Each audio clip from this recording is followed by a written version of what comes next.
Chapter 1. The Game World. The universe is vast, harboring countless worlds, and the realm we inhabit is known as the Game World. Chen Yi felt a twinge of irritation who had the audacity to play videos while he was trying to sleep. Did they not know that hospitals prohibited external sounds? Hospital? Wasn't I still in school? Moreover, at just 16 years of age, how could I possess over 20 years of working experience? An influx of unfamiliar memories surged forth. Chen Yi drowsily opened his eyes. Who was that balding figure at the podium? It appeared to be the old class master. His deskmate, Wang Zhanbo, had a pencil lodged between his lips, using his mouth and nose to keep it in place. Yet the pencil evidently had a mind of its own and slipped away. Noticing Chen Yi's gaze, Wang Zhanbo cleared his throat tactically and leaned closer to Chen Yi, whispering, "The old class master is regurgitating the same old tales I learned this stuff back in elementary school. By the way, you've been a bit dazed lately. Are you feeling any better?" Chen Yi thought, "Who is this guy?" Realizing that Chen Yi was silent, Wang Zhanbo seemed to recognize his diversionary tactic had failed but stubbornly continued.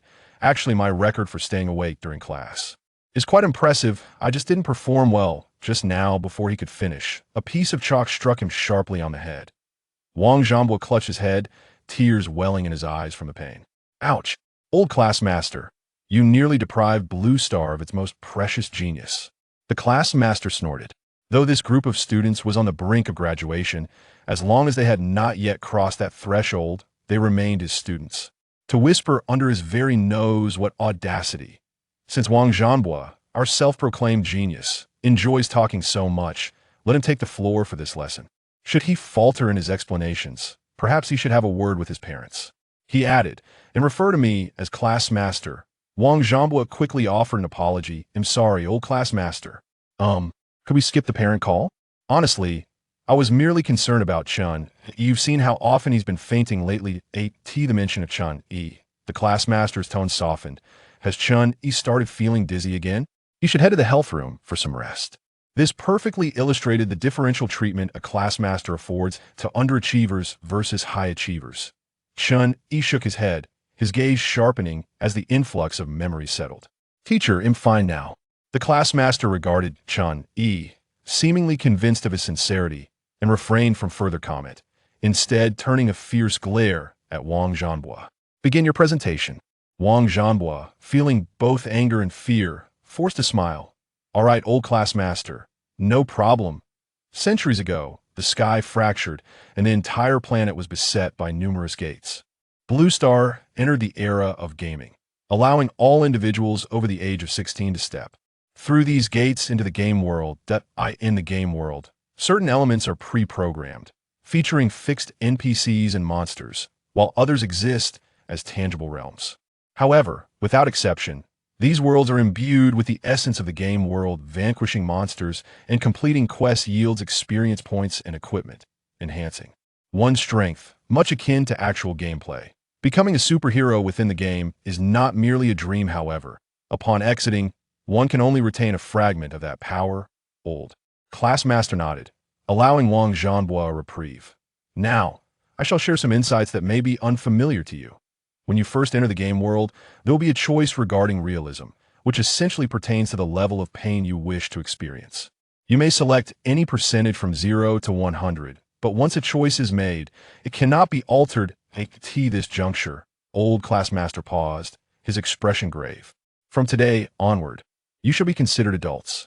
It is perhaps inappropriate for a homeroom teacher to say this, but I urge you to increase your pain threshold as much as possible."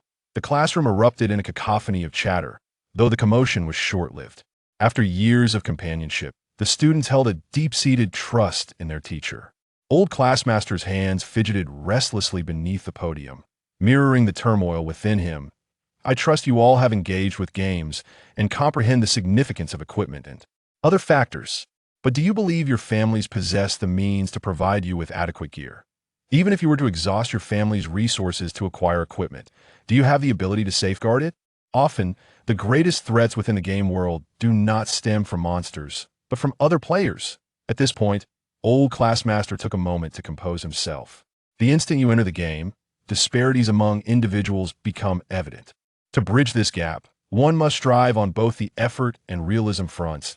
A higher level of realism can reduce the materials required for level breakthroughs, potentially saving your families a significant sum. Do not find yourselves in a position like mine, where I depleted my resurrection coins, yet failed to gather the necessary materials for a breakthrough, lacking the courage to re-enter. And thus, I languished at level 19 for eternity. This failure endeavored to impart his wisdom.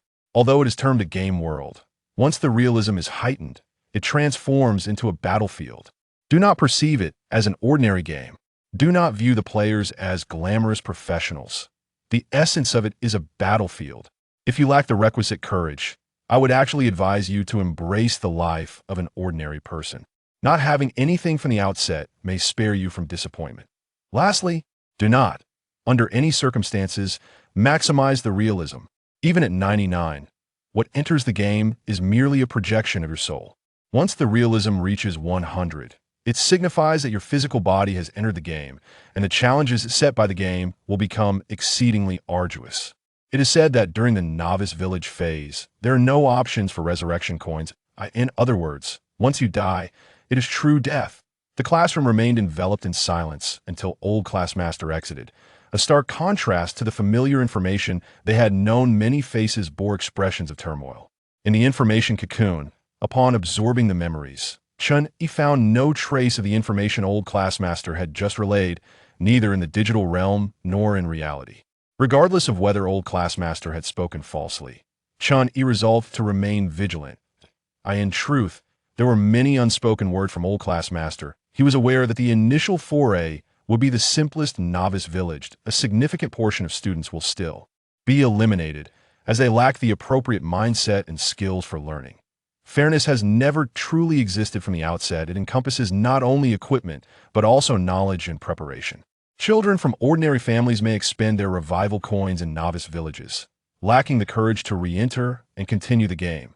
Those endowed with talent, in search of growth, eventually become members of guilds. This pattern recurs annually, without exception. Throughout his journey, Chen Yi pondered the words of his former teacher. A true battlefield? Yet, he had undergone no training whatsoever. That on one side lies the soul, becoming an ordinary person after failure on the other, the physical body entering a realm where one faces either death or transcendence. How should one choose? Perhaps the main pursuit was diluted, for after 16 years of life, Chen Yi unexpectedly recalled memories from his previous existence. He remained the same Chen Yi, yet his mindset had transformed completely. In his last life, he toiled for a future he could see on the horizon, laboring tirelessly for a few pieces of silver. It was only when he lay in a hospital bed that he realized his lifelong busyness had not even afforded him enough for medical expenses. In that moment, he felt like a mere joke. He resolutely rejected his parents' offer of money for his coffin, pulling out the needles from his body, enduring the pain, yet he found himself smiling with joy. For in that instant, he felt as though he was truly alive. In his youth, he once harbored lofty ambitions, considering himself among the best in the world. No one lives merely to work overtime. That, if given the choice, I would definitely. After school, Wang Zhanbo, with his exuberant nature, continued to chatter. Hey Chunny, do you think I'll manifest an once-in-a-century talent when I enter the game tomorrow? Then all the major guilds will be vying for me. Who should I choose? I can already envision myself as the CEO, marrying a beautiful and wealthy woman, ascending to the pinnacle of life. Just thinking about it excites me. Chen Yi remained speechless. However, he was patient with Wang Zhanbo. In this life, he began as an orphan without the occasional assistance from Wang Zhanbo's parents. His ability to grow successfully would have been questionable.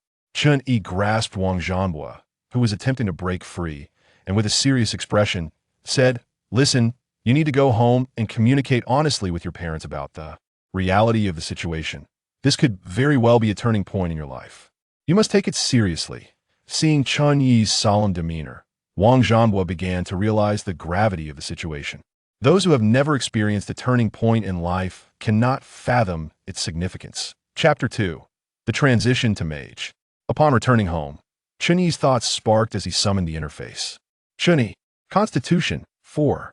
Strength, 3. Intelligence, 5. Agility, 3. Spirit, 10. The maximum for an ordinary person is 5. Skills. Soul energy, 0. Deductions, insufficient. Soul energy. This was the long-awaited cheat, a basic attribute panel. Though he had no understanding of how the panel came to be, he instinctively knew how to utilize it. The sensation was quite peculiar. Soul energy is a special force generated from the dissipated souls and fortunes of the strong upon their demise. Chen Yi was uncertain how strength was determined in this context. Is it the true strong, or merely an enemy who perceives themselves as powerful? On the way back, Chen Yi attempted to hypnotize himself, convincing himself that insects and ants were formidable beings, only to crush them underfoot. The continued absence of soul energy indicated that this was of little consequence. The night passed in silence, and soon dawn arrived. The school organized students to enter a gate, which was in fact merely a frame. The gate was a deep crimson hue, approximately 8 meters tall and 4 meters wide. The hollow center of the frame allowed a glimpse of the scenery beyond, yet students who entered did not emerge from the other side. Beside Chen Yi, Wang Zhanhua appeared rather disinterested, evidently having encountered a divergence in communication with his parents the previous day. He melancholically brushed aside his bangs, saying, "Do I look like a brooding male protagonist? Not quite. Not quite. Your level of melancholy is insufficient. How can one enhance that aura? Otherwise, I can't shake the feeling that I'm not the protagonist." To be honest, even if given a second chance at life, Chen Yi found it difficult to comprehend the adolescent angst that plagued his peer. Nonetheless, some individuals prefer to articulate their thoughts in a jesting manner. Chen Yi patted his shoulder, asking, "Have you made up your mind?" Wang Zhanhua spread his palms, then clenched his fists tightly. My parents want me to set my authenticity to 0, strive to reach level 9, and most importantly, remain safe. I don't blame them, they once lived through the same, but I wish to fight for something. I don't want to be left with too many regrets like the old class monitor.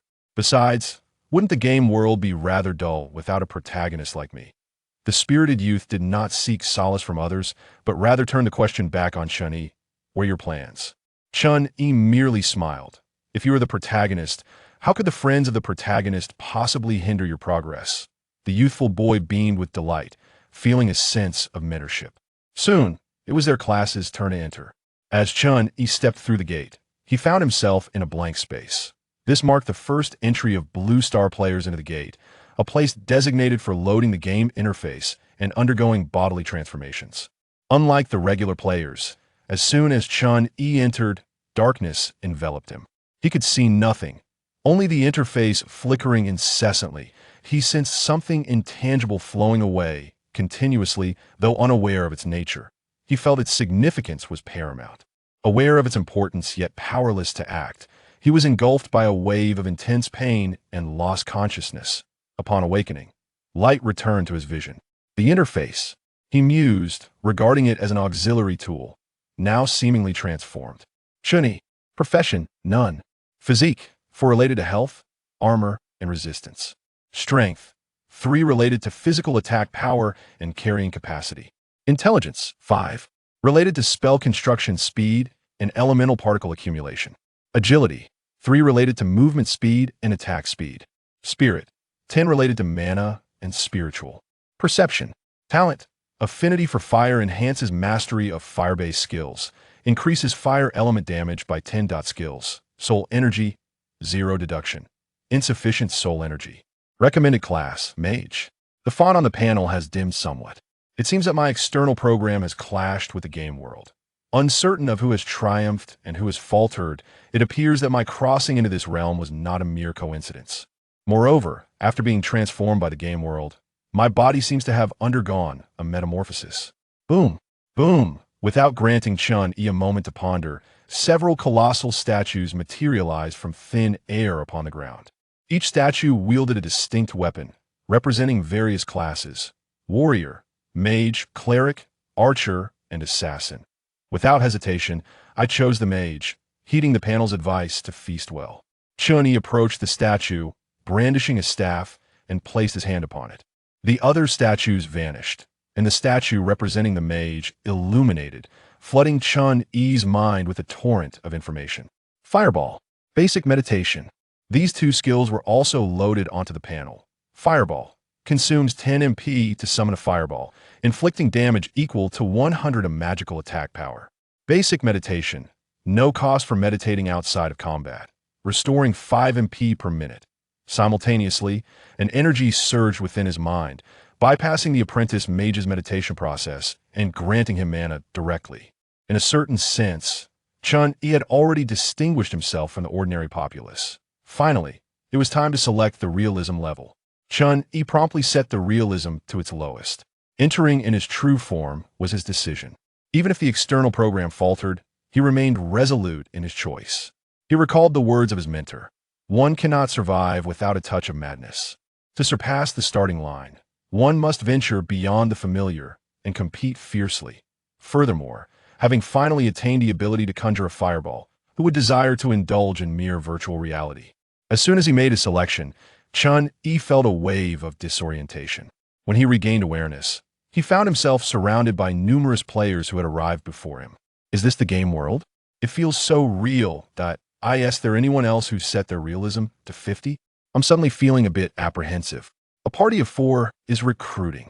We'll set off as soon as we have enough members. We're still in need of a frontline warrior. Bro, want to team up? What's your class? We still need a mage for backline damage. These players were all quite youthful, their faces alight with excitement, as if they had genuinely come to play a game.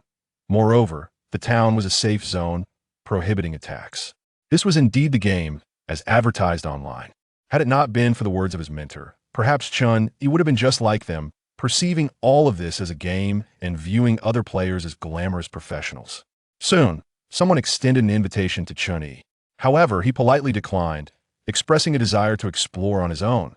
The novice village was designated as 101101. Having heard tales of novice villages, which were essentially replicated programs, Chen Yi still found it somewhat fascinating. The village was modest in size, housing only 5 NPCs. Aunt Wang, who sold food, Apothecary Li, who sold potions, Master Zhang, who sold weapons, Little Hua, the innkeeper, and the village chief of the novice village. These NPCs repetitively recited their lines, periodically dispensing various quests. Chen Yi had initially expected them to be akin to the characters in novels, mere remnants of souls.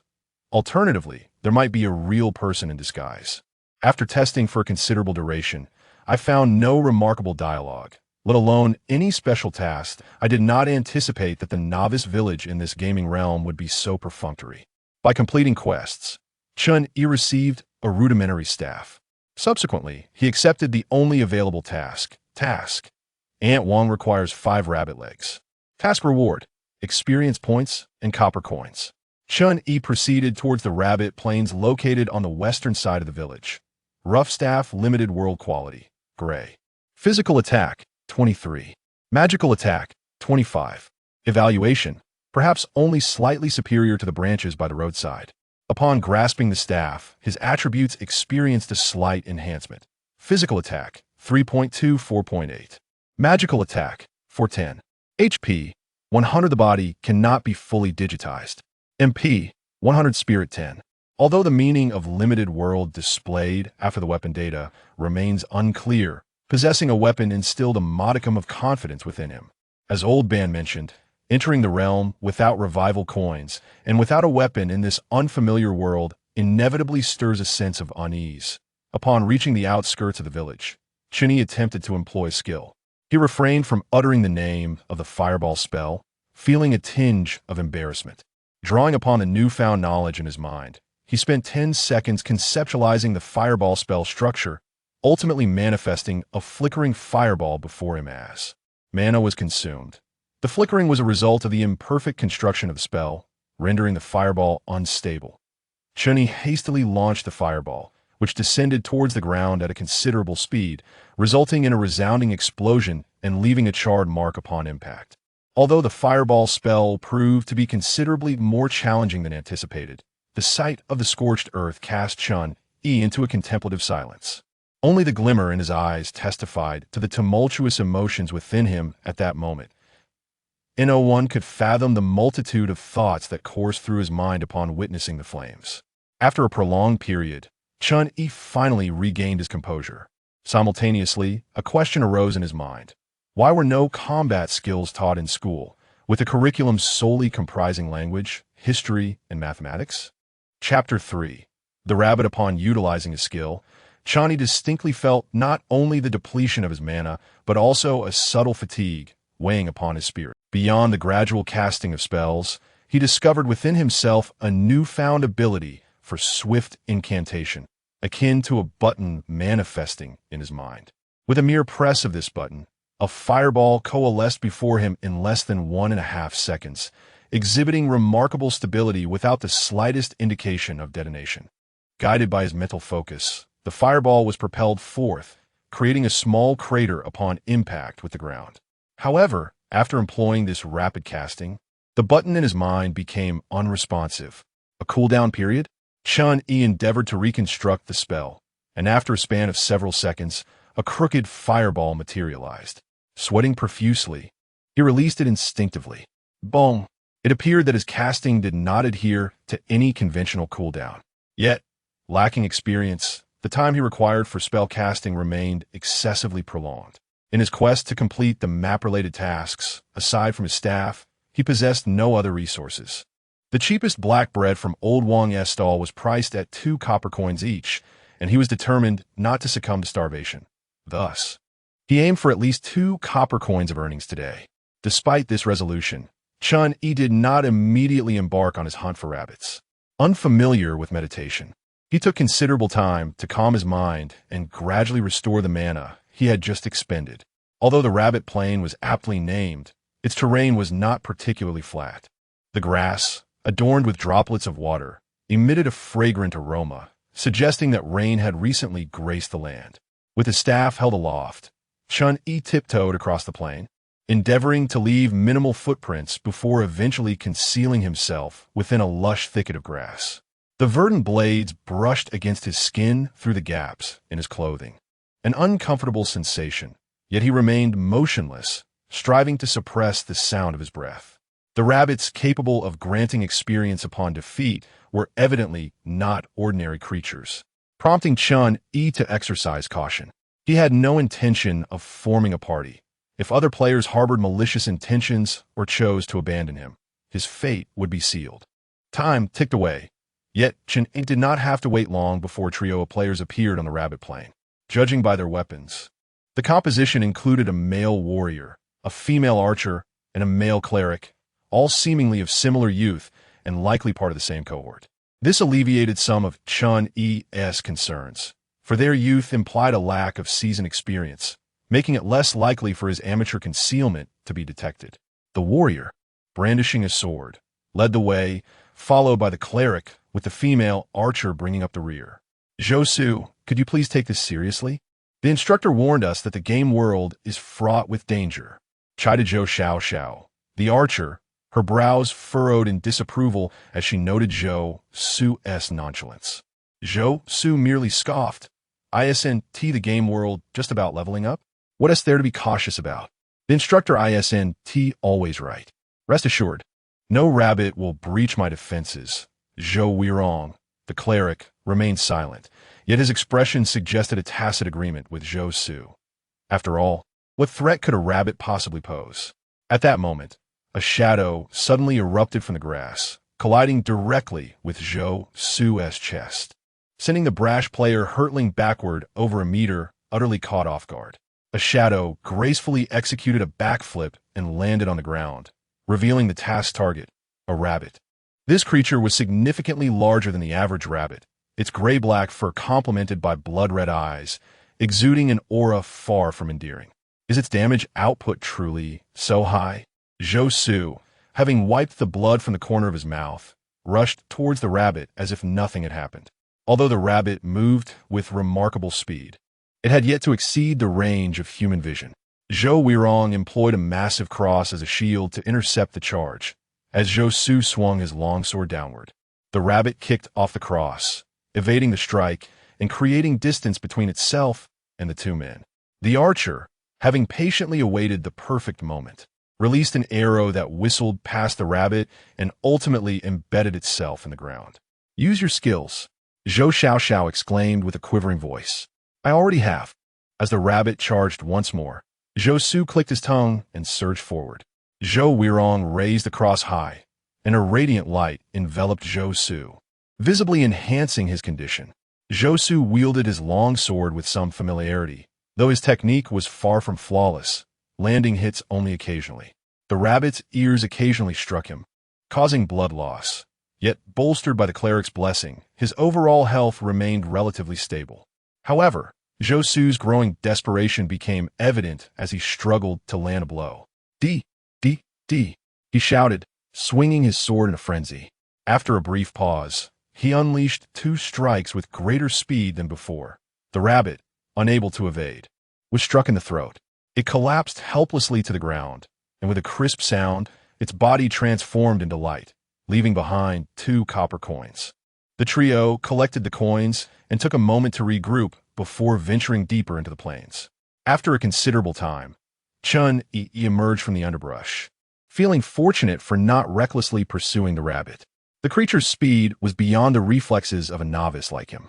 Observing the numerous players in the beginner village had taught Chen Yi to be cautious, and now it seemed prudent to exercise restraint in the gaming world. These rabbits had evidently undergone enhancements, yet they remained vulnerable enough for novice players to defeat. The warrior's method of killing the rabbit had sparked inspiration within Chen Yi. The rabbit retained biological weaknesses and was not entirely a data-driven entity. Any attack on its vulnerable spots would yield the same damage. With this newfound insight, Chen Yi crouched again in the underbrush. The infrequent appearances of rabbits here made it the ideal location for him.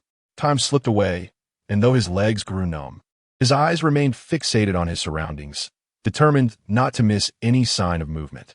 The rustling of grass sent a jolt through Chen Yi's taut nerves.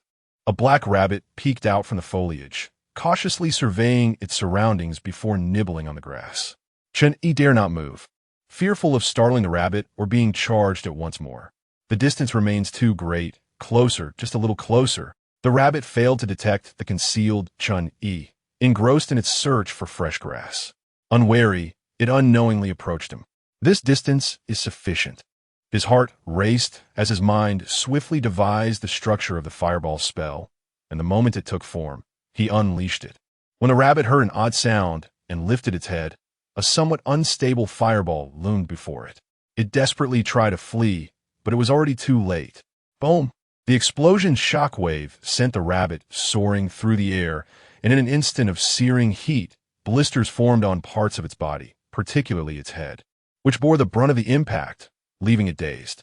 Chen Yi hastily emerged from the thicket, opting not to use the quick-cast fireball spell for the kill. He needed to ensure an escape route. Instead, he raised his staff and struck down upon the rabbit with force. The disoriented creature attempted to evade, yet its body betrayed it, its legs weakly collapsing against the ground. With each successive blow from Chen Yi, the rabbit ultimately fell, transforming into a flash of white light, leaving behind a rabbit leg and a copper coin. EXP 5. To reach level 2, 100 experience points are required, meaning he needs to defeat 19 more. Chen Yi picked up the rabbit leg and the coin, proceeding to the next location. The earlier explosion likely startled the other rabbits away, rendering it unwise to remain hidden. Although Chen Yi's inaugural battle was not particularly glamorous and even appeared somewhat clumsy, he wore a broad smile. The tension, exhilaration, anxiety, and the ultimate satisfaction of victory were experiences he had never known before. He did not despise these sensations.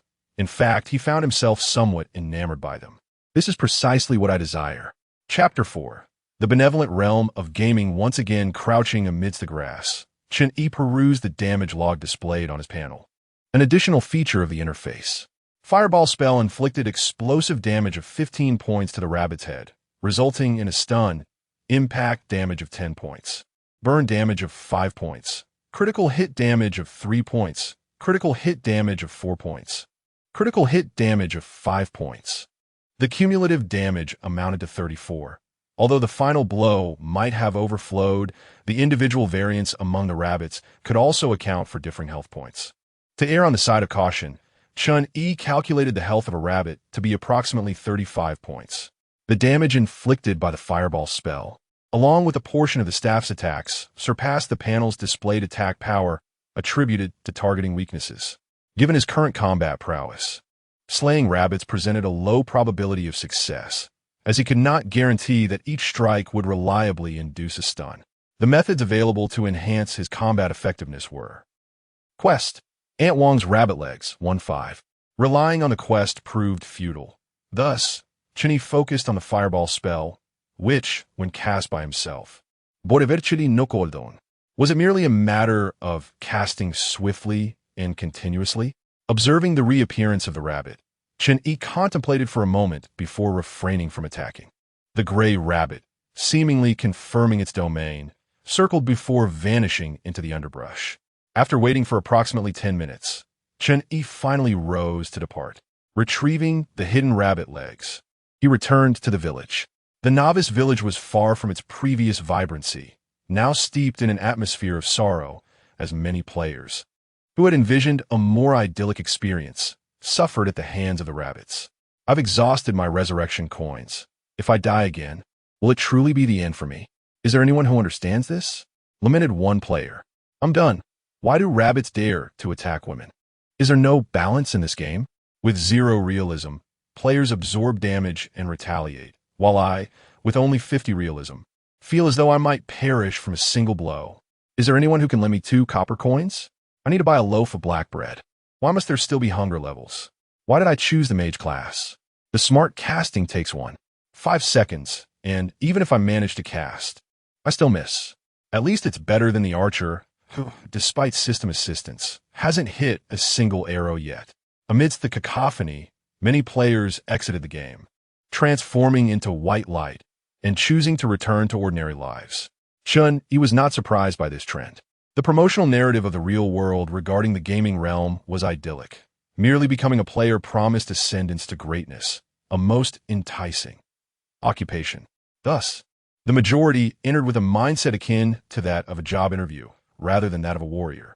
Preoccupied with his own survival, Chen Yi hardly had the inclination to concern himself with others. They at least possessed resurrection coins, granting them ample margin for error. He, however, did not. Nevertheless, to Chen Yi, the gaming world still exuded a sense of mercy. It selectively filtered players through the novice village rather than imposing compulsory dispatch. Even the monsters exhibited a gradual increase in strength. In this manner, the aspiration to transcend and achieve the extraordinary rests solely upon one's choices. As long as one does not recklessly emulate Chen Yi, who ventured into danger, retreating unscathed is not particularly challenging.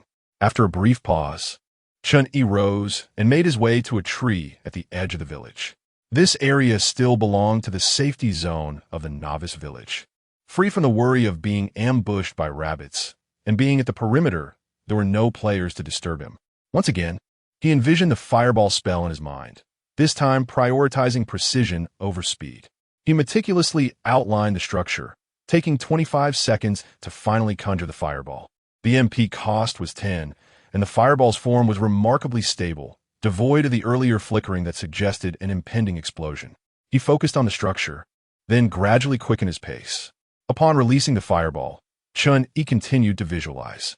This process persisted until the 7th attempt, at which point his mana dipped below 30 points, and his mental state began to falter.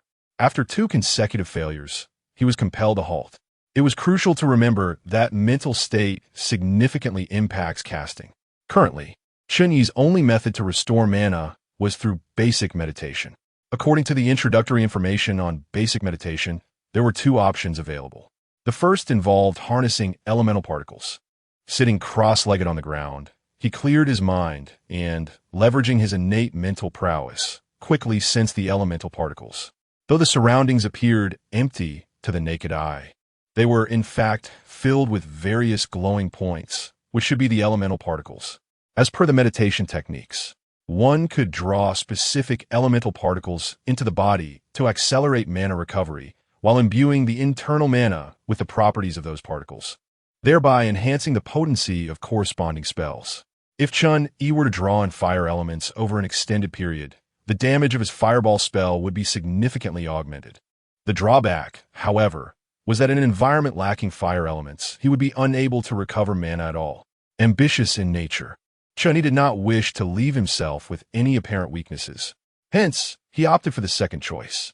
This alternative involved eliminating external distractions, calming the mind, and soothing the spirit from within, a method that restored mana at the expense of physical stamina.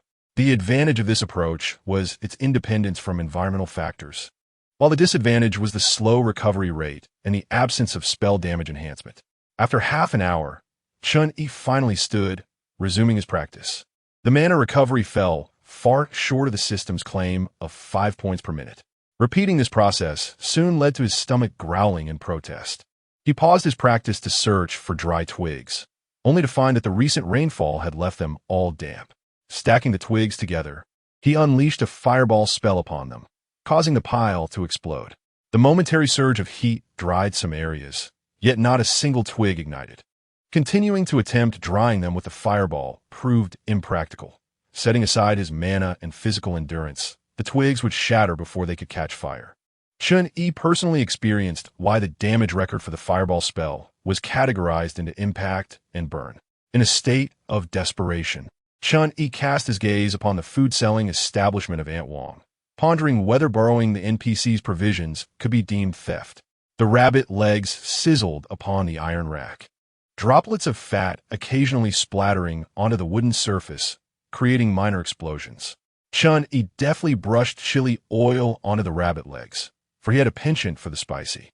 Although the novice village was merely a fade of the game world, it possessed all the essentials one might require. Upon arriving at Aunt Wang's abode, he chose not to engage in conversation with the rigid-faced matron, instead directly entering her home to borrow some tools and ingredients. After savoring a bite of roasted vegetables and indulging in the rabbit leg, even Chen Yi had to concede that he had previously misjudged Aunt Wang. Moreover, he considered the possibility of seeking shelter at her home for the night. Surely, she would not mind. The more he utilized the system, the more he appreciated its meticulous design. Initially, the framework of the fireball spell struck him as overwhelmingly intricate and cumbersome.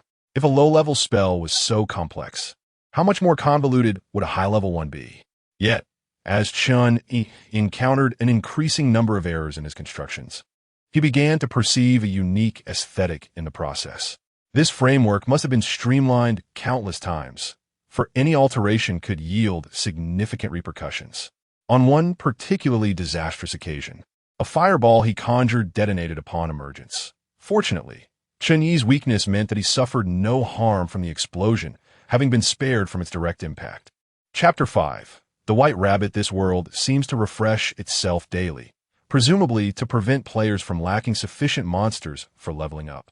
Coincidentally, it also resolved Chen Yi's issues with sustenance, as the food at Aunt Wang's home had also replenished. With no concerns weighing upon him, Chen Yi wholeheartedly immersed himself in mastering the fireball spell. As time progressed, the number of players remaining in the novice village dwindled by the 7th day. Fewer than 40 remained, resulting in an approximate elimination rate of 70%. Prior to entering the game, they had neither undergone training nor possessed relevant knowledge. Under such circumstances, those who managed to reach level 5 were undoubtedly endowed with some degree of talent. During these 7 days, Chen Yi, the eccentric who refrained from leveling up and dedicated each day to practicing fireball, began to draw the attention of an increasing number of players. Some were curious about how he had secured residence in Aunt Wang's home, while they triggered dialogues upon mere proximity. Others expressed disdain, believing Chen Yi to be seeking attention. Yet, none of this affected him. The players remaining in the novice village had primarily reached level 4, drawing closer to level 5, and their curiosity about Chen Yi had waned. Some kind-hearted players offered to assist Chen Yi in leveling up, but he declined each time, unwilling to gamble his life on the goodwill of others. Furthermore, given his current progress, leveling up independently no longer seemed an unattainable feat. Fireball casting time. 1 second. Despite his tattered clothing, resembling that of a beggar, Chen Yi's gaze grew increasingly bright. In recent days, he had experienced several mishaps with his spellcasting, resulting in premature explosions of fireball, and had it not been for his quick reflexes, he might have met his demise. The frequent casting and meditation were also honing his mental fortitude. Chen Yi class, none constitution, 4 strength, 3 intelligence, 6, 1 agility. 3 spirit. 12 2 talent. Affinity for fire increases mastery of fire-based skills. Fire elemental damage increases by 10 skills. Fireball, basic meditation soul energy, 0 projection, insufficient soul energy. Recommended class, Mage. For reasons unknown, his status panel still displayed none for class. Yet despite not leveling up, Chen Yi's fundamental attributes were indeed strengthening, a testament to his physical training. By the 12th day, a player had reached level 5, transforming into a white light and departing the novice village, leaving only Chen Yi, the sole player marked 101101. On this very day, Chen Yi successfully reduced his casting time to 0.5 seconds, raising his intelligence to 8 and spirit to 16. It was time to seek the rabbit. Concluding this session of training, Chen Yi ventured alone onto the rabbit plains, opting to conceal himself in the grass once more. As he passed the site of his initial hunt for rabbits, he encountered another rabbit there. Curiously, this rabbit was also black. Chen Yi observed the rabbit, and the rabbit met his gaze. In an instant, the rabbit erupted into motion, appearing as a black shadow darting forward in a zigzag pattern. Chen Yi, with heightened focus, sensed an enhancement in his perception, allowing him to faintly discern the rabbit's position and movement. The rabbit swiftly approached Chen Yi, its legs bending as if coiled like a compressed spring. Now is the moment. Chen Yi rolled to the left, evading the rabbit's charge, and raised his staff high. In an instant, a fireball materialized. The fireball hurtled towards the predicted landing point, colliding with the rabbit in midair, which could not alter its trajectory. Boom! The fireball exploded behind the rabbit, the force and its inherent inertia creating a small crater in the ground. Fortunately, it did not strike a fatal location. The rabbit shook its head in the pit and quickly pushed off the ground to evade the second fireball. Its speed remained impressive, though it was nowhere near its previous pace. As the second fireball missed its mark, Chen Yi realized the rabbit was not dazed and quickly abandoned the idea of engaging in close combat. While retreating to increase the distance, he cast another spell, anticipating the rabbit's movements. Yet this fireball landed beside the rabbit's feet. The distance continued to narrow, but Chen Yi remained composed, his gaze steady upon the rabbit, constructing a mental framework he had undoubtedly perfected countless times. The fourth fireball detonated upon the rabbit, successfully hitting its predicted position. Once again struck by the fireball, the rabbit's condition deteriorated further, with significant singeing evident upon its fur, rendering it surprisingly pitiable. However, its adversary was not swayed by such displays, and once more, the fireball erupted against the rabbit's form. EXP 5. Chen Yi felt a palpable sense of growth within himself. He collected 2 copper coins, this time without breaking the rabbit's legs. Exiting the rabbit plane, he casually tossed the coins into the jar at his home, reflecting on the lessons learned from this endeavor. After meditating to fully restore his state, he re-entered the rabbit plane. As night fell, Chen Yi staggered back to the novice village, Li the apothecary. I wish to purchase potions. Not every venture unfolds as anticipated. That white rabbit had feigned an attack. It feigned a charge, sinking its upper body to bait Chen Yi into dodging, only to launch a genuine assault thereafter. Chen Yi felt as though his abdomen had been struck by a massive hammer. His mind blanked, the familiar structure he sought to construct eluding him. Yet the instinct for survival propelled him into action. He barely managed to locate the rabbit, wielding his staff like a club to fend off its assault, thus creating some distance and granting himself a brief respite. Intense pain caused cold sweat to bead upon his forehead. At that moment, the white rabbit surged forward once more. The proximity between them was already minimal, and it closed the gap in an instant. His eyes and senses detected the rabbit's preamble to the charge, and instinctively, Chen Yi hesitated to dodge. No, it was yet another feigned attack. The legs meant for propulsion were not coiled. The white rabbit once again executed a feint, maneuvering past Chen Yi. Should he attempt to evade and reveal an opening, the rabbit would immediately follow with a genuine charge. In the subsequent exchanges, the rabbit continued its feigned assaults, never once executing a true charge, and Chen Yi absorbed the nuances of feinting through combat. However, being merely a rabbit, It grew increasingly impatient after several unsuccessful feints. Chen Yi raised his staff, and a fireball was instantaneously conjured, predicting the trajectory of the white rabbit. The fireball erupted before him, seemingly causing the rabbit's pupils to constrict if it possessed any. The explosion created an aura of intimidation, compelling the rabbit to exercise caution. A stalemate ensued between them, as Chen Yi's body began to secrete hormones, numbing the pain of his injuries and replacing it with a sensation of warmth. Unencumbered by discomfort, the casting time of his fireball spell diminished significantly. Observing Chen Yi lift his staff, the white rabbit hastily altered its course and leapt high. As the imagined fireball failed to descend, merely materializing before the staff. "Thank you for your guidance, and farewell." The fireball detonated upon the rabbit, and, as it plummeted, another fireball followed, striking again as it attempted to rise. EXP 5. The rabbit's form shattered into fragments, leaving behind a pair of rabbit legs and 2 copper coins.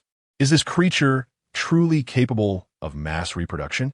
No one could answer Chen Yi, who swiftly made his way towards the novice village. At present, he felt no pain, solely due to the hormones coursing through his body. Once those hormones dissipated, it was likely that he would lose the ability to move, thus meeting his demise upon the plains. Chapter 6. The Apothecary Li. Returning to the present, Chen Yi staggered back to the side of Apothecary Li. After a brief exchange, a shimmering screen materialized before him. The screen displayed only 2 items, a vial of crimson potion and a vial of azure potion, both straightforward in their presentation. Upon selecting the red potion, he read, "Course Life Potion, gradually restores 20 HP. Evaluation, a novice's concoction. Its taste is dreadful and its effects lackluster. Are you certain you wish to consume this? Price, 10 copper coins." Feeling increasingly fatigued, Chen Yi disregarded the evaluation and made the purchase. Witnessing a red vial materialize in his hand, observing the glass-like exterior of the bottle, he determined it was not meant to be chewed. He uncorked the vial and poured the crimson liquid into his mouth, his expression contorting in an instant.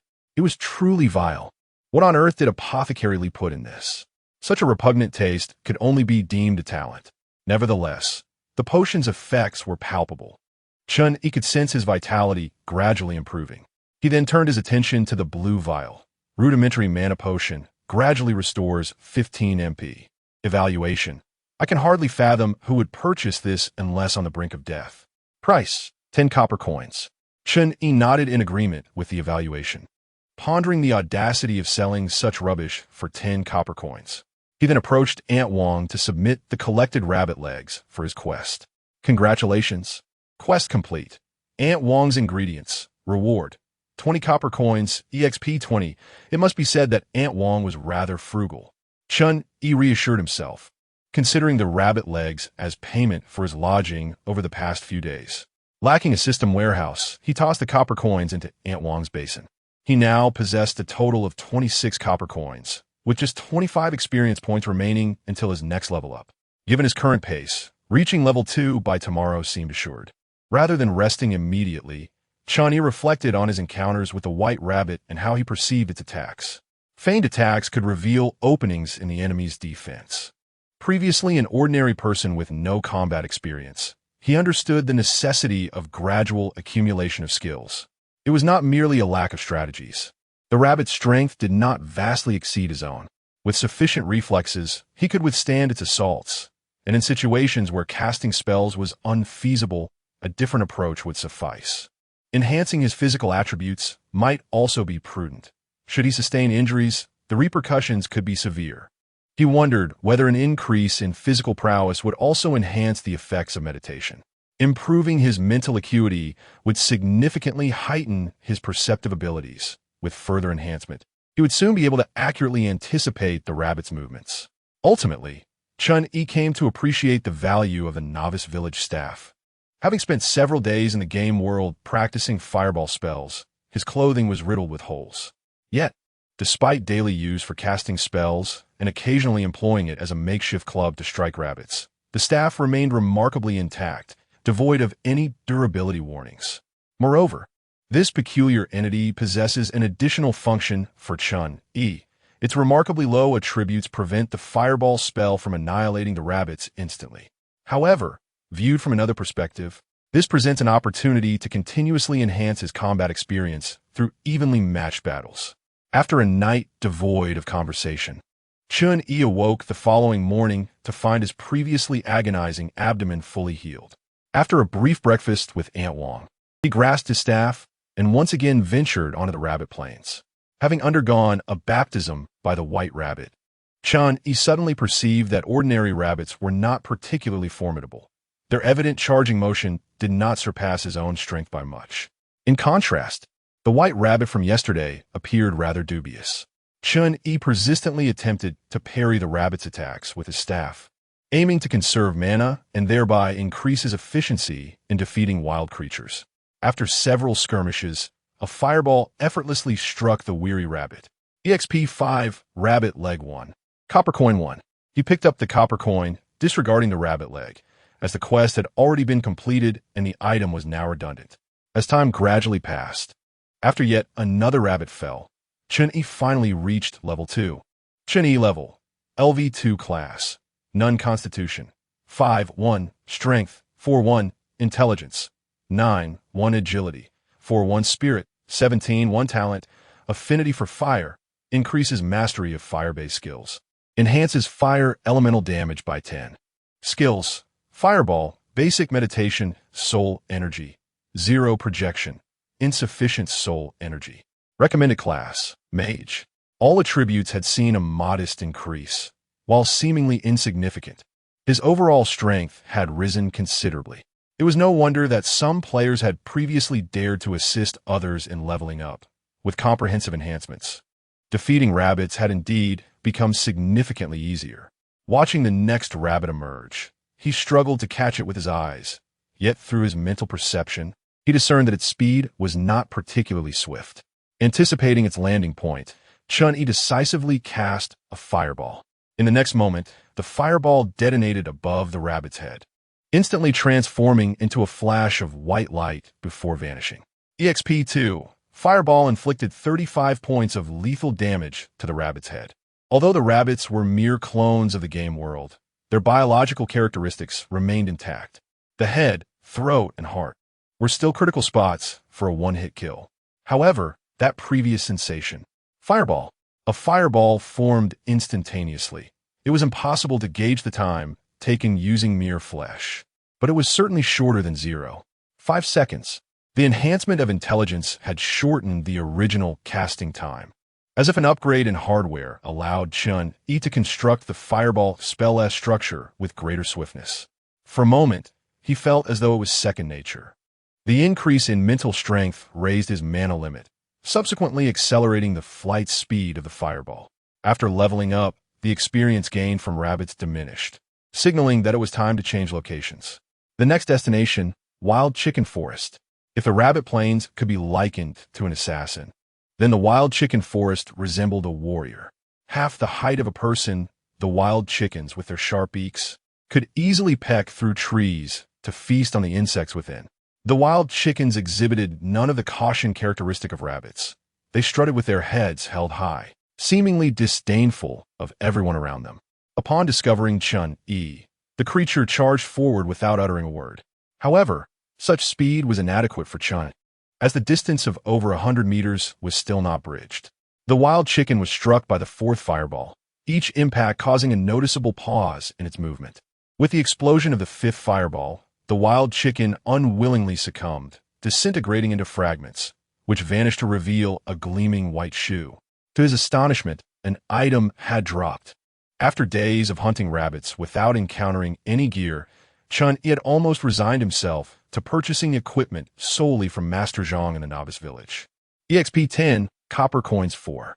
The experience and copper coins were more plentiful than from the rabbits, yet they were not the focal point. Parkour boots of the wild chicken forest quality, white agility, 1 durability, 1919 evaluation. Do not expect a white quality shoe to possess significant strength. Disregarding the evaluation, Chen Yi joyfully approached the riverbank to meticulously cleanse his feet before donning the new footwear.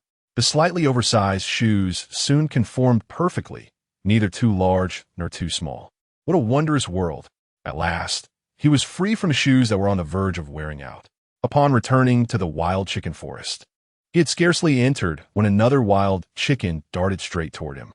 Moments later, it too vanished in a flash of white light. EXP 10. Despite having entered a higher level map, the threat was less than that posed by the rabbits. Fireball spell inflicts 25 points of explosive damage to the wild chicken's head. Impact damage 14 points. Burn damage 11 points. Fireball spell inflicts 15 points of explosive damage to the wild chicken. Impact damage 4 points. Burn damage 11 points. Fireball spell inflicts 25 points of explosive damage to the wild chicken's head. Impact damage 14 points. Burn damage 11 points. The wild chicken boasted a health pool of approximately 120 points and possessed considerable attack power, yet it posed no threat to Chen Yi. Distance was the lifeblood of a mage. Chapter 7.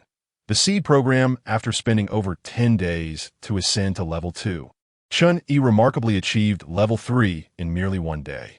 The pitiful drop rate of equipment yielded no additional items. The new map, Anger Tortoise Coast, is inexplicably named so despite being a freshwater riverbank. If Chen Yi's casting speed posed a challenge to the lesser creatures, it was utterly devastating against the Anger Tortoise. The tortoise, lying low, reached half a person's height, its back adorned with an array of sharp spikes, showcasing exceptional physical resistance and vitality.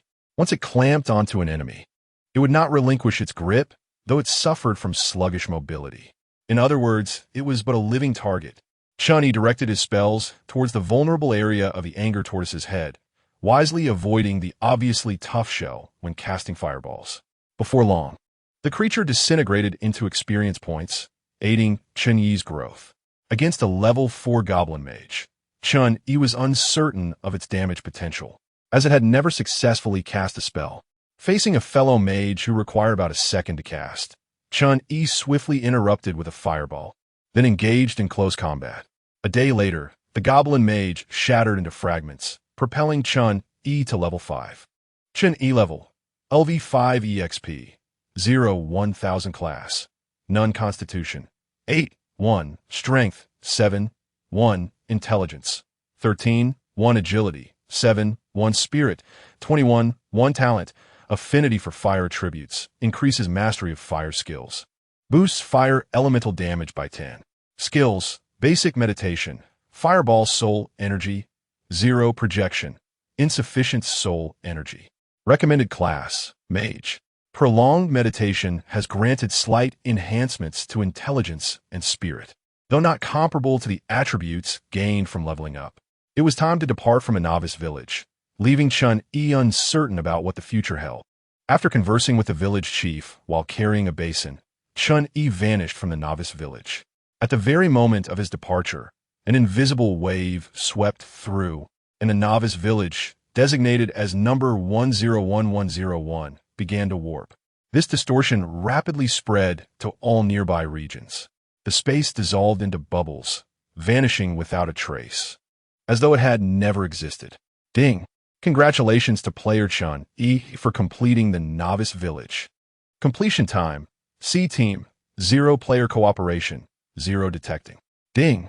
It has been detected that player Chen Yi has entered the game in his true form, meeting the entry requirements. Would you like to participate in the seed program of the game world? Upon observing the summary interface before him, Chen Yi realized that the game world encourages players to form teams. However, one must not team up to join this so-called seed program. A contradiction indeed. With a spirit of inquiry, he asked, "What is the seed program?" Ding! Participation in the seed program will grant support from the game world, but the tasks will become more arduous. Seed program threshold. Players who have entered the game in their true form and successfully exited the novice village without forming a team. Ding! Do you wish to participate? Countdown, 30, 29. I will participate. Chen Yi did not hesitate much. As soon as the words left his lips, a sharp pain pierced through his chest, as if something forcefully invaded him. It was only after a considerable duration that the pain began to subside. Trembling, Chen Yi pulled apart his beggar's attire, revealing a dark brand etched upon his collarbone, resembling a spiked necklace from afar. Ding! Soul brand established. Welcome, player Chen Yi, to the game world. Evaluating player. Combat awareness. C. Learning ability. B. Talent. Outstanding intellect and mental fortitude. Recommended for the Mage profession clearance evaluation. A. Congratulations, you have acquired the Mage class. Random skill selection X1. Authority elevated. Obtained a resurrection, coin X1. Backpack function activated, chat function activated. Arena, enhancement hall, residence unlocked. Seed plan related information is strictly confidential. Violators will be obliterated, a torrent of information flooded before him. And at that moment, Chen Yi truly became a player in this gaming realm. Many foundational functions that other players have been utilizing only now revealed themselves to him. Had he possessed these capabilities, his journey in the novice village might have been considerably smoother. However, there are no what-ifs. Commencing Mage class transition, unbeknownst to him, the surrounding white expanse vanished, replaced by the dark surface of water. Plop! Chen Yi plunged into the depths, unable to control his body. Only his eyes could see and his ears could hear. Despite being surrounded solely by water, it felt as if countless voices lingered. Who was speaking? A piercing female voice declared, "Mages are omnipotent. If there is something you cannot achieve, it merely reflects your lack of knowledge." A kindly elderly voice added, "Mages were not initially born for battle. Magic is but a fade. Its essence lies in the manipulation of rules." A voice brimming with pride proclaimed, "Elemental particles are the true companions of Mage. If you do not wield them in combat, how dare you call yourself a mage?" After a lengthy pause, a magnetic male voice resonated. "Why must you define mages by your own understanding?" Chen Yi jolted upright, gasping for breath. Huff, huff. If he remained any longer, he felt he would surely drown. A wealth of knowledge surged within his mind. Knowledge regarding mages, mage apprentices, meditation, and spells. All the foundational knowledge he had lacked was suddenly filled in his mind in one swift motion. Class transition successful. Acquired skills: Wu Wei meditation, spell analysis, mental force. Blink, fire resistance ring. Obtain mage growth template. He opened his panel. Chen E level. LV5 EXP. 0-1000 profession. Mage constitution. 8 strength, 7 intelligence. 15-2 agility. 8-1 spirit. 25-4 talent. Affinity for fire tribute. Increases mastery of fire-based skills. Fire elemental damage increased by 10. Skills: Wu Wei meditation, spell analysis, mental telekinesis, blink, fire resistance ring, fireball.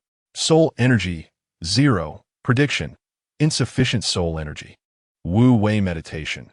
By resisting the enhancement of the spirit through elemental particles, Mage Chen Yi has resolved to delve inwardly to augment his mana recovery rate, enhance his intelligence, and improve the effects of mental training, while simultaneously allowing his mana to strengthen his physical form.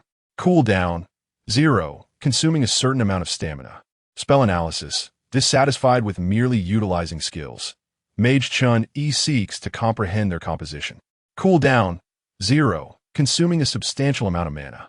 Mental telekinesis: the application of mental power.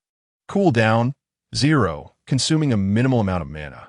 Blink: a rudimentary understanding of space, allowing for a brief displacement. Cooldown: 60 seconds. Mana consumption is proportional to the distance moved, with a maximum range of 1 meter. Fire resistance ring.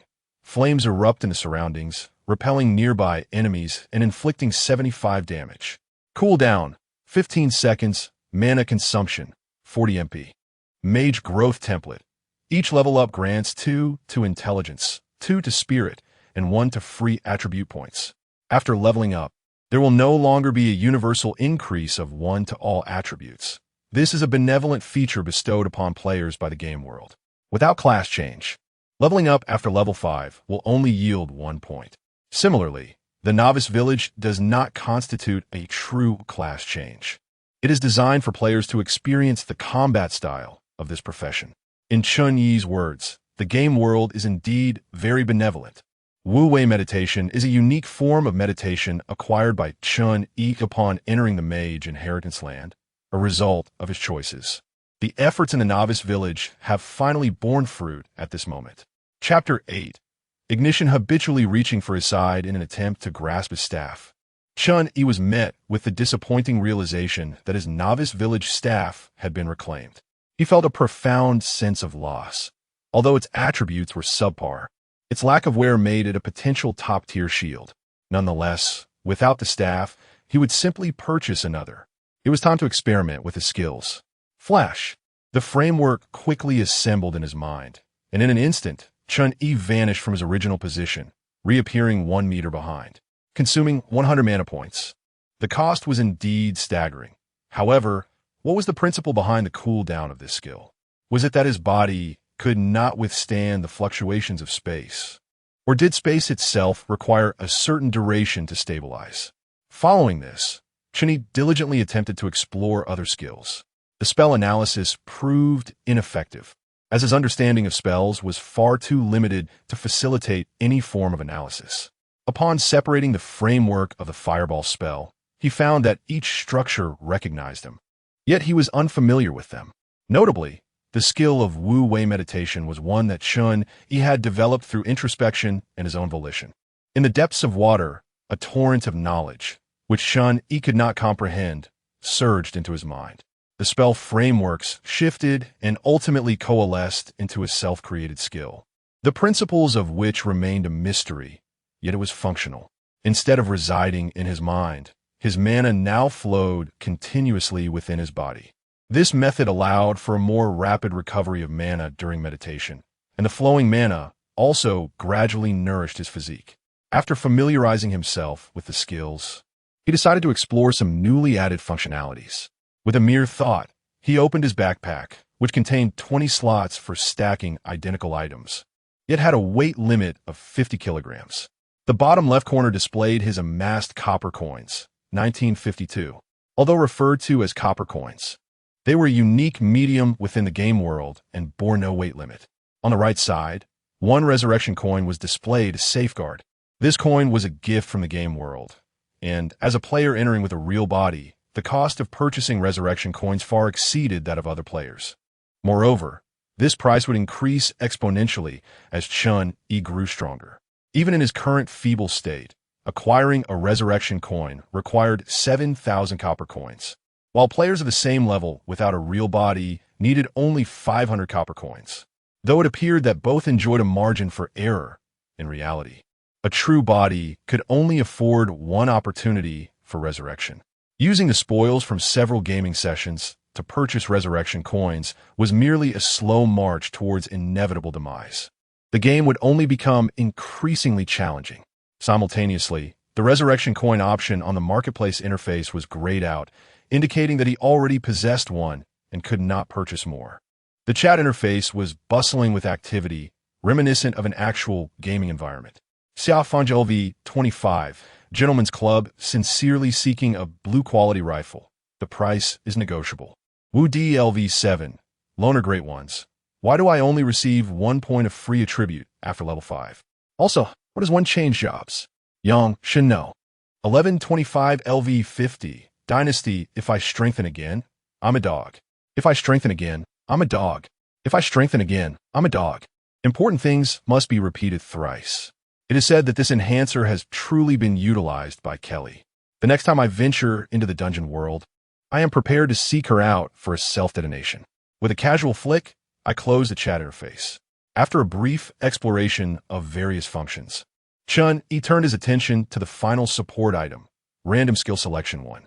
For some inexplicable reason, the mere sight of the word random left Chen Yi feeling somewhat lightheaded and his heart racing, as if he were on the verge of collapse. He licked his dry lips, reminding himself not to frighten himself.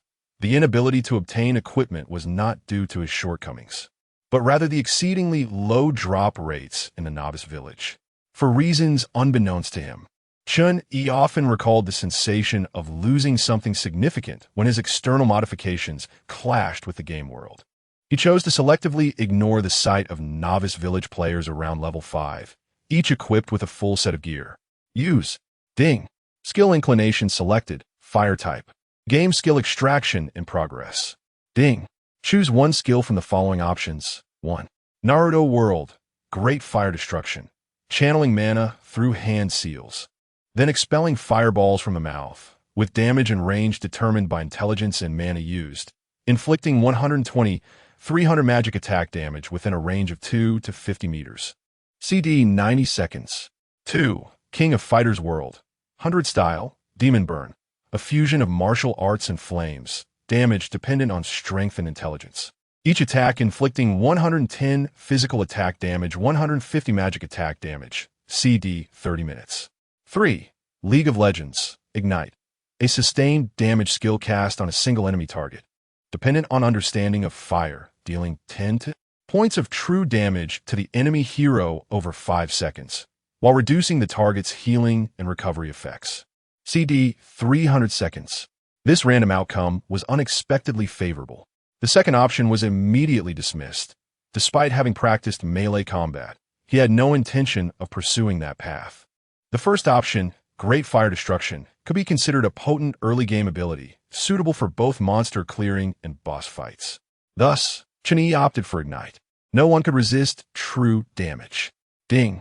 Upon evaluation, player Chen Yi is unable to master Ignite. Chen Yi's heart sank at that moment. Ding. This skill is granted through the Seed Program support, priority approved. Ding. Player Chen Yi has now mastered Ignite. Having traversed through the depths, Chen Yi found himself enveloped in flames, serpents of fire dancing around him. The heat, the pain, the burning. Despite it all, Chen Yi would not perish. A force continuously restored his body, only for it to be depleted in the flames in an endless cycle. To understand fire, there is no more convenient method than to truly experience it. Upon returning to the game world, Chen Yi felt a sense of disorientation. Ding. Support has been fully granted. The first game will commence in 3 days. Chen Yi was placed in a room, his own sanctuary, a space within the town area safeguarded by the game world. In other words, this place would remain utterly safe until the destruction of the game world. Emerging from the realm of the game, Chen Yi, clad in new attire, staggered through the doorway. The flames had thoroughly consumed his clothing and shoes, causing the hard-earned footwear to vanish from him. Fortunately, even within the confines of the gaming world, there were those who delivered provisions. Otherwise, Chen Yi might have found himself gracing the headlines the following day.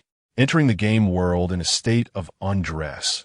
Was this a manifestation of moral decay or a distortion of humanity? In the real world, character attributes were heavily constrained, a deliberate design of the game. Some seasoned players speculated that this was intended to provide players with a stable foundation while continually supplying them with a steady stream of engagement. As he opened the dilapidated door of his home, he returned to ascertain if there were any possessions he wished to take before he would seldom venture back to the game world. The door emitted a grating creak. Though he had been away for less than 20 days, the house bore the appearance of being neglected for half a year. Dust-covered floors revealed a few letters, likely left by that one individual. Chen Yi mused, "I didn't expect you to still be here. I wanted to boast about my black iron sword, a weapon of noble white quality. Aren't you envious? If I were to tell you it grants an additional 25 attack power, would you not be consumed by jealousy?" With a chuckle, he picked up the next letter, noting the absence of his companion. "Still no sign of your return. Some say you have perished, but I refuse to believe it. With a realism setting adjusted to 90, I often feel on the brink of death myself. Yet, I still manage to crawl back to the novice village. Therefore, I cannot accept that you would meet such a fate. After all, I am the protagonist. My designated sidekick is not so easily dispatched. The next gaming session will commence without you. Perhaps you've gone to the novice village for matchmaking. Never mind. Just wait for me to elevate you to new heights. By the way, my in-game name is Wu Di. I intended to name myself Invincible, but someone snatched that name first, nearly driving the protagonist to despair." Chapter 9. The arena of the town thrived under the cloak of night, bustling with players below level 20. Some hurried about, while others wandered in a stupor, wielding an eclectic array of weapons, from melee arms to firearms, from staves to hidden blades. There was nothing one could imagine that was not employed by the players. Recruiting. The Dynasty Guild is seeking new members, offering excellent benefits and high rewards. Newcomer gear is available, undoubtedly cheaper than the official store in the game world.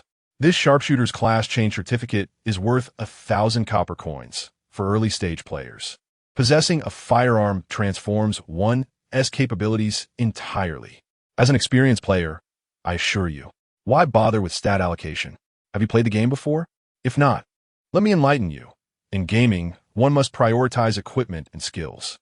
Early on, stats may only add a few points of damage, but formidable equipment makes a significant difference, aiding players to navigate the early stages of the game more effectively. Moreover, with dedicated effort, primary attributes can typically be maxed out at 49 points before level 20. Why only 49? Ahem, my equipment does seem quite impressive, doesn't it? Chen Yi absorbed the knowledge of the game world like a sponge, gaining insight into the prevalent player archetypes. The dominant faction comprised traditional gamers who diligently leveled up and upgraded their gear, striving for ever stronger and superior equipment. Due to physical limitations, once a player's fundamental attributes reached 49, they would need to experience a breakthrough, as further allocation of points would yield no benefit. Chen Yi had yet to uncover the specifics of achieving such a breakthrough. But for now, reaching 49 points felt early, and there was no urgency. While character attributes faced restrictions, equipment did not. The mantra among these players was that maximizing equipment details could yield unimaginable improvements. Traditional gamers progressed swiftly, yet their ultimate strength hinged upon financial resources and luck. The second category was the scholars, who primarily focused on skills, akin to Chen Yi, striving to comprehend their mechanics while rejecting the automated spell casting offered by the game. Players of this archetype often surpassed their counterparts of the first category at the same level. Yet the weaker individuals struggled to even exit the novice village, often left unwanted in team formations. Nonetheless, Chen Yi had no intention of altering his strategy for self-improvement. Most players engaged through teamwork. Lacking trustworthy allies, he could not afford to exhibit any glaring weaknesses. Subsequently, Chen Yi discovered a staff and a ring at a vendor's stall. Withered Vine Staff, quality, white physical attack, 10 to 12 magical attack, 15 to 21 effect, increases the likelihood of igniting foes when casting fireball. Durability, 15 level, 5 rating, a wooden staff capable of casting fireball. A quality weapon dramatically enhanced Chen Yi's combat prowess. The game world had undergone a transformation of sorts, enabling players to earn experience by vanquishing monsters or adversaries. However, all gains came with losses. Without a weapon, a player's potential remained largely unexpressed. Weapons served as the medium through which one's strength could manifest. When a player ascended to a certain level of power, the need for an even more potent medium emerged. Thus, players must strive to acquire superior equipment. Meditative Ring, quality, green intelligence, 1 effect, enhances meditation effects to a certain degree. Level, 5 durability, 5 evaluation. This ring is a gift from a mentor to an apprentice. Although it is of green quality, its effects are rather lackluster, having lingered at the stall for several game progressions. Upon noticing Chen Yi's interest in the ring, the stall owner hastily extolled the benefits of faster mana recovery, claiming an instant rapport with Chen Yi and offered it for a mere 200 copper coins. Coupled with the weapon's cost of 900 copper coins, Chen Yi suddenly felt impoverished, unable to afford a complete set of equipment. After reserving some copper coins for emergencies, he expended the remainder to acquire red and blue potions. Large red potion, X3 restores 25 health points in 10 seconds. Evaluation, a subpar item from another world, though it has a decent flavor. Price, 150 copper coins. Large blue potion, X1 restores 20 mana points in 10 seconds. Evaluation, if one is out of mana, is this really a timely solution? Price, 100 copper coins. After departing the street, Chen Yi returned to his humble abode. This is a basic benefit for players. As he surveyed his surroundings, he noted that while modest in size, it contained all essential amenities. Should he desire more space, he could simply purchase it with copper coins, and the cost was not exorbitant. It seemed as though space in the game world could be molded at will, akin to pliable clay. After resting at home for a night, Chen Yi began to explore the various features of the novice town. The first destination was the arena. His opponent was a level 12 sharpshooter, positioned 50 meters away. The opponent appeared relaxed, twirling a revolver in hand. Kid, you've come to the wrong place. This is the arena for level 10 and above. You should be playing house with the other newcomers. Chen Yi remained silent, for he had his reasons for being there. The opponent's taunts failed to affect him as the countdown in the air steadily diminished. 2, 1. The moment the countdown ceased, Chen Yi began to zigzag. The spot he had just vacated now riddled with bullet holes. Despite the sharpshooter's disdainful demeanor, he showed no mercy in his attacks.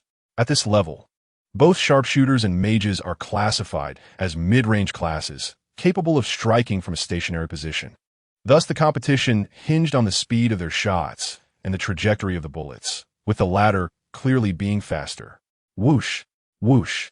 The revolver's bullets zipped through the air, but with his significantly superior mental acuity, Chen Yi managed to perceive these projectiles, albeit his evasive maneuvers lacked grace. Damn it, why is it like trying to catch an eel? Each revolver contains only 6 bullets, and now the ammunition was running low. The sharpshooter swiftly retrieved an ice grenade from a pouch at his side, hurling it towards Chen Yi while retreating in the opposite direction, skillfully reloading his weapon. However, the ice grenade that was supposed to thwart Chen Yi's movement did not explode. Instead, it rebounded back towards him under Chen Yi's mental control. What? With a sound reminiscent of shattering glass, patches of ice began to form on the ground, ensnaring the sharpshooter player's feet. Before he could breach the icy barrier with his revolver, a relentless barrage of fireballs descended upon him. You have suffered 25 points of damage from a fireball attack. You have suffered 20 points of damage from a fireball attack. You have suffered 22 points of damage from a fireball attack. You have lost the match by the time the sharpshooter player regained his composure. He had already exited the arena. Damn it, a mage from the scholar class? Was it said that such characters possess little combat prowess in the early game? He failed to consider that perhaps his own lack of skill contributed to his defeat. Meanwhile, Chen Yi, the victorious player, reflected on the issues encountered during the battle. Distance was the lifeblood of the mage, yet it also served as a vital lifeline for many other classes. When faced with foes who struck with greater swiftness, he found himself lacking in countermeasures. Chen Yi had immersed himself in the arena for 2 days, suffering more defeats than victories. The array of diverse classes, peculiar skills, and even the presence of pay-to-win players from the second generation of guilds overwhelmed him. In contrast to the pay-to-win players who effortlessly amassed impressive gear, Chen Yi could not help but shed tears of envy for his own inadequacies. Chapter 10. The first game, the library, a vital function within the town, houses an unimaginable number of books. Among them are tomes for mages and warriors alike. During this period, Chen Yi spent his time either immersed in the arena or perusing these texts. As he sets down essential studies for Mage Apprentices 3, the game world prompts him to engage in gameplay. He approaches the front desk, inquiring, "Dear cat teacher, may I borrow these books?" Instead of a human attendant, a plump tabby cat occupies the desk. Judging by its weight, it could easily rival any orange tabby. The cat teacher, displeased, opens its eyes, seemingly unaware of the importance of afternoon naps to felines. Nevertheless, it forgives Chen Yi, for it is a diligent feline. Stretching lazily, it attempts to elongate like any ordinary cat, though its excess weight wobbles conspicuously. The notebook beneath it suddenly flutters into the air, opening of its own accord, while an ink-dipped quill glides across the pages to take notes. "Are you off to the game, young lad?" Though phrased as a question, it carries the tone of a statement. Having served at the library's front desk for quite some time, the cat teacher possesses a greater understanding of the game world than Chen Yi. The deposit for this book is 100 copper coins. Will you be paying with coins or collateralizing equivalent items? Chen Yi had retained some copper coins, but after his expenses in the arena over the past few days, he is now utterly penniless following the deposit. Game start. With the book in hand, Chen Yi vanishes from the library as the tabby cat, referred to as the cat teacher, curls back up, reluctantly pressing the notebook under its body, seemingly prepared to reclaim its previous slumber. Ugh! Chen Yi, feeling dizzy, lies on the ground, retching. Could the game world not be a bit gentler during teleportation? Alongside him, 25 others enter the game, and while some find his reaction peculiar, they do not pay it much mind. Location: Plants vs. Zombies world. Mission: survive for 4 days. Zombies have emerged from all directions surrounding Dave's house, and the objective is to defend both Dave's home and 1's own brain. Recommended level, 10 to 19. Mission rewards, copper coins, green quality equipment. It appears this is a benevolent level, indeed, with generous rewards. With the assistance of plants, even with fewer players, the mission could be completed with ease. He Dao-sun, bearing a cross, steps forward. Everyone, please be quiet. I am Dao-sun from the Iron Fist Guild. Are there any fellow guild members participating in this game? Following him, Mu Qingna, elegantly clad in a qipao, calls out, I am Mu Qingna from the Rose Guild. Are there any sisters from the same guild here? In an instant, players scramble to locate their guilds, while those lacking a guild or who are solo players seek to temporarily join a faction of their liking. What is your profession? Mage? How do you prove you are a mage? Chen Yi raises his staff, and after 5 seconds, a fireball materializes. He Dao-sun welcomes Chen Yi. At this level, it is uncommon for individuals to conceal their identities by purchasing unnecessary weapons or learning skills outside their primary attributes. There is nothing else to say. I have just transitioned into a state of poverty. Among the present players, apart from Chen Yi, the rest predominantly fall within the level range of 10 to 12, marking the first gaming experience for many following their class change. The players instinctively divided into 2 teams, led by Hidashin of the Iron Fist Guild and Mu Qingna of the Rose Guild. Observing this novel scenario, Chen Yi discreetly positioned himself at the back, feigning an air of seasoned expertise while merely mimicking the movements of the other players. This is a common method of forming teams, prioritizing members from one's own guild, followed by those from larger guilds. Players from prominent guilds often possess access to invaluable information, thus defaulting as team leaders. In the gaming realm, solo players typically lack a voice. Preparation time over. Language function activated. Chat channel opened. As the protective shield for all dissipated, Hidashin and Mu Qingna approached the only nearby house, a guest that required no effort. Ding dong as the 2 leaders prepared to converse with Dave. Chen Yi stealthily surveyed his surroundings.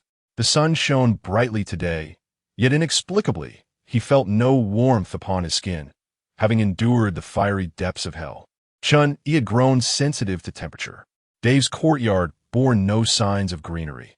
Had the plants been cleared away following the repulsion of a zombie attack? The absence of trees around the house provided an unobstructed view, yet this very openness evoked a peculiar sentiment. The ground appeared stark and barren. Where would the zombies emerge from? While engaged in the game, the courtyard's perspective offered little sense of reality, but standing in Dave's yard imbued it with an unsettling atmosphere. Bang! The door slammed heavily against the wall as Dave, his eyes bloodshot, emerged from within, revealing a rather disheveled state. Mu Qingna, greetings, Mr. Dave.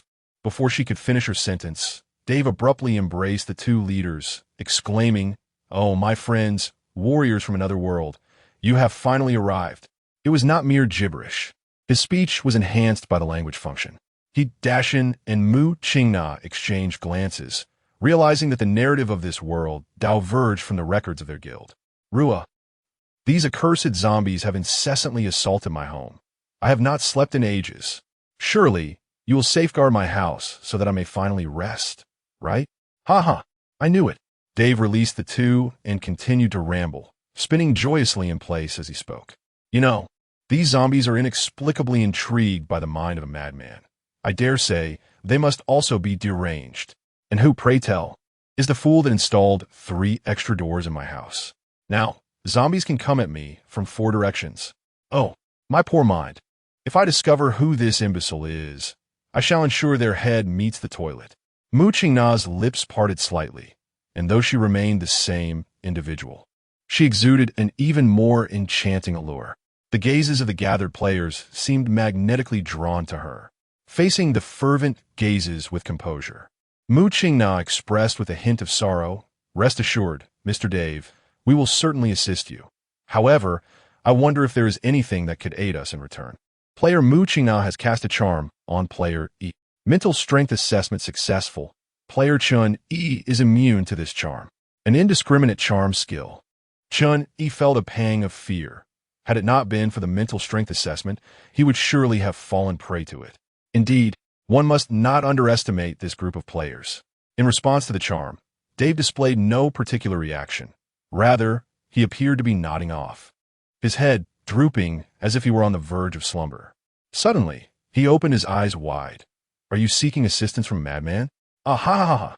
Truly a friend of mine. Yet, I am merely a madman. Wow, Arua." As Muchina involuntarily twitched her lips, Dave closed the door. Is there truly a madman who would declare himself a madman? Just as the door shut, a notification resonated in Chen Yi's mind from the game world. Ding! Quest initiated. Players in this world have repeatedly faced total annihilation. Seek the cause of the calamity. Quest rewards, dependent on completion level. This is a quest for seed players. Chapter 11. The inconvenience of spells. The enchantment did not linger for long. As players resumed their senses, they regarded Mu Qingna with caution. Truly, as a member of the Rose Guild, she was as beautiful as she was thorny. In an instant, the players who had joined her party retracted their guarded thoughts, and the team appeared remarkably harmonious. Daxian curled his lip. The members of the Rose Guild were fond of such tactics. Although the ruse was somewhat antiquated, it proved effective. Engaging with members of one's own guild felt far more reassuring. Players were often self-important individuals, and temporary teams were notoriously unreliable, necessitating some form of persuasion, with nothing more suitable than overwhelming force. Mu Qingna's expression turned grave. Everyone present should be familiar with the game Plants vs. Zombies. The premise involves zombies attempting to devour Dave's brain, while players can thwart them by planting special flora. However, as you all witnessed, the very Dave who could have provided us with plants has encountered an unfortunate mishap. Daxian nodded in agreement. Many players from the Iron Fist Guild have traversed this world. Under normal circumstances, Dave would furnish players with seed packets and, following the repulsion of zombies, provide additional seeds. The true challenge of this world primarily tests players' reflexes and their ability to strategize plant combinations. Silence enveloped both teams as players awaited the leader's directives. Mu Qingna continued. The absence of plant assistance signifies that this is no longer a tower defense game. It has transformed into a survival game. Daxian added.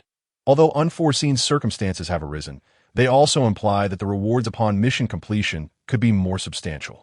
Such scenarios have occurred in other games, and as long as we unite in purpose, overcoming this challenge is not impossible.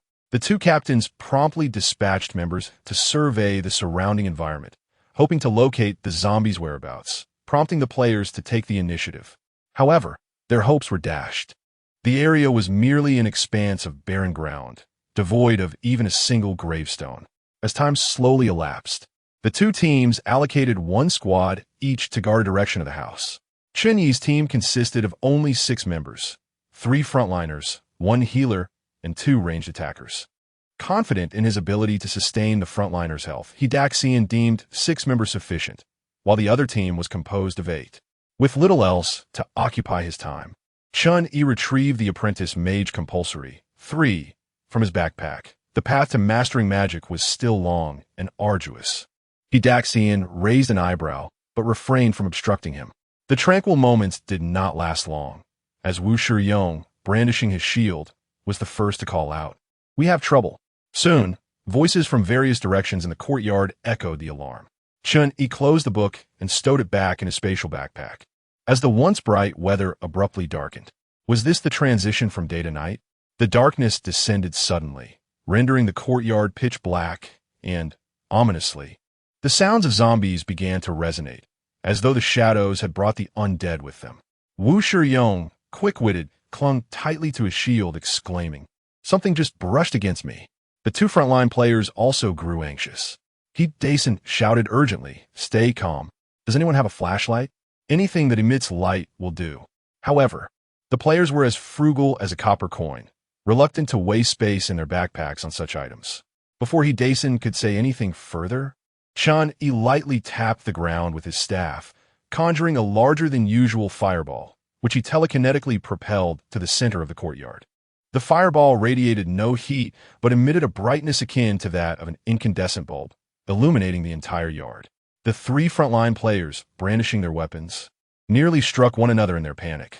Having inadvertently collided, the true enemy, the zombies, had yet to appear. The trio felt somewhat embarrassed.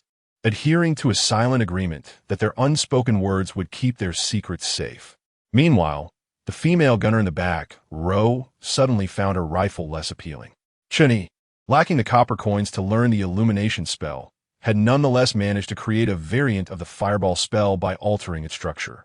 With his spell analysis skill and the essential textbooks for mage apprentices, Chen Yi had successfully deciphered the structure of the fireball spell. Magic was not a mere inconvenience. Dason, wearing a broad smile, inquired, "What do we call this, brother?" Since Chen Yi had not spoken in the channel, Dason remained unaware of his in-game name. His silence stemmed from a desire to conceal his level, which would be revealed in the chat. "Just E," Chen Yi replied. "Brother E, how long can this fireball last? And what is its mana cost?" After a moment's thought, Chen Yi responded, "It can last about 10 minutes and consumes 40 points of mana." He exaggerated the mana cost slightly. Dason quickly pressed, "Can you maintain 4 of them simultaneously?" The public channel was in disarray, with others evidently struggling to resolve the lighting issue. Chen Yi nodded, "It's just a matter of mana consumption." Upon seeing Chen Yi nod, Dason was ecstatic. Other matters seemed trivial in comparison. Dason, Iron Fist, LV12. Is the madwoman still alive? Mu Qingna, Rose, LV12. Let it go. The chaos was not confined to Chen Yi's position. Mu Qingna was doing her best to stabilize her teammates with her charm. But it was clear she could not maintain the current state for long, as evidenced by her increasingly agitated responses. Dason, Iron Fist, LV12. Brother E can resolve the light issue, but we need to address the mana consumption. Mu Qingna, Rose, LV12. I'll handle the consumption. Before long, Chen Yi had climbed to the rooftop of Dave's house, with 4 fireballs illuminating the courtyard from 4 directions. For the first time, Mu Qingna felt that light was truly beautiful, even as she seethed with irritation, casting a fierce glare at someone. Her own team possessed a mage, yet they could not accomplish even the simple task of providing illumination. One fireball struck a teammate, successfully throwing the team into disarray before the zombies arrived. Standing aside, the mage displayed an awkward yet courteous smile. It was inconceivable for a mage in this phase to pursue skills devoid of combat prowess. After considerable deliberation, it was determined that Chen Yi's position must remain unchanged, for without a source of light, he would be utterly defenseless against the encroaching zombies. However, sustaining the fireball would inevitably drain some of Chen Yi's vitality, thereby diminishing his efficiency in exterminating foes. To offset this deficit, Mu Qingna bestowed upon Chen Yi a necklace, while other players offered him a selection of mana-restoring potions. Rejuvenation Necklace Quality, Green Intelligence, 2 mana, 50 effect, restores 1 mana per minute level, 10 durability, 12/12 evaluation, and essential for novice mages. Chen Yi promptly labeled Mu Qingna as a benefactor, his expression softening considerably. It was not mere superficiality that prompted this. Rather, his dire financial state played a significant role. The potions provided by other players hailed from various realms, yet their efficacy in restoring mana was assured. Soon, the other players vacated the rooftop, leaving Chen Yi alone to maintain the fireball. With a gentle mental focus, he elevated the fireball to hover in the center of each courtyard, enhancing its illuminating effect. Subsequently, he began to meditate in place to recuperate, mindful that he had only reached level 5, rendering him unable to equip the necklace. The peculiar atmosphere of this world underscored the importance of maintaining his well-being. Chapter 12. The battle commences as the meditation of Chen Yi came to an end. He opened his eyes to behold an array of grotesque zombies emerging from the darkness into the courtyard. Despite their evident demise, they emitted mournful wails that echoed through the air. Meanwhile, the frontline tank players wore expressions of grimace, repulsed by the nauseating sight and odor. Wuxia raised a shield high, bellowing, "Holy Shield." A radiant barrier, larger than before, materialized, then promptly contracted and fused with his shield, which began to emit a faint glow. The swiftest among the zombies, a rugby zombie, charged at Wuxia, its claws striking the shield and scattering luminous shards. 2 warriors flanking him unsheathed their swords and struck at the undead, the sound of their blades clashing against the corpses resonating like metal on metal. Dason firmly planted a cross into the earth, from which a subtle halo radiated, slowing the movement of zombies within its range. Yet, He-Descend's preparations were far from complete. Adopting a posture of prayer, he bestowed an array of buffs upon his comrades. Whispers of the Wind. Effect: increases movement and attack speed by 10. Oath of the Night. Effect: increases defense by 10. Roar of Glory. Effect: enhances physical attack power by 30. Bolstered by these enhancements, the frontline quickly unleashed their skills to maximize their effects. Alas, there were no augmentations from magical prowess, which explained He-Descend's decision to include but a single mage in their ranks. Chen Yi, however, was not inclined to remain idle. Each zombie represented a reservoir of experience points. Boom! A fireball erupted amidst the zombies, followed by a relentless barrage of explosions. Chen Yi positioned himself approximately 4 paces behind the front line, deftly avoiding collateral damage while disrupting the zombies' rhythm of attack. Fireball inflicts 39 points of damage on a common zombie. Impact, 15 points. Burn, 24 points. Burn damage, 15 points. Fireball inflicts 42 points of damage on a common zombie. Impact, 18 points. Burn, 24 points, glimpsing the damage records. Chen Yi's eyes shimmered with excitement. The zombies exhibited remarkable physical resistance. The metallic clang that resonated when warriors struck them attested to that. Thus, the impact damage from the fireball was significantly diminished. However, the burn damage was abnormally high, with several zombies igniting directly from the fireball's wrath. These creatures were indeed fearful of fire. With this realization, Chen Yi ceased his fireball barrage and redirected his focus to the structure of the spell. This aspect, crucial for stability, was not to be altered. No, I do not require its stability. The explosive structure must be preserved. Explosive? No. I merely need it to extend the fireball's range further. This can be modified. As Chen Yi contemplated the structure, He-Descend cast a curious glance at the ceiling, but chose not to dwell on it. The early-stage characteristics of mages, high damage yet rapid mana depletion, meant that once they expended their skills, they were left awaiting mana regeneration. At this moment, the advantages of physical classes became apparent. As long as their stamina and health remained intact, they could sustain their output indefinitely. The duration of a gunslinger's output is determined by the quantity of ammunition prepared by the player. On the public screen, He-Descend shared the speculations of the predecessors regarding zombie data. He-Descend, Iron Fist, LV-12. Here are the zombie statistics. Common zombie, LV, 10 Constitution, 12, 10 level breakthrough, 100 HP, Strength, 5 Intelligence, -2 Agility, 1 Spirit, 1 Health approximately around 220, with the zombie's innate defense reducing physical damage by 25. Zombie King, LV, 19 Constitution, 45, 10 level breakthrough, 100 Strength, 19 Intelligence, 1 Agility, 3 Spirit, 2 He-Descend, Iron Fist, LV-12. The Zombie King's health is approximately 650 points, with its defense reducing physical damage by 40. The mage must conserve a certain amount of mana to confront the Zombie King on the final day. He-Descend, Iron Fist, LV-12.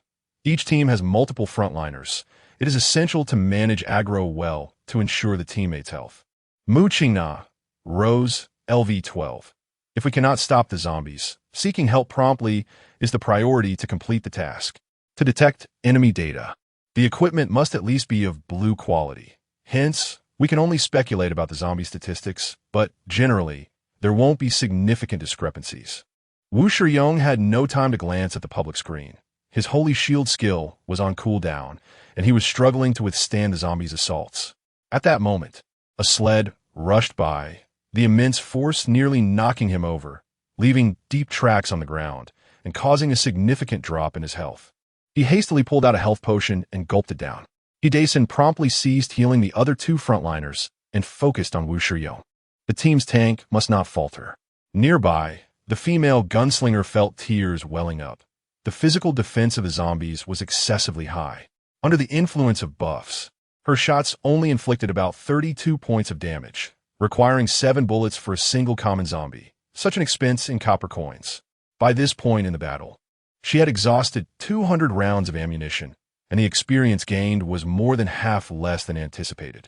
The zombies had hardly dropped any equipment upon death, and she could only hope that the copper coins on the ground would not result in a significant loss. After nearly 20 minutes of silence, during which Chen Yi had only been contemplating while casting fireballs, he finally found a solution. Just as Dason and the others were debating whether to abandon the mission, a fireball over a meter in diameter appeared in the courtyard. Dason's face turned pale. Oh no. The three frontliners were utterly despondent. The fatal blow had come from a teammate, and they wished they had given up on this mission from the start. Now, they had to pay the resurrection coins. The penalties for mission failure were minimal, but resurrection coins were exceedingly dear.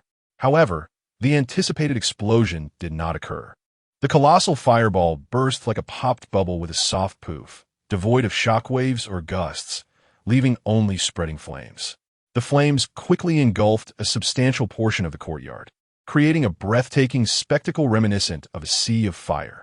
Initially, the players in the front row believed they were on the brink of demise, merely feeling the searing pain of flames. They hurriedly retreated to a fire-free zone near the house, simultaneously extinguishing the flames on their flammable belongings. These flames were sustained by magical energy, and without combustible materials, they would soon extinguish. Moreover, the mana consumed by the fireballs was considerable, rendering it one of the most ineffective skills in the arena. However, for the inherently flammable and fire-fearing zombies, these fireballs had a terrifying effect. Flames scorched the zombies, inflicting 15 points of damage. At a glance, this damage seemed unimpressive, but what if it were persistent? In an instant, Chen Yi's damage record was inundated with continuous notifications. Chen Yi paused to gulp down a mana recovery potion, amidst a chorus of exclamations as 3 colossal fireballs erupted in 3 different directions. Sun, Iron Fist, LV-12, damn. Muchina rose, LV-12, damn. Wu Shiyong, Wandering, LV-11, disrupting the formation. I must say, Mr. E is incredible. They even found the time to jest.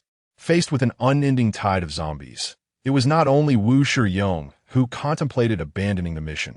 Other players harbored similar thoughts. They had barely managed to hold their ground on the first night. How could they endure for the subsequent 3 days? Naturally, this was a scenario Chen Yi wished to avoid, as he possessed no copper coins to face the penalties of mission failure. Mu Qing-na cast a disdainful glance at the mage within their ranks, questioning why he was so inept. The mage player opened his mouth to speak, but then fell silent, yearning to explain how challenging it was for early-stage, scholarly mages, where knowledge accumulation demands time. Yet, who cared? People only regarded the outcomes. Very well. Let me endure the cold remarks alone. Mu Qing-na raised an eyebrow. What are you doing? Output damage. Without the life of a great one, there is still the affliction of a great one. Chapter 13. The first day concludes. Chen Yi slumped on the rooftop, struggling to maintain his mental focus as the negative effects of depleted mana set in. His limbs felt heavy, a ringing echoed in his ears, and it was as if a taut nerve in his mind was playing an incessant tune. The recovery from the blue potion required a bit more time, compelling Chen Yi to empty his thoughts and enter a meditative state. It appeared that he needed to hone this aspect as well. How might a mage's mana consumption be effectively addressed? Should he perhaps learn additional skills? The more he forced himself to think of nothing, the more erratic his thoughts became. At that moment, a refreshing energy flowed from his arm into his brain, subsequently radiating throughout his body. The meditative ring was proving its worth. Though it merely augmented his base intelligence slightly, its designation as a green-tier item indicated its unique advantages. Chen Yi's expression gradually relaxed. Through the art of effortless meditation, the remnants of his mana began to circulate within him, slowly but surely replenishing. While Chen Yi meditated, other players were far from idle. The flames, unsupported by mana, quickly extinguished, yet the fire upon the zombies persisted.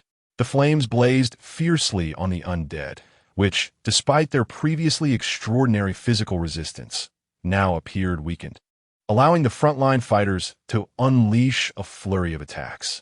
Previously, my skill, Rage Slash, dealt a mere 56 points of damage. Now, a normal strike was inflicting 47. Do you also sense the zombies have become more fragile? I thought it was merely my own strength that had increased. Wu Shiyong scoffed derisively. Pa, are you not aware of your own damage? If it weren't for your aggro, I would have long since used a resurrection coin. He did not neglect his responsibilities as a tank. With a taunt, he drew a multitude of zombies together, intensifying the flames further. The ordinary zombies, moving sluggishly from the rear, collapsed before they could even approach the front lines. EXP 60, EXP 40, EXP 72. Level, LV5 EXP 352, 1000. Chen Yi's experience bar, previously stagnant, surged rapidly. With the overlevel buff in effect, even if he did not personally slay the zombies, the experience gained was considerable. Moreover, this source of experience was not confined to a single courtyard, but rather extended across 4. Zombies in other directions began to fall, further accelerating the growth of Chen Yi's experience. Congratulations on leveling up to LV6. Congratulations on leveling up to LV7. Congratulations on leveling up to LV8. A smile of joy spread across Chen Yi's face. Indeed, this was the path to a mage's advancement. As his experience reached LV8, EXP 540-2000, a radiant light began to emerge in the sky. With the last zombie collapsing in flames, no further undead appeared in sight. The first day of the game had passed. Based on the timing of the fireball spell, a single night lasted approximately 1 hour. Thus, the so-called day equated to 2 hours. The relentless assaults of the zombies left players no time to clear the battlefield.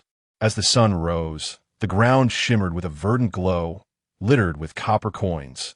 Among them, items radiating white and green light captured the attention of all. Many players' eyes turned green, yet none foolishly attempted to take advantage of the situation. The 2 captains organized a team to clean the battlefield, simultaneously stating that such matters were best left to them, sparing Mr. E the trouble. Chen Yi sighed inwardly, pondering whether he had begun to bear the burden of a master.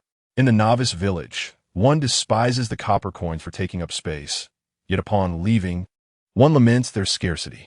In truth, Mr. Yi also wished to collect copper coins. After some time, players gathered together, with Mu Qingna standing at the center to distribute the spoils. This battle yielded a remarkable 762 copper coins, 24 pieces of white equipment, and 7 pieces of green equipment. This was merely the first day's haul. Upon hearing this, the other players expressed their astonishment. While they anticipated a substantial amount, they had not expected it to be so plentiful. Mu Qingna smiled sweetly at Chen Yi, her expression radiating warmth. In a typical game, the zombie drop rate is quite low, but without the aid of plants, perhaps the balance of the game world has increased the drop rate. Naturally, the greatest gratitude was owed to the game's most significant contributor, Mr. E. The players around Chen Yi quickly distanced themselves, and suddenly under the scrutiny of so many, he felt somewhat awkward and could only maintain a stoic expression. Even so, this did not diminish the player's acknowledgement. After all, a master might naturally exhibit a hint of a poker face. After discussing with Dashin of the Iron Fist Guild, I decided that 20 of this game's profits should be allocated to the team. What do you think? The other players exchanged glances. Even if Chen Yi claimed 20, they would still profit handsomely from this quest. Moreover, they would rely on this esteemed figure for the forthcoming zombies. I have no objections. Mr. E is worth every bit of it. Please don't be modest. The players were amiable, largely due to the promise of profit. If the game were to end now, their congeniality might not have been so assured. Chen Yi collected 552 copper coins for pieces of white equipment and 1 piece of green equipment, feeling as though he had won the lottery. To swiftly enhance his combat capabilities, he opted for equipment suited to his needs, though regrettably, he required level 10 to equip them. King of Dance's tap shoes quality, green armor, 4 intelligence, 5 effect, increases movement speed by 5. Durability, 17 level, 10 evaluation. Donning these, you shall be the most dashing at the ball. The remaining green equipment was either heavy armor or weapons for other classes, leaving only these shoes as a fitting choice for Chen Yi. The white equipment merely added 1 to 2 points to attributes and defense, lacking any special effects. To calm his excited heart, Chen Yi took out essential studies for Mage Apprentices 3 immersing himself in a sea of knowledge to forget his newfound wealth. Observing Chen Yi's diligent efforts, mooching aside, regrettably, the Rose Guild primarily recruited females, and she lacked the authority to change that. Dashan, however, did not share such sentiments. Contemplating his future, he couldn't help but sigh. With such a brilliant mind, how could it not be preserved? Their musings went unnoticed by the others. Behind the players loomed a secluded building. Even during daylight, Dave's door remained shut, leaving everyone oblivious to his activities within. After all, he was a madman. Chen Yi opened the task panel. Task: survive for 4 days. 1-4. Zombies had emerged from all directions surrounding Dave's house, and the challenge was to defend both the residents and one's own sanity. The second task was to uncover the reason behind the demise of all players in this world. Currently, it appeared to be due to Dave's failure to provide seeds, thereby altering the course of the game. However, the task did not indicate completion. The remaining world to explore was limited to 3 days, while the protagonist, Dave, remained ensconced in his home, showing no response even after knocking on the door, leaving no avenue for progress. Chen Yi felt a throbbing headache. Why did being a player entail such a convoluted predicament? Calm down. He had entered a different realm, and if he could not maintain his composure, the only outcome awaiting him was death. After a moment of meditation, Chen Yi regained his tranquility. Remaining idle was not a viable solution. To accomplish his mission, he had to either confront the zombies or engage with Dave. Daosun, perplexed, inquired, Mr. Yi, do you wish to inspect the surroundings again? Haven't we already done so? There's nothing but dirt and grass. Chen Yi offered little explanation. Perhaps there will be changes after the first day ends. Seeing Chen Yi's resolute demeanor, Daosun refrained from further objections, merely hoping that Chen Yi would not wander too far and miss the onset of the second night. Chapter 14. Chen Yi's transformation under the watchful gaze of other players. Chen Yi searched for clues in solitude. However, as Daosun had remarked, the surroundings were merely comprised of soil and grass, devoid of any other presence. The game world recommended players of levels 10 to 19, suggesting that forces beyond this threshold would not appear unless the realm of Plants vs. Zombies had surpassed that of the game world. This theory, however, seemed untenable, as the most compelling evidence lay in the player's arrival in this world, which could not be dismissed. Yet, how to explain the sudden onset of night and the sun that exuded no warmth? Chen Yi expanded his search radius, yet all that met his gaze were verdant grasses, with not even a whiff of the foul odor of zombies. Was it possible they were concealed beneath the earth? The zombies did not immediately assault the yard upon the onset of darkness, indicating they were some distance away. Moreover, the players were thrown into a state of panic, unable to ascertain whether other unsettling sounds lurked in the shadows. With focused mental energy, he enveloped a half-meter radius around himself, probing the ground for any anomalies. Chen Yi was unconcerned about veering off course. Zombies were attacking from all directions, suggesting the existence of something akin to a base in each cardinal point. The ground, as perceived through his mental acuity, was less tangible than what the eyes beheld, yet the information gleaned was far more comprehensive. Why did the soil appear to retain a persistently moist quality? According to the weather settings, it should have been fair skies recently. Chen Yi struggled to comprehend the enigma of the sun and night, ultimately attributing it to the game's design, similar to how a novice village would refresh. Fireball. As the fireball struck the ground, the explosion unleashed a momentary surge of high temperature, rendering the surrounding soil arid and leaving a small crater in its wake. This indicated that the moisture of the earth was not inherent to the game's parameters and could indeed be altered. So, where lay the threshold of this dampness? Chen Yi retreated towards Dave's house. Approximately 30 meters from the dwelling, the soil began to dry out. Suddenly, a hypothesis took root in his mind. Excuse me, is this Wu Shiyong? He inquired. Wu Shiyong, taken aback, pointed to himself. Are you looking for me, esteemed one? Chen Yi wasted no time. I wouldn't call myself esteemed, but I have some questions for you. Upon hearing that Chen Yi required his assistance, Wu Shiyong, disregarding his need for rest, promptly thumped his chest, indicating he was ready to assist. Are you asking about the extent of the flame as coverage? Wu Shiyong mused, his brow furrowed in contemplation, as his mind struggled to catch up after a long period of disuse. Nevertheless, he decided to respond to the esteemed one's inquiry. I remember that near the house, the flames reached about here. At the spot Wu Shiyong indicated, the soil indeed remained dry, while closer to the house, it turned moist. As for the other side, I estimate it could reach here. In his astonishment, he retained only a vague impression of the event. Chen Yi nodded in gratitude. Subsequently, I saw counsel from two other frontline warriors. After synthesizing the insights of the three individuals, I arrived at a location with a minimal margin of error.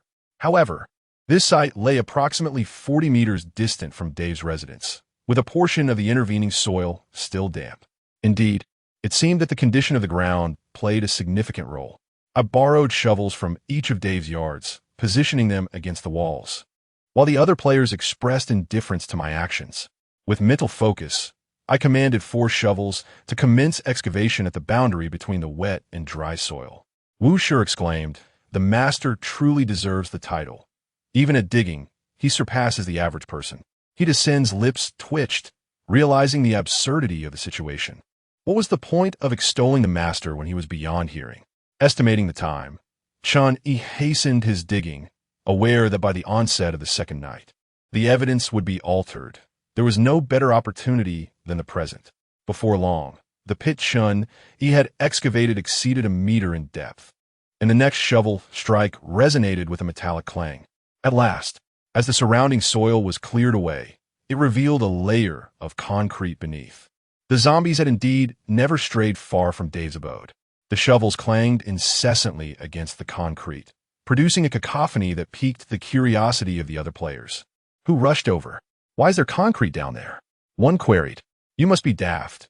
Mr. E has uncovered the zombie base. If all goes as expected, a multitude of zombies lies beneath that concrete." Who says I'm foolish? Without my provision of information, how could Mr. E have made this discovery? In this regard, I am equivalent to him. Ida's son, unwilling to continue the banter with this group, kicked the 2 warriors to assist. The warriors, unperturbed, grinned and suggested that Chen Yi take a break while they took over. Chen Yi acquiesced, stepping back to meditate and maintain his focus. While his mental awareness enveloped the area, any approach would prompt an immediate cessation of his meditation.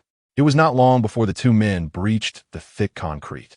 The darkened cavity revealed little, but the putrid stench of decay was unmistakable.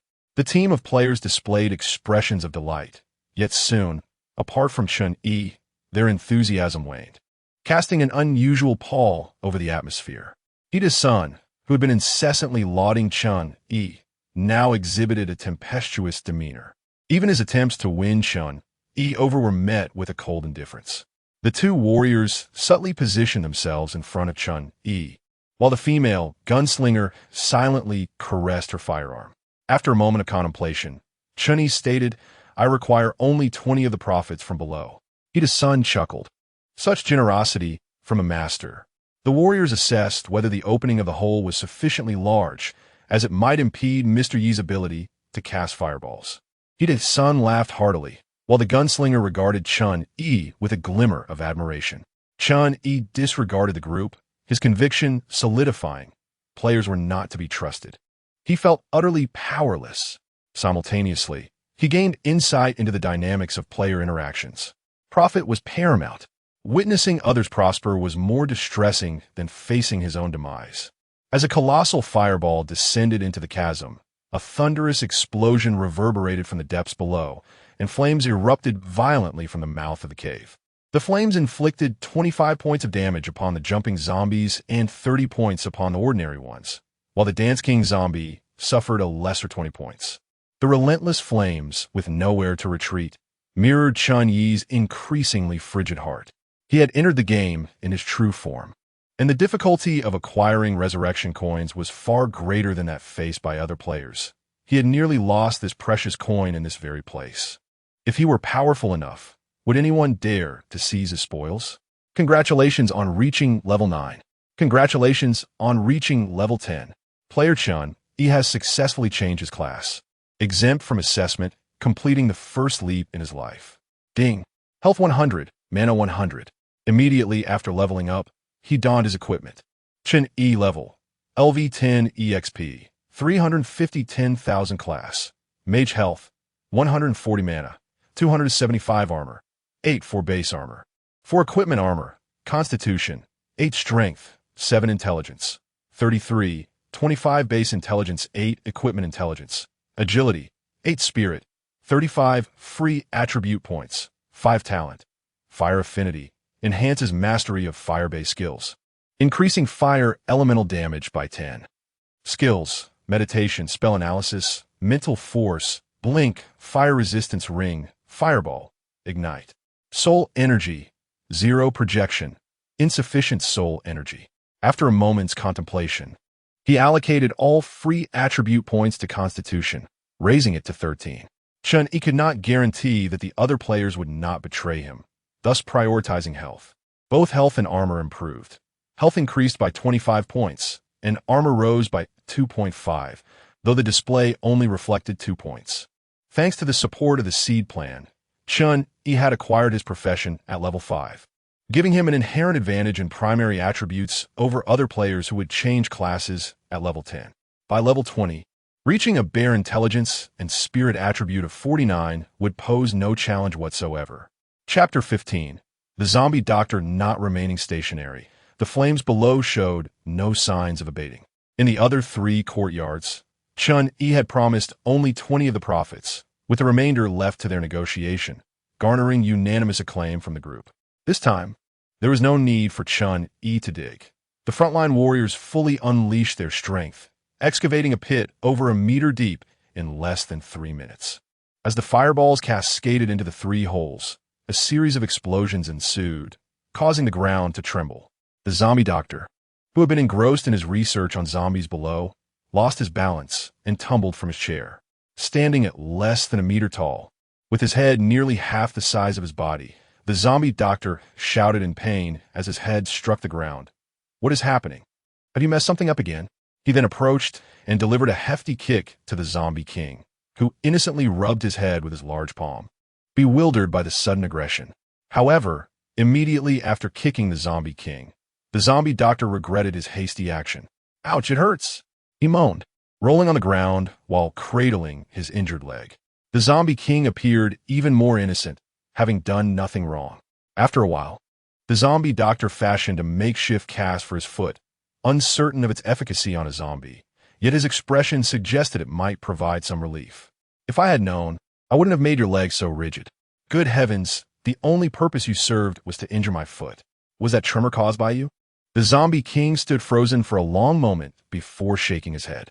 The zombie doctor shielded his face with his hand, lamenting, "This is precisely why I yearn for Dave's brain. You are all just too dim-witted. I truly wish to pry open your skull to see what lies within. Wait, I seem to have done that already. So how can I render you a tad more intelligent? Oh, my God. No, I should be praying to myself, shouldn't I? Ha ha. This presents a new endeavor, which I shall dub Intelligent Zombie. What do you think?" The zombie king continued to stare blankly at the zombie doctor, causing the doctor's sense of achievement to plummet into the negatives. Cursing under his breath, the zombie doctor climbed onto the zombie king's head, who cautiously placed him within his own brain. "I'm utterly fed up with you fools, including that simpleton Dave. Why can't he comprehend that this world is but a facade? No, wait. Dave possesses a brain, so he isn't a fool. Then why doesn't he understand?" Stumped, the doctor chose to abandon the thought. "All right, stop being lazy and go see what's happening out there." Meanwhile, the players on the ground were intently focused on the openings, their enthusiasm undeterred by the fiery underground. Chen Yi's experience points surged rapidly during this process. Just as the players awaited the opportunity to collect gold coins, the ground nearby suddenly bulged and then split apart. Wuxia exclaimed with delight, "Brothers, there's another underground base. I never expected such a delightful surprise. No wonder the rewards for this mission are so low. It turns out they were all allocated to the zombies. Do not let the zombies escape. Let them remain quietly underground until Mr. E unleashes his fireball to resolve the situation. By the way, did you hear the sound of the elevator?" Chen Yi retreated to the back, silently consuming a bottle of restorative potion. As a tank, Wuxia Yong, the swiftest among them, propelled himself backward with even greater speed. The other players attempting to block the entrance did the same. The first thing they did upon rising was gulp down health potions. The diminished realism meant a reduction in pain perception. Sustaining such a heavy blow felt as if nothing had happened. It is the boss. The shrill voice of the zombie doctor echoed in everyone's ears. What is going on? It turns out to be you pesky insects again. This is the 152nd time. Why do you not understand? Chen Yi abruptly lifted his head. The root of the world's problems had emerged. Ding. Quest completed. Ding. Quest. Eliminate the source. Defeat the zombie doctor to revert this world to its normal mode. Quest rewards are cumulative. Failure results in the cancellation of rewards. Accept decline quest. Chen Yi observed the expressions of the other players. These individuals gazed fervently at the zombie king, showing no signs of fear.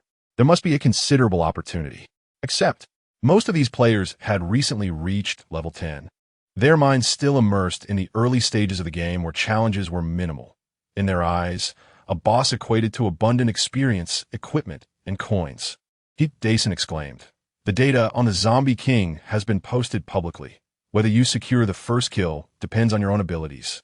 With that, he prepared to enhance his fellow guild members, strategically arranged in other teams, with buffs.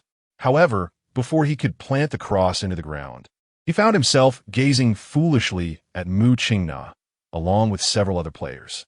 By the time Dason regained his composure, the other players were already engaged in combat with the zombie king. Dason and a few guild members wore expressions of deep dismay, glaring fiercely at the giggling Mu Qingna. Little did they know, Mu Qingna's intention was not merely to delay them. Her charm was but a fa-ade, the true objective being to mark them.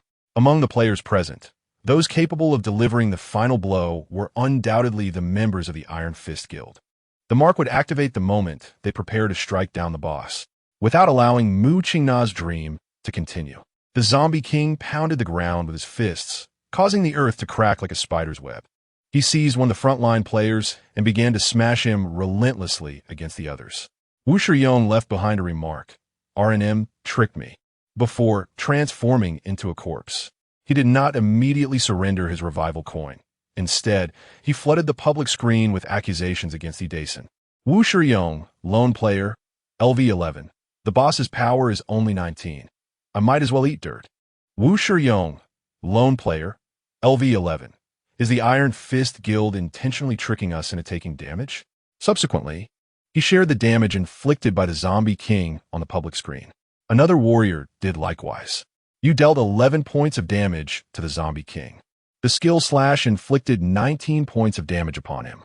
The gunslinger and the mage attempted to circumvent the zombie king to launch an attack on the zombie doctor, yet were thwarted by an unexpectedly robust barrier that appeared deceptively fragile.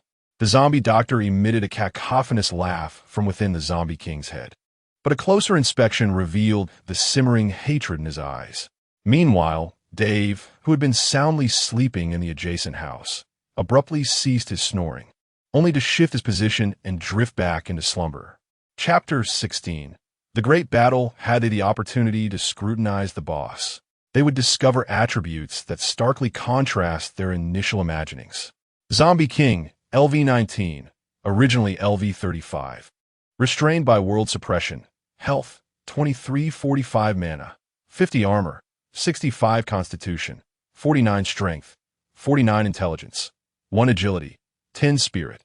1 the Zombie King, a creature forged from corpses and steel.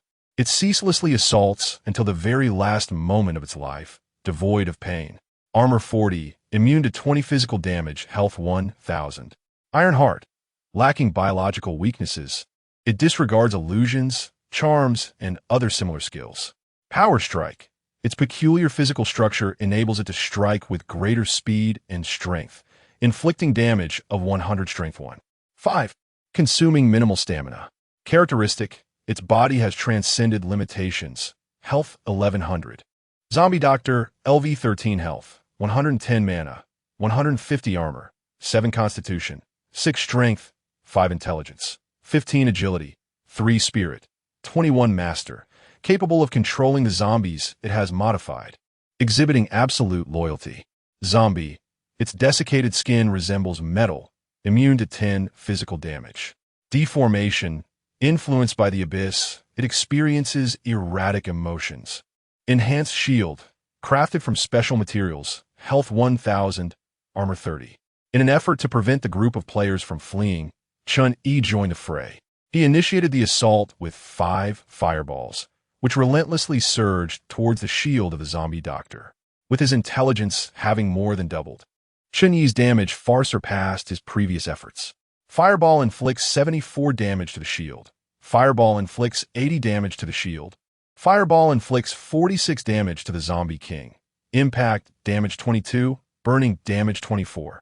Beneath the shield, the zombie doctor erupted in frustration, while the zombie king casually discarded the corpse in its grasp. In a moment of desperation, Wu Shiyong decisively resurrected, only to have his ribs shattered and multiple bones crushed by the zombie king's strike. Yet astonishingly, his body reverted to its original state as if time had reversed. Had the zombie king not relinquished the corpse, after a countdown of 1 minute reaching 0, Wu Shiyong would either be resurrected or die on the spot. But what difference is there between being resurrected at the hands of the zombie king and perishing outright? Upon revival, Wu Shiyong dashed for the exit. I abandoned this quest in the game world. Under normal circumstances, one could only carry a single resurrection token. And now that it had been used, there was no safety net. Wu Shiyong wore a bitter expression. He had yet to reap the rewards from the underground base. And now the resurrection token was spent, compounded by the penalty for abandoning the quest. The days ahead promised to be arduous. Yet, it was still better than losing one's life. Hurry, hurry, hurry. Wu Shiyong fixated on the countdown displayed on the panel, watching as it approached 1. Suddenly, the ground trembled violently, and he was declared to be in a state of combat. Damn it! Chen Yi sprinted with urgency, launching fireballs at the shield to draw aggro. His mana recovery potion never ceasing. Hita's son bellowed, "Charge to the front." Yet, even the tank imbued with buffs could not withstand the onslaught of the zombie king. The disparity in strength was insurmountable, and the tank was sent flying. After one tank was hurled aside, another took its place, fortified by buffs. Yet only managed to lose about a third of its health. With a fierce roar, the taunt skill proved ineffective, as the zombie king effortlessly swatted aside the warrior like a mere irritant. Mu Qingna appeared utterly powerless. After laboriously attaining a special class, she found that this boss was largely immune to control effects. Her charms, whether directed at the zombie king or the zombie doctor, had yielded no results, as the status panel indicated immunity. All she could do was unleash mental assaults while assisting the marksmen in their futile attempts. Unable to draw aggro, the zombie king's agility surpassed that of Chen Yi, and soon he stood directly before him. Chen Yi's expression shifted as flames erupted between them, but the potent force failed to repel the zombie king. The fire resistance ring had no effect. Before he could cast another spell, a massive fist came crashing down, and Chen Yi raised his staff defensively. With a resounding crash, he was propelled backwards like a bullet. After soaring several dozen meters, he landed on the ground. Coughing up blood, his vision awash in crimson, every part of his body aflame with pain. This was the agony one must endure in battle. Chen Yi had long mentally prepared for such suffering, conjuring a bottle of red potion from thin air. Fortunately, his vitality had increased significantly. Otherwise, that blow could have been fatal. The zombie king dealt 86 points of damage to you. In that fleeting moment of consuming the potion, Chen Yi continued to reflect. The glaring deficiency in combat experience led to critical misjudgments in decision-making. He should not have employed the fire resistance ring. Not only did it fail to repel the zombie king, but it also squandered precious casting time, causing his staff to lose 11 durability points within an instant, barely holding on at 415. The fire resistance ring was ineffective against large, powerful foes. He etched this lesson deep in his mind, casting a glance at Wu Shiyong, who had retreated even further, seemingly unconcerned. Rather than return directly to the fray, Chen Yi chose to meditate on the opposite side of Dave's house. A mage devoid of mana would be of little use in combat. The zombie doctor had redirected its attacks towards other mages, for those without enhanced vitality. The zombie king could dispatch them with a single strike. How to draw aggro. The boss was impervious to taunts and charms, and increasing firepower did not alter its targets. What about Yi? He had just been sent flying and likely had expended his revival token. Meanwhile, Na, unable to mount an effective offense, was calculating the damage inflicted on the Zombie King. Even if 27 players collectively dealt 10 points of damage each, that would total 270 points. Yet, based on the observed attack frequency, they had inflicted at least 1,000 points of damage, but the boss still appeared remarkably robust. The front line could not retain aggro, and the rear line could not outrun the Zombie King. As the Zombie King loomed before her, Na murmured, "Is this truly a boss of no more than level 20? Beside her, the gunner, like Na, faltered. None could withstand the Zombie King's second assault. As the battle wore on, the number of players dwindled, and by the time Chen Yi regained his full strength, only a tank, looking on the verge of tears, remained to confront the Zombie King. Once Chen Yi drew the aggro away, the tank wasted no time in fleeing to abandon the quest. It appeared that many players had perished, yet in reality, aside from a couple of unfortunate souls who had genuinely met their demise, the others opted to relinquish the task and exit this realm after surrendering their resurrection coins. The protective shield of the zombie doctor bore multiple cracks, and the Zombie King's movements were no longer as nimble as before. However, he was still an adversary that Chen Yi could not easily overcome. "Gaga gaga, your companions have fled. Will you not follow suit?" taunted the zombie doctor. If only I had a companion. This thought flickered through Chen Yi's mind, but he quickly shook his head, dismissing it. These players were unreliable, and choosing them was less favorable than standing alone. Chen Yi raised his staff anew.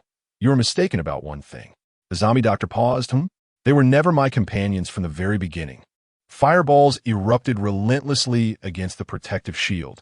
Chapter 17. The method of victory flames obscured the vision of the zombie doctor, yet they did not hinder the movements of the Zombie King. The fireball inflicted 90 points of damage to the shield. The fireball inflicted 95 points of damage to the shield. The fireball inflicted 52 points of damage to the Zombie King. The final fireball was intercepted by the Zombie King, dealing negligible damage. However, these successive fireballs illuminated a glimmer of victory for Chen Yi. Startled, the zombie doctor roared in fury, "You foolish creature, eliminate him at once." The Zombie King, berated as a simpleton, charged towards Chen Yi, who promptly fled in the opposite direction. For a moment, the distance between them seemed insurmountable. As Chen Yi retreated, he periodically launched fireballs at the shield. To protect the zombie doctor, the Zombie King's pace slowed to intercept the fireballs. After numerous exchanges, the distance between Chen Yi and the Zombie King actually widened slightly. It was evident that the Zombie King's enhanced constitution allowed him to run without feeling fatigued. Despite the prolonged battle, the Zombie King had yet to employ any means of recovery.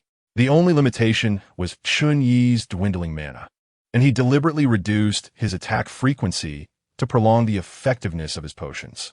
In the underground base, zombies continued to perish, rapidly augmenting Chen Yi's experience points. If he could delay sufficiently, the scales of victory would tip in his favor. While fleeing, Chen Yi monitored his status bar.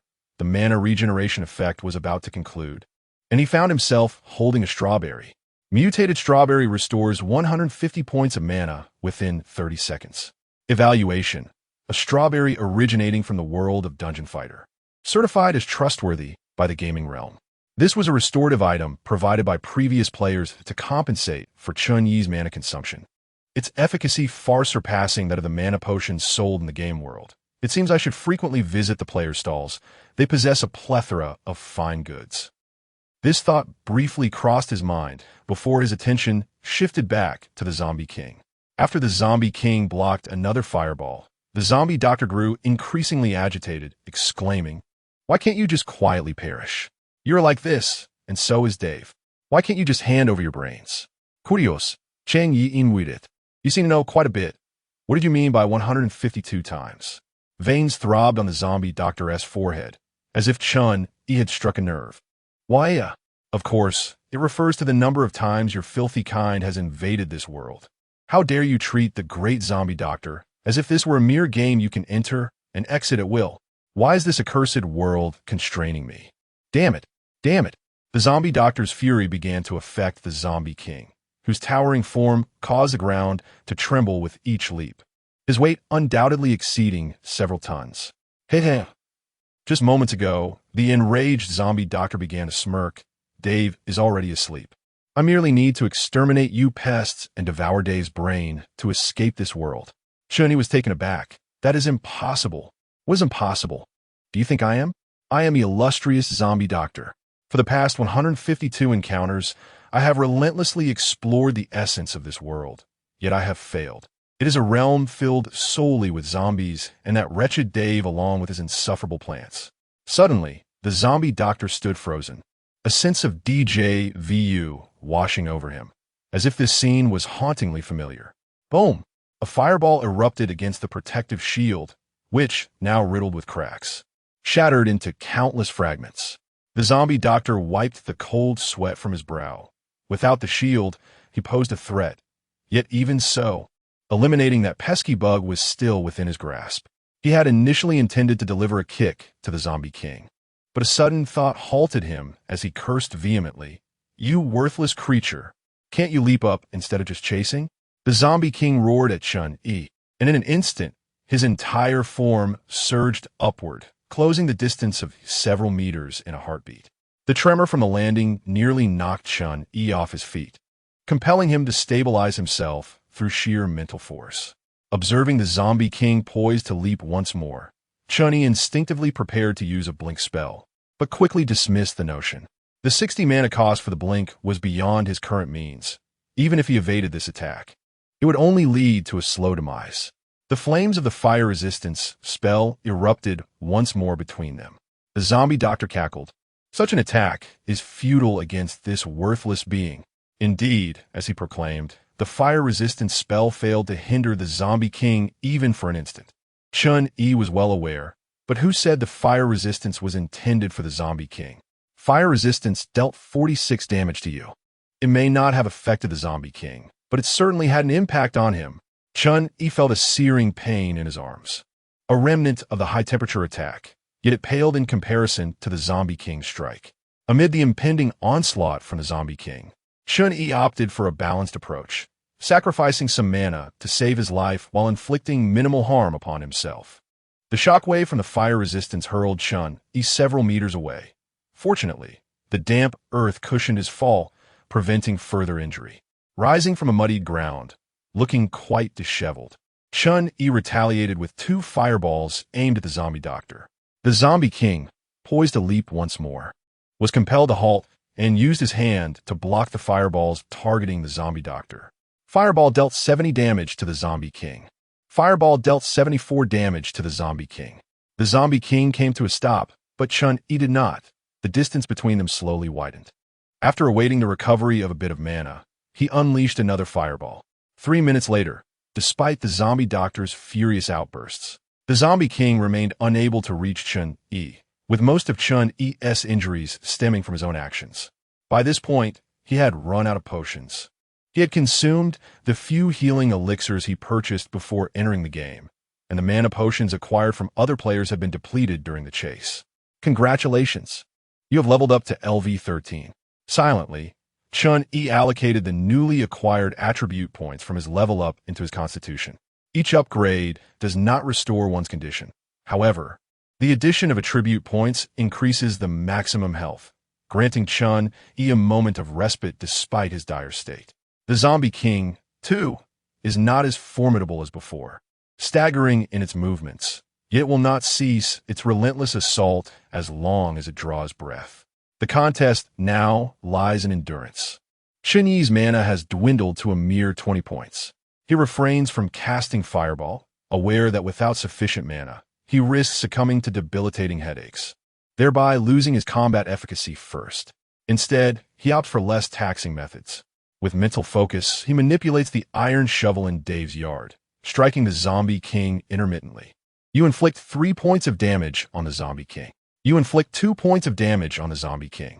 As Chen Yi's mental state deteriorates, blood begins to trickle from his nose, yet the iron shovel continues its relentless assault on the zombie king. Ultimately, With a resounding crash, the zombie king collapses, flinging the zombie doctor away. EXP 20,000. Congratulations on reaching LV14. Chapter 18. The blue objects upon the demise of the zombie king. A plethora of copper coins. A chest radiating a cerulean glow, and a scroll emanating a similar azure light lay scattered about. The sight of this luminous azure hue stirred a sense of exhilaration within Chen Yi, even as he approached the brink of exhaustion. The expelled zombie doctor displayed no signs of sorrow over the death of the zombie king. Rather, he berated it as a failure. Despite the upgrades I bestowed upon you, how could you be defeated by such a wretch? Do you have any idea how much effort I invested in you? From the previous skirmishes, it was evident that the zombie doctor possessed little combat prowess. Thus, Chen Yi refrained from launching an immediate assault, choosing instead to close his eyes and lie upon the ground, calming his frayed nerves. The depletion of his magical energy had significantly impacted his physical state. This mission comprised two objectives: to protect Dave's home for 4 days and to uncover the cause of the anomalies and eliminate the zombie doctor. To fulfill the first task, the zombie king must be vanquished. Otherwise, holding the position for 4 days would be impossible. As for the second task, Chen Yi contemplated the possibility of circumventing the zombie king to eliminate the zombie doctor. Ignite inflicts continuous damage on a single enemy target, dealing 24 points of true damage over 5 seconds while reducing the target's healing and restoration effects. Cooldown of 300 seconds. The damage from Ignite stemmed from Chen Yi's profound understanding of flames. Having honed this skill to its current potency of 24 points while languishing in the depths of the fiery abyss, this true damage could be directly inflicted upon an adversary. Coupled with a telekinetic strike from a shovel, the elimination of the zombie doctor was never a formidable challenge. The true complexity lay in maximizing the benefits. When Chen Yi was first sent flying by the zombie king, he realized that confronting the creature head-on was beyond his capabilities. He had hoped to observe whether other players had devised strategies, only to find himself alone. Engaging in direct combat with the zombie king and the zombie doctor was tantamount to courting death. Just as he prepared to make a desperate stand, he noticed that the zombie king would intentionally intercept fireballs to protect the zombie doctor. Chen Yi speculated that victory in this battle was not entirely out of reach. And indeed, he was correct. The zombie king's downfall stemmed from the frailty of the zombie doctor. Ultimately, a player who can withstand and retaliate is the hallmark of a true magician. After a brief respite, Chen Yi rose once more. How did you come to know of us? Facing imminent demise, the zombie doctor exhibited no fear. Of course, it is because I am the great zombie doctor. Is that so? Then I shall take your word for it. This was but a casual inquiry from Chen Yi. The world was vast, filled with myriad secrets, and his own insignificance sometimes rendered ignorance a blessing. 2 fireballs hurtled toward the zombie doctor, who in its final moments displayed a look of bewilderment, as if experiencing déjà vu. It seemed as though this was not its first encounter with death. Boom! EXP 2 ding. Mission accomplished. After the zombie doctor's demise, a modest sum of copper coins and a scroll glowing with a verdant light remained. This piqued Chen Yi's curiosity. Is this world truly wholesale for scrolls? He collected the items dropped by the zombie king and the zombie doctor. Acquired 4322 copper coins. Acquired 1 blue treasure chest. Acquired zombie king creation scroll. Acquired zombie doctor creation scroll. The copper coins were of little concern to Chen Yi. He welcomed their abundance, as he still had 4 underground bases awaiting his attention. Blue treasure chest. A 32 chance to obtain green items. A 58 chance for blue items. A 7 chance for purple items. And a mere 0. 1 chance for items of higher rarity. Evaluation. Certified by the game world. These items are valuable. Yet Chen Yi felt a twinge of anxiety whenever probability was involved. He decided to secure the items and return to the game world to unveil them. He then examined the 2 scrolls. Zombie King Creation Scroll, Quality, Blue. It contained a method for creating the Zombie King, supplemented by the insights of a Zombie Doctor. The level and attributes of a Zombie King were contingent upon the quantity of materials, with a maximum enhancement of 2 primary attributes to 49 points. Materials: corpses, rubies, copper coins. Chen Yi hesitated to part with this item. He could not forget the formidable strength of the Zombie King. Having such a meat shield in front of him would significantly enhance his safety. However, the size and attributes of the Zombie King limited its future potential, rendering it merely a powerful asset in the early stages. Additionally, mastery of the creation process required gradual learning. Possessing a textbook on advanced mathematics does not guarantee the ability to solve the subsequent problems. Furthermore, Chen Yi still had numerous books to study. During this period in the real world, he had not accumulated knowledge pertaining to mages.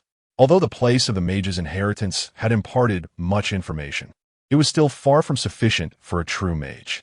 Zombie Doctor Creation Scroll Quality Green. It contained the method for creating the Zombie Doctor.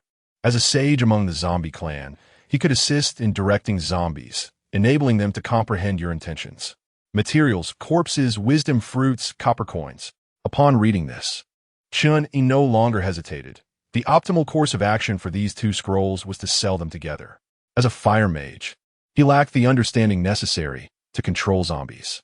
A zombie king devoid of communicative ability would serve no purpose. Subsequently, Chen Yi sat down to meditate, awaiting the extinguishing of the flames in the underground base. He pondered the peculiarities of the world. It should have already reached nightfall, yet the sun remained high in the sky, showing no sign of departure. A glance at his interface revealed that Task 1 had not yet been marked as complete. The experience bar continued to fluctuate, indicating that there were still zombies alive in the underground base. Once all the zombies had perished and the temperature below subsided, Chen Yi began to collect the copper coins and equipment. After ensuring that nothing was overlooked, he declared, "Task complete." A beam of light materialized before him. Ding. Remain in a non-combat state. 3, 2, 1. The teleportation beam whisked Chen Yi away from this world. Time seemed to stretch indefinitely as the world descended into an eerie silence, as if even the wind had been stilled. Within the confines of the room, Dave opened his eyes. His disheveled appearance was still intact, yet he exuded an unsettling aura. Merely gazing at him evoked an overwhelming sense of dread, as if one were being consumed by an indescribable terror. Strangely, this version of Dave found himself ensnared in a world that resembled a mere jest. Suddenly, golden letters materialized, seemingly imprinted upon the void. "You have lost. The contract is now in effect." Dave sighed inwardly. The realm of games was beyond his capacity to combat, and this contract would bind him for a century. When would he finally escape its clutches and attain true freedom? Yet, there was a certain solace in this predicament. At least he was spared from confronting the menaces lurking within the abyss.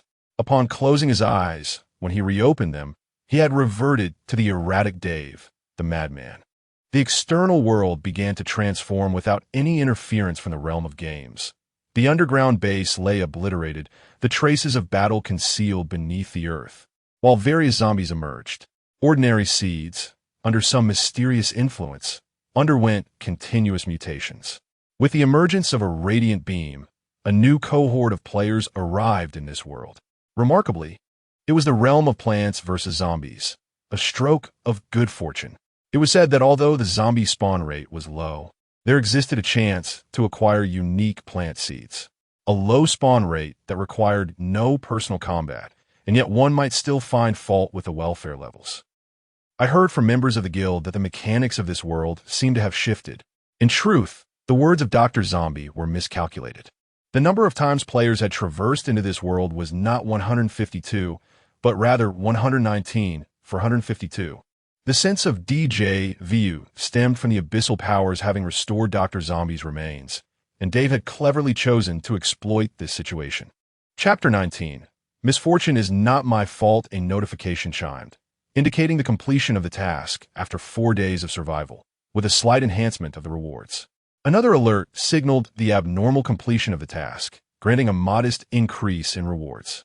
From the options presented below, I could select 2. 1. Randomly acquire 2 mid-tier spells. 2. Increase fire affinity by 23. Health 500, mana 504. Random knowledge from an otherworldly mage 5. Random blue equipment 6. Transport an item of equipment to the real world. A luminous screen materialized before Chen Yi. Upon departing from the gaming realm, he found himself transported to a barren, pale expanse, an arena designated for task completion and reward assessment. Chen Yi scrutinized the gaming rewards laid before him. The fifth and sixth options were dismissed outright, as he focused intently on the first four. The first option promised Chen Yi the acquisition of 2 genuine ultimate skills. However, at this juncture, did he truly require such formidable powers? Chen Yi level, LV14 EXP, 43 50 25,000 class, Mage health, 270 mana, 580 armor, 13 constitution, 17 strength, 7 intelligence, 41 base intelligence 33. Equipment intelligence 8, agility, 8 spirit, 42 free attribute points, 0 talent.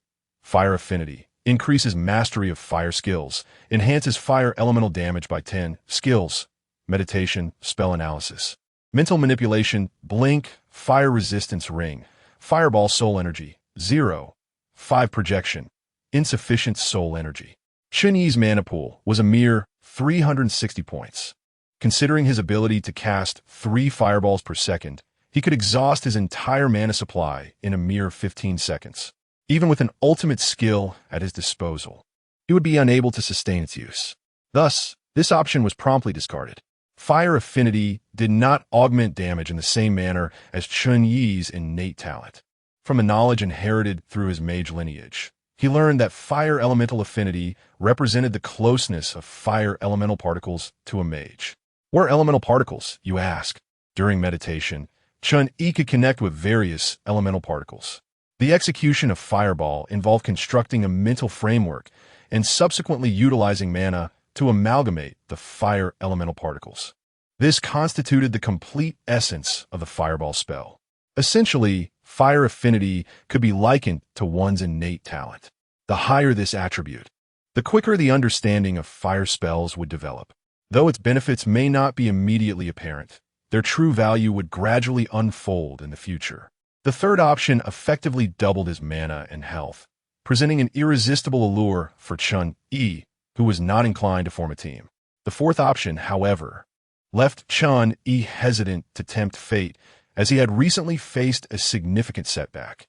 For reasons unknown, his fortune had plummeted drastically. He had anticipated that the Zombie King would yield 2 blue-quality items, signifying a turn in his luck, yet the reversal was utterly bewildering. In the depths of 4 underground bases, Chen Yi amassed a staggering total of over 40,000 copper coins, indeed experiencing a windfall. However, he soon faced disappointment as the bases yielded merely 50 pieces of equipment. It is worth noting that on the very first day of the Plants vs. Zombies world, players collectively found 24 items. These bases were intended to house zombies from the subsequent 3 days. One would expect at least 60, if not 70 items. Not only was the equipment drop rate disheartening, but the majority of the items were of gray quality, with only minimal attribute enhancements. Previously, Chen Yi had been concerned about insufficient backpack space, but after discarding the worthless items, he discovered that his backpack was not yet full, leading him to reclaim 2 pieces. Consequently, the sight of the word random now filled Chen Yi with trepidation. I choose 2 and 3. Fire affinity increased by 20 health, 500, mana to 500. As the words fell from his lips, a beam of light enveloped Chen Yi. Unlike the agonizing experience of previous insights, he felt as though he were submerged in a warm spring, enveloped in a comfort so profound that it nearly lulled him into slumber. Coupled with the fatigue from his recent battles, drowsiness surged to its zenith. Fearing that sleep might diminish the effects of his rewards, he forcefully opened his bloodshot eyes and slapped his face to regain focus. Yet, in the next moment, his expression softened as he gazed at the barren ground, inexplicably convinced that it would make a splendid bed. After all, it appeared so invitingly soft. The rewards were soon dispensed, and amidst his struggle against sleep, Chen Yi failed to notice this. The next mission will commence within a month at the latest. Following the conclusion of the summary, he was unceremoniously returned to his room. Ignoring the plush bed nearby, he collapsed onto the floor, drifting into a deep slumber. 17 hours later, Chen Yi awoke to the bright morning of the following day, feeling more invigorated than ever. Refusing to linger in bed, he had numerous tasks awaiting him. After purchasing a quick meal from the system store and hastily consuming a few bites, he made his way to the player trading area. Here, a white cloth and small stools have been set up. Players simply needed to rent a space to display their items with price tags. The items on the stalls were protected by the game world, rendering any ill-intentioned players powerless. Ding. Stall rental. 100 copper coins hour. Chen Yi priced his white weapons at 720 copper coins, while white armor and accessories were set at 270 copper coins, slightly lower than the market rate for comparable equipment. As for the two gray-quality items he had reclaimed, he contemplated a price of 50 copper coins, just in case someone showed interest. The remaining green equipment was generally priced between 2,000 and 3,000 copper coins. Notably, 2 scrolls could command a respectable price on their own, and together they could create a synergistic effect greater than the sum of their parts. Thus, Chen Yi opted to auction them, setting the duration for 2 hours with a starting bid of 10,000 copper coins. Should the final price fail to meet his expectations, he could choose to withdraw the items from the auction. As for the blue treasure chest, Chen Yi planned to open it after a cleansing ritual of bathing and incense. After setting the price for his stall, he immersed himself in the book Essential Studies for Mage Apprentices 3, which contained numerous insights regarding the arcane. Chen Yi perused it at a markedly slower pace than the previous 2 volumes. Although he refrained from calling out to attract customers, the azure glow emanating from his stall remained strikingly prominent in the vicinity. Players between levels 10 to 20 predominantly equipped themselves with white and green quality gear, with the aspiration of donning a full set of green equipment being a cherished dream for the majority. Blue quality items were a rare sight at stalls, leading many to linger in front of his display, envious of the offerings. The allure of summoned creatures with dual attributes reaching their zenith was irresistible, yet apprehension lingered about the possibility of failing to create them, resulting in a burden rather than a boon. Some players attempted to haggle, but Chen Yi remained unresponsive, wholly engrossed in the tome before him. Chapter 20. Charmeleon. A multitude of onlookers gathered, consequently generating an influx of attention. Chen Yi's stall quickly sold out of other items, accumulating a total of 62,000 copper coins, a stark contrast to his initial state upon entering the game. The bidding for the 2 scrolls had now reached 27,000, surpassing the typical price of 4 blue-grade equipment pieces, and based on current trends, it was likely to increase further. Why do you lot keep raising the bid? One voice called out. Brother, I'm from the Free Guild. If you take it down, I'll offer you a fair price. Oh, so you're from the Free Guild? I'm with the Dynasty Guild. It's not like your guild has any metrics for collecting such knowledge. Indeed, Chen Yi, initially perplexed, realized he had misjudged the situation. He had only considered whether the Zombie King could be crafted, neglecting the fact that for a guild, this could serve as a means of accumulating knowledge and enticing new players to join. On the Necromancer side, higher-level players who learned the scrolls would find it relatively easy to create them. The market was already saturated with alternatives, such as puppets and disposable contract pets, which had driven prices down significantly. While profiting from such items was challenging, they still represented an excellent incentive for guilds to attract new players. This disparity in perspectives, influenced by one's position, was enlightening. Fortunately, Chen Yi was focused on the bidding process. At that moment, a figure cloaked in black pressed forward to the stall. I'll take those 2 items. How about a trade? Chen Yi's interest was piqued. Many truly valuable items were not circulating at the stall, primarily consumed internally by guilds. If this individual was confident enough to propose a trade, the item in question must be significant. What do you intend to trade for these 2 scrolls? He inquired. The cloaked figure produced a familiar red and white sphere, causing the crowd to erupt in excitement. Is that a Pokemon? This fellow must have been fortunate enough to venture into that world. I wonder which Pokemon it is, someone speculated. I heard from a senior in the guild that a player once brought out a quasi-divine Pokemon, which sold for 120,000 copper coins due to its exceptional quality. I was almost envious to death, another chimed in. Pokemon were highly coveted among players for several inherent advantages. 1. They exhibited rapid growth. Aside from a few quasi-divine Pokemon, most could surpass a player's strength in a remarkably short time. 2. Once bonded, they were loyal companions, unlikely to betray their masters. 3. Pokeballs could be stored in one's inventory, offering a high degree of concealment. Chen Yi felt a flicker of temptation. As a mage, he was in dire need of frontline support, and a well-developed Pokemon would serve as a tremendous asset. "Could you provide details about the Pokemon?" he asked. To his surprise, the cloaked figure hesitated slightly. "This is merely a Charmeleon I captured from Dragon Valley. Its parents are exceptionally powerful, with a minimum potential at the champion level, and reaching purple quality is certainly within reach." Gray, white, green, blue, purple, light, gold, gold. Chen Yi discerned the concealed message within his words. It had yet to undergo the authentication of the game world. Many realms possess their own unique rules, which only take effect within that particular world. To transfer these items out, one must expend copper coins to achieve certification from the game world, thereby altering the rules of these items to adapt to a broader array of realms. This process mirrors the transformation players undergo upon entering the game world. Copper coins serve as a universal medium exclusive to the game world, allowing for the substitution of many items.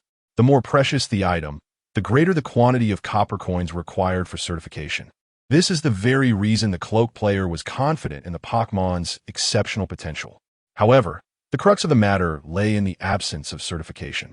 Without the ability to ascertain the Pokemon's attributes, Chen Yi was also faced with the prospect of a considerable fee for certification. As Chen Yi's interest began to wane, the cloak player grew increasingly anxious. For a necromancer at the early stages, acquiring combat prowess was a formidable challenge. The summoned skeletons not only possessed feeble combat abilities, but also required consumable casting materials. Such manufacturing skills tailored to one's vocation were rare. Missing the opportunity would make future encounters with such fitting items exceedingly difficult. The cloak player, gritting his teeth, declared, "Here is the recording of me capturing the Pokemon. It is absolutely authentic. I also offer a training guide for Fire-type Pokemon, certified with blue quality by the game world. This is the best price I can provide." Although perplexed by the existence of the recording, it was evident from the video that this player had indeed captured the Charmeleon. Watching the Charmeleon protect other Pokemon before being captured, Chen Yi found it rather foolish. Yet, it was such quality that he sought in a companion. Moreover, once the Charmeleon evolved into a Charizard, it would bestow upon him significant aerial advantages. This was not a competitive environment of the Pokemon world, where flight time was limited. The ability to fly represented an immense advantage in the early stages. "I agree to this transaction." Chen Yi's voice resonated, just as the cloaked player thought all hope was lost. The 2 scrolls were set to go unsold, and other players' bids were automatically canceled. With elation, the cloaked player completed the transaction, eagerly eyeing the 2 scrolls, knowing that after 2 more games, he would amass enough funds to create the Zombie King. He hoped his first attempt at creation would not end in failure. The thought of despair was overwhelming. After selling his items, Chen Yi returned home. He retrieved the Pokeball, and, as the other party had indicated, it could not be inspected for attributes without prior certification. Player E chooses to proceed with certification. This certification requires 11,000 copper coins. Do you wish to pay? Gritting his teeth, Chen Yi replied, "Confirm payment." The number of copper coins in his backpack diminished significantly, the usual gains of a regular player evaporating. Certification successful. Charmander, quality, light gold level, LV7 EXP150, 2500 health, 65 mana, 55 armor, for constitution, 7 strength, 6 intelligence, 8 agility, 6 spirit, 9 flame burst, executes a ranged fiery assault, inflicting damage equal to intelligence x1. 2. Iron Tail, delivers a blow with a hardened tail, causing damage equal to strength x0. 7. Energy Reflux, creates a return flow of mana, stamina, and health, reducing damage taken by 15. The light golden quality can be deemed the most valuable trait of Chen Yi. In essence, Pokemon do not possess mana. The game world supplants the original rules governing Pokemon with copper coins and delineates attributes based on a gaming realm. Simultaneously, the requirements for Charmander's level advancement and evolution have been diminished, allowing for swifter enhancement of combat prowess. Other skills remain largely unchanged. Yet the newly acquired energy reflux significantly bolsters the Pokémon's survivability. Come fort, Charmander. Upon unfastening the clasp of the Pokeball, a beam of light eagerly burst forth. Crack! Its entire orange body ablaze with flames, resembling a lizard. Charmander glared at Chen Yi with an intimidating expression. In the face of such intimidation, Chen Yi unexpectedly smiled. Little one, I saved you. This time, Charmander realized that Chen Yi was not the person who had captured it, feeling utterly embarrassed. Its orange skin could not conceal the crimson hue on its face, yet maintained a defiant posture, with its tail slightly drooping in a display of shyness.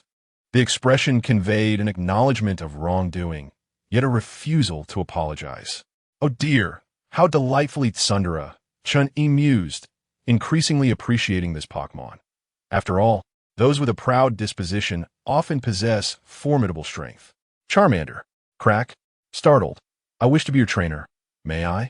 Chen Yi extended his hand, making a vow. Together, we shall ascend to the pinnacle of the world, and I shall never betray you. Charmander stared blankly at Chen Yi. How odd. To speak of capturing on their first meeting. It gazed into Chen Yi's eyes.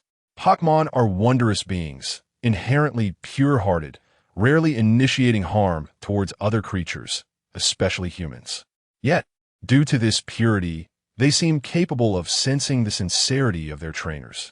Just as now, Charmander appeared to perceive the determination within Chen Yi's gaze. I suppose it's not impossible. It tilted its head, resting one of its claws upon Chen Yi's outstretched hand. Chapter 21.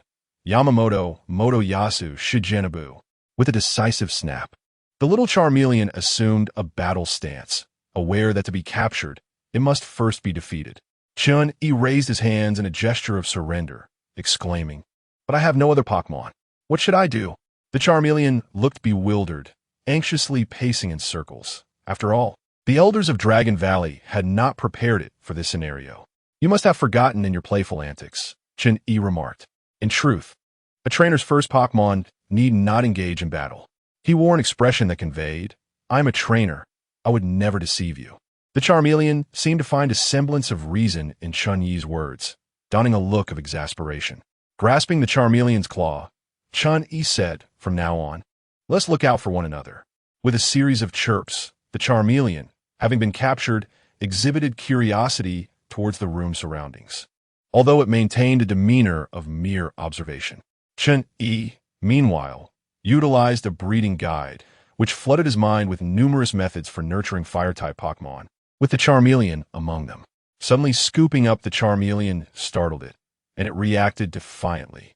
After a prolonged wait, with no further actions from its trainer, it opened its eyes to find Chen Yi assessing its condition through muscle examination, noting that the fiery tail had drooped. What's the matter? Chen Yi inwitted. Is everything truly all right? The Charmeleon turned its head away, refusing to meet his gaze. It was undeniably adorable, and Chen Yi affectionately patted its head. In an unseen moment, the Charmeleon silently forgave its trainer. No longer in its juvenile phase, the Charmeleon was ready to commence training. During this period, its strength would burgeon rapidly, ideally through energy cubes. However, post-alteration of the game world, defeating adversaries for experience had become the swiftest method. Does this book also contain notes from the seller? Chen Yi pondered. Pokémon are tangible beings. Once they perish, it is a true demise. However, the advantage lies in their ability to train and enhance their attributes independently. Players, having entered as souls, can only elevate their attributes through leveling up, completing quests, or utilizing potions. The seller's unintentional records deepened Chen Yi's understanding of players and the game world. Resolutely, Chen Yi decided to commence training from that day forward. Charmeleon, he called. To reach the pinnacle of the world, effort is indispensable. We cannot afford to waste time. The Charmeleon nodded earnestly, having long admired the stature of its species, the Charizard. He first led the Charmeleon to the Game World shop, purchasing fire and flying-type energy cubes to discern which suited its palate better. Although the Charmeleon was no stranger to energy cubes, this would be its first experience consuming such a quantity. noticing that its trainer was engrossed in reading rather than partaking. The Charmeleon cautiously offered a cube to him. Thank you, Charmeleon. Chen Yi accepted the offering, consuming the energy cube without hesitation, as it posed no harm to humans. Seeing Chen Yi accept the gift, the Charmeleon indulged even more heartily. After concluding their lunch, the trainer and his Pokemon made their way to the arena, under the watchful gaze of onlookers, ready to select a training mode. The training mode serves as an alternative function of the arena, providing players with a private space, albeit for a fee. Within this sanctuary, one can practice techniques, simulate battlefields, and project formidable warriors. Selecting the projection of a powerful figure, I opted for a random choice. Focusing on the fire attribute. Ding! Projection initiated. Yamamoto Genre Sai Shigekuni. Do you confirm? This was indeed a prominent figure. However, the dilemma lay in the fact that Chen Yi was a mage, not a reaper. After a moment of contemplation, he pondered what he currently lacked. Was it spellcasting techniques? Advanced sorcery? As he was still grappling with the fundamental magic texts, he felt unworthy of such considerations. The memories of his previous confrontation with the Zombie King surged forth. Chen Yi recalled the misjudgments he made due to insufficient battle experience. Had the Zombie King possessed even a modicum more agility, it could have easily been his demise. Surviving was perhaps a stroke of fortune, yet such luck could not be relied upon consistently. Thus, what Chen Yi needed to learn was quite straightforward: how to engage in combat. Awakening memories from his past life did not endow him with enhanced battle experience, and relying solely on his own explorations proved to be a slow endeavor. With clarity of purpose, Chen Yi unhesitatingly confirmed his choice. While Yamamoto, Genre, Sai Shigekuni may not comprehend the intricacies of magic, he surely possessed profound knowledge of combat. A lone wolf mage, he was destined to differ from his peers. From the moment the projection commenced, charges began to accrue at a rate of 5,000 copper coins per hour. The projection materialized swiftly, revealing an unassuming elderly man. Yamamoto stood with a cane, his white brows and long beard presenting an outwardly frail appearance. Yet beneath that facade lay a fervor akin to the sun's blaze. "Ah, young one, who are you? Why do I feel an impulse to instruct you?" "Very well. Let's begin." Chen Yi exhaled in relief. He was uncertain how to articulate his thoughts, if required to explain. Yamamoto lightly tapped the ground with his cane. "What do you wish to learn? Swordsmanship, unarmed combat, footwork, or perhaps the way of the spirits?" With the small fire dragon at his side, Chen Yi stepped forward and bowed slightly. "Greetings. I wish to learn your understanding of flames and how to engage in battle." Observing Chen Yi's respect, the small fire dragon also bowed in unison. Yamamoto's demeanor softened slightly, resembling an ordinary old man. "My understanding of flames? Komba, present your Zampicket. I need to gauge your current level." Chen Yi retrieved his nearly depleted staff. "I do not possess a Zampicket. Will this suffice?" Yamamoto's gaze flickered towards the staff. "Let's commence." Faced with such a formidable opponent, Chen Yi recognized that he had no room for leniency. Just as he prepared to recall the small fire dragon, Yamamoto's voice resonated. "Do not worry. You are not yet worthy of harming it in my presence. Please guide me." Before his words could fully settle, flames erupted between them. The force of the flames surged towards Yamamoto Genre Sai Shigekuni. Initially, such a force would merely be akin to a gentle breeze for him. Yet, in an effort to protect the little fire dragon, he swept his staff, severing the impact of the fiery ring along with the flames. Chen Yi had long anticipated the ineffectiveness of the fiery ring. His intent was to obscure visibility. 5 fireballs materialized as the flames dissipated, serving as a distraction, while the true assault emerged from the nails behind Yamamoto Genre Sai Shigekuni.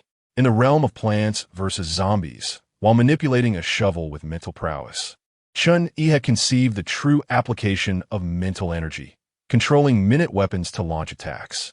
Faced with this relentless barrage, Yamamoto Genre Sai Shigekuni furrowed his brow, a hint of disappointment crossing his features. Truly unacceptable.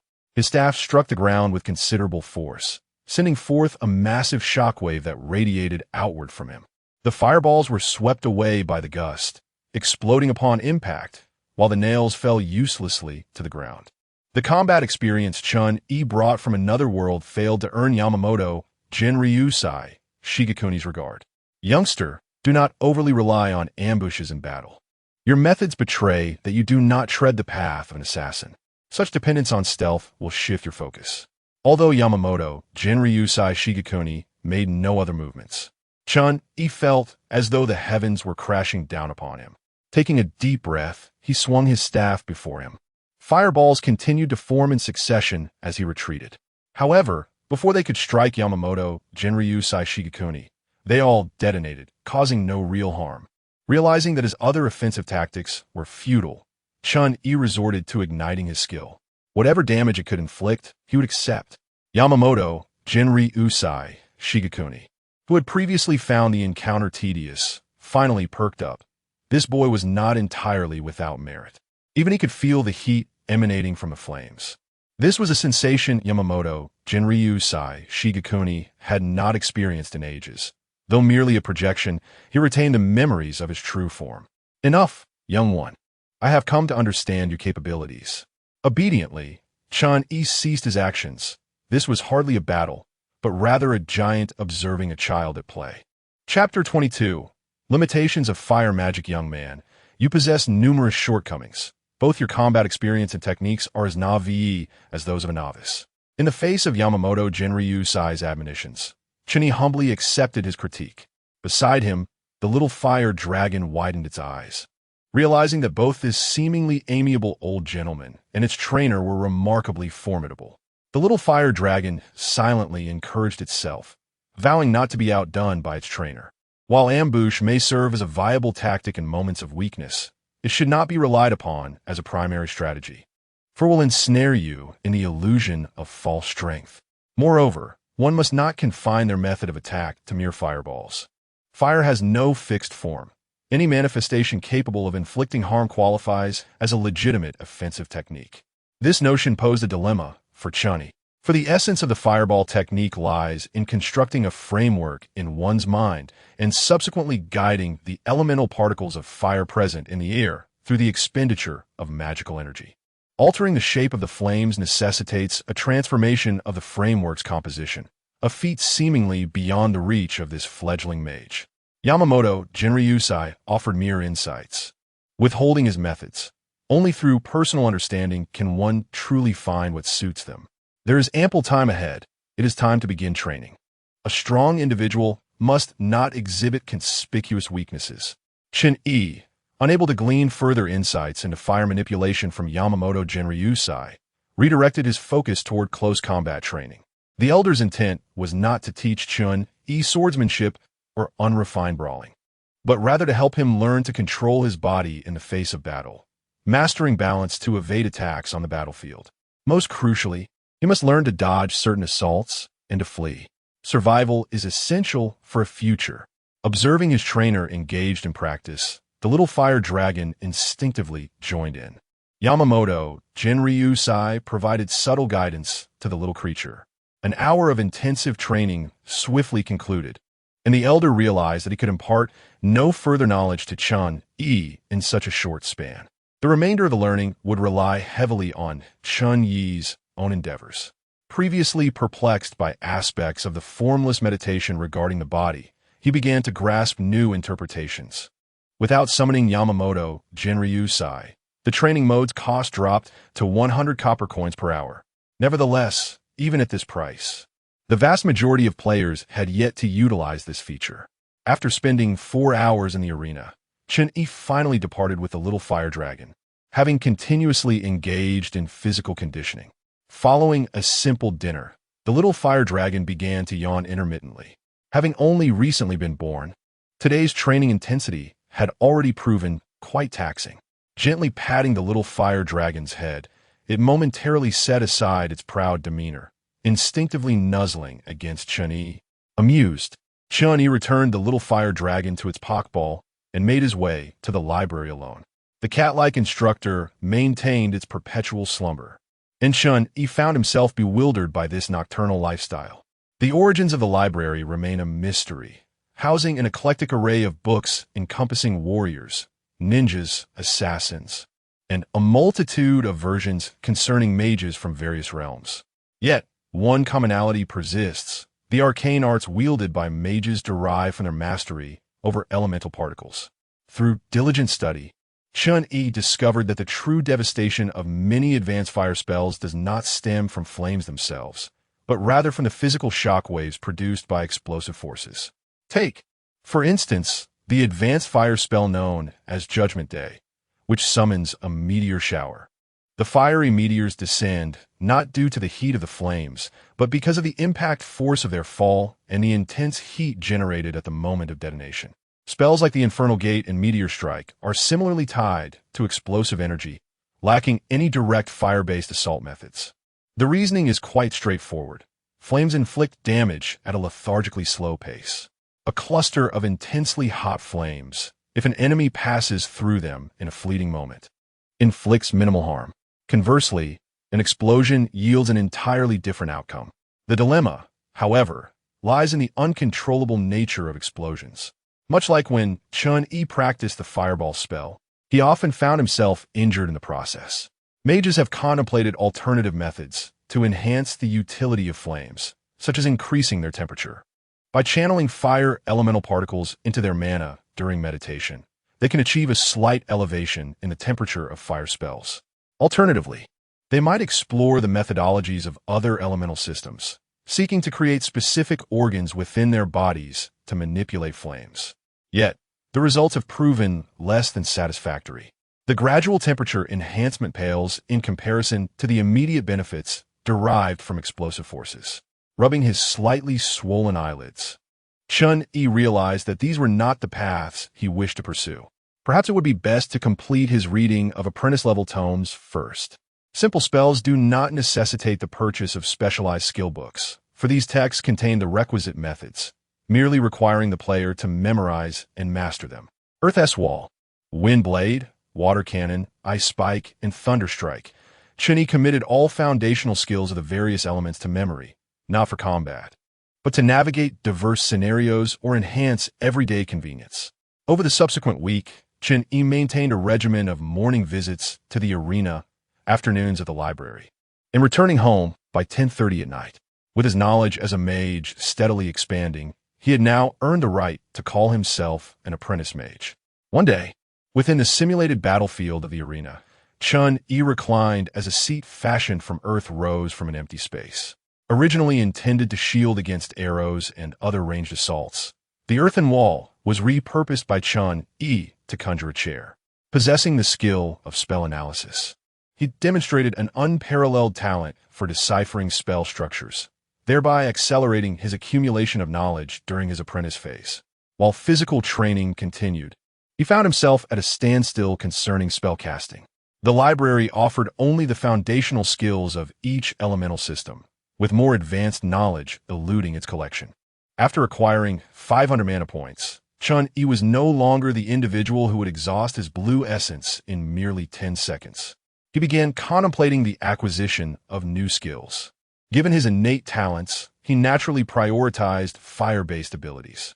However, as previously noted, the early-stage explosion of fire mage skills offered incomparable value. The fire spells available for free in the library merely progressed from a small fireball to a larger one, which held little significance for Chen Yi.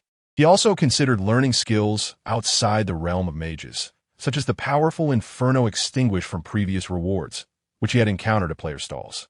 Unlike the rewards from the game world, this skill was restricted to ninjas, with the skill book detailing the swift circulation of chakra and hand seals. Undeterred, he sought other fire-related skills. Fire Blade, quality, green description, envelopes the weapon with fire attribute energy, inflicting additional fire damage. At advanced levels, it can unleash fiery slashes. Restrictions, players with fire attribute energy can learn it. Level 10 evaluation, my energy has color. Unseen dance.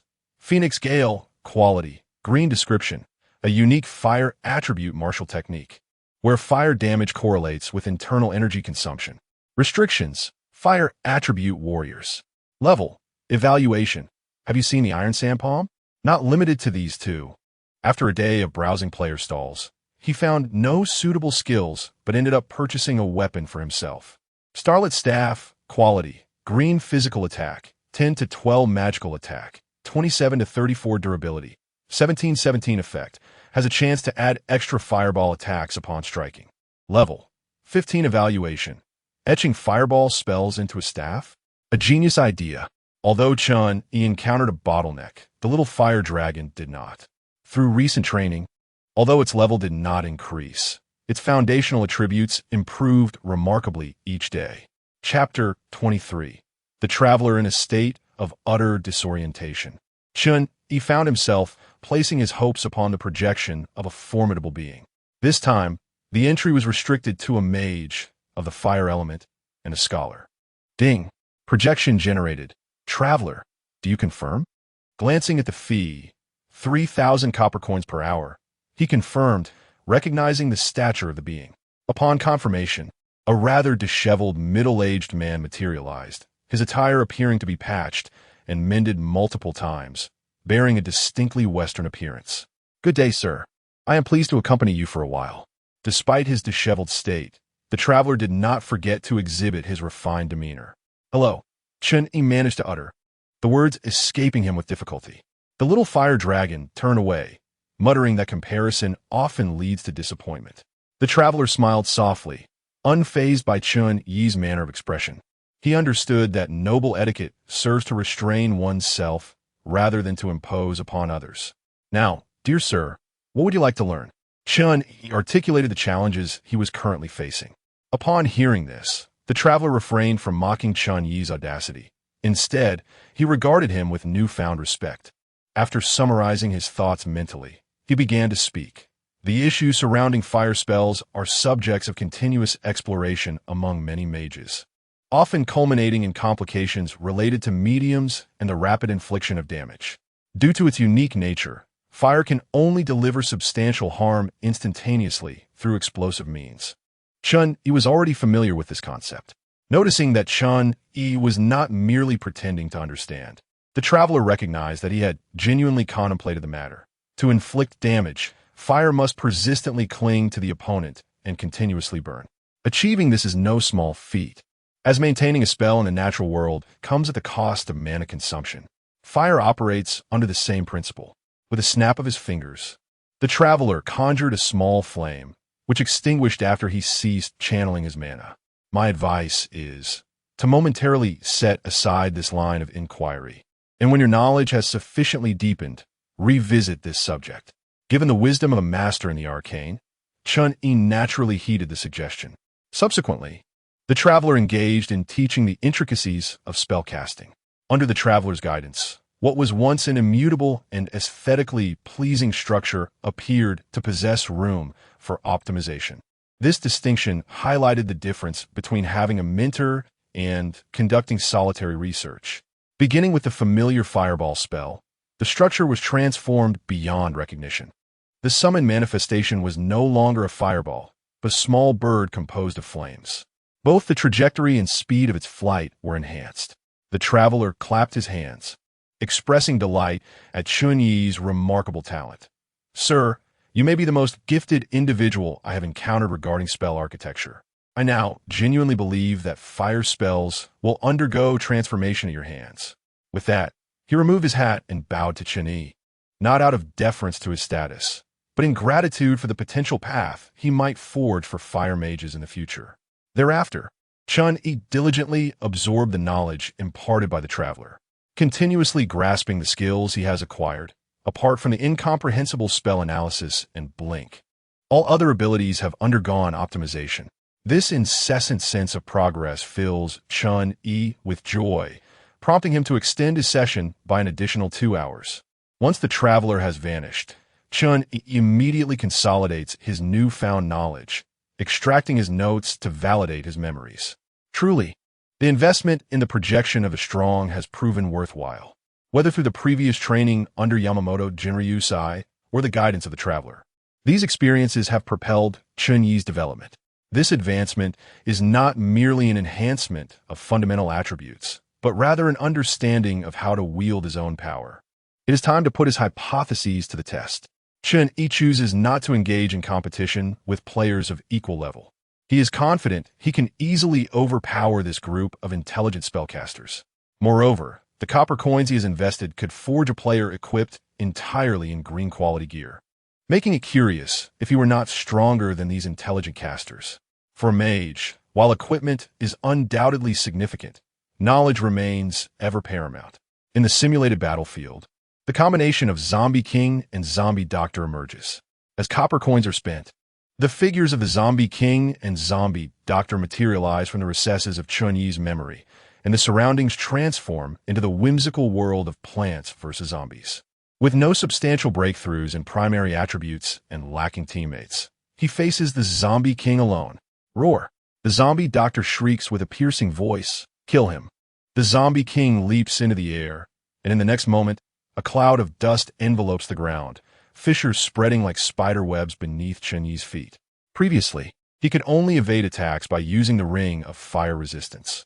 Now, thanks to his physical prowess, he can effortlessly dodge with explosive agility. His mental focus captures the Zombie King's position amidst the dust, and 3 firebirds surge forth towards the Zombie King in an instant. Boom! The projectile speed and explosion scale far exceed those of earlier fireballs. The resulting blast scatters the nearby dust, and the Zombie King lumbers forward, its heavy footsteps echoing. Chen Yi deftly forms seals in his mind, guiding the structure of the spell. This technique, learned from a self-proclaimed traveler, allows him to assist in casting spells that are either challenging or unfamiliar through the process of sealing and reciting incantations. Earth Trap.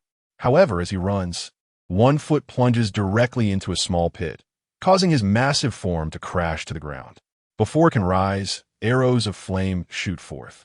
The arrows embed themselves in its body, and the once stable structure begins to swell. The body, reinforced with steel, gradually turns red under relentless bombardment, while the sluggish Zombie King fails to land a single blow on Chen Yi. 2 minutes later, the Zombie King collapses, while Chen Yi remains in good health. There is still room for improvement with the Firebirds. Their projectile speed should not follow a linear trajectory. The method of structural alteration upon collision with the fire arrows also requires optimization. The available means are still insufficient. He should not limit the forms of attack. Observing the significantly strengthened trainer, the Charmander grows anxious. With such prowess, its presence may be overshadowed. Under the piercing gaze of Charmander, Chen Yi, somewhat helpless, nods in agreement, doubling the expenditure for the simulated battlefield. The seemingly abundant copper coins began to dwindle incessantly. The player, Wu Di, received an anonymous email. Having just returned from the enhancer, he felt that the world had lost its love. Wang Zhanhua, feeling exasperated, wondered who could be reaching out to him at such an hour. Upon opening the email, he discovered a sum of 2,000 copper coins, a green-quality longsword, and a letter. This was a message from Chen Yi, who had previously received much care from Wang Zhanhua's parents before his memories were restored, and thus wished to assist this young brother. Recognizing the familiar tone, Wang Zhanhua, despite the absence of a name, knew exactly who it was. The letter contained little more than a gentle admonition for Wang Zhanhua to refrain from relying solely on intelligent casting, encouraging him instead to comprehend and master his skills. Essentially, it was advice against merely stacking numerical values. The letter also remarked on the merits of the strong projection and simulated battlefield, which were indeed not the waste of copper coins as other players suggested. Wang Zhanhua, the young brother, believed it. When he attempted to respond, he found that the player was currently in the game, thus only able to leave a message. My little brother is forced into hiding. It seems he has crossed paths with the wrong individuals. Once I have honed my skills, I shall emerge to avenge him. I, Wang Zhanhua, will show them who the true protagonist is. Chapter 24. Derivative World. Before long, Chen Yi had exhausted the copper coins in his possession. Without waiting for the game's designated time to elapse, he plunged into another round of play. The brief teleportation concluded, and a new adventure commenced. Oh, welcome, brave ones. I am Priest Cross Marlin. You may simply call me Marlin. A middle-aged man with a gentle smile stood outside the summoning circle. Judging by the surrounding environment, it appeared that they had yet to enter the electrical age. Within the summoning circle stood a group of youths, clad in attire utterly incongruous with this era. Some wore casual clothes, while others donned school uniforms. Chen Yi, discreetly outfitted to conceal his equipment, blended in rather well, given that he was merely 16. Ding. Quest. Choice. Please select a faction within 72 hours. Subsequent missions will be unlocked upon selection. Quest rewards, 500 EXP, 200 copper coins. Ding. This world is a derivative realm and does not belong to the game world. Mentioning the game world within this realm is prohibited. Violators will face annihilation. Main quest. Obtain the source of the world, recommended level. LV 15. LV 23 current progress. 0 rewards will be calculated based on final progress. Language loading complete. Player, he begins the game. Surprisingly, he was the sole player in this game, and a new term, derivative world, had emerged. By the literal interpretation of the source of a world, it suggested something intrinsically linked to the world itself. If Chen Yi's conjecture held true, once enough of the source was acquired, this realm would eventually merge with the game world, likely transforming into a landscape reminiscent of Plants vs. Zombies. Why are there 5 of us? A delinquent with ear piercings and green-tinted hair was the first to speak up. Hey, were you the one who summoned me? Chen Yi regarded him quizzically. A neon person? His adept use of the tongue indicated considerable practice. The other 3 cautiously distanced themselves from the delinquent. Marlin paused momentarily before breaking into hearty laughter. Truly, you are a brave one. You have already adapted to this world upon arrival. Rest assured, the Empire summoned you to harness your strength. Please, take a moment to gather yourselves. We shall soon meet the king. Several guards stepped forward, gesturing for them to follow. Though the delinquent seemed displeased, he reluctantly trailed behind upon noticing the sharp axes and fully armed demeanor of the guards. The 5 heroes were led into a spacious room, sparsely furnished with only a table and chairs. Little more than a prison, it seemed. After a brief exchange, they discovered they all hailed from Neon, thus establishing a common linguistic ground. Chen Yi, however, remained on the periphery, silent and apart from their small group. With a hint of beauty and light makeup, Maki tugged at the rather conservatively dressed Misha, who wore glasses. Misha-chan, did you hear that? Misha quietly interjected, Priest Marlin. Yes. He remarked that we are indeed brave souls, pondering whether we might embark on the path to vanquish the demon lord, which sounded rather delightful. Kenichi, adorned like a vibrant youth, eagerly joined the conversation. At that moment, the unruly Suzuki forcefully kicked the table, the loud crash reverberating throughout the room, while Chen Yi remained unfazed, casting a fleeting glance his way. Akira Suzuki, LV, 3 health, 35 mana, armor, 3 constitution, 7 strength, 8 intelligence, 4 agility, 6 spirit, 3 skills, basic hand-to-hand combat, intimidation. Basic hand-to-hand combat. Akira Suzuki possesses considerable brawling experience, granting him a superior understanding of combat techniques compared to the average person. Intimidation.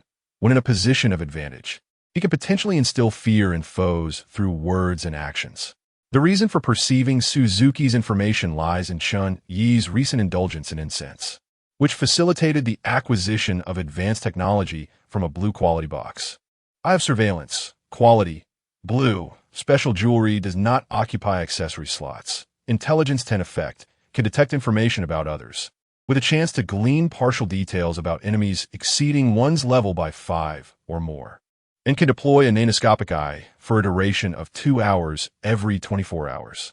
Evaluation. Goblin's cutting-edge technology. Returning to the matter at hand.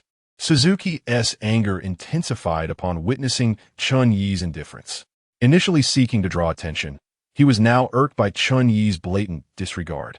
Rising, he kicked his chair aside, which collided with the wall, leaving a crack, a display of strength that surpassed that of an ordinary individual. Hey, what is your deal? Suzuki glared down at Chen, who remained expressionless.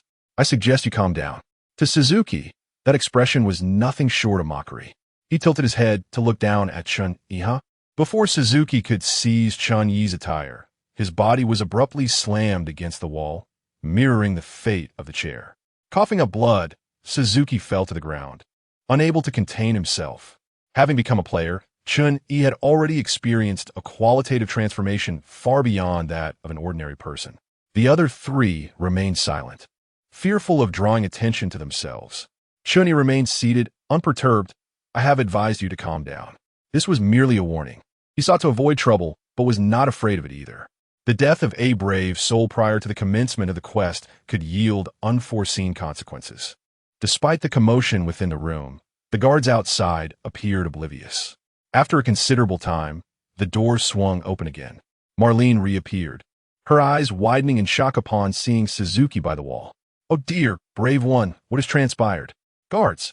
The two guards stationed at the entrance stepped forward. Let us attend to the brave one's wounds. Huh! The rest of you brave souls, please follow me to meet the king. His Majesty has been eagerly awaiting your arrival. The palace was adorned in opulence, with a multitude of guards, most around level 12, causing Chen Yi to abandon any thoughts of a direct assault. After a considerable 20-minute journey, several individuals, led by Marlene, finally arrived at the Grand Hall. At the pinnacle of the hall, seated upon a throne, was an exceedingly rotund man, who appeared to struggle even with the simple act of turning over. Adorning his head was a crown, indicating his status as the king of this realm. Beside him stood a fair-haired maiden, dressed in charming attire that rendered her akin to a delicate doll. Below the steps were the ministers, who, upon seeing Marlene accompanied by the brave warriors, showered praises upon them. The warriors, unaccustomed to such attention, found themselves momentarily buoyed by the accolades. The king, seemingly drowsy, was roused by the commotion. Ah, have they arrived? Was it not stated that there would be 5? Marlene promptly approached and knelt in reverence, explaining, Your Majesty. One of the brave warriors appears to be injured and is currently receiving treatment. Very well, Marlene, please introduce the brave warriors, he commanded. Rising, Marlene began to elucidate the situation. The continent of Irwin is home to 2 races, humans and demons. The demons are notorious for their malevolence, and under their relentless assault, numerous cities of the empire have fallen, with its citizens subjected to slaughter. In essence, Chen Yi succinctly summarized that the empire found itself at a disadvantage and thus summoned heroes from another world for assistance. These heroes can wield enhanced weapons to rapidly gain strength, and upon vanquishing the Demon King, they may return to their original world. The other 3 warriors listened with fervor, eager to seize their weapons and confront the Demon King at once. Meanwhile, Chen Yi opted to activate the newly acquired equipment's special ability. From the extraordinary device emerged a diminutive surveillance drone, which ultimately settled upon Marlene's shoulder. Due to the minuscule size of the nano-eye, Marlene remained entirely oblivious to its presence. Chapter 25. Arrangement. A beautiful priestess adorned in divine garb approached, and from the gazes of the other ministers, it was evident that her status within the empire was exceedingly high. Bishop Illis cast a gentle smile at the brave warriors before her. Behold, these are the weapons blessed by the gods. I implore each of you, valiant heroes, to save our kind. The weapons consisted of a sword, a bow, a dagger, and a staff. The warriors instantly gravitated towards their favored weapons. However, Misha noticed that as Chen Yi advanced towards the staff, he hesitated before ultimately choosing the dagger. After distributing the weapons, Illis cast a significant glance at Chen Yi and then departed amidst the reluctant gazes of the warrior Kenichi. Though she did not deliberately seek attention, Illis's presence left an indelible impression in the minds of the heroes. Subsequently, the king, feeling drowsy, instructed the doll-like Princess Anna to guide the heroes on a tour of the palace. Faced with the charming and exceptionally amiable Princess Anna, the otherworldly warriors began to express their exuberance. They marveled at the sights they had never encountered before, exclaiming in awe, unaware that with each gasp, Anna revealed a look of disdain. Although merely an ordinary person, her noble status allowed her to navigate the palace unimpeded. Princess Anna, might I inquire where one could study magic? Chen Yi asked, bowing in the manner of a traveler. The effect of his courtesy was palpable. Anna's eyes seemed to sparkle as she returned the gesture, lifting the hem of her gown in acknowledgement. This individual must be a noble from another world. Indeed, he is unlike those boorish commoners, devoid of any raucous outbursts. The esteemed warrior is named Yi, if I recall correctly. It certainly has a unique resonance compared to names in our world. To learn healing spells, one must visit the church, and with the identity of a healing hero. The nuns will not trouble you. Chen Yi nodded, presenting himself as a gentleman. Thank you, Princess Anna, for your guidance. What was merely a customary exchange, however, bore a different significance in the eyes of the sword hero. Kenichi glared at Chen Yi with palpable hostility, harboring an innate loathing for any man who drew near to Princess Anna. Such a mere healer, utterly oblivious to her status. He was a far cry from the timid figure he had once been. This overt malice, perceived by Chen Yi like fireflies in the night, made him ponder if perhaps he was simply too good-natured. That night, Chen Yi found himself alone in his quarters. Upon returning to her room, Priestess Cross Malin suddenly exclaimed, "Who goes there?" "Do not be alarmed, Priestess Malin." A flame precisely ignited the candle on the table, casting light upon both figures. Malin, taken aback, remarked, "Lord Yi, have you entered the wrong chamber? Allow me to escort you back. You must rest well, for tomorrow we commence training." Her seemingly harmless demeanor made it difficult for one to remain on guard. Chen Yi remained silent, silently observing her. Malin's once cheerful eyes gradually grew cold. "Shall we engage in a meaningful conversation now?" The room was enveloped in silence.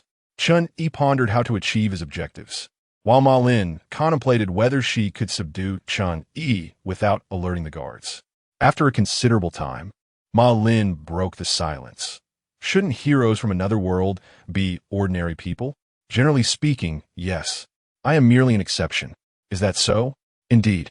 Ma Lin regained her gentle demeanor. "Then, Mr. Yi, what brings you to seek my assistance?" Chen Yi could not help but release a sigh of relief.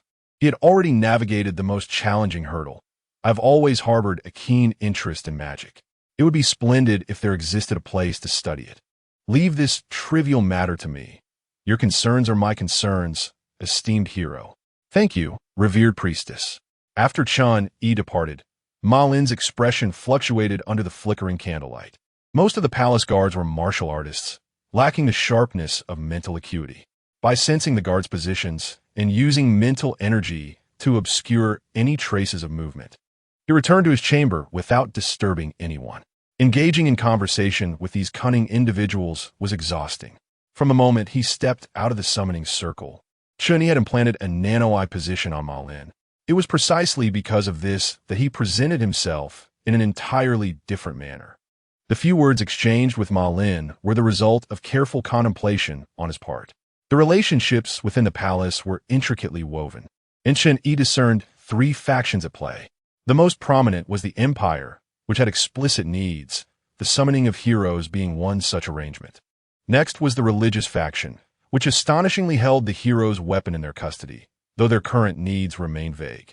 The final faction was the force behind Ma Lin, whose intentions were unclear and refrained from revealing themselves within the palace. However, none of these factions were within Chen Yi's capacity to manage, and the apparent indifference of all three towards the identity of the hero provided Chen Yi with a degree of maneuverability. Staff of Healing, unverified, quality, deep purple physical attack, 5 to 6 magical attack, 10 to 12 intelligence 2 effect, increases healing efficacy by 20 durability, 35 level, 10 evaluation, a weapon capable of enhancement. As you can now see, the identity of the hero is significant, for it empowers these weapons. Yet the hero's identity is also inconsequential, as there are 5 heroes this time.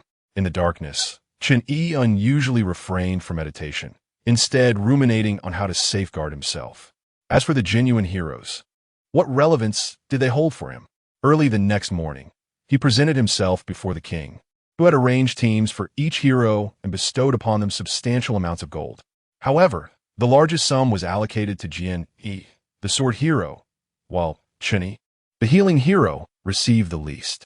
This differential treatment only served to amplify Chen Yi's momentum, his gaze towards Chen Yi now laced with menace. The once timid Mei Sha, forced to accept the dagger, felt a surge of exhilaration. Her previously reserved demeanor had vanished. Chen Yi stepped forward under the watchful gaze of the crowd. "Your Majesty, I humbly come before you with a request." The king, displaying a hint of impatience, inquired, "What is it?"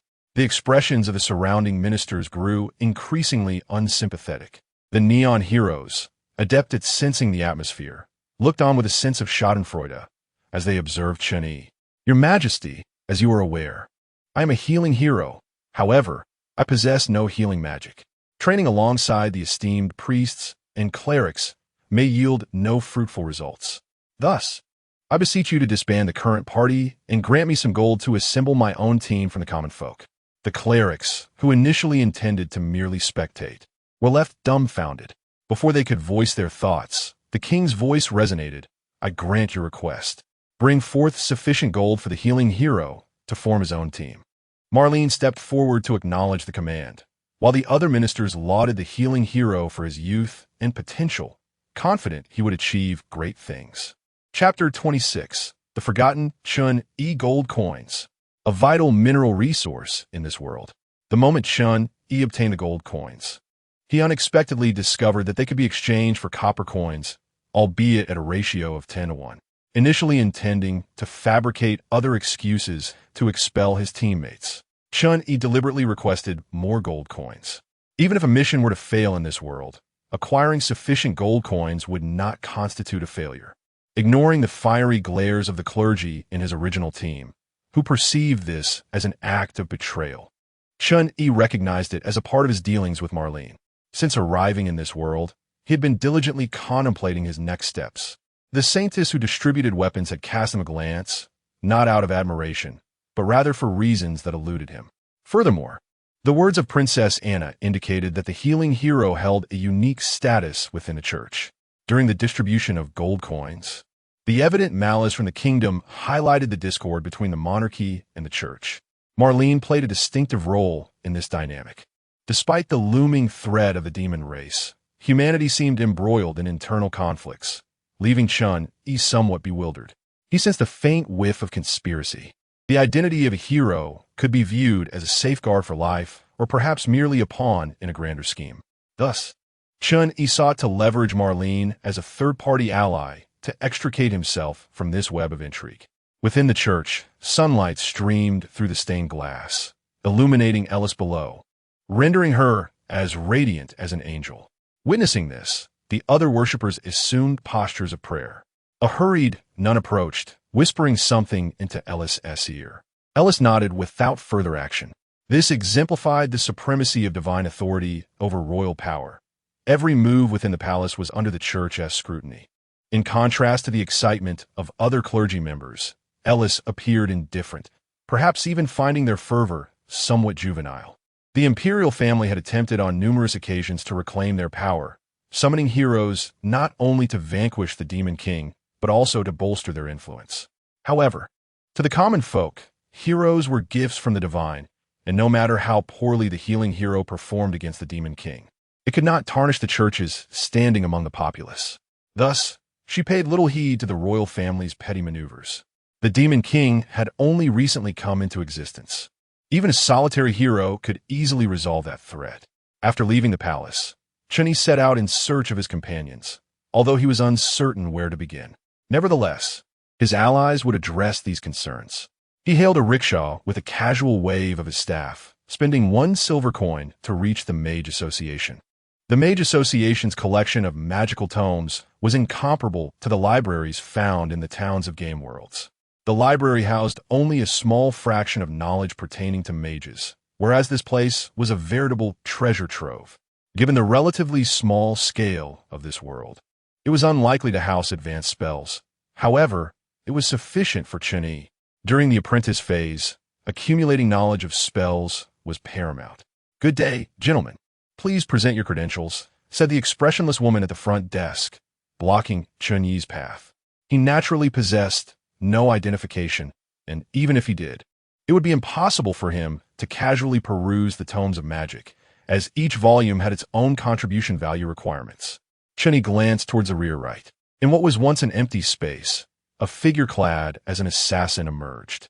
His expression suggested surprise at being noticed by Chen Yi, yet he said nothing, merely presenting a token. Upon seeing the token, The receptionist granted passage without informing Chen Yi of the contribution rules. Such regulations are crafted for those who adhere to them, not for the architects of the rules themselves. Chen Yi was not particular about the magic books and began his examination from the first shelf. Each world harbors its unique interpretations of sorcery, yet this did not deter Chen Yi from extracting knowledge from them. Most texts did not explicitly state their conclusions, but rather devoted extensive passages to extolling the processes of their research and the rationale behind their thoughts. With his skill in spell analysis, Chen Yi could not fully appreciate the hardships endured by these mages. He was able to grasp spells more swiftly and accurately, understanding the intricate structure of each incantation by working backward from the outcomes. The ice arrow spell? His line of thought diverged slightly from mine, yet it appeared to offer some insights. Whenever inspiration struck, Chen Yi would take out a notebook to jot down notes. Sir, if you wish to experiment with spells, please do so in an open environment. Thank you for the reminder, Chen Yi replied, waving his hand as if to disperse the elemental particles gathering before him. He purchased a notebook from the front desk. Mentally simulating the spell structure and documenting the location he intended to experiment with before turning his attention to the next magic book. Meanwhile, those monitoring Chen Yi expressed skepticism regarding his reading speed. Could he truly memorize the spell structures in such a brief time? If Chen Yi were aware of their curiosity, he would merely shrug, suggesting that physical capabilities vary among individuals. His body had been transformed by the gaming world, allowing him to display the skill on his interface after multiple mental simulations of the spell structure. At that moment, forgetting was not an option, though casting spells swiftly was another matter entirely. Reluctant to part with so many magic tomes, Chen Yi decided to take up residence in the Mage Association. On the third day, when no one came to seek him, he realized that an unexpected turn of events had transpired. It seemed he had been forgotten. With no sources of information, he could not ascertain the cause behind this. Even those sent to monitor him had been withdrawn, unable to derive any conclusions from his thoughts. Chen Yi immersed himself wholeheartedly in the various magic books.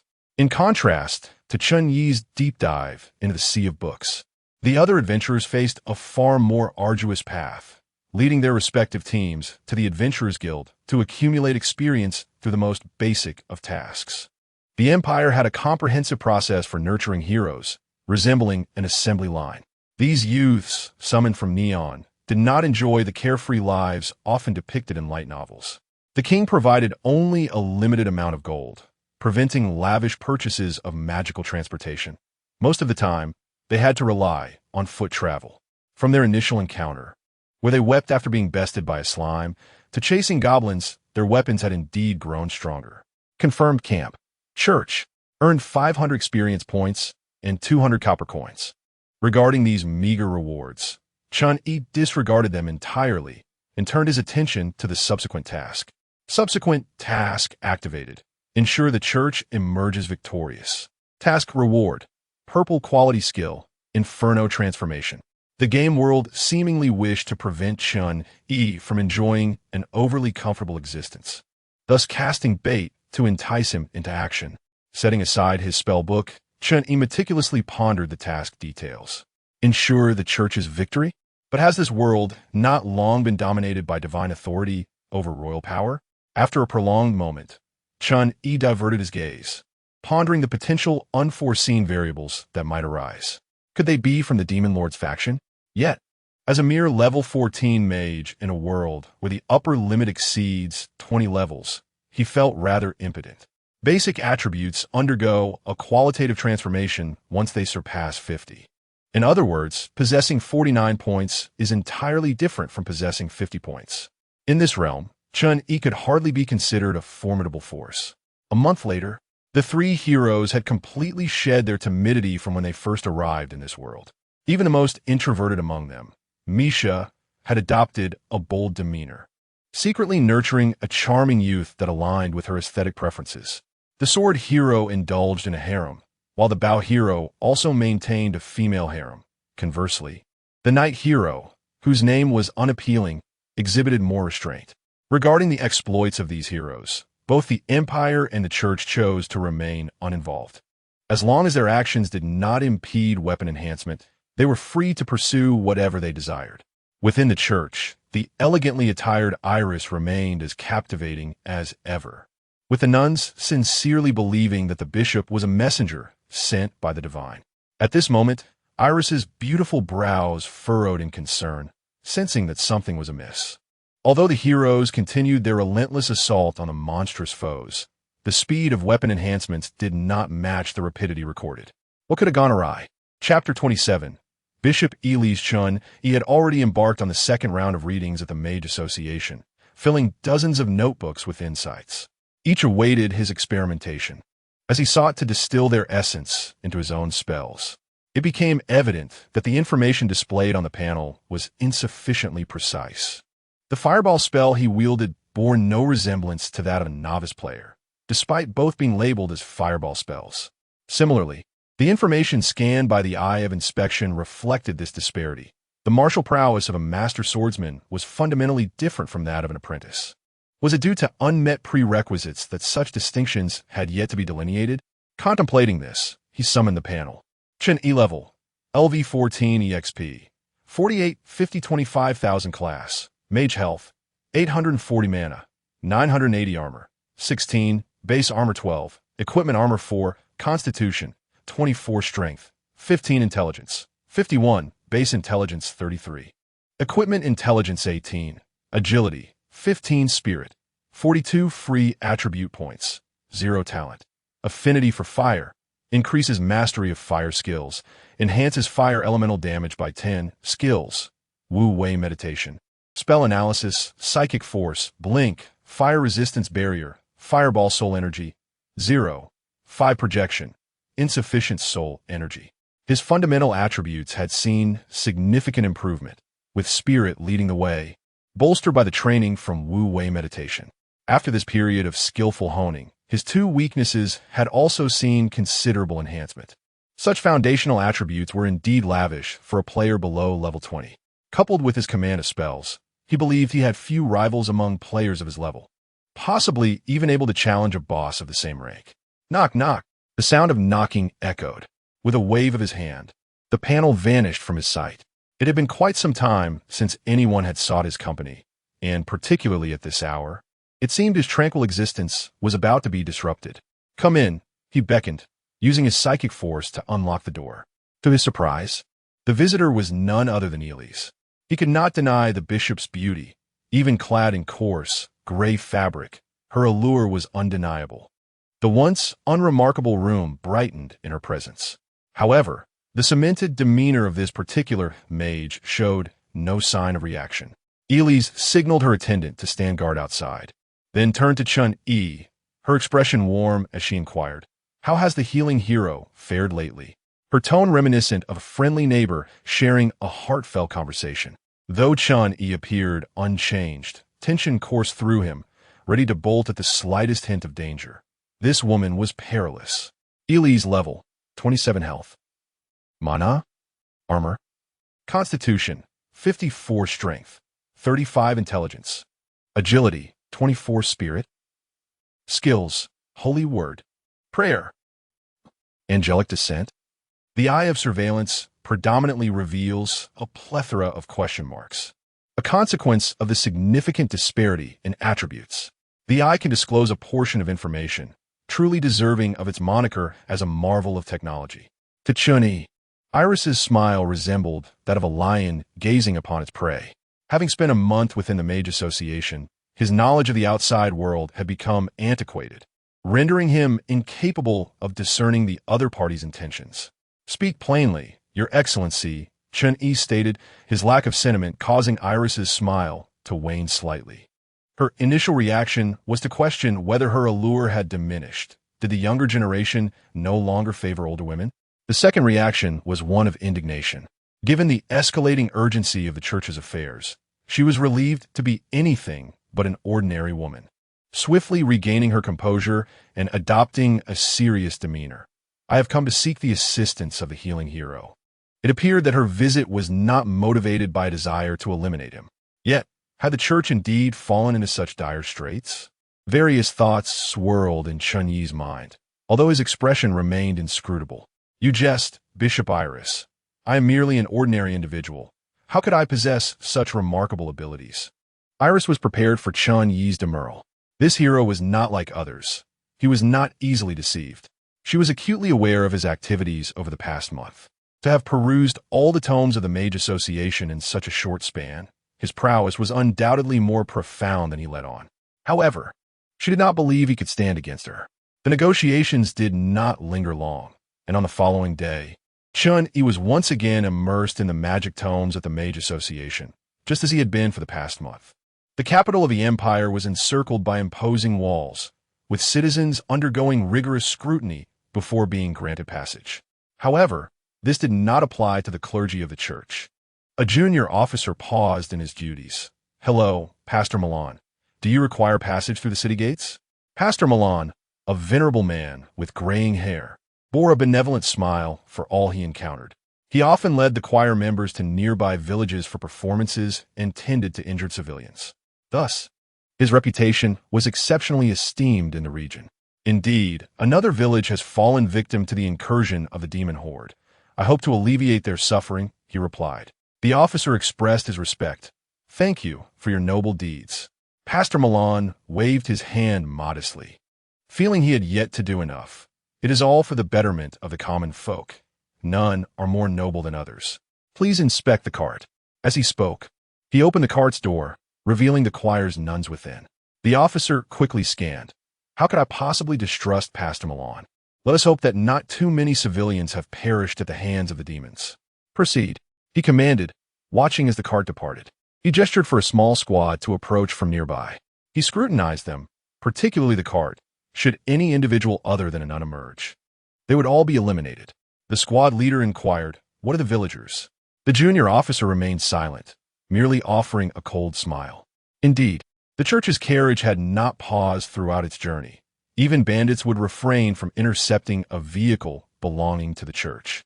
In a world where technology is yet to reach its zenith, no one can assure themselves of immunity from injury or illness. And it is often the priests of the church who come to one's rescue in such dire times. After 2 hours of travel, the carriage finally arrived at the village, which was shrouded in thick black smoke, remnants of a recent fire that had only just been extinguished. The city guards followed the carriage closely. Their intent was not to aid the villagers, but rather to keep a vigilant watch on those disembarking from the vehicle. Once they confirmed that all the nuns had exited the carriage and that no one else remained inside, they observed Pastor Milan and the choir members from the shadows, ensuring that none among them were impostors. However, their surveillance bore no fruit. After several hours of watching, no nun exhibited behavior inconsistent with her identity. After a moment of contemplation, the squad leader decided to call off the operation, concluding that the carriage posed no threat.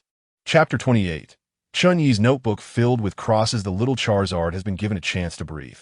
Due to the perilous nature of this world, it has seldom been allowed outside, only released when no one was around to enjoy the fresh air and consume some energy cubes. After a long absence from the wilderness, the once listless Charizard appeared invigorated, taking in the expansive surroundings. "You have endured much. I assure you such circumstances will not arise again," Chen Yi promised. Click. Caw. How did I escape? Naturally, I was concealed beneath the carriage. For a mage well-versed in various spells, fleeing is a trivial matter. With no one possessing a high mental prowess around, even spatial fluctuations went unnoticed. Click. The purpose of this outing is to fortify both you and this weapon.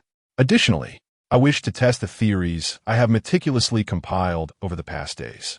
The once proud Charizard, having long been unable to express its true nature, became increasingly inquisitive, bombarding Chen Yi with questions. "Caw, why am I not leveling up?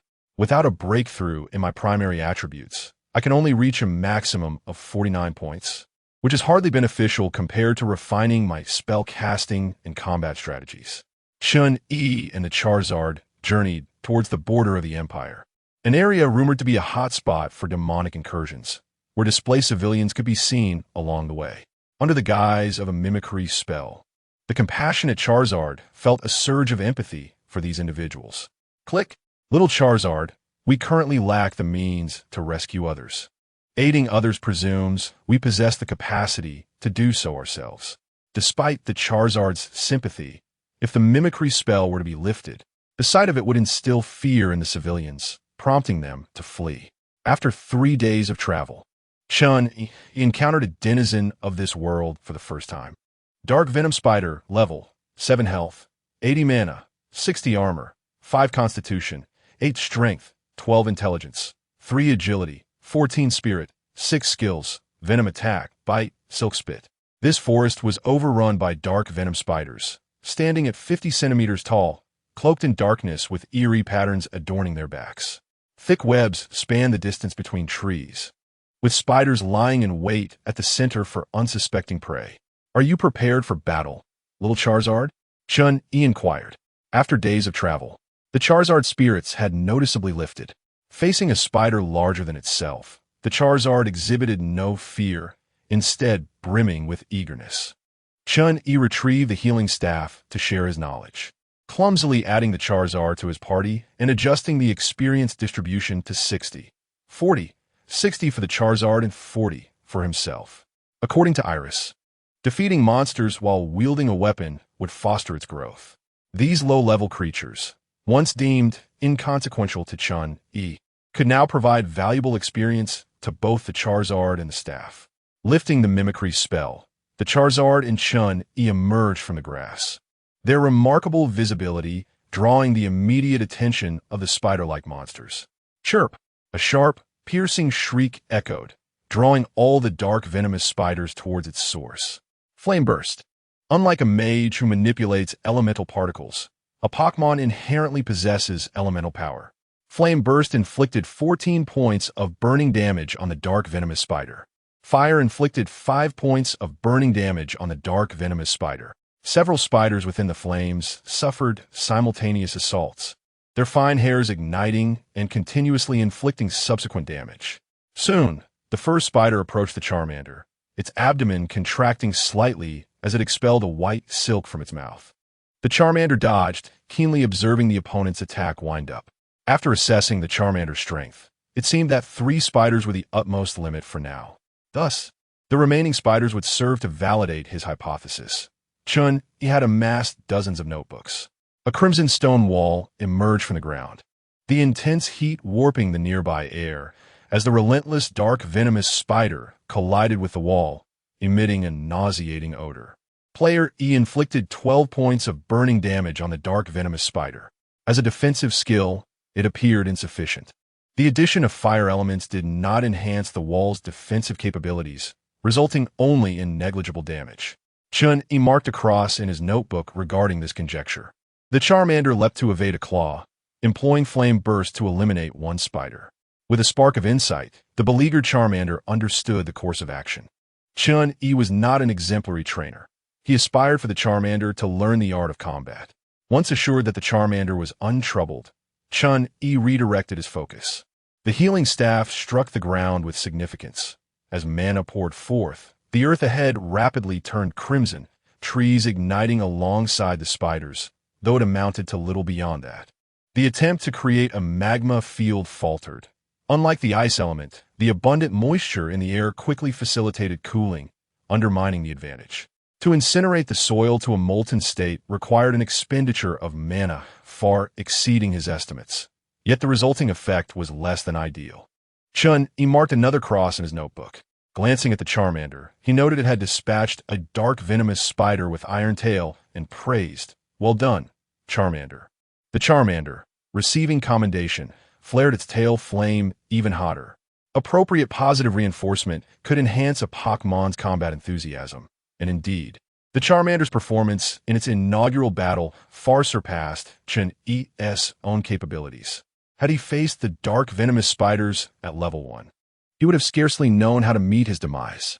Observing the encroaching dark venomous spiders, Chen Yi felt his mana surge once more, conjuring a fireball with a 1-meter radius in midair. The fireball plummeted to the ground, culminating in a massive explosion amidst the spiders, with flames radiating from the epicenter. A multitude of spiders transformed into experience points. Chen Yi was left speechless. No wonder the predecessors of fire mages relished explosions. Fire damage was too slow. while explosive damage was swift and substantial. Were it not for the later ineffectiveness against foes of equal level, he would have been tempted to delve further into that study. Reinvigorate your spirit. It has long been understood that this path would prove arduous, and achieving success in a short span of time is quite normal. Persevere, little fire dragon. You may take a moment to rest. Engaging in battle while fatigued is ill-advised. After vanquishing 3 dark venom spiders, the condition of the little fire dragon deteriorated significantly. Acquainted with the adverse effects of depleted mana, Chen Yi wisely refrains from compelling the little fire dragon to fight in its weary state. Consequently, the little fire dragon plopped down on the ground, observing Chen Yi as he conducted his experiments. The dark venom spiders endured a myriad of fire-based assaults, yet invariably, they fell before Chen Yi. With an ample reserve of mana, these lowly creatures lacked the capability to approach him.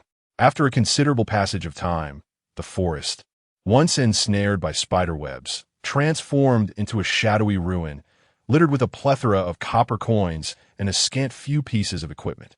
Acquired 852 copper coins. The overwhelming disparity in levels resulted in a notably low drop rate. The few gray items held no appeal for Chen Yi, who had no desire to clutter his backpack with them. Chapter 29. The current Brave One seems unusual, Lord Illis. Can a mere second-tier mage truly assist us? Although every decision made by Lord Illis is met with reverence, many clerics remain skeptical of Chen Yi's abilities. Illis's smile remains gentle. Having an additional ally is never a detriment, is it? After all, there is no cost involved, for verbal agreement holds little weight. Should a certain brave soul take it to heart, would that not be fortuitous? Chen Yi's exorbitant demands have somewhat displeased Illis. Had it not been for Chen Yi's potential utility, she might have permanently confined him to the Mage Association. A sum of 1 million gold coins, sufficient to sustain the church for a year, is hardly something to bestow upon a mere tool. Within the palace, the corpulent king, rendered immobile by his own girth, languishes upon his throne, while Princess Anna stands steadfastly by his side. Minister Malin, has the healing brave departed the Mage Association? The priest Malin bows slightly, Your Majesty. The healing brave remains within the Mage Association. Keep a vigilant watch over him. We cannot allow him to jeopardize our plans.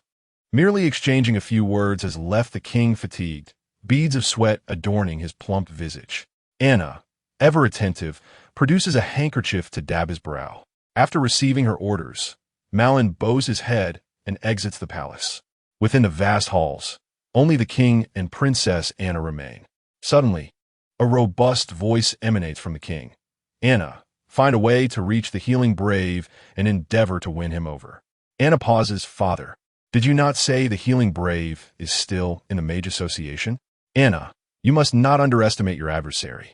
The church possesses the ability to wield divine gifts, a fact not concealed among the nobility.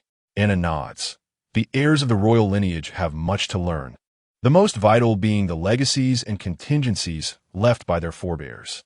This knowledge is intended to ensure that one day, royal authority may eclipse divine power. Thus, if you were a bishop, would you relinquish a healing staff capable of wide-ranging restoration? This inquiry deepens Anna's confusion. Should we not seek to eliminate the healing brave? Yet, she quickly dismisses her own thought.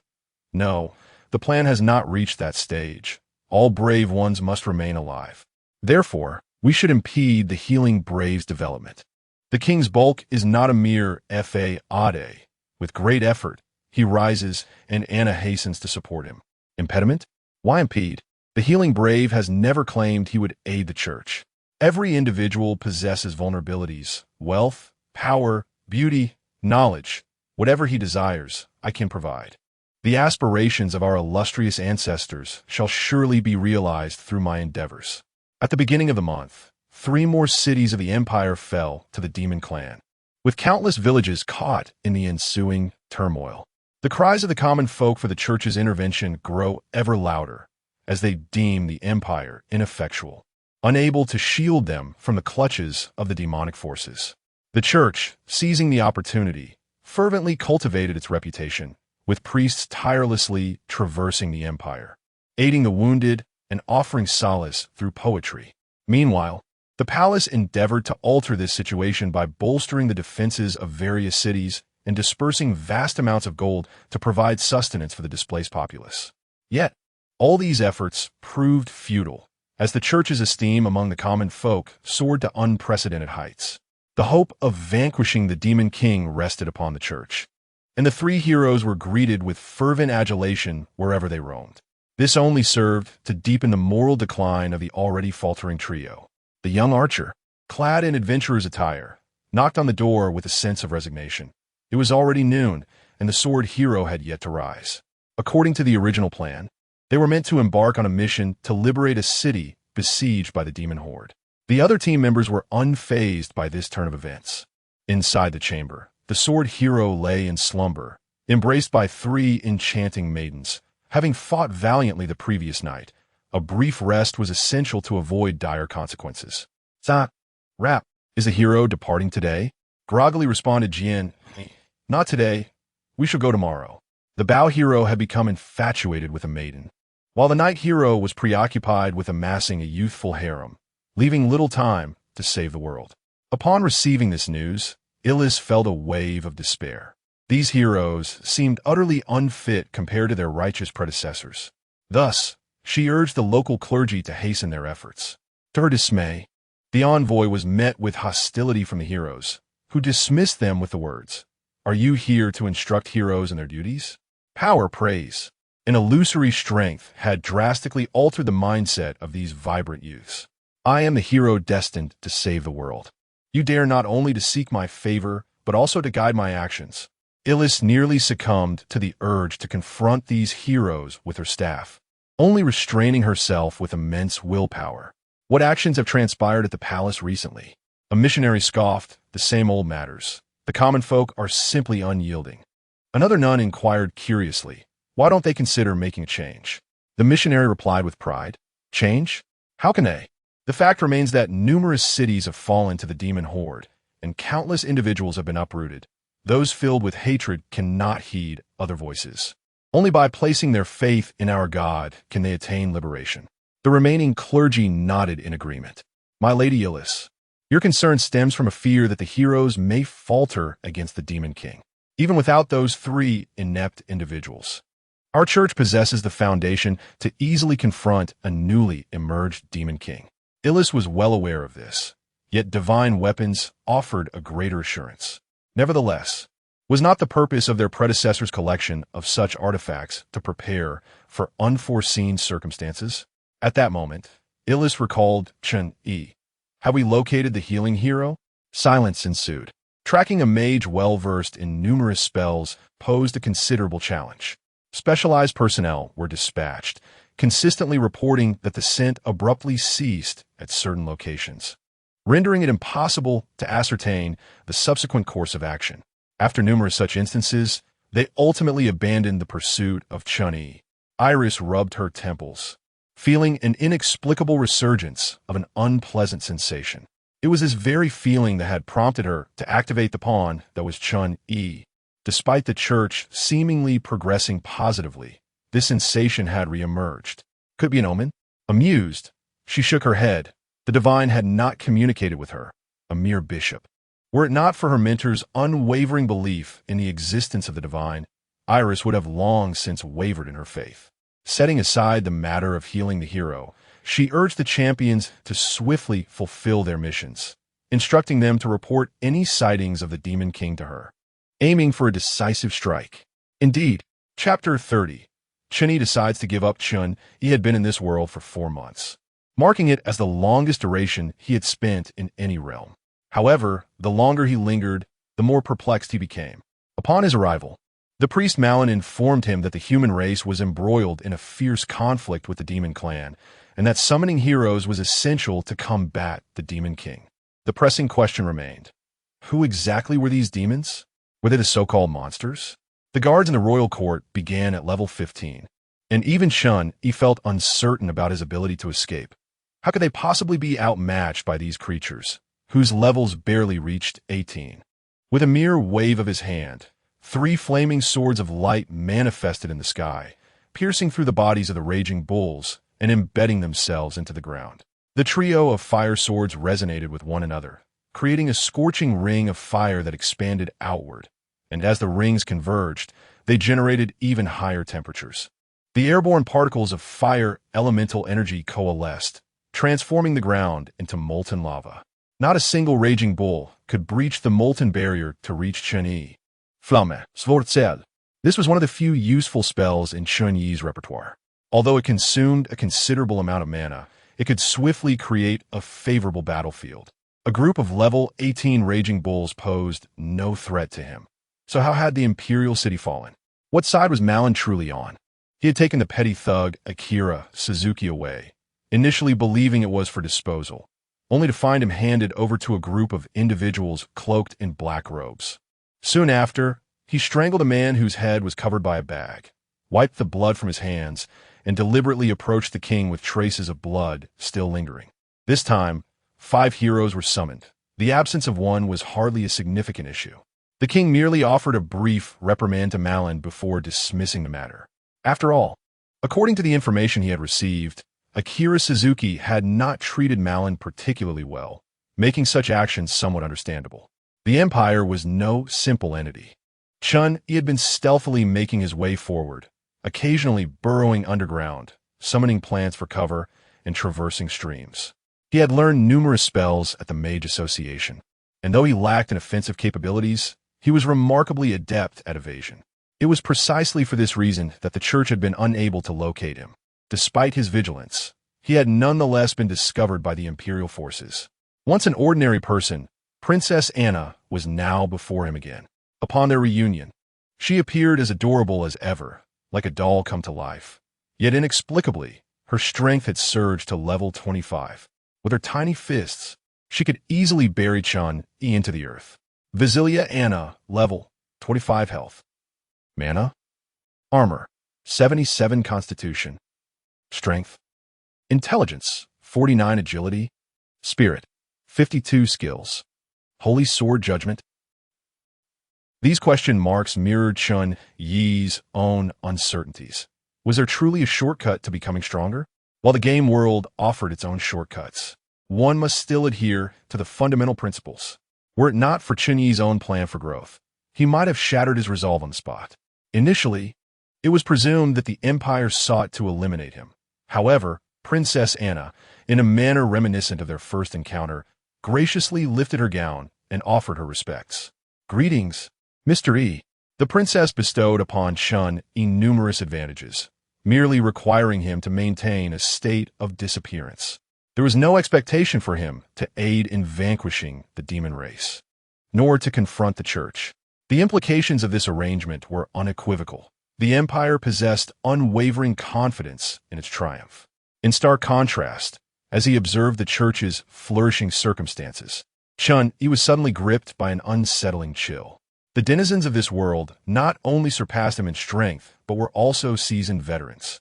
Accepting the 100,000 gold coins, a tome of royal magic, and a blue-quality staff from Princess Anna, Chen Yi continued his quest, accompanied by his fire dragon, to seek out monsters, fading from the world awareness. Indeed, the little fire dragon had evolved, following the transformation of its body through the game world's verification. It had transcended the realm of mere Pokemon.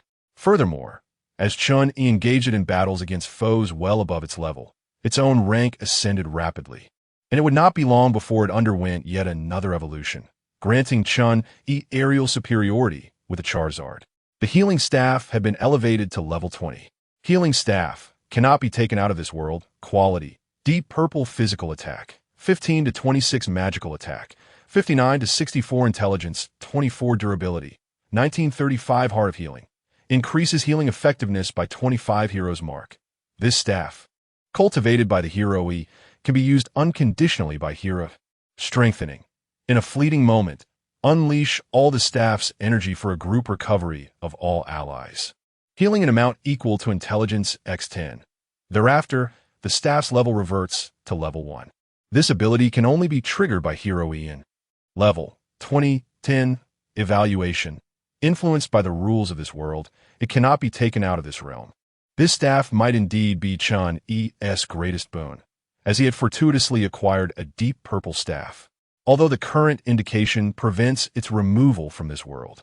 Should Chen Yi utilize the strengthening effect, he could subsequently take it out and authenticate it within the game world. In this realm, Chen Yi resolved to adopt a laid-back approach. However, he did not entirely abandon his mission, but rather sought to observe how these seasoned veterans would evolve. Upon meeting these veterans, Chen Yi deeply reflected on himself and pondered how he too could ascend to their ranks. Let us depart, Fire Dragon. The affairs of this world no longer concern us. Together, the solitary figure and his Pokemon ventured into the unknown. He had prepared ample contingencies to fulfill his mission, with the impending evolution of his Fire Dragon into a Charizard among them, though it regrettably remained untapped. The frequency of demonic assaults escalated relentlessly, and the Empire suffered the loss of an increasing number of cities, presenting a dire portrait of impending annihilation. In such perilous times, 3 heroes emerged. While many speculated why there were 3, rather than the anticipated 4, these queries faded into insignificance before the illustrious achievements of the heroes. Due to Chen Yi's inherent level of 14, the experience points he acquires from slaying monsters are rather meager. In stark contrast, the valiant heroes wielding divine weapons face each monster as an uphill battle. It is not their strength that prevails, but rather the might of their armaments. Following a session of admonition at the church, the heroes resumed their sacred missions. Breaking news. The Sword Hero has successfully reclaimed the city of Mon. The monsters within have been expelled by him and his companions. We extend our gratitude for the divine protection. The tribulations we have endured must surely stem from our insufficient faith in the divine. With the Bow Hero having liberated the city of Oma 10 days prior, and the Night Hero having reclaimed the fortress of Sishui, the expulsion of monsters from the Empire seems imminent. The number of individuals heading to the church to donate and pray is steadily increasing. However, witnessing this scene, Iris grows increasingly restless. An unsettling feeling lingers persistently within her. What could possibly be amiss? Why am I the only one sensing this? Is the Empire truly so inept? No one is available to answer Iris. All the clergy remain enraptured by the glory of the divine. I cannot remain idle. I must journey to confront the demon clan myself. Resolute in her decision, Iris prepares to arm herself and set forth. Chapter 31. The heroes exit before Iris could take action. The news of the Demon King's slaying of 3 heroes spread throughout the Empire. This is impossible. A Demon King, only recently born and likely not even at the 2nd tier of power. How could he have killed 3 heroes? No one could answer Iris's confusion, for the monsters had already breached the royal court.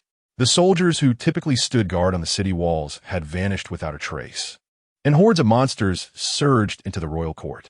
The common folk, bewildered by the swift fall of the capital's defenses, wished for nothing more than to grow additional legs and flee as far from the monsters as possible. The sounds of wailing, explosions, and cries for help echoed incessantly within the royal court.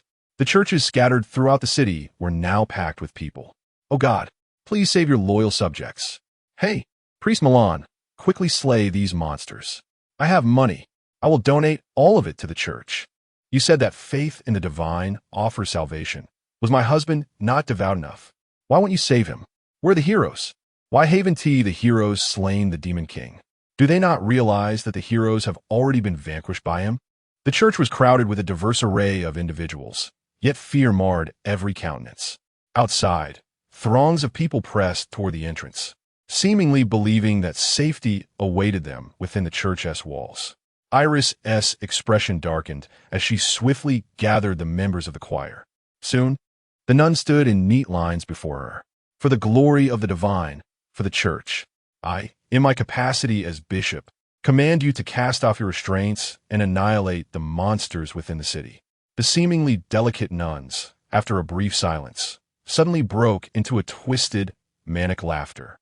Nun, level, 17 health, 320 mana, 195 armor, 22 constitution, 44 strength, 46 intelligence, 12 agility, 33 spirit, 19 divine illumination.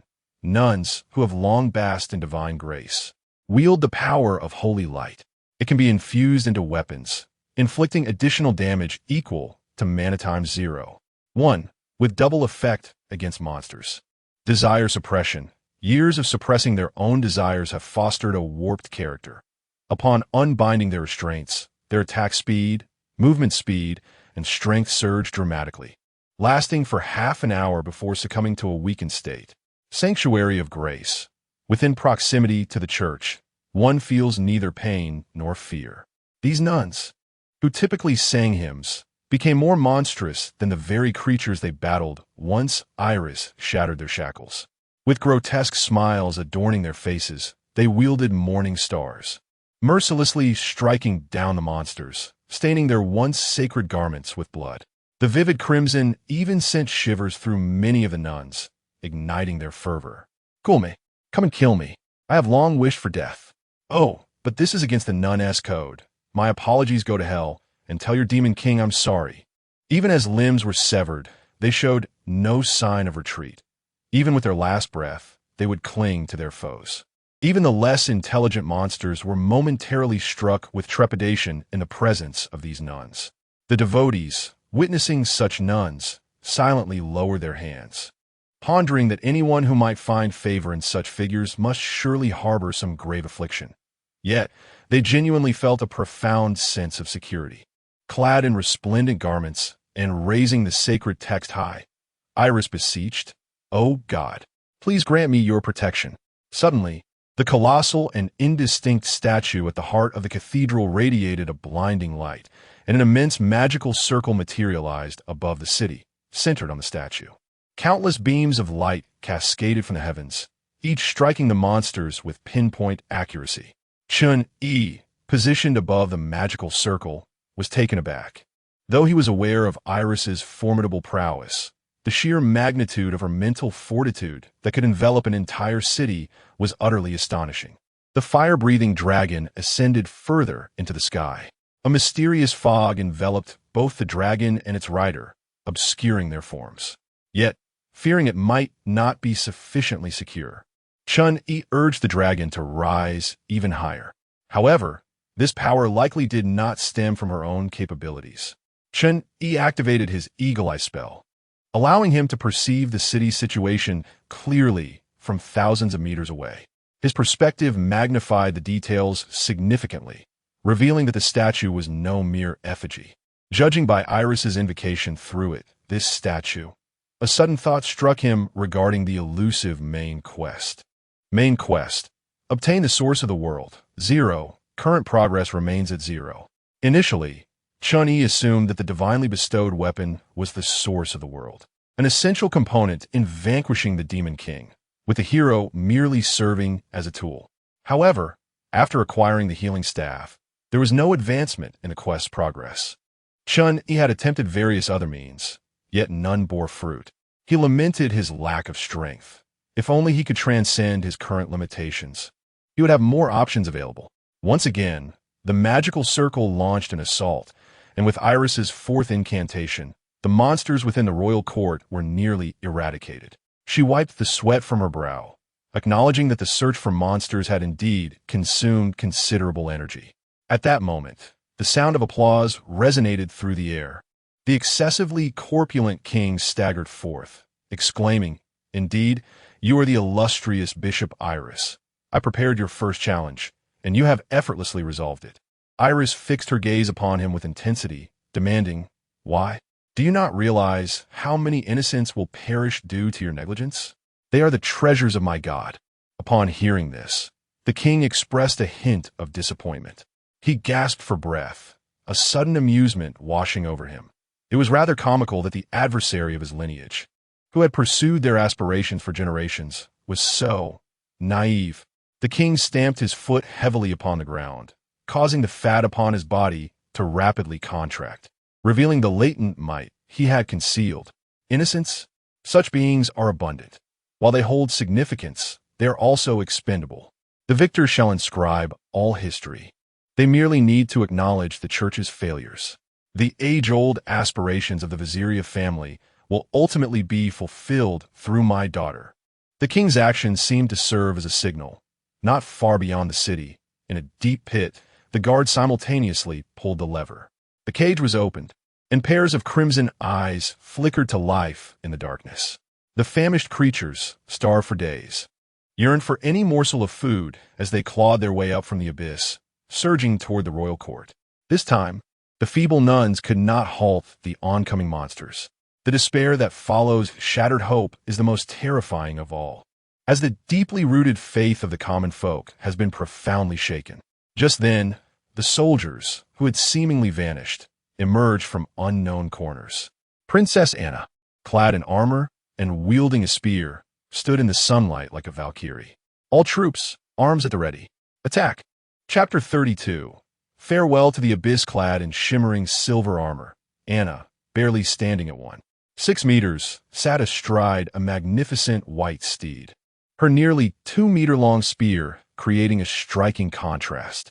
The fully armored soldiers, responding to Anna's command, roared in unison, their voices reverberating through the heavens. They charged forth. While these soldiers lacked the explosive prowess of the nuns, they possessed a considerable chance of vanquishing monsters in one-on-one combat. However, for the sake of visual effect, they typically surrounded a single monster, aiming to achieve swift victories. Anna, with her spear raised high, surged into the throng of monsters, her spear sweeping before her, severing limbs and horns from the beasts in its wake. In her grasp, the spear seemed to come alive, piercing precisely where directed. Despite Anna's formidable display, Chen Yi, observing from above, sensed an unsettling dissonance in the scene. Meanwhile, the once rotund king had vanished, replaced by a tall, slender figure shrouded in ominous black energy. Iris's expression darkened. She felt an instinctive aversion to this dark force, as if it were a natural enemy. Where did you discover such energy? Wait, are you the Demon King? The king, who had long since abandoned his true form, showed no urgency to attack. The discovery of this energy had occurred many moons ago, when the demonic territory had been secretly breached by the previous king. Coincidentally, this former ruler encountered the birth of the Demon King. The space had been rent asunder, crimson fissures exuding a foreboding black aura. An ordinary monster, enveloped and permeated by this dark essence, began its metamorphosis. From that moment on, the Empire never ceased its research on the fissure and the energy that lay beyond. This energy, both enigmatic and potent, could be absorbed by the human body. Exhibiting remarkable inclusivity and corrosiveness, it could envelop other energies within the body, absorbing them and rapidly augmenting its strength. The downside, however, was that those who absorbed this energy gradually became tyrannical, losing their sanity. The former king had inherited the royal lineage across generations. He could not jeopardize this legacy for an uncertain possibility.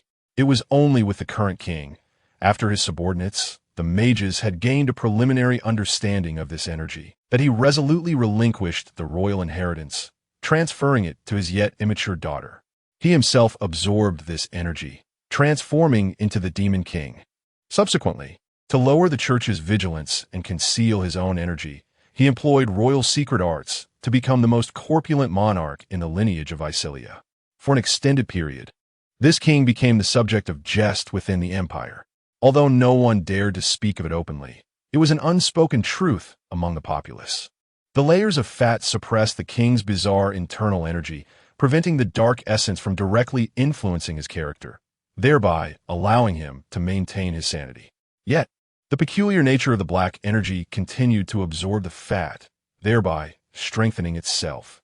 To maintain control, the king was compelled to increase his own bulk, leading to his ever-growing girth, until even movement became a strenuous task. Despite the overwhelming presence of fat, the king found his ability to suppress the dark energy diminishing rapidly, compelling a plan to commence. Thus, the Demon King was born, and the hero was summoned forth. However, upon the king's own dispelling of the arcane seal, it became evident that he himself was the true Demon King. With a reflective demeanor, the Demon King flexed his body, maintaining an imposing stance.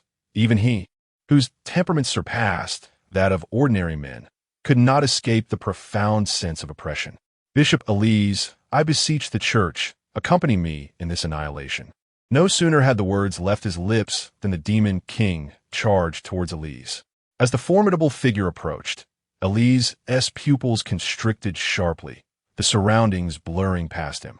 Unlike the royal lineage of Vicilia that embraced the legacy, this generation's king wielded only his fists. The divine declared, "Our enemy shall be pierced by 1,000 arrows." The divine proclaimed, "Slow." The divine uttered, "Heal." Elise, propelled through the air, recited incantations swiftly. Behind the advancing demon king appeared an unfathomable number of luminous arrows, while an invisible force seemed to restrain his speed significantly. Elise's condition, however, improved considerably. Curiously, the demon king waved his hand. "Is this the wind?" The black mist, akin to ornamental garb, began to stir wildly. The intangible winds severed, and the gathered elemental particles scattered. The relentless barrage of light arrows struck the ground, each impact resonating with thunderous booms, transforming the once majestic cathedral into a dilapidated ruin, shrouded in clouds of dust, with only the towering statue remaining untouched. Amidst the haze, the demon king sought Elise's location, black blood trickling from his wounds, having been struck by a few arrows. Upon impact, the arrows erupted into particles, attempting to invade his body through the wounds and inflict secondary damage. Yet, the energy within the demon king was formidable, swiftly consuming these foreign energies. "Fire serpent!" Elise's voice echoed, and in the next instant, a serpent of flames surged toward the demon king amidst the dust. The instinctive aversion to the black energy allowed Elise to ascertain his adversary's position. However, launching an attack also meant exposing himself. As the fiery serpent coiled around the demon king, scorching his skin, it was torn asunder in the blink of an eye. "Quick, quick, quick! Let me witness how the church dares to transcend the imperial authority." Elise commanded, "Holy shield." The demon king's fist shattered the light shield before Elise, the collision unleashing violent shockwaves that cleared the dust-laden air. The figure that landed on the ground began to flicker, leaving small craters with each blink. Elise refrained from hasty offense, continually attuning his eyes and mental acuity to the demon king's position. Although the demon king's speed vastly exceeded Elise's, it could not elude Elise's formidable mental prowess. "Behind you." The demon king's kick connected with a position 5 paces to Elise's left. The earlier phantom of Elise that had been seeking the demon dissipated after a few flickers. The true Elise was caught in the grip of tremendous force, crashing against the wall. Drip, drip. Elise's hair cascaded wildly, blood trickling from the corner of his mouth. The once revered bishop now appeared akin to a madwoman, her eyes obscured by disheveled hair, rendering her expression indecipherable. The Dark Lord reemerged upon the elevated platform, arms crossed in a posture of disdain. "Surely, this cannot be all you have to offer. It hardly stirs my enthusiasm." The Dark Lord gazed absently at his gradually inhuman hands, the ebony claws elongating ominously. An unknown dark energy had begun to exert its influence over him. Had he been his true self, he would have unleashed a tempest of relentless attacks, ceasing only when his adversary, Elise, lay on the brink of death, thereby fulfilling his subsequent schemes. Yet, the current incarnation of him had become excessively belligerent, yearning to rend apart all that lay before him. The plan was once again subject to alteration. Should the effects of the energy intensify, it would render it exceedingly challenging for the Dark Lord to perish at Anna's hands, a deviation from the intended design. Meanwhile, Chen Yi, observing from above, found himself enlightened. After all, this conflict bore no direct consequence for him. The more fervent the battle, the better, as it might glean some invaluable combat experience.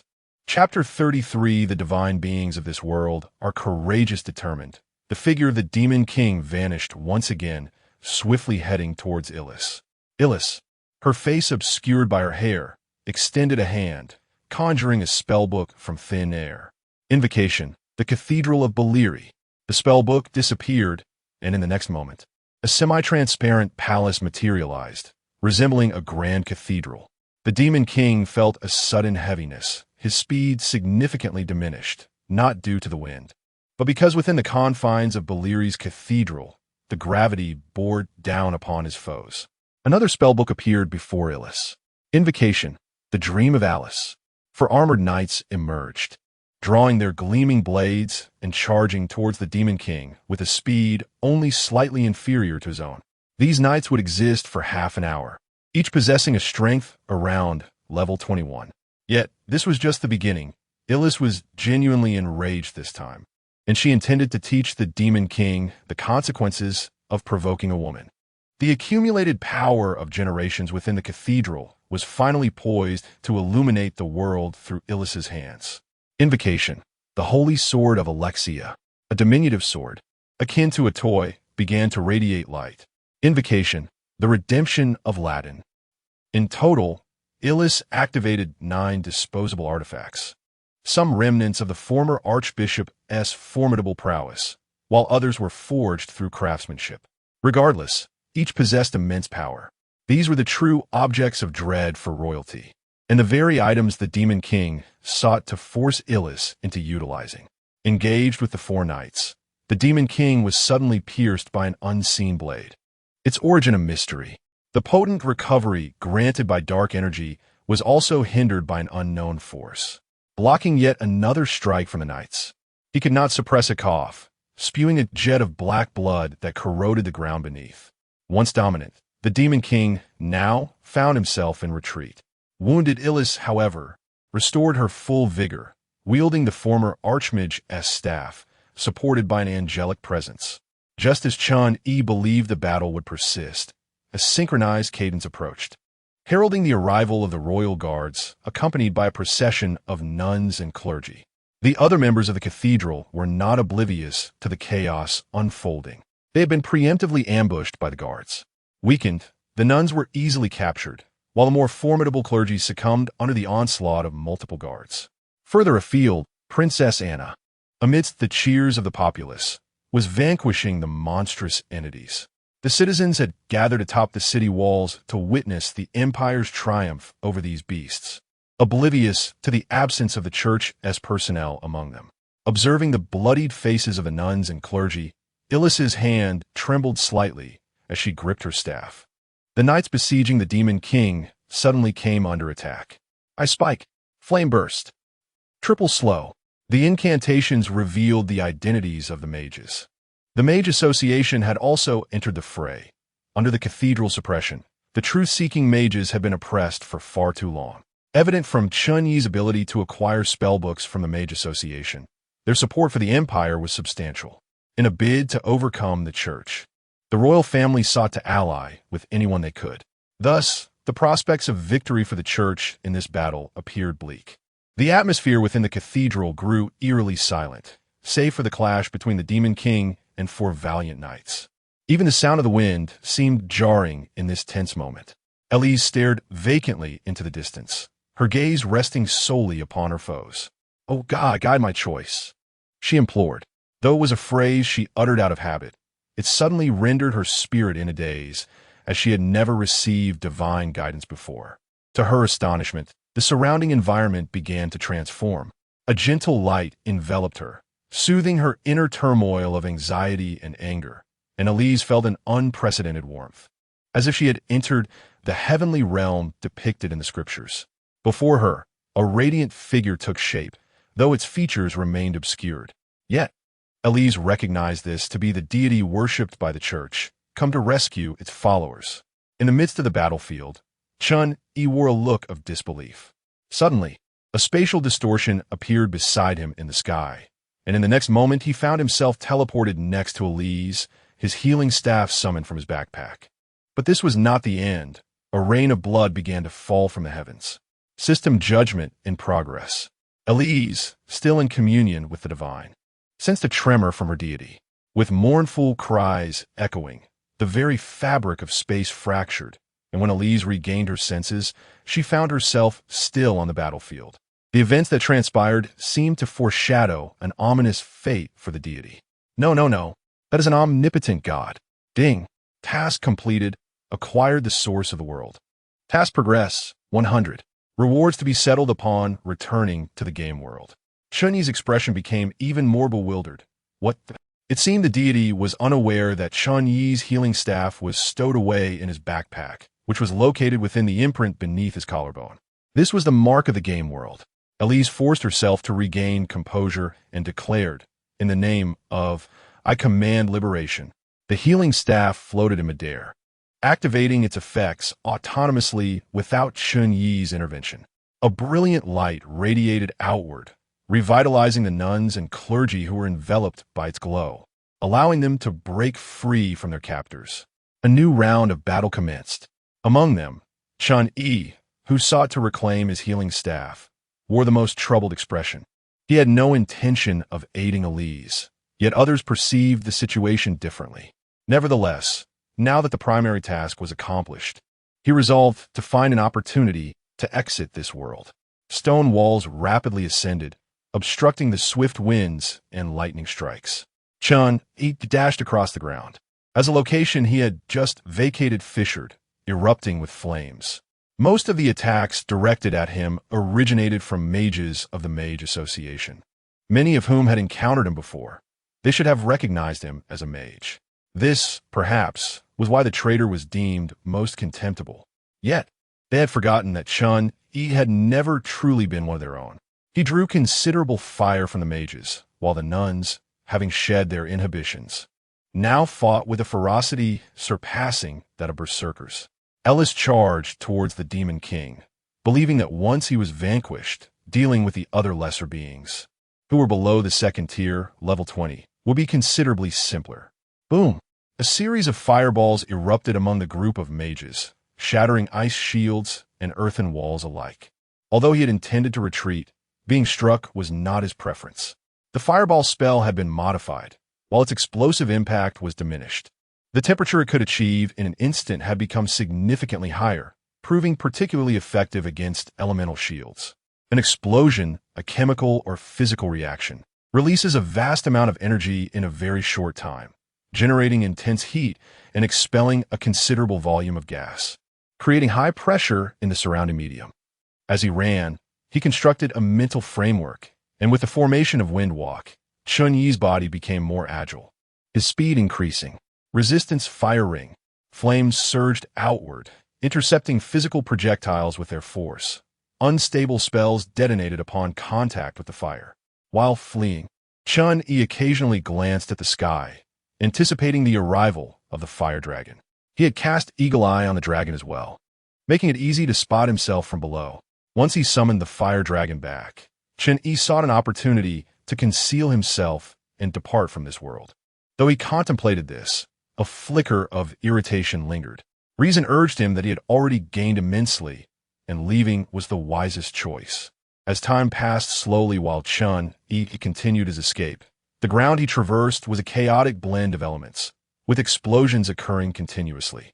XX's Ice Ray dealt 15 points of damage to player, and Triple X's Thunder dealt 14 points of damage to player. Blood trickled from his ears, the corners of his mouth, and his nostrils. Fortunately, his high constitution prevented him from succumbing to the onslaught of simultaneous attacks from so many mages. Otherwise, he would have long since surrendered his resurrection coin. Though the damage from each attack was not substantial, the cumulative effect was considerable. A potion of shimmering light appeared in his hand, and he ducked behind a stone wall to gulp it down. The potion's effects gradually restored his health, bringing him back to a safe threshold. Roar! The fire dragon arrived in the sky. Chapter 34. One of us must perish, is that a dragon?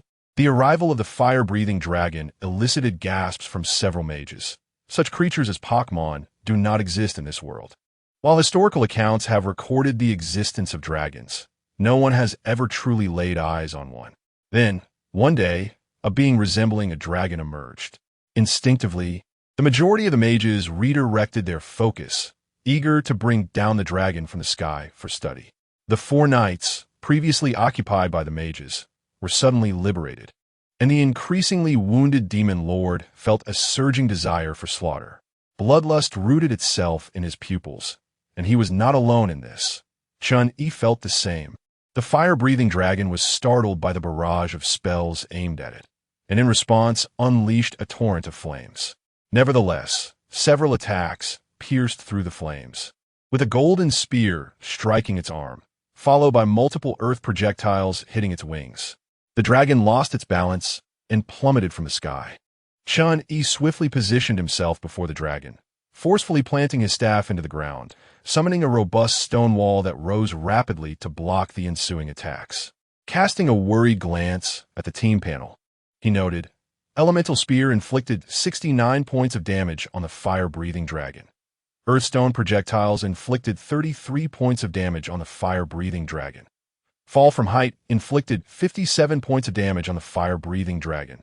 With a sigh of relief, he realized that these injuries were insufficient to vanquish the dragon. He scolded it playfully. Can't you be a bit more cautious? The fire-breathing dragon, pretending to be furious, pulled the spear from its arm while secretly observing Chen Yi's reaction. The injury was minor, but if its trainer were displeased, that would be unfortunate.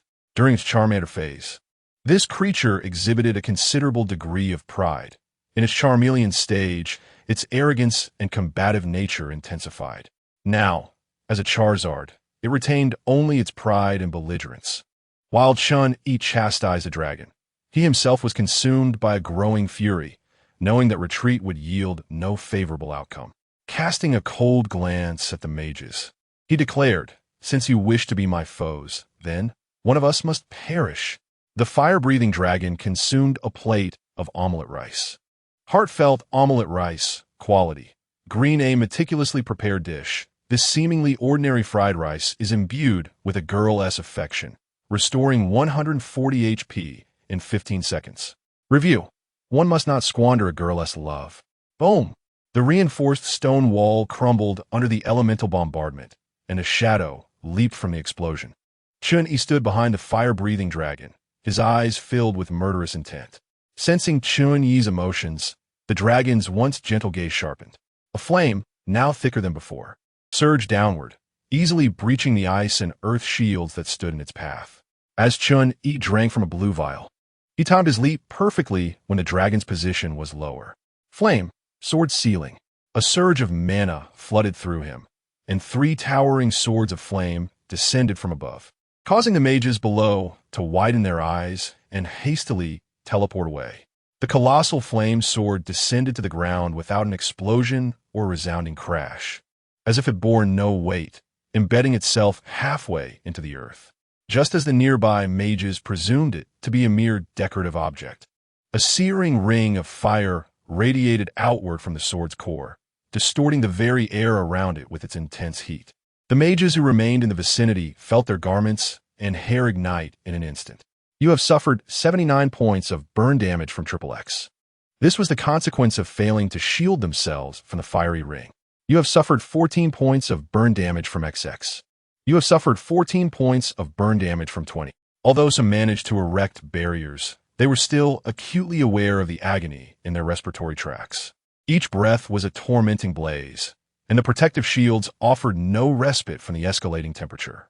As 3 rings of fire resonated, the elemental particles of fire further coalesced. The temperature surged dramatically, and the soil visibly transformed into magma. Nearby mages soon succumbed to injuries, desperately clutching their throats, as if that might alleviate their suffering. For those with biological characteristics and fragile physiques, death was never far away. Chen Yi found himself at the center of the 3 flaming swords, a place he had designated for himself where the temperature remained relatively stable, yet the air left could not sustain him for long. He contemplated the need for further refinement of his technique, a fleeting thought racing through his mind. In this vibrant realm of fire elemental particles, both the potency and casting speed of Chen Yi's fire spells were significantly enhanced. Inferno Starlet. A flurry of fire sparrows erupted from the magma, darting towards the enemy at astonishing speeds, their flight paths far from linear. Each mage struck by a fire sparrow was instantly engulfed in flames, their agonizing cries rendering them incapable of casting spells, rolling helplessly on the ground. But would Chen Yi allow them to save themselves? What kind of spell was this? Why did the Mage Association not possess it? Does such a fire spell exist? Are there any mages who can advise on how to counter it? The ice crystal spell was utterly ineffective against the fire sparrows, unless one could mentally control each to act as a barrier. Yet the sheer number of fire sparrows rendered that impossible. Did anyone else notice that aside from fire spells, the potency of other elemental spells was waning? Within such a brief encounter, the Mage Association had already lost 14 mages. Remember, only 62 had arrived together today. This represented a third of the mages the association could muster. Becoming a mage requires exceptional mental aptitude, a formidable memory, and remarkable learning abilities. However, death can occur in an instant. The fierce battle quickly drew the attention of others. Alith appeared somewhat bewildered. What had begun as an idle move had inadvertently displaced the stone pillar from a camel. In his moment of astonishment, a fiery serpent ensnared the demon lord. If he could eliminate the demon lord and free his hands, the scheme would unravel without further effort. Huff, huff. As the battle raged on, Chen Yi began to struggle for breath as the temperature soared around him. This was the paradox of a fire mage. The fiery environment they created was becoming uninhabitable even for themselves. In a moment of distraction, he neglected the thundercloud gathering above. Boom! A bolt of lightning struck Chen Yi, propelling him into the air, followed by a relentless barrage of elemental attacks. XX inflicted 105 points of damage on player, 75 points of lightning damage, 20 points of burn damage, 10 points of impact damage. Triple X inflicted 32 points of piercing damage on player. XX inflicted 49 points of freezing damage on player. In an instant, Chen Yi's damage panel was flooded with notifications. Had his health not been sufficiently robust, he might have found himself perilously low on life points. Despite the searing pain coursing through his body, he summoned the strength to blink away from his current position. Fire Dragon. Just after executing a powerful move, the Fire Dragon exhibited a hint of fatigue. Upon hearing its trainer's call, it promptly turned to face Chen Yi. A fireball detonated before Chen Yi, engulfing the area in a cloud of dust. As he plunged into the debris, a small crater formed beneath him, and Chen Yi, clutching a healing potion, suddenly yearned for the invigorating effect of a healing staff. If only a dose of fortitude were available at that moment, it could elevate both his and the Fire Dragon's health to a commendable level. Explosions echoed intermittently through the dust, but the enemy mage's frequency of attacks had significantly diminished. Their mana reserves were running low. In stark contrast, Chen Yi, who had been consuming potions, still possessed 230 points of mana. From the enemy's perspective, the Fire Dragon dove into the dust, but it was swiftly recalled into its pockball by Chen Yi, who then summoned it beside him. He offered the Fire Dragon an omelet rice, whose restorative property surpassed that of a typical healing potion, though it required complete consumption to be effective. Such a dish was best suited for a Pokémon capable of finishing it in one go. Summoning a stone wall ahead, he applied special healing ointments to the Fire Dragon's numerous wounds. He refrained from utilizing any unfamiliar water-based healing spells, as their casting was slow and their efficacy inferior. Chen Yi and the Fire Dragon lingered in the dust for less than half a minute before charging out once more. Both their health bars restored to over 300 points. A fireball, accompanied by a powerful strike, descended upon the dispersed group of mages. Why did he still possess mana? Wasn't he a hero? Who had sold him those restorative potions? Otherwise, perhaps we should concede defeat. I can already feel the sharp pangs of fatigue. Surely, our empire could manage without us. The mages of the association began to waver. Only 27 remained, each in dire condition, and none wished to endure the agony of depleted mana again. In such a state, they had no capacity for resistance. To continue fighting would only lead to their demise. Yet the problem remained. The battle was instigated by them, but the decision of when to end it was no longer in their hands. We surrender to the healing hero, as long as you spare us. We shall never meddle in the affairs of the Empire and the Church. Yes, we can negotiate with the Mage Association, urging other mages to support you. The only responses to their pleas were fireballs and Chen Yi's cold gaze. Just as Chen Yi had previously stated, when the members of the Mage Association opted to continue their offensive, one side among them was destined to fall. Chapter 35. The birth of Queen Visilia Anna amidst the chaos of war. A group of onlookers cloaked in black robes observed the battle from distance. The leading priest, Marlin, did not disguise himself. While their power could not directly alter the course of the battlefield, they could serve as the proverbial last straw that breaks the camel's back. The long-vanished rogue hero, Suzuki Ida, now stood silently among the cloaked figures, devoid of the disdainful expression he once wore. "Shall we not intervene?" one of the priests inquired. After Chen Yi resolved the affairs of the Mage Association, the outcome of the other battlefield would soon be determined. Marlin paused momentarily before shaking his head. "Let us observe a while longer. They are merely opportunists, ready to side with whoever prevails. Should their choice falter, not only would their years of toil be in vain, but their very lives would be at stake." The weapons of the other three heroes rested in Marlin's possession, and therein lay his true leverage. His initial plan was to discreetly obtain a liberated divine weapon to bestow upon Suzuki Ida for enhancement. However, he had not anticipated the presence of Imperial forces surrounding the heroes, who fell without a hint of resistance at the king's command. It was almost comical that the sword hero, bout hero, and knight hero all met their demise in their beds. What Marlin found even more astonishing was that the Imperial soldiers did not confiscate the weapons, seemingly leaving them for him. No one could fathom the turmoil he felt at that moment. He could only kneel upon the ground, fervently bowing his head towards the royal court, awaiting the arrival of the king's messenger.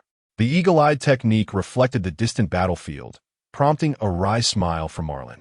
His reluctance to act was not due to the timing being unfavorable, but rather from his fear of the king's signal. He dare not intervene. Princess Anna led her soldiers in vanquishing all the fiends within the royal court, now parading the corpses of the demon kin through the streets as a demonstration. "Princess Anna, long live the Empire! Long live Princess Anna!"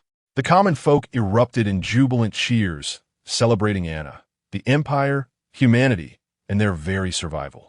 Unaware of the entire scheme, the soldiers stood tall, embracing the glory befitting heroes. The blood of the slain fiends flowed ceaselessly, yet instead of fear or disgust, the people cheered, with children even picking up stones to hurl at the lifeless bodies. Ultimately, Princess Anna and her soldiers arrived at the ruins of the church. The inhabitants of the church could not possibly remain oblivious to the resounding cheers. The demon king, gritting his teeth against Alyssa's assault, charged towards the church's remaining entrance alongside her. The knights had long since vanished, and confronted with such a self-destructive assault, inflicting 200 damage upon the enemy while suffering 1,000 in return, Alyssa found herself with no other recourse. With a thunderous crash, the two emerged onto the street, the last fade of the church collapsing behind them. As the villagers beheld the grotesque skinned demon king, gasps of astonishment rippled through the crowd, with some recognizing him. "Is that? There's no mistaking it. He is the demon king." Such accounts were recorded in the annals of history. The demon lord, cloaked in ominous black mist and possessing skin as dark as night, belongs to a race far from singular. Yet, each appearance heralds unprecedented calamities for humanity. Another figure emerges. Bishop Illis? Realizing an opportunity, Illis unleashes a golden shockwave towards the demon lord, rendering it too preoccupied with evasion to utter sound. "Faithful followers, I must convey to you. Form ranks." Illis's words are abruptly interrupted by Anna, whose command prompts the soldiers to advance. Though weary from their recent skirmish, their spirits are ignited with lethal intent. Princess Anna, astride her steed, rides to the forefront. "My people, fear not. The Empire shall protect you." Unbeknownst to all, her hand gripping the spear trembles. Illis, taken aback, realizes that the Empire is the true architect of this chaos. "Do not be deceived, my followers. The Empire is the genuine culprit. The demon lord is none other than your current king." Yet, despite her fervent appeals, the common folk merely gaze at Anna, puzzled as to why she hasn't commanded an assault on the demon lord. Faith is not a rigid construct. Once shattered, it is difficult to mend. Humanity tends to trust only what their eyes perceive. Is this truly the king? Ridiculous. Who does not know that the king of the Empire is a man too corpulent to move? Illis, who had shown no signs of panic throughout the battle, now exhibits disarray. Look closely. He is indeed your king. Do you not see the striking resemblance to Anna? His former corpulence was merely a guise. A spear intercepts Illis. Princess Anna's expression remains impassive, Enough, Bishop Illis. Please maintain the decorum befitting your nobility.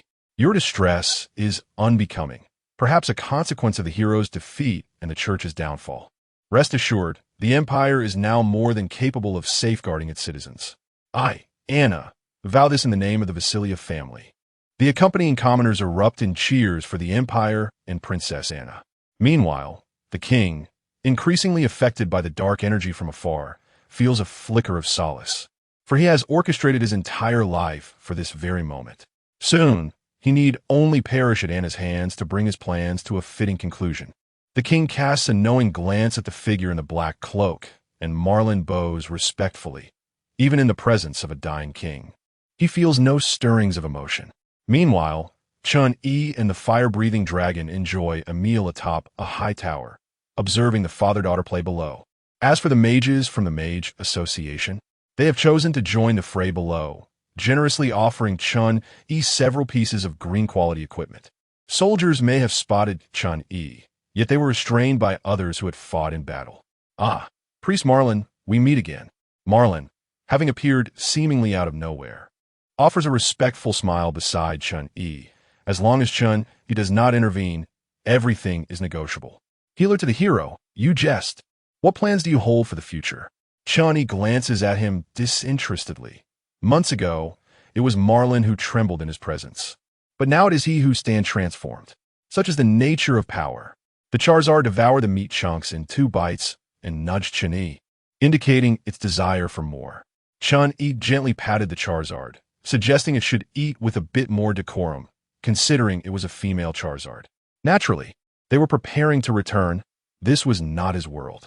Marlene felt a sense of relief. This distinguished being was not one to be trifled with. He had experienced firsthand that the healing hero was indeed a mage of less than 2nd tier, yet exhibited combat prowess on par with that tier. If this esteemed individual harbored other intentions, it would likely be his own demise that would come first. The Demon King and Princess Anna were engaged in battle while maneuvering the battlefield, quickly distancing themselves from others. Before Anna could utter a word, the Demon King, striving to maintain his sanity, suppressed the dark energy and willingly met the spear head-on. The spear pierced his heart. The once vibrant, dark energy began to dissipate slowly after losing its vessel. The king was enveloped in black smoke, his dark skin revealing the original hue beneath. As if it were fading, Anna trembled incessantly, revealing the fragility of a young girl in that moment. Even with mental preparation, when it came to the actual act of slaying her own father, she found it impossible to accept. The king, in his final moments, wiped away Anna's tears, imparting that this was the burden that the offspring of the Vasilia family must bear. Regrettably, he would not be able to continue guiding Anna to become a worthy queen. At that moment, a searing flame ignited around the king, causing his hand to droop. Just moments ago, Anna's tear-filled eyes now scanned the surroundings, filled with murderous intent. Yet no one was present, and certainly no elemental attacks from mages. She could only attribute it to the peculiarities of the dark energy. The flames continued to consume the king, thickening the black smoke, as if cleansing him of his sins. When Anna emerged, she had ascended to be the queen of the empire. The demon king had been vanquished by me, Vasilia Anna. Rejoice, my subjects! Her gaze swept over to Chen Yi atop the building. Upon noticing Marlene shake her head, her lingering doubts dissipated. Little did she know, Chen Yi was smiling at the display panel. Ignite deals 10 damage to Demon King. Ignite deals 10 damage to Demon King. EXP 18,000. Congratulations on leveling up to LV17. Regrettably, the majority of the damage was not dealt by him, resulting in only a meager portion of experience gained. As for what loot the Demon King might drop upon his demise, Chen Yi was indifferent. The drop rates for bosses slain collaboratively with non-players were notoriously poor. Subsequently, he glanced at the dazed Iris, shaking his head. The previously agreed-upon sum of 1 million gold coins was likely unattainable now. The church was essentially decimated, and the amount required for reconstruction was astronomical. Demanding gold from her now would likely incite a fierce confrontation with Chen Yi. The fleeting thought of pressuring Iris alongside Princess Anna was quickly discarded. Lacking sufficient strength rendered such notions futile. one must not become complacent due to Marlene's demeanor. Chen Yi remained acutely aware that the difference between possessing 50 attribute points before and after a breakthrough was significant.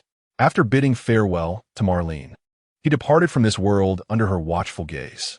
However, Chen Yi remained oblivious to the fact that at the moment he departed from this world, time began to crystallize. Birds halted mid-flight, the ripples in the water ceased to expand, and everything in this realm was momentarily suspended. The game world, having acquired the essence of existence, finally commenced its intervention in this reality. Generating copy. The world is designated as the world of heroic warfare, recommended player level. LV15, LV19, player count, 30, execution commencing. Time in this world began to reverse, accelerating rapidly until it reached the day of summoning the heroes. Oh, welcome, brave souls. I am Priest Cross Malin. You may simply call me Malin. The 4 players on the summoning circle were engulfed in reminiscence, pondering which world this was. The remaining 26 players were dispersed among the Mage Association, the Church, and the Empire, with their memories subtly implanted. Is this a confrontation between players and the world? I chose to align myself with the Empire, not solely due to the allure of Miss Anna, but because I felt an innate affinity for the role of an Imperial citizen. Huh, how Navi! Do you not know of the exquisite beauty of the Church's Bishop Iris?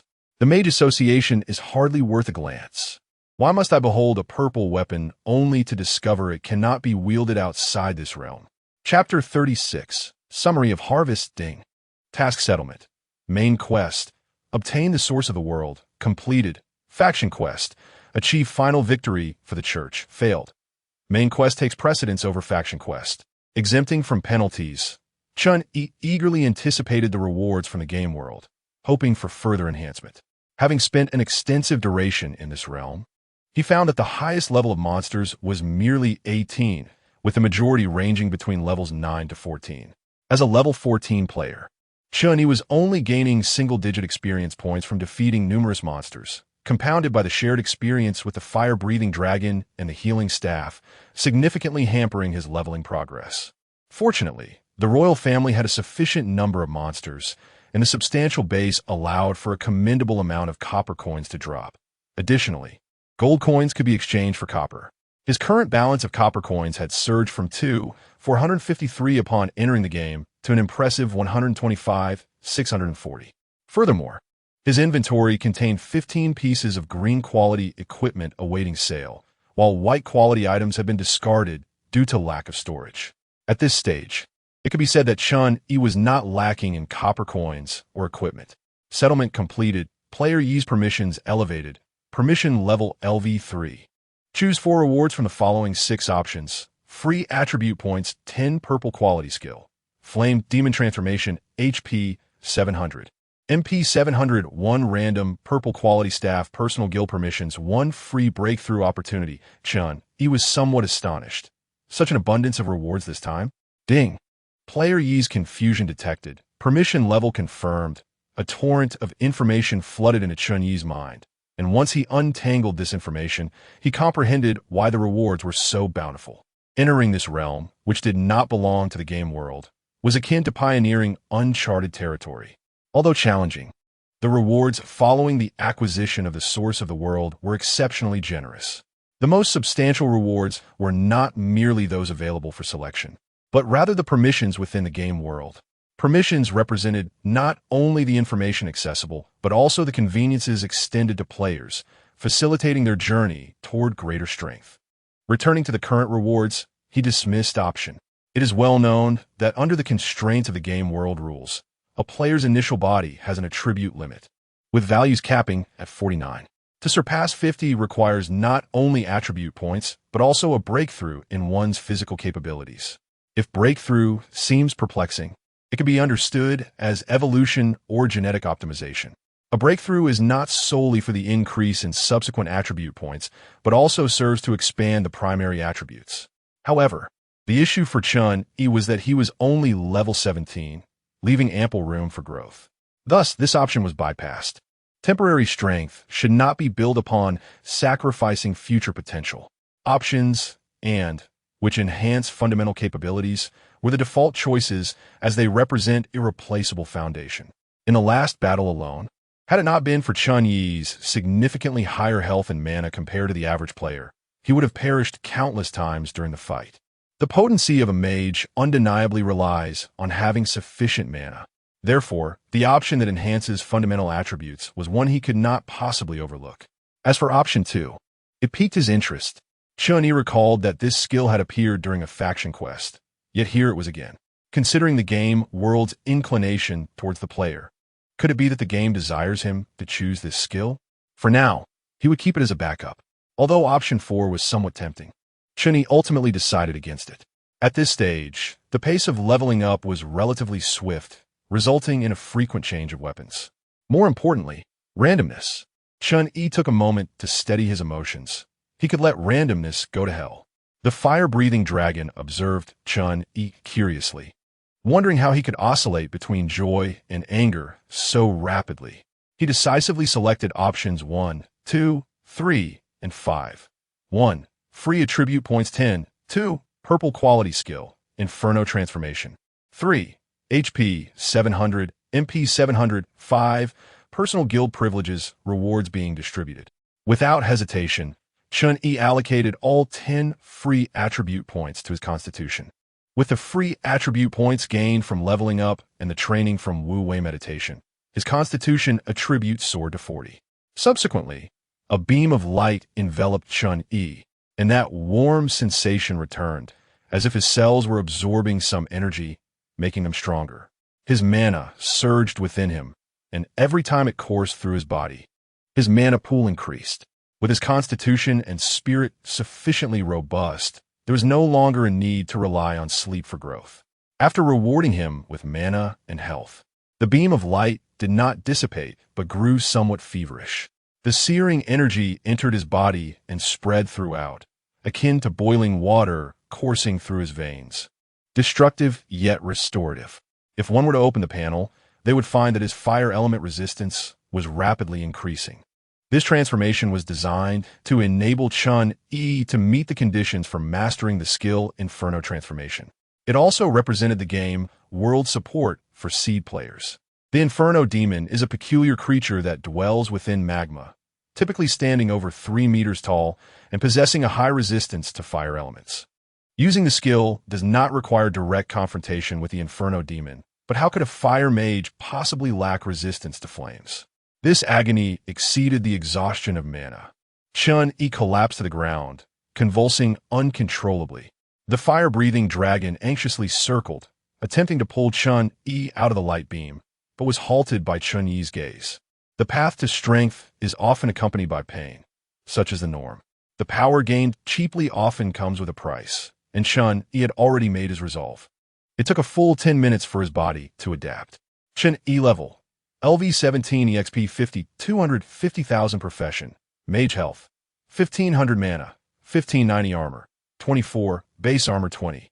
Equipment armor 4, constitution, 40 strength, 15 intelligence, 61, base intelligence 43. Equipment intelligence 18, agility, 15 spirit, 48 free attribute points, 0 talent. Fire affinity, increases mastery of fire skills, fire element damage increased by 10. Skills, Luowen meditation, spell analysis, telekinesis, blink, fire resistance ring, fireball. Resistance, 30 fire element resistance. Soul energy, 2. Prediction, predictable. Inferno transformation, consumes a significant amount of mana to construct the body of the Inferno demon, the greater the mana consumed. The larger and more resilient the Inferno demon becomes, with health calculated as mana consumed multiplied by 5. The demon's strength, speed, armor, and mental intensity are correlated. Current Inferno demon armor ranges from 20 to 40. From a description of the skills, it bears some resemblance to the Susanoo of the Uchiha clan. Further development requires contemplation. It can also be utilized as a summon, but without the user's internal control, intricate maneuvers cannot be executed. The final reward is personal guild privileges. Chen Yi does not wish to place his life in the hands of another's mercy, which is why he has never considered joining a guild. However, he has occasionally heard of certain functions of guilds. A personal guild, in a strict sense, does not belong to guild players. It merely provides a different enhancement method for solo players. Name your guild. Chen Yi, inherently lacking in naming skills, glanced at the fire-breathing dragon. After a brief description, he fell into silence, becoming one with his Pokemon. It is no wonder they say a Pokemon's personality gradually aligns with that of its trainer. After much deliberation, he finally entered the name Casual into the naming field. Thus, the Casual Guild was born. The brand beneath his collarbone connected him to an unknown realm, and the guild warehouse privileges unfolded before him. Presently, the Casual Guild is rated F, the lowest tier of guild rating, which does not enhance any attributes. Completing tasks will grant experience towards upgrading the rating, which will subsequently lead to attribute improvements. Next game must commence within a month. After the rewards were dispensed, Chen Yi and the fire-breathing dragon were returned to the town within Chen Yi's domain. It had been nearly half a year since his last visit. The room remained untouched and immaculate, just as he had left it. The small nest purchased during the dragon's infancy was no longer suitable. Should the fire-breathing dragon rest first or dine? Having not rested since the battle, fatigue quickly overcame him once he allowed himself to unwind. After a brief wash, both trainer and Pokemon squeezed onto a single bed, peacefully slumbering. The restoration of mana does not equate to a full recovery of mental vigor, just as full health does not preclude a player from fatigue. They slept until midday the following day, totaling nearly 20 hours of slumber. With a discerning palate, Chen Yi perused the restaurant menu, where select few players with culinary talent had ventured into the chef domain, crafting dishes that not only tantalized the taste buds, but also often bestowed unique effects. The omelet rice he previously fed to the fire-breathing dragon was procured from this very establishment. The restaurant owner, Xiao Lu, a charmingly petite figure with a doll-like appearance, grew irate at Chen Yi's indecision. "Are you going to order or not?" She then shoved him aside and turned to gaze at the fire-breathing dragon with an adoring expression. With a teasing tone, she exclaimed, "Oh, I didn't expect that after some time apart. You've transformed into such a fiery little one. Whatever you wish for, my dear Xiao Lu will surely prepare it for you. Just a little hug from you is all I ask." Indeed, this character was an ardent admirer of fire-breathing dragons. Whether it was the little Charmeleon, the fiery Tyranitar, or the majestic Charizard, they were all her favorites. The affection expressed in her previous reviews of omelet rice was, in truth, directed towards her beloved Charizard. Facing the multitude of mages in the Mage Association, Chen Yi remained unflinching. Yet, upon hearing Xiao Lu's playful tone, he couldn't help but shiver in response. How could this woman exude such an overwhelming aura? Though Xiao Lu appeared youthful, she was indeed nearing her 30s. Individuals lacking combat spirit but possessing talents in other realms, after signing a special pact with the gaming world, were not required to engage in battles. However, they were obligated to remit a certain amount of copper coins monthly. Such people were never in short supply within the gaming realm. Chen Yi had even heard of someone earning a considerable sum by writing about a character akin to Liu Bei within the game. Lustful individuals, it seemed, were ubiquitous. Had it not been for the reasonable prices set by this woman, Chen Yi would have never stepped foot in her establishment. The Charizard's demeanor had changed since childhood. Although he once displayed a stubborn resistance to Xiao Lu's affection, he now embraced her warmly, fulfilling her every whim. The enamored Xiao Lu clung to the Charizard like an octopus, inhaling deeply with delight. Unlike during battle, the Charizard exhibited a gentle nature in everyday life, with even the corners of its eyes softened. Perhaps this was a result of spending too much time with Chen Yi in the library. After a while, a flushed Xiao Lu returned to the kitchen, vowing to create a blue-rated dish to repay her Charizard's affection. There was no need for such devotion towards this woman. The Charizard shook its head, expressing its joy in being cherished. Chen Yi contemplated, but ultimately decided against it. While the Charizard was his Pokemon, it did not mean it had to be entirely dependent on him. Just as in battle, it possessed the ability to fight independently. However, the two ultimately failed to enjoy the blue-quality dish, leading Xiao Lu to weep on the floor, muttering apologies to her Charizard, unable to bear the sight of her distress. The Charizard nudged Chen Yi, for in its heart, Nothing was beyond his capacity to resolve. Chen Yi sighed, acknowledging, my culinary skills are quite limited, yet I cannot escape the essentials of knife skills, timing, ingredients, and the quality of the food. Xiao Lu had long harbored her own thoughts, but lacked the resolve to act. However, in her determination to provide her beloved Charizard with better sustenance, she reignited her passion. Meanwhile, after finishing his meal, Chen Yi casually tossed aside 200 copper coins. Departing amidst Xiao Lu's flattering remarks, he heard her call, welcome back anytime, boss. For a chef with limited sources of income, 200 copper coins represented a significant sum. Yet, it still paled in comparison to the price of the omelet rice, which was certified by the gaming world and boasted restorative effects. Chen Yi found it to be a worthwhile investment. Chapter 37. The Crooked-Mouthed Dragon King Guild. How audacious. Young Chen Yi dares not to respond to my messages. When I lead my guild to become the foremost in Blue Star, you will comprehend the meaning of the 3-year deadline. I may have begun to understand your choice of anonymity. The player guilds are far removed from my expectations. Here, there is no discourse on how to become stronger, no strategies for completing quests, and no opportunities for the ordinary to rise. The upper echelon of the guild possesses the vast majority of resources and information, but such privileges are only accessible to those within their inner circle, solidifying their leadership status. New members are required to pay a monthly fee merely to meet the basic conditions for completing tasks. Chen Yi suddenly recalled the spontaneous teams formed in Plants vs. Zombies. Members of larger guilds are more informed, thus becoming the captains of their teams. It seems not all members of a large guild have access to such information. Regardless of entering the game world, one can never escape the intricacies of human relationships. However, given Wang Zhangbua's jovial demeanor, he likely does not need my consolation. I have had enough. Those fellows have subtly advised me against wasting copper coins on powerful projections, insisting that enhancing and upgrading equipment is the correct path. But who am I, Wang Zhangbua? I shall undoubtedly be the future protagonist of this gaming realm, and thus I conclude that they are simply anxious. Their urgency only confirms that I am on the right track. By the way, should you dare to deceive me, Chen Yi, when my 3 years are up, I shall rally 3,000 troops to besiege your abode. On another note, I have completed enough tasks to earn the right to establish a guild, aptly named Crooked-Mouthed Dragon King.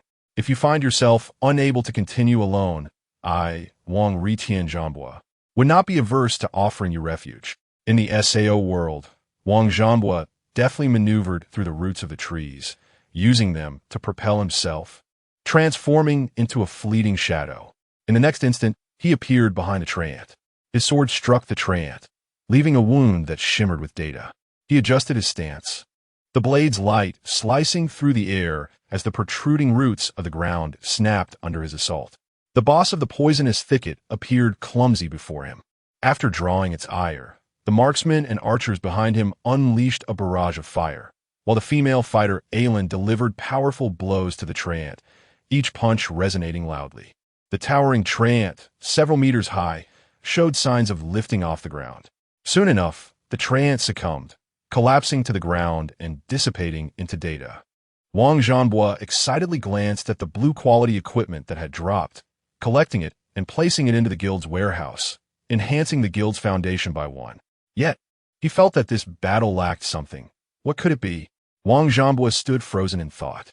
Aylin, observing the suddenly distracted guild leader, twitched her lips. This guy couldn't possibly be having another episode, could he? Leader, you. Wang Zhangbua flicked his bangs. Aylin, do you not perceive that the SAO world without our Crooked-Mouthed Dragon King Guild is akin to cilantro bereft of chili peppers? Aylin, clearly unable to follow Wang Zhangbua's train of thought, retorted, but cilantro doesn't contain chili peppers to begin with. No, wait. Are you planning to establish the Crooked-Mouthed Dragon King Guild in SAO? Before Wang Zhangbua could even nod in agreement, Aylin bellowed, bring him here. The president is acting up again. A multitude of individuals sprang forth and forcefully pinned Wang Zhangbua down, even controlling his fingers. President, we cannot afford to be embarrassed any further. Do you realize that I can't bear to let other players know the name of our guild? And you still wish to create it anew in SAO. If you dare to spread this nonsense, I will resign from the guild. Aylin executed his task with finesse, adding, If the president acts up again, remember to call us. Despite being restrained by several sturdy figures, Wang Zhanbo did not relinquish his defiance. This is rebellion. Just wait for my 3-year term. Alan dismissively replied, yes, the 3-year term. All right, the mission is accomplished. Let us disband. Ugh. Who is that? How can this guy still make a sound? The necromancer Ma Fei admired his guild leader's indomitable spirit of resistance and decided to tear off a piece of fabric from the skeleton to silence Wang Zhanbo. Now, there was no sound. In truth, the members of the Crooked Mouth Dragon King Guild shared a strong camaraderie. All these individuals were lured, coaxed, or cornered by Wang Zhanbo after he established the guild. They were, without exception, individuals discontented with the current guild system. Young and eager, they aspired to showcase their prowess in this world rather than engage in political maneuvering within a guild. Upon learning the guild's name, they were momentarily taken aback. But by then, it was too late. Wang Zhanbo would not let this opportunity slip away. The greatest joy for the guild's veterans was witnessing the expressions of the newcomers at that moment. Having endured the rain themselves, they were determined to tear apart everyone else's umbrellas. Wang Zhanbo had founded the guild in opposition to the practices of larger guilds, thus fostering an atmosphere and reward system within the guild that was notably fair. The only issue was the occasionally troublesome president. The members had grown accustomed to the incessant talk about the 3-year term. Consequently, while major guild matters were guided by Wang Zhanbo, other affairs relied heavily on Alan and Ma Fei. As Wang Zhanbo was hoisted aloft, he squinted at the artificial sky above. For a fleeting moment, his heart felt a sense of tranquility. It had nearly been 6 months since Chen Yi last responded to messages. Following Chen Yi's advice, he invested all his gains into the strongman projection, diligently practicing swordsmanship, and had finally achieved notable progress. Swordmaster LV-17. Damage dealt with sword-type weapons increased by 21.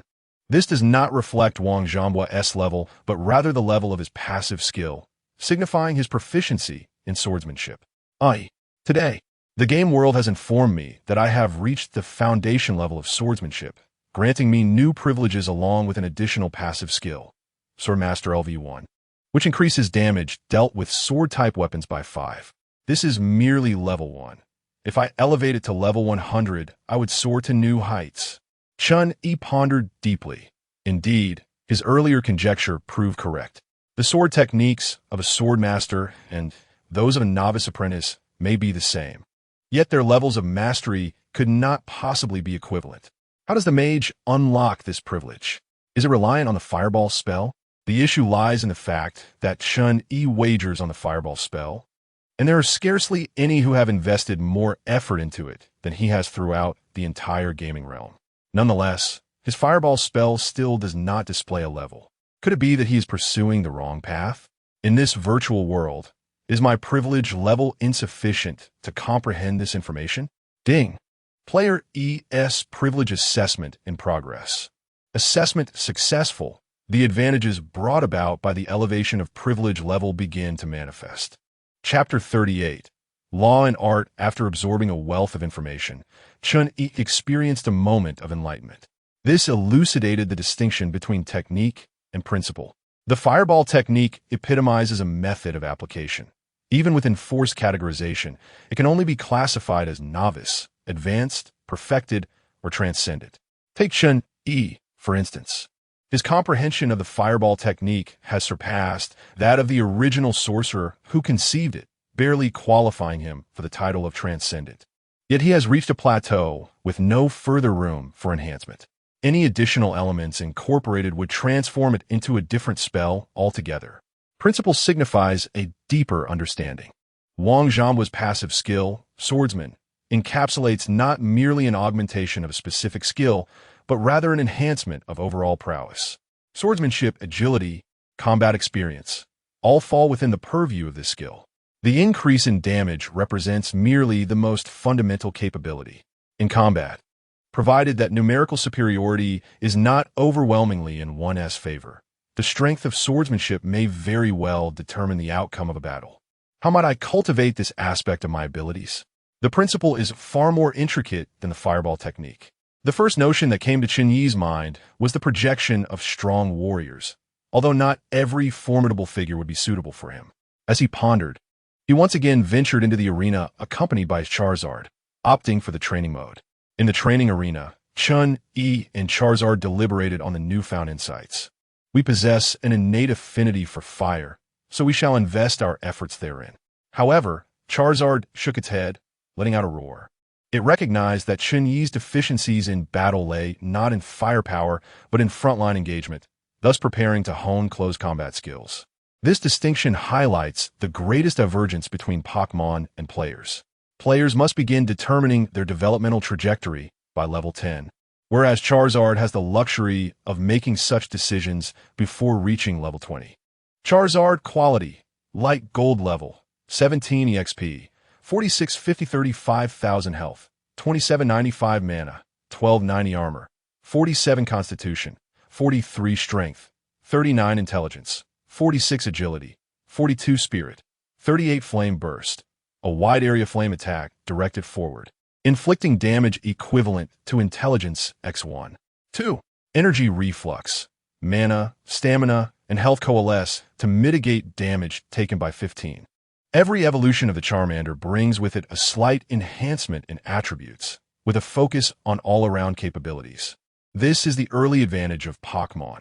The rapidity of their strengthening provides players with significant leverage. With ample training time, Charizard's attributes can reach a remarkable 49 points before level 20.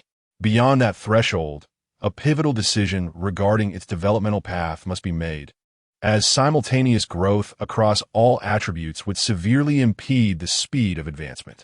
In the aftermath of the final battle within the derivative world, Charizard has been contemplating how to assist its trainer. In terms of firepower, the trainer may surpass several of their own kind. Yet, in terms of resilience, flight, and speed, there exists no comparison. Subsequently, Charizard pondered on how to broach the subject with its trainer, only to find Chen Yi addressing it himself. Chen Yi gazed intently into Charizard's eyes, which reflected the same resolve. This could prove to be quite excruciating. With a puff, Charizard exhaled wisps of smoke from its nostrils. Chen Yi sighed, conceding, "All right, I shall defer to your wishes." Charizard's eyes crinkled with joy. It was indeed a perplexing matter. His beloved Pokémon had begun to form its own opinions, which would undoubtedly escalate the consumption of resources. Activating the projection of a formidable figure, he designated Yamamoto Genre Sai Shigekuni as the focus. Yamamoto's renown was not merely attributed to his Zampicut. His mastery of sword techniques, unarmed combat, and footwork had reached an extraordinarily advanced level. The projected image of Yamamoto appeared as a frail elder, yet retained the memories of his past. "What is it?" Chen Yi explained, "This is Charizard, who has simply evolved into its current form. Master, I hope you can impart the techniques of unarmed combat to it." Yamamoto's eyes widened in surprise, and an immense spiritual pressure radiated outward, stirring up a tempest.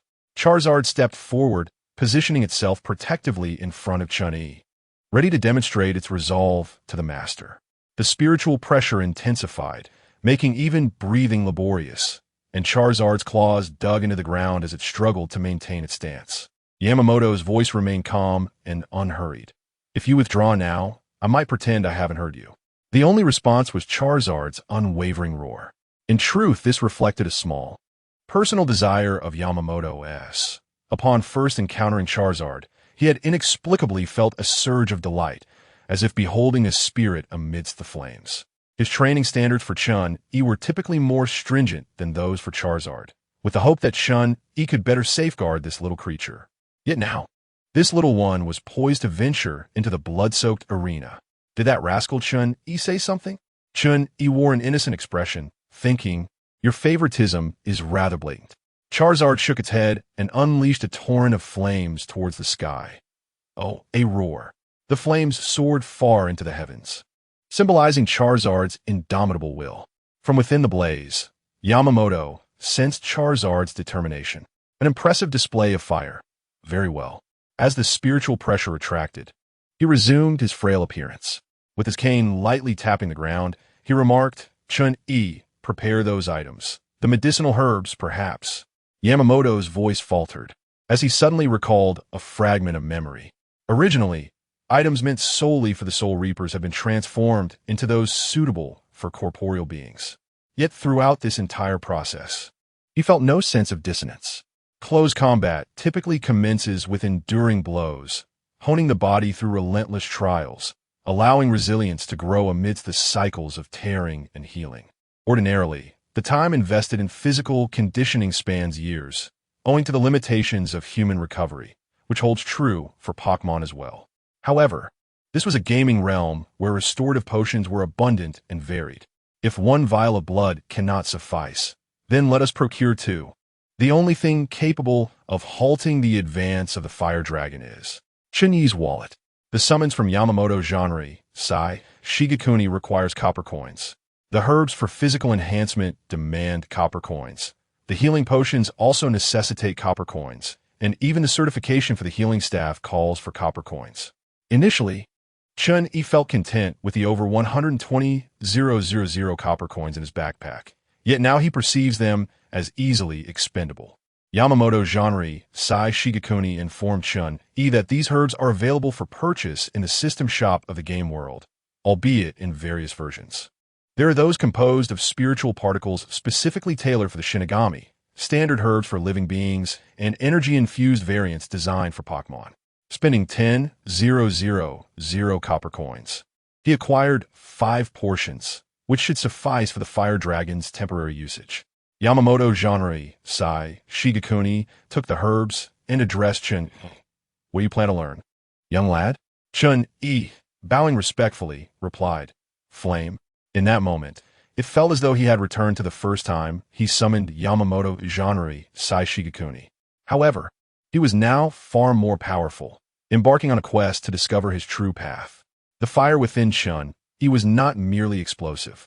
In the previous world, he had tirelessly experimented with new techniques, constantly seeking fresh manifestations of flame, yet nothing seemed satisfactory.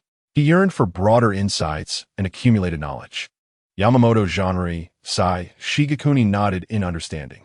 He had long recognized that Chen Yi's talent did not lie in swordsmanship, nor in mere physical combat, but rather in a capacity akin to Kido. My flames originate from the Zanpakuto, yet you do not possess a flame-type Zanpakuto. Thus, confronting the flames directly is the most prudent approach.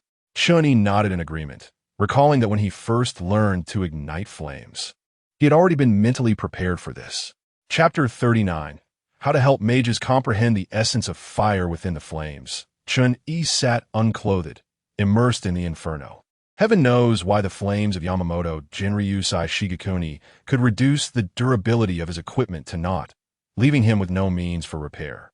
It was not a matter of disdain for the cost of his gear, but rather a belief that this proximity to fire would enhance his understanding. This marked the 4th day Chen Yi had spent in the blaze. What is fire? Fire is a vigorous oxidation reaction occurring during the combustion of material, releasing energy in the form of light and heat, along with a multitude of byproducts. The visible part of fire is referred to as flame, which can assume various shapes due to particle vibrations and, at sufficiently high temperatures, can manifest as plasma. No, that is not the essence I should be contemplating. Fire magic entails the mage constructing a framework within their mind, allowing them to control the particles of the fire element, subsequently channeling their magical energy to effect changes in the material realm. What is it that I truly need to grasp? Each day, he summoned Yamamoto Jinryu Sai Shigekuni for an hour, training alongside him as he controlled the temperature of the flames, preventing Chen Yi from being incinerated in an instant.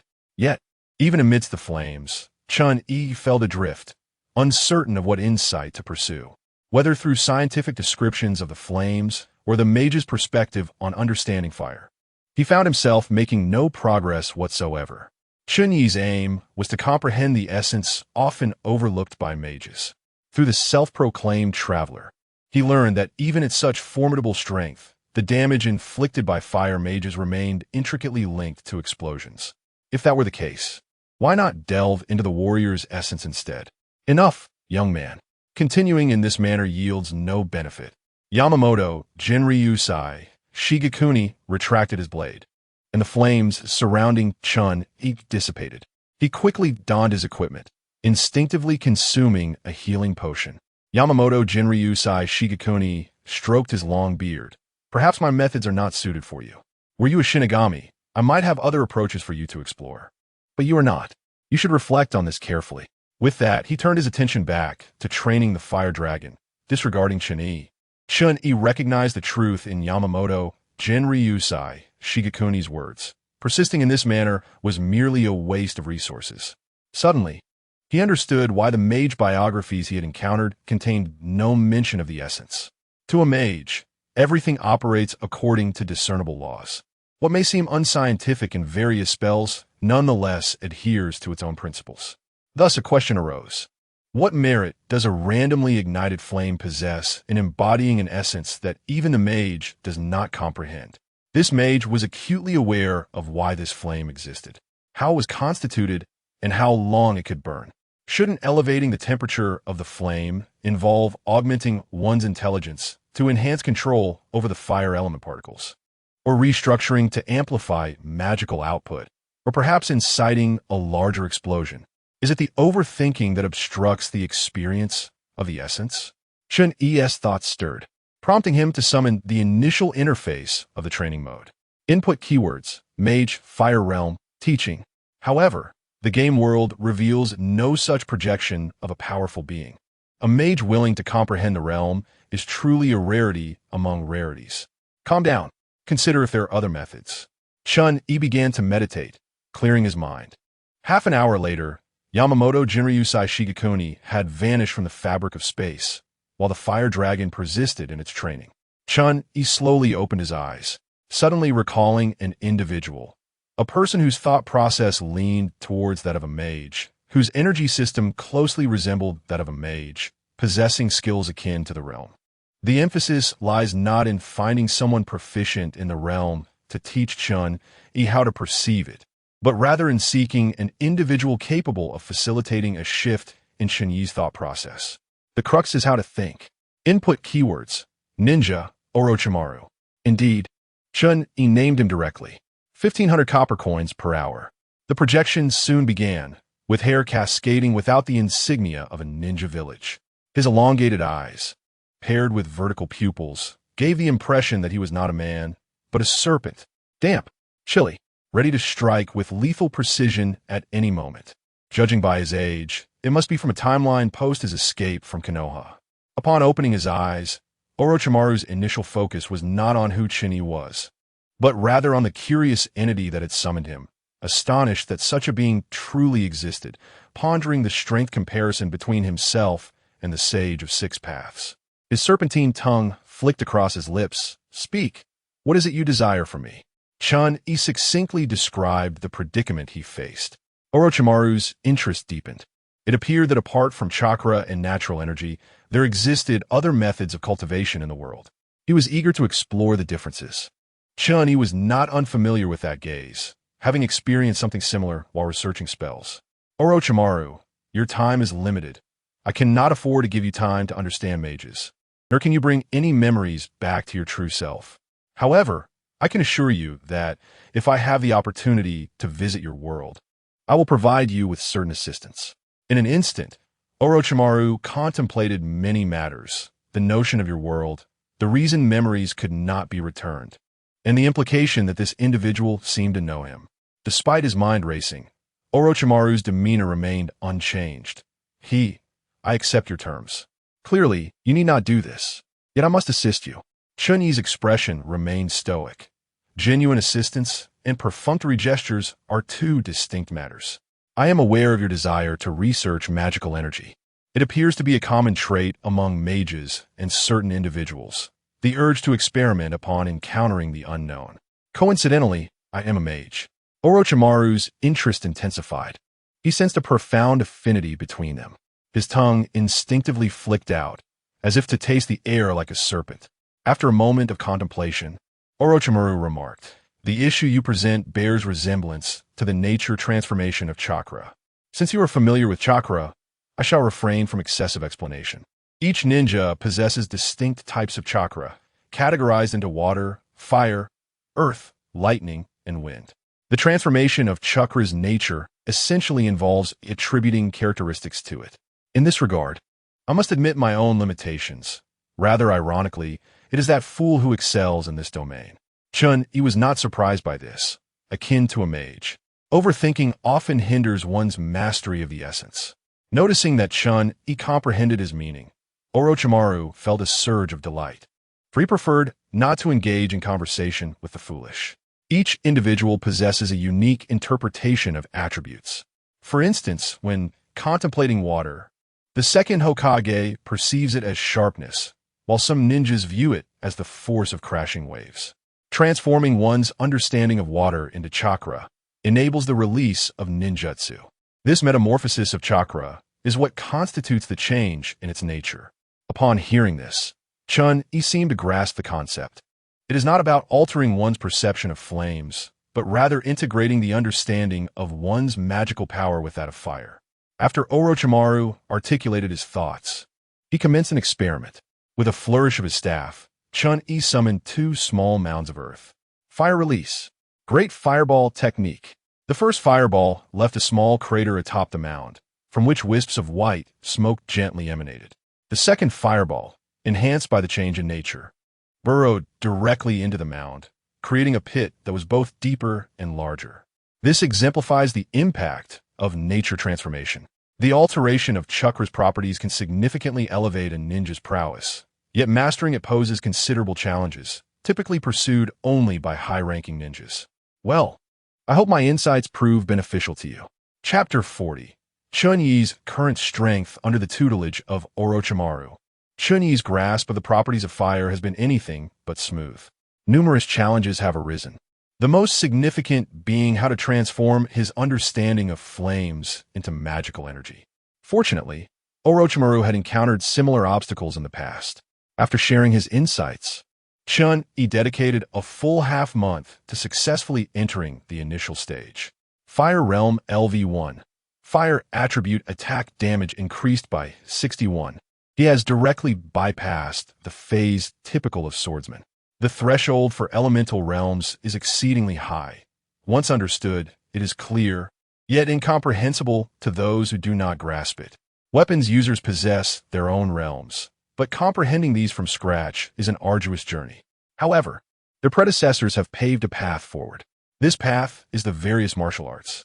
Those who study the sword enter the swordsman phase, while those who wield a blade enter the swordsman phase, sometimes referred to as apprentices. With diligence, most can reach this stage. After progressing significantly in this phase, they develop a renewed understanding of their weapon, allowing them to advance to the next level, the realm. In contrast, mages lack this preliminary process. This is not an advantage, but rather presents a formidable barrier. Mages focus solely on the utilization of elements and the construction of spells, which is entirely unrelated to realms. Moreover, Chen Yi speculates that the difficulty mages face in mastering realms is not solely due to this. The method of meditation also plays a role. Integrating realms into a non-attribute magical energy is challenging. Thus, incorporating realms influenced by elemental particles is even more daunting. Simultaneously, his Ignite skill has seen significant enhancement. Ignite, a continuous damage skill targeting a single enemy, inflicting 75 points of true damage over 5 seconds, while reducing the target's healing and recovery effects. Cooldown, 300 seconds. Chen Yi's strength has undergone a remarkable leap. Observing Chen Yi's elation, Orochimaru, who was engrossed in studying magical energy, applauded and congratulated him, saying, "Congratulations, Chen Yi. It seems you have finally mastered it. Thank you. I will not forget the promise I made to you. The true me eagerly awaits your arrival, and I believe will be exceedingly pleased." Perhaps, with his strength having made such a significant advance, Chen Yi became curious about his own level of power and whether he was worthy of facing a level 20 player. After all, there was a worthy target at hand. Would Orochimaru be interested in exchanging a few moves? Orochimaru was indeed intrigued, and with great enthusiasm. However, previously constrained by the limitations of the game world, he found himself unable to act whenever dark thoughts arose. The presence he had summoned, yet never manifested, silently attested to his formidable nature. Orochimaru had no desire to court death. But now that Chen Yi had proposed a spar, the situation was different. Orochimaru's pupils dilated slightly. Ah, Chen Yi, let us begin. Before his words had fully left his lips, two serpents lunged toward Chen Yi. Shadow Serpent Technique. Orochimaru's initial technique proved to be remarkably effective, executed without the need for hand seals and demonstrating exceptional agility. Two serpents emerged from the earth, piercing through the rising earthen wall.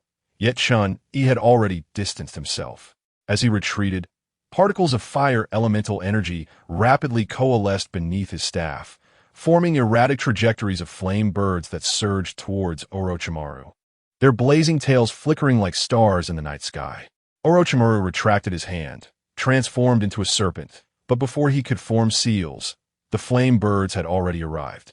Abandoning his plan of feigning death, his body, modified for agility, swiftly evaded the flame bird's assault. Although it appeared he was in peril, not a single flame bird found its mark. As they struck the ground, the intense heat nearly melted the earth itself. Aware of the flame bird's formidable power, Orochimaru ceased his playful demeanor. While dodging, two venomous snakes stealthily emerged from his ample sleeves, slithering silently. By the time Chen Yi noticed, the snakes had already bared their fangs. It was too late to alter his spell. However, with keen foresight, one flame bird intercepted a snake, incinerating it in mere moments. The other snake latched onto Chen Yi's staff. As the fiery ring resisted and fractured, Orochimaru seemingly grasped a whirlwind, slamming it into the ground, unleashing an invisible shockwave directed at Chen Yi. Wind release. Great breakthrough. The wind shockwave collided with the explosive force of the resisting fire ring. A tremendous gale erupted, as neither party paused in their incantations.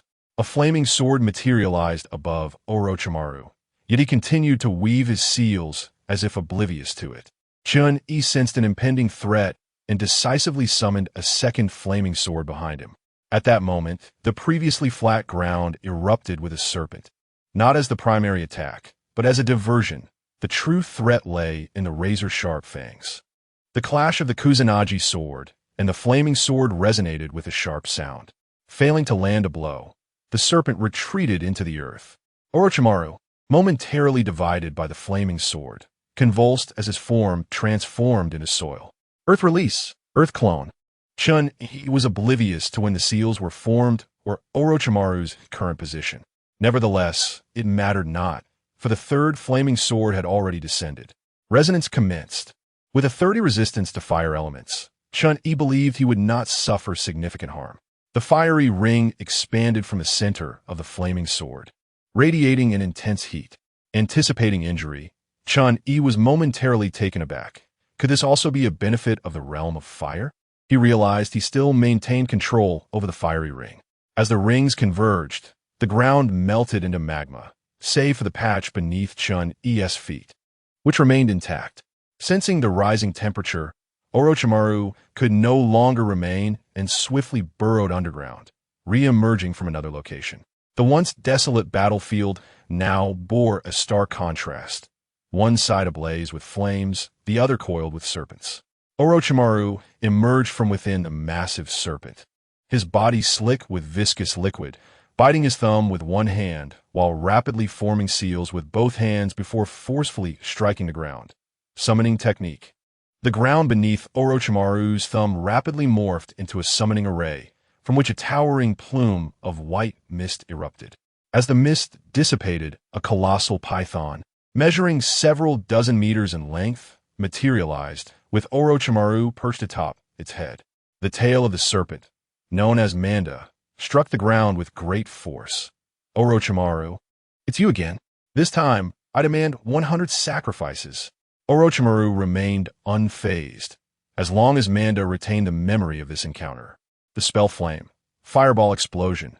Player E inflicted 75 points of burning damage on Manda, appeared to deal considerable damage, merely scorching a few scales on the serpent's exterior. Even Manda, the target of the assault, wore an expression of indifference. Is this fellow really Orochimaru's adversary? When did you stoop to summoning such a trivial creature? At that moment, Chen Yi realized the disparity in their strengths. Orochimaru had yet to unleash his full arsenal, while he himself was left with only desperate measures. The more mana consumed in the transformation into the Flame Demon, the stronger the demon would become. He would refrain from invoking the Flame Demon unless absolutely necessary. For doing so would signify that there was no turning back. Chapter 41. Copper Coins. Oh, copper coins! The battle with Orochimaru concluded within a matter of minutes. Orochimaru's assessment of Chen Yi, who had displayed all his skills, was that he possessed the strength of an elite Jonin, yet his techniques were somewhat lacking. Unbeknownst to him, Chen Yi had traversed from an ordinary individual to this level in just over half a year. Does the fire dragon require a moment of respite? The fire dragon shook its head and continued striking the wooden post. Its originally orange skin, under the influence of medicinal baths, began to gradually darken, becoming relatively more resilient and robust. Yamamoto Genroi Sai Shigekuni remarked that the fire dragon was still far from sufficient, requiring more practice in combat. Chen Yi, however, was not in a hurry. Both he and the fire dragon had ample time to develop. The sole concern was how to earn those copper coins. Having practiced with the projection of a powerful being for less than half a month, the two had already expended over 80,000 copper coins. At this rate, they would have to commence the game prematurely. That evening, in Xiao Lu's restaurant, Xiao Lu proudly presented her masterpiece, Xiao Lu's barbecue. Quality blue rapidly restores a certain amount of stamina, and within 15 seconds recovers 300 HP. Evaluation. Both the ingredients and the intent are a harmonious blend. Xiao Lu was particularly concerned about the fire dragon's darkening. She found it increasingly appealing. In her eyes, this trend indicated a potential evolution toward a dazzling Pokemon, which was exceedingly rare. In pursuit of culinary breakthroughs, Xiao Lu invested heavily in acquiring relatively inexpensive blue-quality ingredients from other players. After continuous adjustments to the ingredients, she ultimately crafted a barbecue that bore her name within the game world. Leaning on the table, Xiao Lu gazed adoringly at the fire dragon as it ate, playfully nudging Chen Yi. Why haven't you finished your meal? Don't you realize this is the best angle to admire the fire dragon? Chen Yi, speechless, shifted his position. He was always forgiving towards those who could help him save copper coins. Suddenly, Xiao Lu recalled something. Hey, Chen Yi, has anything significant occurred in the game world recently? Chen Yi pondered for a moment and then shook his head. That's strange. Many of my patrons have been complaining that the tasks in the game world are becoming increasingly difficult, and numerous documented worlds have undergone changes. For instance, bosses that were originally easy have suddenly become stronger, or characters that were supposed to meet their demise have inexplicably transformed into final bosses. Chen Yi suddenly remembered that someone had indeed mentioned such matters regarding Plants vs. Zombies. However, what relevance did this have to Xiao Lu the chef? Seeing Chen Yi's silence, Xiao Lu muttered to herself, "Do you think my decision to forego becoming a player was a mistake? I escaped from the game only to find myself reluctant to abandon this place, running a restaurant with few customers. If it weren't for discovering you as a major client, I might have been evicted next month for failing to pay the game world's rent." Chen Yi was not adept at offering comfort, and not everyone could adapt to the game world. Tired of the mundane existence, one merely yearns for an alternative way of life. He handed 700 copper coins to Xiao Lu as a meal allowance. Xiao Lu gazed intently at the pile of coins on the table. Hey, what do you mean by this? You aren't trying to keep me, are you? I assure you, I am not that kind of person. Don't think that a mere 700 copper coins. Oh wait, merely 700 copper coins. 700 copper coins. Xiao Lu lunged forward. Oh my, it's all mine. After a considerable time, she regained her composure, adopting an unexpectedly gentle demeanor. With a soft tone, she gestured as if to welcome. Is there anything else you would like to eat, Mr. Chen Yi? I shall certainly fulfill your wishes. Chen Yi felt a chill. For Xiao Lu, who could not engage in the game, 700 copper coins were substantial. However, for him, it was merely the expenditure of less than an hour in the arena. While it was a considerable sum for a meal, it was insufficient for acquiring a blue-quality potion. If it were not for this woman's culinary skills only manifesting when cooking for the fire dragon, one could imagine her fortunes rising solely from her cooking. I suspect that after our next gaming session, the fire dragon and I may reach level 20, and I hope to see you in the next town. There was a thought Chen Yi refrained from voicing. A chef who could help him save copper coins was a rare find. Suddenly, the initially excited Xiao Lu fell silent. Ascending to a higher town was no simple feat, a notion she would never have dared to dream of before. Observing her despondence, the fire dragon gently patted her head. Roar. Chen Yi translated. It says it will find a way to visit you. Xiao Lu glanced at the fire dragon, sensing no reluctance in its eyes. Yet, it was precisely this that fueled her dissatisfaction. Upon returning to Chen Yi's personal space, the fire dragon, once capable of tenderly comforting Xiao Lu, now appeared misty-eyed, revealing its genuine fondness for her. Alas, please don't cry. The maturity displayed by the fire dragon made Chen Yi momentarily forget that it was, in fact, still quite young. Each individual treads their own path. Some may accompany you along the way, while others gradually transform into mere scenery. Always remember to respect the choices of others. With recent matters settled, Chen Yi turned his attention to the unverified healing staff in his backpack. He pondered how to deal with this weapon. Initially, he intended to keep it, as it possessed a group healing ability, implying it held the potential for a turnaround. Yet, Chen Yi knew he could not remain in this stage indefinitely. Let us verify it first. Ding! The verification of the healing staff requires 3,000 copper coins. Would you like to proceed with the payment? Pay. The staff vanished before Chen Yi, only to reappear after nearly half a minute. Staff of healing, quality, deep purple physical attack, 5 to 6 magical attack, 10 to 12 intelligence. 2 effect, increases healing effectiveness by 10. This effect scales with level. Level 1, 0, gains experience for growth. Unlocks the strengthening effect at level 20, the concentric effect at level 30. Removes player binding restrictions, allowing guild binding. Limited to guild members only. Evaluation, a weapon with the potential to grow stronger, and you have encountered it now. Due to changes in the rules of the game world, the scope of this staff has expanded significantly. Chen Yi hesitated for a moment. Ultimately, he decided to part with this staff. True power lies in personal strength. I cannot afford to delay my progress toward greatness for a mere healing effect. This equipment shares experience like a fire-breathing dragon, yet the rewards it offers pale in comparison. It is even less likely to accompany Chen Yi into the future as the dragon would.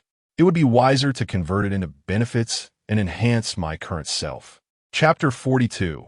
A grudge is formed once again.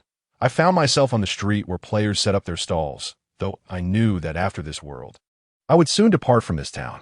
I hung a sign for my boutique stall and extracted the green quality equipment from my backpack. I priced the better items at 2,500, while the more ordinary ones were set at 2,000, all just below the market value. Chen Yi had no intention of lingering at the stall. He aimed to sell quickly. The most valuable item, the Staff of Healing, was placed in auction mode, set for 3 hours with a starting bid of 30,000 copper coins, with hopes for final price around 90,000. This was already on par with the price of light golden quality equipment. Yet Chen Yi was confident that the large guild would not overlook this staff. Its heartening effect could potentially turn the tide in battle. As for the subsequent skill, which connected the health of 2 team members to distribute damage, it offered decent protection for the backline, but it held little utility for Chen Yi himself. Amidst a sea of white and green, the appearance of equipment emanating a purple glow drew attention from passing players. Before long, a crowd gathered around Chen Yi's stall. It's actually a purple quality item. I thought the highest tier for gear under level 20 Wound T exceed blue quality. I'm surprised to see such deep purple. You all missed the crucial point. This equipment can be upgraded. Even without the heartening effect, this staff is a gem among purple gear, boasting a 10 increase in healing effectiveness at level 1. Many players quickly notified their guild seniors, alerting them that something valuable had emerged in this low-level town. At first, these higher-level players were skeptical, but upon seeing screenshots, they questioned the authenticity, only to realize that in the game's chat system, images could not be manipulated, which ignited their excitement. I must hold the seller steady. I'll be there shortly. How do I get to a low-level town again? Upon receiving the news, players rushed to ingratiate themselves with Chen Yi, but he donned his headphones, indifferent to their advances. Instead, he pulled out applicability of elemental shield and began his studies right there. Low-level players were not his target demographic. Conversing with them would be futile. Before long, the first level 30 player approached the stall, clad in plate armor, clearly a frontline tank. BNC confirmed the equipment's effects and immediately felt elated. With his staff, their guild's inept healer could hardly fail to maintain their health. The need for upgrades was a minor issue, as the guild never lacked new recruits. He could easily offer some equipment or copper coins to the player wielding the Staff of Healing, as many would willingly sign up. Seizing the moment before other guild members arrived, BNC decided to purchase all the remaining equipment at the stall, seeking to curry favor with Chen Yi. Although he had no personal use for it, he could store them in the guild's repository for nurturing new players, which was not a loss. Young brother, may we discuss something? BNC appeared robust, yet his voice revealed a hint of youthfulness. Chen Yi closed the book and replied, "What is it that you wish to discuss?" Noticing Chen Yi's lack of curiosity about his voice, BNC's smile grew more genuine. The young lad possesses remarkable skills, acquiring purple tier equipment before even reaching level 20. Noticing that Chen Yi showed no inclination to respond, BNC swiftly shifted the conversation, revealing that he was not the sole contender for the staff. "How about a flat price of 92,000? He proposed. Before Chen Yi could utter a word, a chilling voice interjected 10,000 copper coins, along with the opportunity to join the outer ranks of the Dynasty Guild. Upon seeing this individual, BNC furrowed his brow. His own guild lacked the strength to provoke the dynasty. He had long heard tales of the dynasty's capricious heirs, but he never anticipated such foolishness from them. Did they truly believe the Dynasty Guild was invincible, provoking foes indiscriminately? Nevertheless, this could be a blessing in disguise. Only when one guild falls can others seize greater opportunities. The Dynasty Guild was quite renowned in the district where BNC's guild resided. The guild leader had risen from ignorance of the gaming world to establish such a formidable guild, maintaining its existence for centuries. Alas, Ding Li had come with the intent of finding a bargain. Securing entry into the Dynasty Guild was not merely a matter of his own words, and flipping that staff would yield a significant profit in copper coins. For the majority of novice players, joining a prestigious guild was a dream, allowing them to partake in quests and earn copper coins under the guild's guidance. However, this majority did not include Chen Yi. He turned to BNC and inquired, "Is your offer still valid?" BNC was taken aback, astonished that Chen Yi would reject Ding Li. Ding Li, having taken note of Chen Yi's demeanor, departed without further comment. The subsequent players, wary of provoking the madman Ding Li, refrained from bidding. Nonetheless, BNC managed a wry smile as he completed the transaction with Chen Yi. Afterward, he cautioned, "That fellow is a lunatic. Young brother, you must exercise caution upon entering the game in the future. If you share the same reality, it is advisable to avoid returning." Chen Yi's heart sank, though his exterior remained unchanged. "Thank you," he replied. It seemed a return to the real world would not be feasible in the near future. Despite the information blockade in Chen Yi's reality, he was still aware of the major guilds, Dynasty, Rose Tribe. Encounters in the game could lead to unpredictable outcomes. Through his battles with Orochimaru, Chen Yi had garnered confidence in his abilities. One rule of the game dictated that players of a higher tier could not engage those of a lower level. For instance, as a level 17 player, Chen Yi belonged to the first tier, meaning that players over level 20, categorized in the second tier, could not share the same realm as him. The teachings from the Mage Association had not yielded any compromises for Chen Yi. The only recourse was to fight, to instill fear in their hearts. Gathering his belongings, he set forth towards the arena, determined to enhance his skills.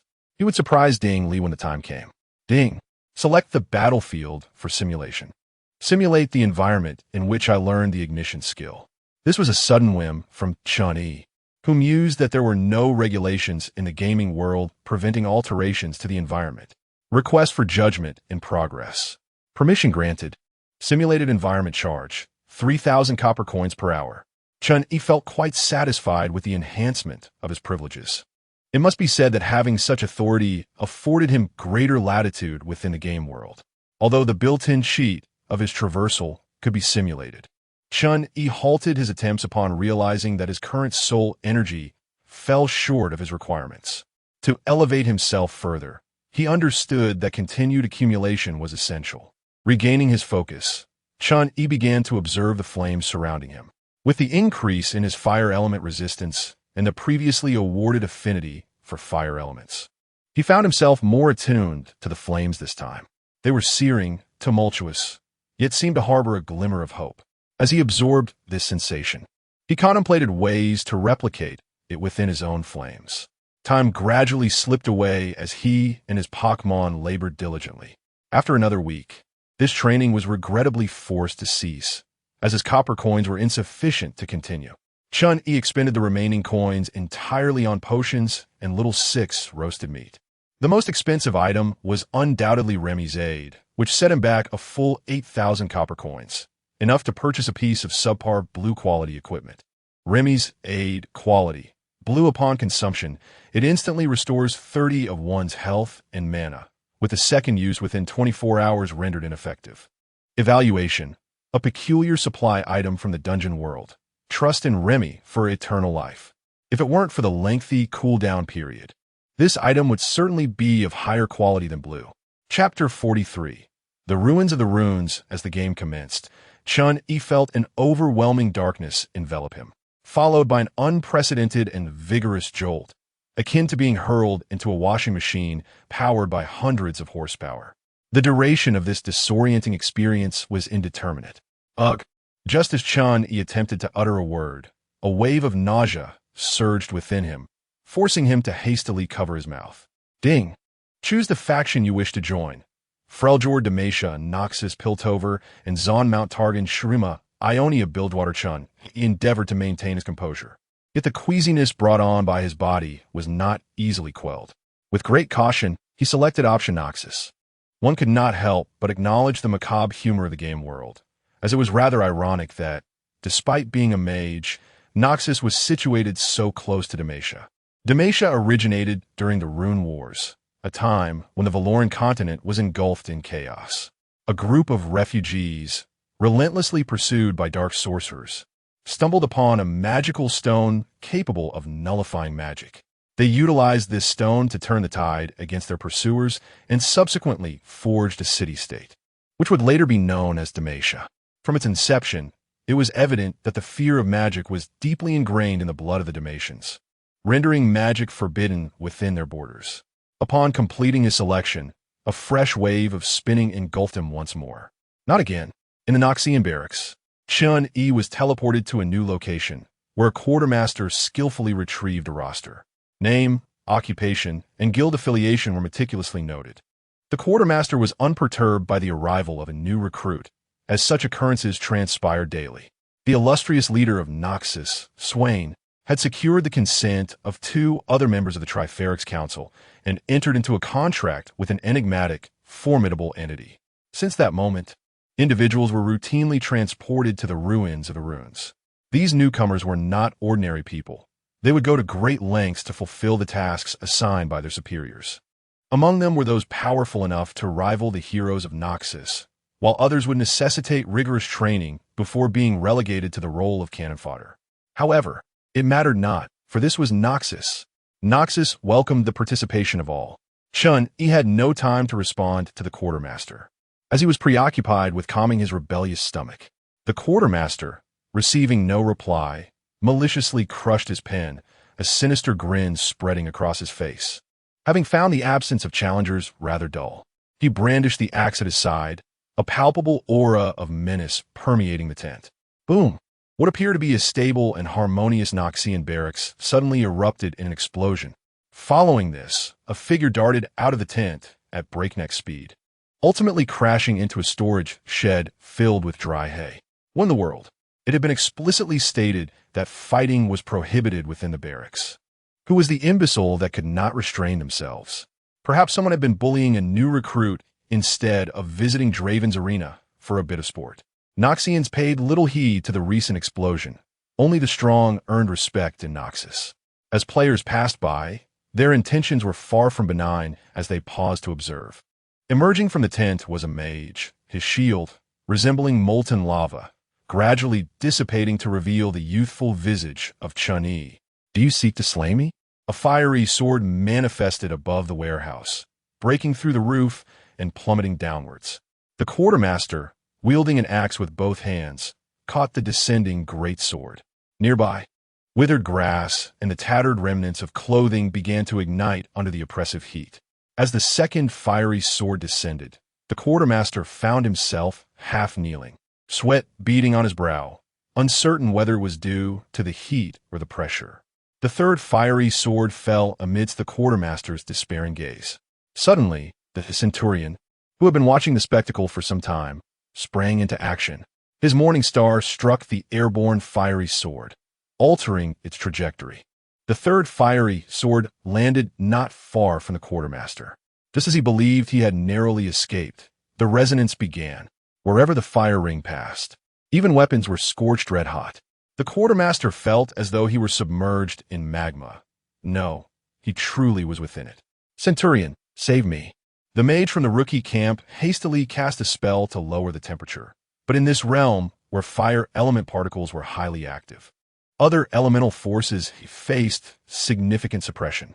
Ice shards and water jets collided with the magma, emitting hissing sounds as they transformed into steam. The intense steam inflicted secondary damage upon the quartermaster, while the magma expanded with yet another resonance, engulfing him entirely. Chen Yi cast a glance at the players attempting to encircle him, the threat implicit in his gaze. The players, upon contemplating their predicament, deemed it unwise and halted their advance. For a moment, the only sound in the rookie camp was that of the flames crackling. "How may I address you, sir?" The centurion, discerning Chen Yi's attire, recognized him as a player. Instead of seeking vengeance for the quartermaster's demise, he appeared rather pleased. "This is Noxus, a paradise for the strong and a hell for the weak. You may call me E. Mr. E, I kindly request that you register here. Could you enlighten me as to why you terminated that quartermaster?" Simply put, he intended to take my life. The truth was as straightforward as that. After completing a brief registration, Chen Yi, under the centurion's recommendation, ascended to the rank of centurion in the rookie camp, rather than starting anew as a recruit. Most players in the game found themselves cast into the training grounds upon reaching level 18, as they were unable to fully harness their inherent capabilities. The quartermaster, who had just fallen to Chen Yi, was merely level 17, yet could contend with several players of the same level. This was precisely why he had initially looked down upon players. By mere chance, he encountered Chen Yi, successfully joined Noxus. Mission commenced. Cleanse, assist Noxus in purging its ranks, and compel the kings of vassal states to relinquish their power.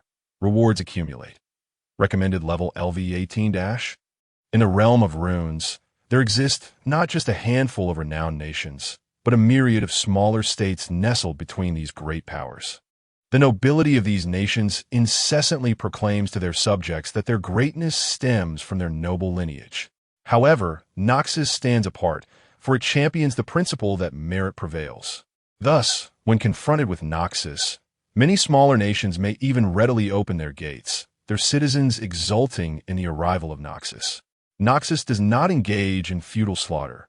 Rather, it seeks an abundance of people, land, and sustenance, embracing all who are willing to join its ranks, provided they are prepared to comply. Yet, there are always some petty kings intoxicated by the allure of power, who disregard Noxian edicts in a futile attempt to restore the grandeur of their thrones. Now, the Trifarian Council has rendered its verdict upon these nations. Led by one of its 3 members, Darius, an army shall be mobilized to cleanse the realm. Chen Yi's role is simply to assist him. Chapter 44. The breath of flowing echoes. The training methods at the new recruits camp diverged somewhat from what Chen Yi had anticipated.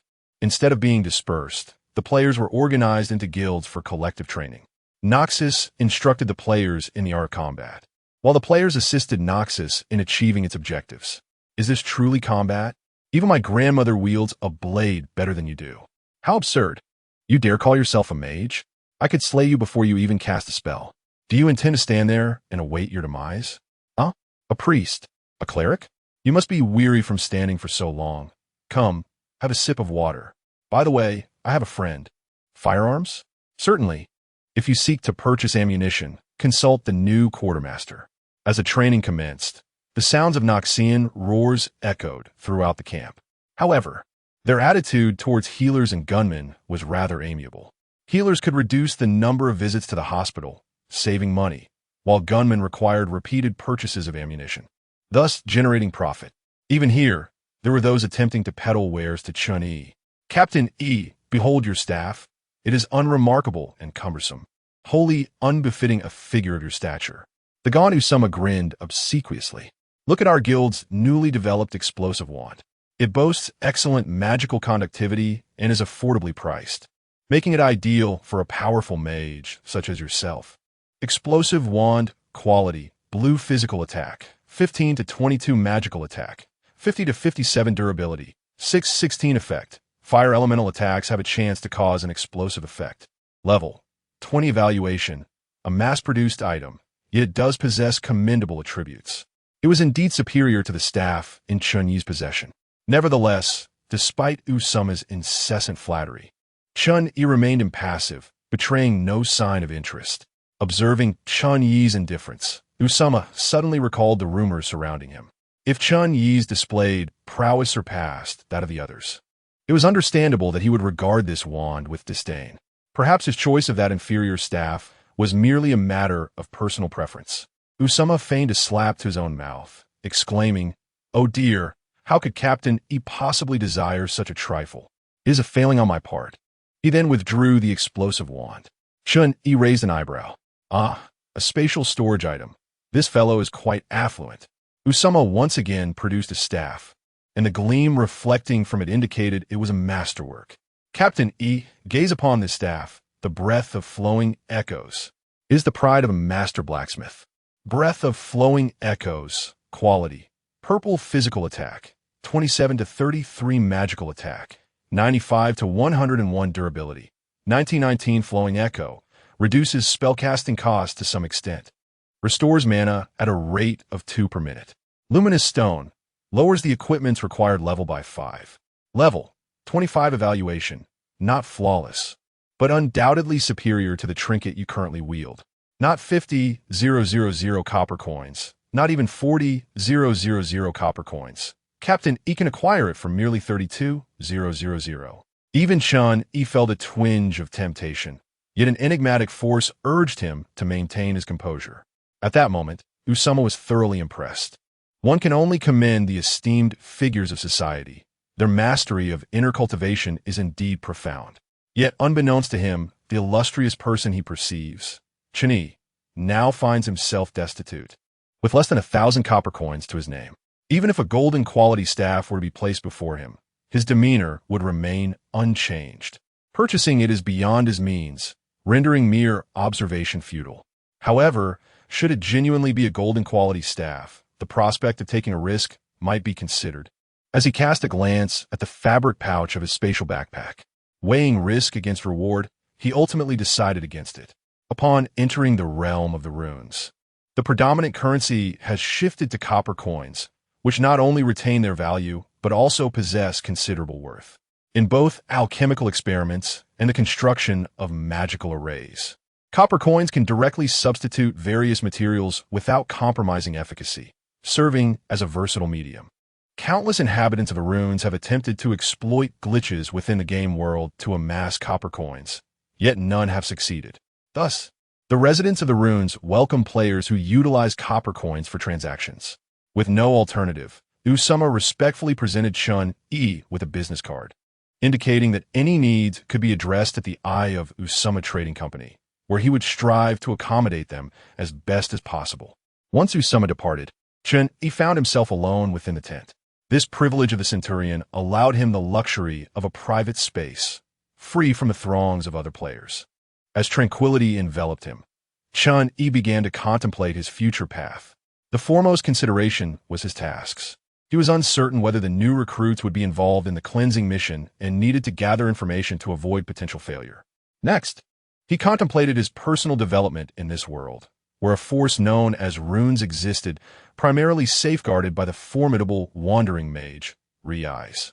This individual was exceptionally powerful, far beyond Chen Yi's capabilities, thus rendering further thought on that matter unnecessary.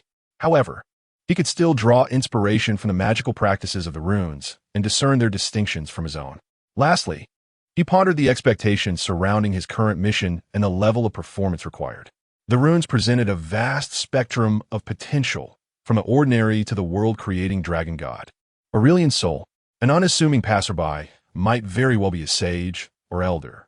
Acting recklessly could invite significant risks. Yet this was Noxus, where proving one's strength was imperative for survival. At noon, Chen Yi sought out Centurion Ethan. "Might I inquire if it is a convenient time for you, Centurion Ethan?" As Ethan prepared to respond, he recognized Chen Yi, and his face broke into a broad smile. Of course, of course. What brings you here, Brother Yi?" Chen Yi offered a wry smile. "To speak candidly, I have a few matters I would like to consult with you, Sir Ethan."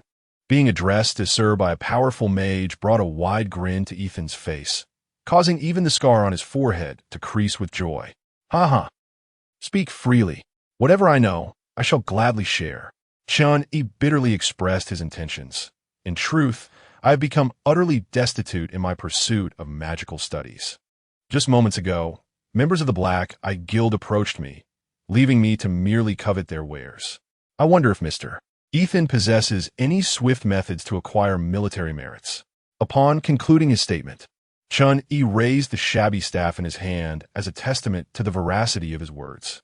In Noxus, military merits can be exchanged for a myriad of rewards, encompassing wealth, status, and power. Even the renowned hand of Noxus, Darius, ascended from the depths of poverty to the zenith of Noxian authority in the Trifarian Council, owing to his exceptional exploits in warfare. Although Ethan was not a mage himself, he could discern that the staff in Chen Yi's grasp was far from being a prized artifact. Such mages were not uncommon in Noxus. It is said that the study of magic entails substantial expenditure, and for the first time, Ethan felt fortunate not to be a mage. After a moment of contemplation, he remarked, "In Noxus, the most effective means to earn military merits is through war. However, the Empire has not engaged in formal conflict with other nations recently. The advent of players has resulted in mere skirmishes between Noxus and its neighbors, with actual combat limited to player confrontations. Such battles bear no relation to land or glory. Thus, the Empire seldom rewards military merits." Without lingering too long with Ethan, Chen Yi departed, albeit with a sense of regret. Though he had not achieved his objective in one fell swoop, he had nonetheless left a lasting impression regarding his need for military merits. Chapter 45. The Immortal Fortress. The following afternoon, Chen Yi was deep in meditation when Ethan approached the tent, his face aglow with excitement. "You've arrived." Chen Yi's lips curled into a slight smile. "Mean?" Just as Ethan was about to pose a question, he heard Chen Yi's voice and promptly entered the tent. "Brother Yi, I bring good news. The Empire is finally taking action against those vassal states, and this time, General Darius himself will lead the troops in a battle. Those kings, with their inherited authority and hollow titles, have forced the people to kneel, but Noxus demands they rise and deposes those self-righteous monarchs from their thrones." Chen Yi regarded Ethan with a quizzical look. Could such eloquent rhetoric truly originate from this simpleton? Ethan, having painstakingly memorized the content of the orders, felt a twinge of disappointment at Chen Yi's lack of enthusiasm. He had been thrilled for a full half-hour upon reading the splendid command, wishing he could accompany General Darius into the fray. Not wanting to dwell on his dismay, Ethan expressed a hint of regret. "It's a pity the recruits Haven T received a call to arms. Otherwise, I would be eager to test the feel of a king's crown." Chen Yi, uncertain of the answer, replied, "There will be opportunities in the future." Ethan nodded in agreement, acknowledging the countless small nations scattered across the Rune continent. Under the leadership of Swain, he would surely find his chance to experiment. Returning to the matter at hand, Ethan continued, "However, Brother Yi, you fall outside this purview. As a player, you're not part of the recruits, and your strength does not necessitate training here." Curiosity piqued, he inquired, "I wonder why you were transmitted to the recruit camp in the first place." As a thought crossed his mind, Ethan quickly changed the subject. "Brother Yi, I have prepared a recommendation letter for you. All you need to do is take it to the Immortal Fortress to enlist." Chen Yi's face brightened with gratitude. "Thank you. Mr. Ethan.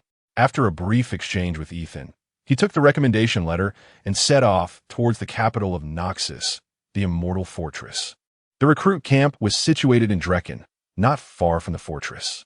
The land of Noxus was notably barren, and the soil in Chen Yi's hand had a sandy texture. This was not merely a consequence of desertification. Rather, the soil was infused with a trace of dark power.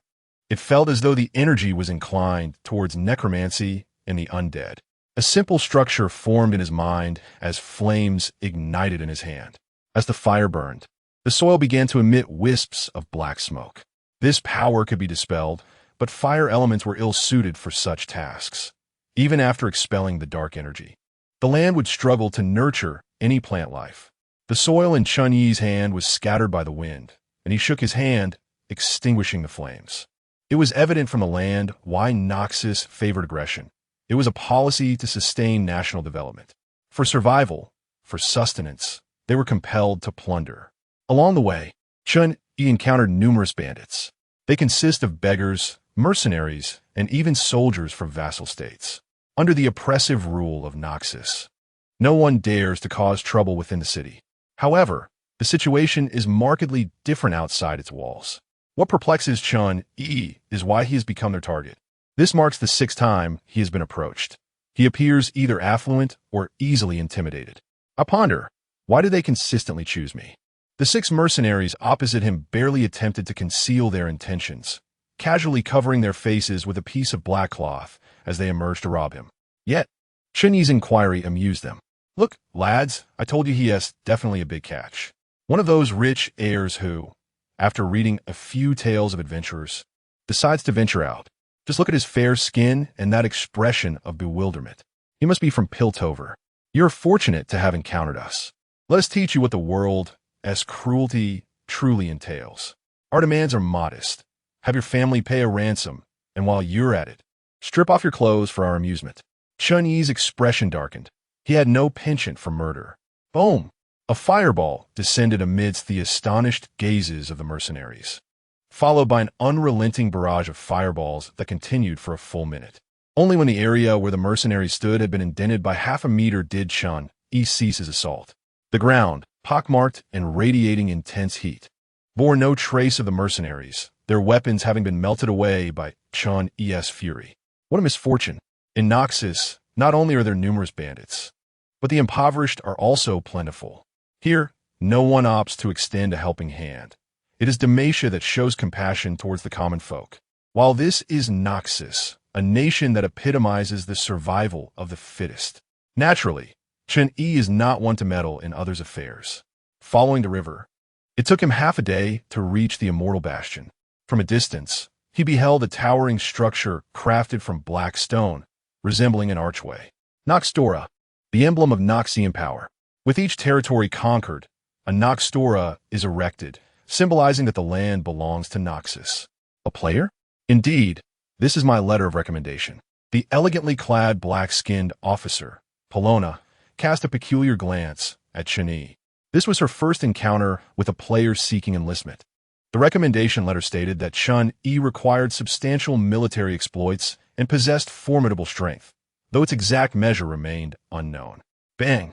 Polona unsheathed her dagger, plunging it sharply into the wooden table. I do not know how you persuaded the centurion of the novice camp, but now, immediately, go back from whence you came. Clearly, she held little belief that a player capable of being transported to the novice camp could possess any significant strength. Here we go again. Chen Yi was already feeling vexed. Did his youthful appearance render him an easy target? Could I interpret this as a provocation? A wave of heat began to radiate outward from Chen Yi. In an instant, the temperature in the vicinity surged dramatically, akin to the fury raging within Chen Yi's heart. It was scorching and tumultuous, reminiscent of an impending volcanic eruption. The aura of fire on the panel quietly ascended by 2 levels, and the temperature continued to rise. Bystanders gasped in astonishment, the intense heat rendering their breaths labored, prompting them to hastily distance themselves. Some spectacles are not so easily witnessed.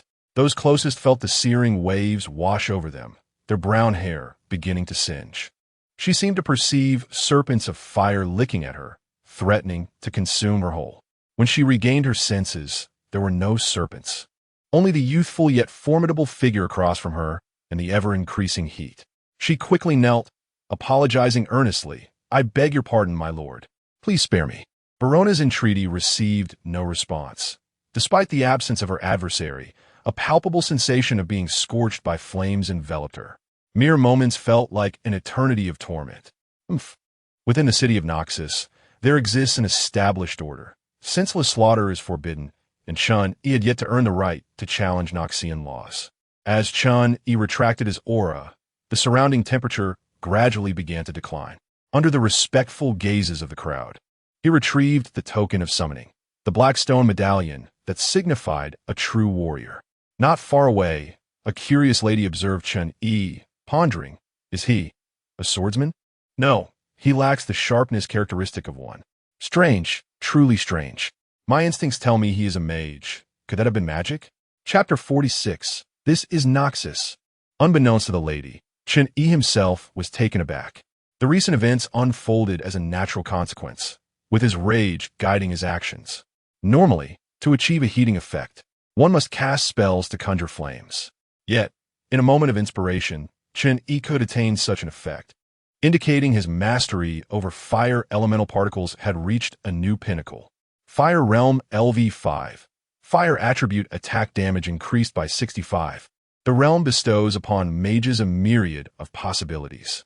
After casually finding a hotel in the Immortal Fortress, the robbers along the way generously contributed to Chen Yi's finances. Within the hotel, after feeding the fire dragon, he spent the majority of his time in meditation, with actual sleep amounting to less than 4 hours. Sleep alleviates mental fatigue, a restorative effect that meditation cannot replace. At dawn the following day, after a hasty breakfast, Chen Yi made his way to the square, where many had arrived even earlier than he. Most were clad in armor, with a few donning leather armor and bearing longbows. As time gradually passed, by around 9 o'clock, the square was filled to capacity, stretching as far as the eye could see, with an estimated multitude of tens of thousands present. Among them were numerous formidable individuals, many with unknown attributes, each at least level 30 or above. One particular group stood out, demonstrating remarkable discipline, with uniform armor and synchronized stances. Amidst the clamor of the square, they remained silent, intently observing the elevated platform.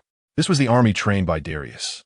At that moment, a figure ascended the platform, wielding a massive axe and adorned in heavy armor, a deep scar running from his forehead to his left cheek, exuding an aura of intimidation, contrasting with his fierce exterior. His voice bore a weighty resonance rather than aggression. "Silence, warriors of Noxus." As the giant axe struck the ground, a thunderous sound captivated the crowd, abruptly silencing the previously raucous square. Darius nodded in satisfaction. "I believe you are familiar with me, yet allow me to introduce myself. I am Darius." The clang of weapons striking the ground echoed throughout the square. Roar. A synchronized roar resonated, shaking the heavens. Rising from an orphan to a member of the Trifarian Council, Darius is an idol for the younger generation of Noxus, one of the triumvirate at the pinnacle of Noxian power and a symbol of its martial prowess. With both hands pressed down, Darius commanded silence once more, his resonant voice reverberating across the square. Those kings, once bewitched by power, must awaken from their delusion. My goal is clear: to shatter their authority and drag them into the dust, compelling those ensnared by false glory to confront their inner selves. We shall no longer tolerate the existence of those cowards. Noxus shall rise. The people of Noxus welcome the arrival of war. Roar. The soldiers present were divided into 6 teams, with the mages forming a separate unit of fewer than 50 individuals. Mages of the same rank possess destructive capabilities that far exceed those of warriors. Swain had contemplated nurturing a cadre of mages. Yet the journey to becoming a formidable mage hinges largely on one's innate talent and fortune. Take Chen Yi, for instance. Without the conveniences afforded by the gaming world, merely grasping the intricate structures of spells and harnessing his mental energy could have stymied him for years. Advancing further necessitates the memorization of vast amounts of knowledge. comprehending spell frameworks, and cultivating a personal combat system. The transition from an apprentice mage to a true mage is fraught with challenges. The intelligent spellcasters of the gaming realm have long been regarded with disdain by the mages of the Rune territory, whose prowess relies heavily on their equipment.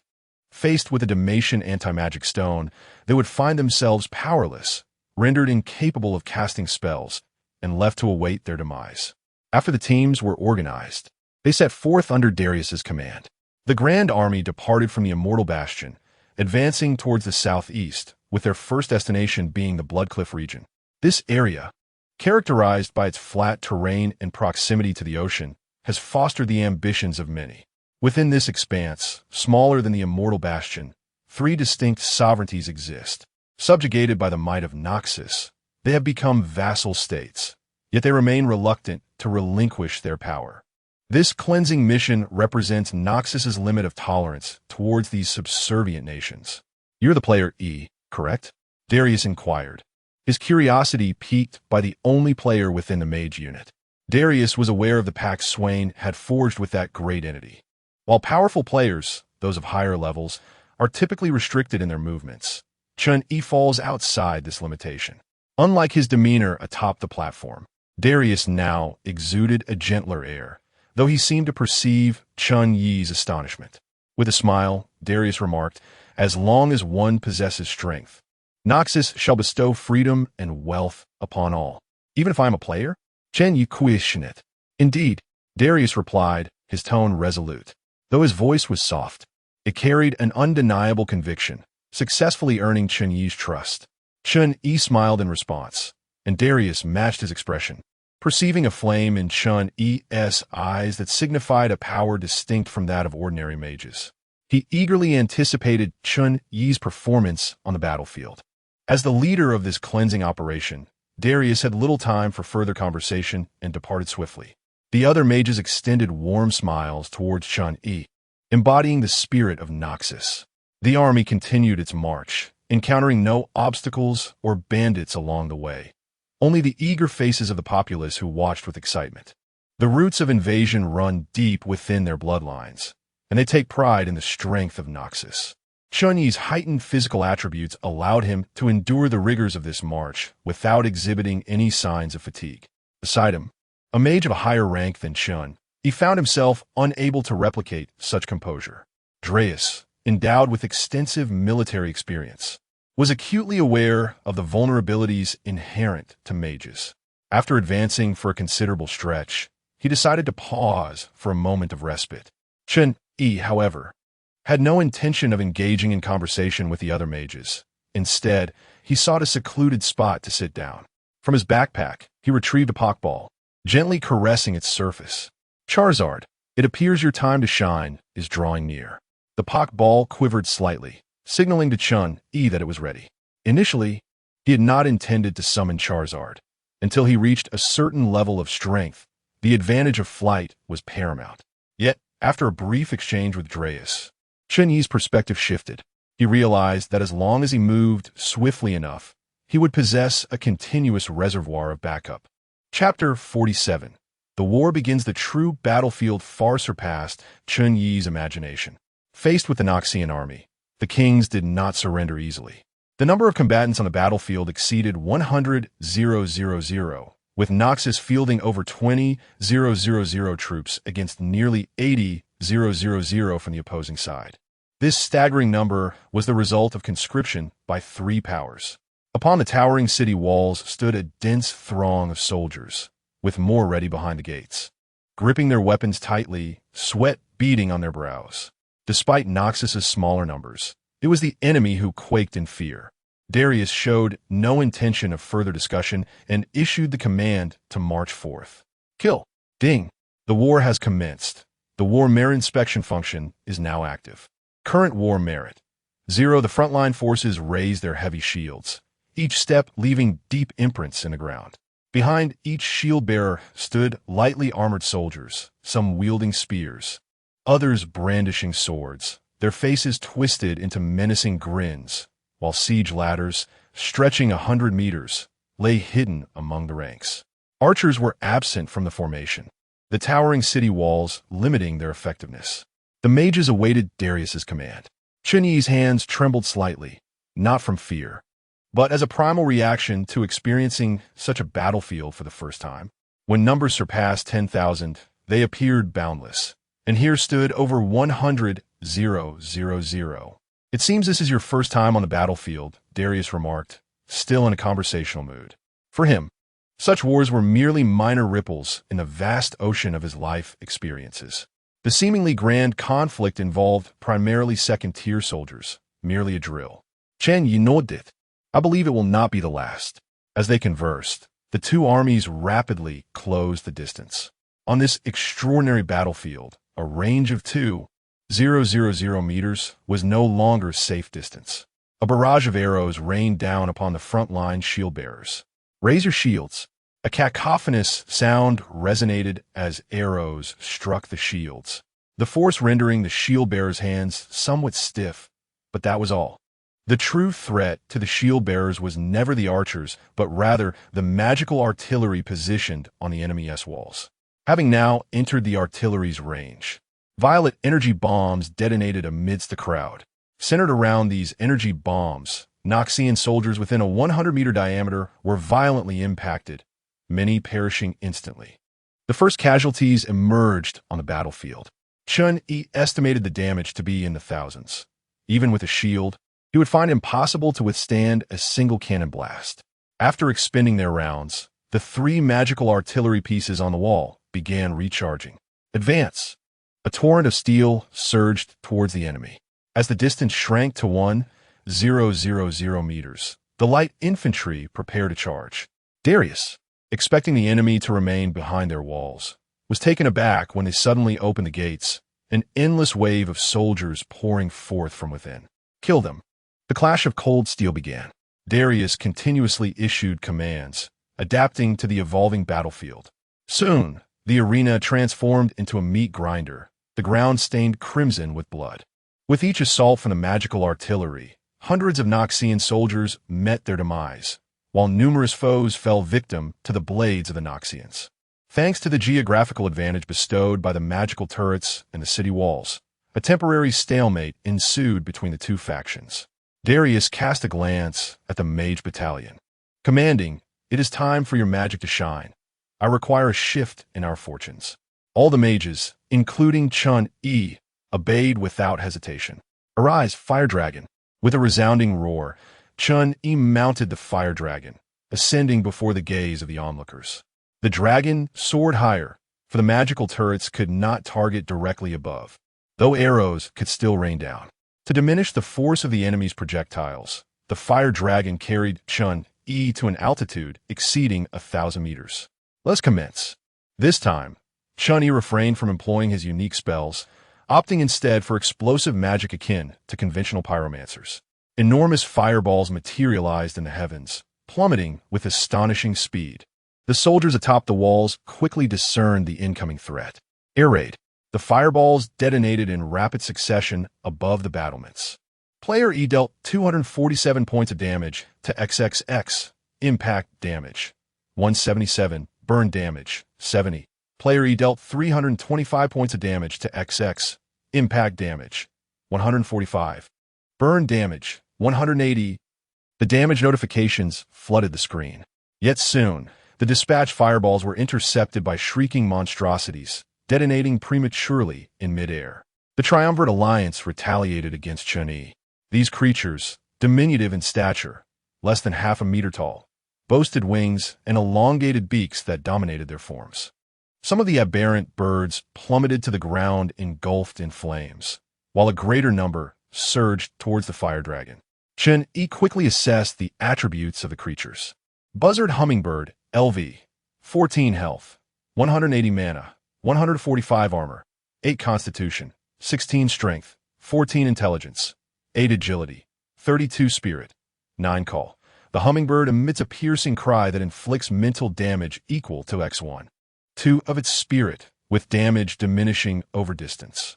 Chen Yi Jaljalatet Sivifti.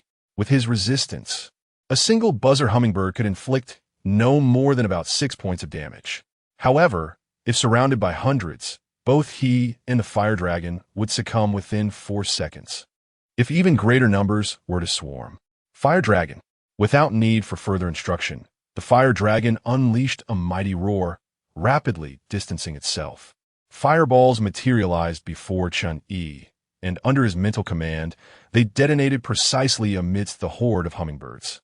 The creatures possessed low constitution, and the explosive area of effect often inflicted substantial damage to multiple hummingbirds at once. Yet, this could not silence their mournful cries. Buzzard Hummingbird dealt 6 points of mental damage to player. Buzzard Hummingbird dealt 9 points of mental damage to the fire dragon. Such damage notifications surged forth in droves.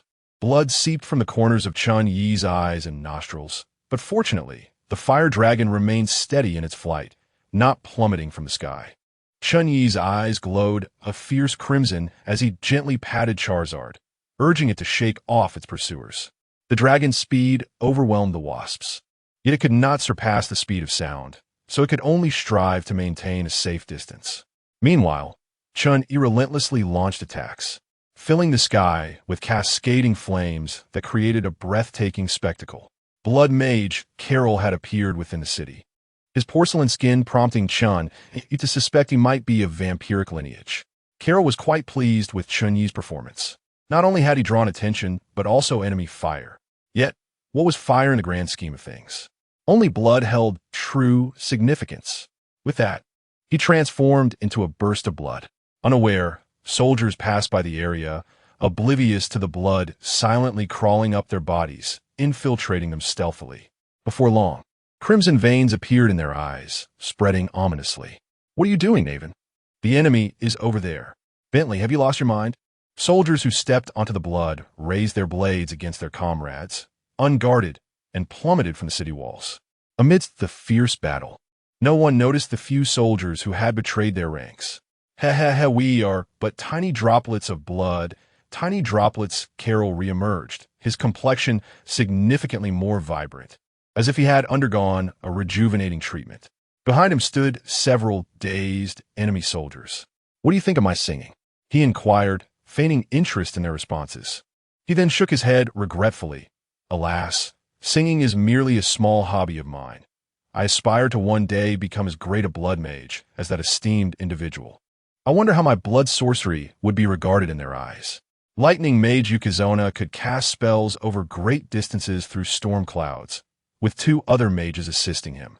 A scaled-down model of the city walls appeared before Yukizona, even replicating the ominous clouds in the sky.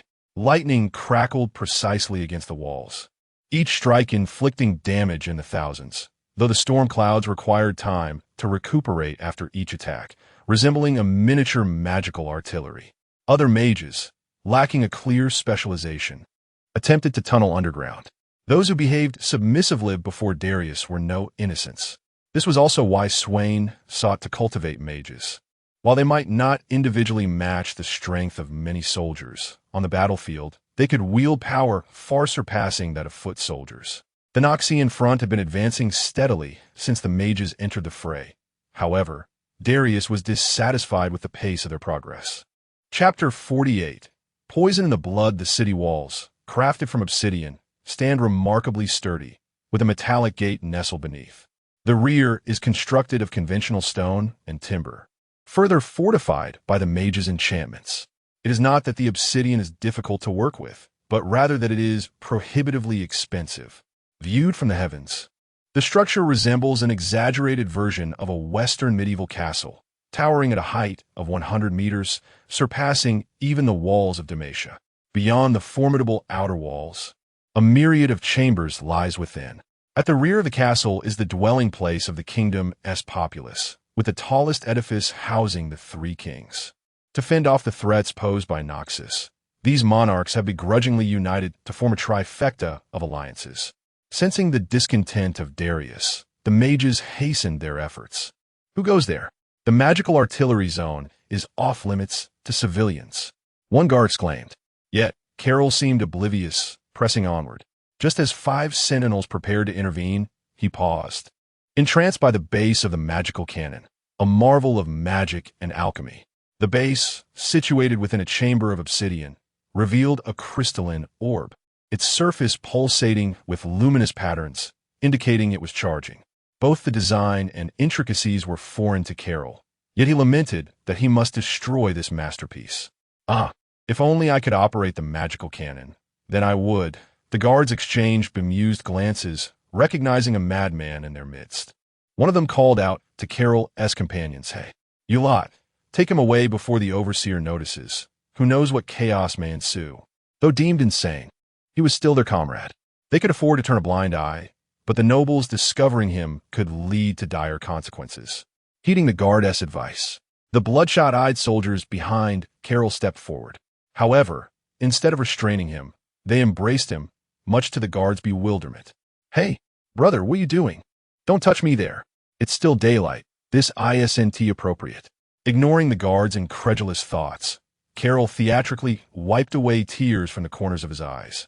If only this magical cannon could be moved, it would fetch a fortune. "Thank you for the reminder, and farewell."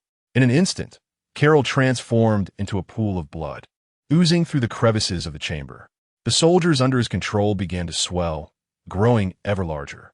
Boom! The magical cannon, once a fearsome presence on the battlefield, fell silent.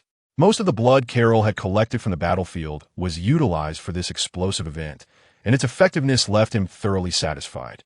Battle glory. I'm on my way. Seeing that a mage had already taken down the magical cannon, the lightning mage, Yukizona, felt a pang of urgency. Mana surged within him, diminishing the time needed to counter the dark clouds gathering over the battlefield. Yet the magical cannon below remained steadfast, enduring the onslaught. The design of the artillery was predicated on the likelihood of the external crystal sphere coming under attack, and the most effective means of destruction remained the base. The Yukizona were not oblivious to this fact. However, the willingness of the other two mages to collaborate was solely motivated by the pursuit of glory for the magical artillery. With no alternative, he gritted his teeth and continued his relentless bombardment. Meanwhile, the mages from the underground group successfully infiltrated the inner walls. Apart from the castle forged from the Dalmatian anti-magic stones, there were virtually no walls capable of hindering a mage's ingress or egress. Well then, let each demonstrate their prowess. Naturally, one can only hope that the one above can endure a little longer. They were, of course, referring to Chen Yi. The return of so many hornets would indeed pose a significant challenge. Once dozens of mages entered the walls, they commenced their individual battles, each driven by their own pride and the desire for greater accolades. Numerous solitary soldiers discreetly vanished around corners, leaving even the general's orders uncommunicated for a time. However, the mage's moment of flamboyance did not last long.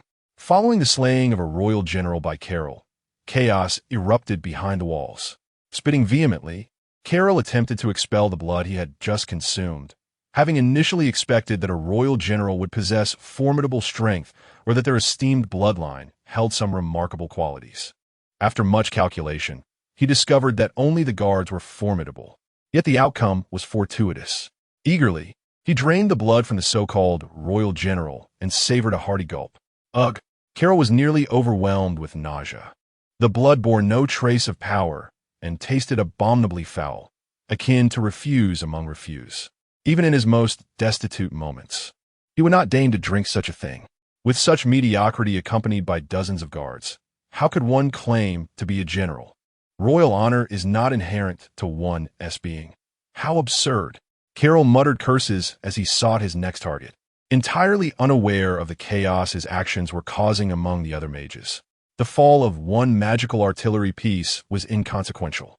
However, the death of a royal within the city posed a grave issue.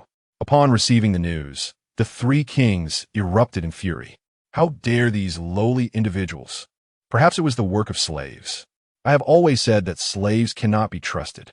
Their immediate reaction was to perceive these commoners as provocateurs of royal authority, utterly disregarding that their forces were engaged in battle with Noxian soldiers. They issued a compulsory command, demanding that the generals on the walls bring back the heads of the traitors to the throne. The generals, resigned, withdrew a portion of their soldiers. Barely had they departed the battlefield when they were compelled to account for the king's actions. Meanwhile, the Noxian front advanced to within 500 meters of the walls. breaching defenses with alarming ease. This was an absurdity incomprehensible to the Noxians, an unacceptable act in the eyes of the Dalmatians, a stubborn stance upheld by the Ionian elders, and a desperate struggle by the kings to defend their power at all costs. They would never permit anyone to survive after provoking the authority of the royal family. With a thunderous crash, yet another magical artillery fell. Several mages watched this scene with resentment. A moment's delay would cost them countless accolades, as their latest experiments awaited funding. Here, hurry, hurry! It was the mages of Noxus. A throng of soldiers surrounded them. The mages were astonished. How could these soldiers react so swiftly? Such situations had frequently occurred behind the city walls. Once these mages emerged from the shadows, their threat diminished significantly, often finding themselves outmatched in one-on-one confrontations against formidable soldiers. With so many soldiers encircling them, many mages found it impossible to escape. At that moment, fireballs began to rain down from the sky. As the fireballs continued to descend, certain structures ignited. A solitary hummingbird may seem insignificant, yet a multitude can trigger a transformation. The flight speed of the fire-breathing dragon could not surpass the speed of sound, which dramatically increased the threat posed by the hummingbirds. Even though Chen Yi persistently utilized the ring of fire resistance to create distance, both he and the fire-breathing dragon were in a dire state. Currently, he could only hurl fireballs for a mere assist. It's out of control. Someone, come and extinguish the flames. Stop shouting. Whether we can extinguish the flames is uncertain. If we cannot capture these mages, we will all perish. This statement plunged many soldiers into silence, and the topic of extinguishing the flames was abandoned. Chapter 49. I have a bold idea. What does this signify? Chen Yi suddenly felt underestimated, yet perhaps it was for the better. This perception ignited within him a daring notion, one that was far from the reckless idea of charging into battle wielding the infernal transformation. Such an act would indicate a severe lapse in judgment on his part. In a battlefield teeming with level 20 combatants and where level 30s were scarcely regarded, a mere level 17 mage lacked the standing to assert dominance. Moreover, this was prior to the arrival of those formidable heroes. Chen Yi had previously attempted to ascertain Darius's attributes, but was met with an array of question marks and a cautionary glance from the latter. These heroic figures were far more potent than he had anticipated. In summary, even if Chen Yi were to employ the infernal transformation, he would still lack the authority to unleash his prowess on the battlefield. After vanquishing the Hornet, he had garnered a mere 65 battle merits, indicating that such accolades might hold greater significance than he initially perceived. As twilight descended, the first day's skirmish drew to a close, and both sides momentarily ceased hostilities. The ground was stained a deep crimson with blood, littered with shattered corpses and broken weapons. Upon assessment, the Noxian forces had suffered the loss of 352 soldiers, while achieving the destruction of 2 magical artillery pieces and eliminating over 8,000 foes, a considerable victory. The loss of those 2 artillery pieces would only exacerbate the casualties for the coalition in the days to come. Where is your master? Darius was well aware that players were not so easily vanquished. The fire dragon danced about, yet Darius had not unlocked the talent for communicating with Pokemon. After a lengthy pause, observing Darius's continued confusion, the fire dragon felt a twinge of frustration. How had Chen Yi managed to comprehend its words upon their first encounter? Darius, in turn, sought to reassure the fire dragon. Do not be anxious. Communication between different species requires both time and patience. However, this only highlights the bond that exists between you. From your expression, it appears your master is unharmed and likely has his own plans. Fear not. Pursue your endeavors without hesitation. Chen Yi's triumph over the Hornet had earned him Darius's increased tolerance. As the fire dragon emerged from Darius's tent, the remaining surviving mages had no choice but to abandon their ambitions. The following day, as dawn broke, an air of tension enveloped the battlefield. Even the wind seemed to cower, reluctant to grace the scene. The Noxian army advanced steadily. The previous day's rigid attack from the magical artillery had inspired Darius to gauge their range while awaiting the mage's assault to obliterate the cannons. On the opposing side, The destruction of the two magical artillery pieces had left the kings feeling rather insecure, prompting a hasty conscription of soldiers throughout the night. It could be said that the halls were nearly empty, and even with such efforts, they barely managed to muster 4,000 able-bodied men. They are not warriors, barely able to draw a bow, yet they have no other choice. As the battle commences, blood spills forth from a house, lurking behind the city walls. The blood mage Carol appears once more. He had not departed since last night. Today's objective is the final magical artillery. Securing this would ensure sufficient funding for his recent research. The blood of dragons. Yet, he cannot shake the feeling that today is unusually warm. Has the imp that casts fireballs begun its work? Carol surveyed his surroundings, finding no signs of fire. Just as he pondered this, a fiery glyph descended from the sky. Boom! Carol nodded in satisfaction, beginning to appreciate this imp, transforming flames into words and then igniting them. Surely, it must be an insult. A wicked delight, indeed. Yet he finds it enjoyable. We are but tiny droplets of blood. Yesterday's surviving mages have changed positions and burrowed up from the earth once more, and they will exercise greater caution today. Cackling, the magical artillery awaits me. Do not smirk so grotesquely, as if we are the villains. Huh? Are we not the villains? Certainly not. We are the righteous force striving to dethrone these kings from their decayed thrones. Do you not find today's weather a bit warm? At that moment, footsteps echoed nearby, prompting several mages to abandon their conversation and seek concealment. In the heart of the castle lies the command center for the generals. As a coalition of 3 nations, the kings are understandably reluctant to place their soldiers under foreign command. Thus, each appointed a general. Faced with the formidable Noxian forces, the generals have set aside their differences to collectively resist the Noxian soldiers. However, yesterday's defeat and the death of royal family members have eroded the king's faith in these generals. Only royalty can lead the nation to victory. The nobility, endowed with a noble bloodline, not only deceives the ignorant populace, but even convinces themselves. 3 princes seized command from the generals, and their first decree was to announce a defensive order.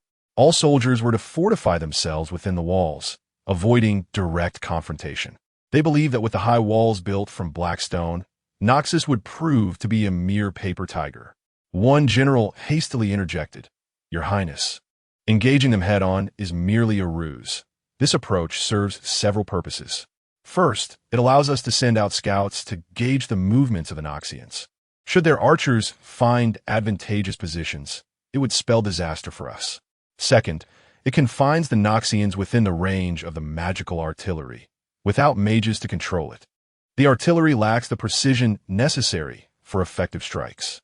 By restricting their area of operation, the artillery can unleash its full potential without mage oversight. Third, Prince Sherluin's anger flared. Be silent. Are you challenging the majesty of the royal family? I would not dare. It is precisely due to your absurd commands that the nation has suffered such significant losses among its valiant soldiers, and today you still seek to mislead me." The general's head bowed even lower.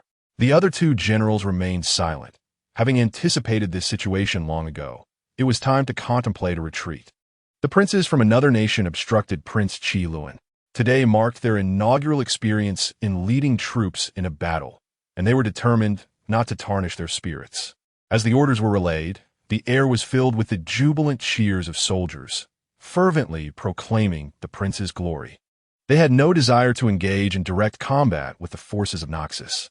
Listening to these cheers, the 3 princes felt an overwhelming sense of pride. Truly, as scions of noble blood, commanding troops in battle was but a trivial endeavor for them. However, they failed to notice that only one of the 3 generals remained, the others having departed, leaving him with a countenance marked by shame, uncertain of how to salvage the nation. 50 meters beneath the castle, Chen Yi was compelled to maintain his infernal state for survival. The tunnel excavated by the mages had merely been hastily filled by the troops of the 3 nations, leaving substantial voids that Chen Yi seized upon. He had contemplated hollowing out the ground beneath the castle, yet his magical prowess fell short of achieving such a feat. Lowering the castle by a meter or 2 would bear little significance. Thus, he was left to rely on his own flames. Chapter 50. Chen Yi's scheme. After spending an entire night, Chen Yi excavated a vast hollow beneath the castle. Through meditation, he restored his magical powers and tirelessly cast spells to conjure 3 flaming swords. As these swords were firmly planted into the earth, a resonance began, drawing an abundance of fire elemental particles from the surroundings. The temperature near the flaming swords soared rapidly, transforming the original soil into molten lava. Chen Yi's objective was straightforward. He aimed to simulate a volcanic eruption. The first step was to generate a substantial amount of magma, as the transition from solid soil to liquid magma would result in an increase in volume. This was the reason behind his excavation. The second step involved simulating the necessary pressure. Once the magma filled the entire hollow, Chen Yi merely needed to continue producing it. The excess magma would create a compressive force, and when this pressure reached a certain threshold, a dramatic spectacle would unfold. This process required an extensive preparation period. If the enemy became aware of his activities and delved underground, all his efforts could easily go to waste. It was the enemy's underestimation that sparked this idea within Chen Yi. Moreover, Chen Yi did not intend to rely solely on the enemy's disregard to mask his actions. He arranged for fire-breathing dragons to employ large-scale fire spells high in the sky, creating the illusion that he was still airborne. The fire spells employed differed significantly from the fireballs Chen Yi had modified. At such a height, the distance rendered the flames ineffective against foes, but they could still serve to intimidate and ignite structures. The ignited buildings would conceal the abnormal temperature beneath. Even if Chen Yi's preparations did not yield the desired results, he was confident that he could earn some battle merit before making his escape from the vast hollow filled with magma.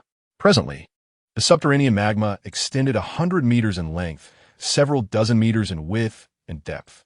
The magma had filled the entire hollow, leaving no breathable oxygen and an inhospitable temperature for human life. Utilizing the infernal transformation, Chen Yi now resided at the bottom of the magma. The spell-formed infernal being stood at less than 3 meters tall, resembling a humanoid figure composed entirely of molten lava, radiating intense heat. It stood within the magma without discomfort, and the damage panel displayed no related data. Internally, Chen Yi wielded mental control over it, reminiscent of a Susanoo-like experience. Little did he anticipate that his inaugural use of the infernal transformation would be to survive within the magma he had created. While continuously channeling magical energy to the flaming swords below, he also exerted control over the magma to stabilize it as much as possible. During this process, Chen Yi occasionally entered a meditative state to regain some magical energy. Gradually, the infernal being immersed in the magma began to sustain damage. Player E sustained 10 points of compressive damage. The pressure within the magma intensified. At this juncture, the magma's influence on the surface began to escalate. The most apparent effect was the temperature. It transcended mere heat, akin to being in an oven with kindling continuously added. Within the castle, Carol's sixth sense fervently warned him, rendering him utterly disinterested in savoring the blood he had just acquired from a soldier. Damn it, why do I sense the presence of death? Am I surrounded? He transformed into a pool of blood, slipping through the cracks of the room, encountering no adversaries along the way, indicating that was not the reason. Even after escaping to another chamber, his sixth sense continued to blare its alarming warnings. Carol violently kicked over a chair in the room. Damn, damn, damn. Even the weather seems to conspire against me. The temperature was so high that his blood evaporated significantly as it flowed. Wait, is this temperature truly a result of the weather? Carol felt a pang of reluctance. The number of magical turrets had multiplied several-fold, leaving him with no chance to approach. No, I must retreat. If I continue, I feel I shall perish. No matter how much wealth one accumulates, one must have life to spend it. Carol held a firm belief in his sixth sense. He was not alone in sensing the abnormal temperature. Nearly all the mages within the castle had felt something strange early on, and as the temperature continued to rise, they were unwilling to remain there any longer. The 3 princes in the command center felt wearied. Was war truly such a laborious endeavor? Someone, fetch some ice this damned weather. Guards, don't all crowd in here. It's sweltering. Also, has that fire-wielding mage been dealt with? What are the magical turrets? If they cannot hit their targets, replace them. Do I need to instruct you on such trivialities? The general implored earnestly. Your Highness, this temperature is becoming increasingly abnormal. Regarding the underground investigation I previously mentioned, I hope you will reconsider. For the magical turrets to function effectively, they must be governed by formidable mental prowess. Silence. The oppressive heat dulled the intellect of the princes further. Having basked in luxury since birth, they were unaccustomed to effort or exertion. Everyone told them that noble blood flowed through their veins. In reality, they were still mere mortals. The general believed he could endure the heat. The princes were nearly dehydrated from sweating alone. Quick, fetch some ice. This is an order.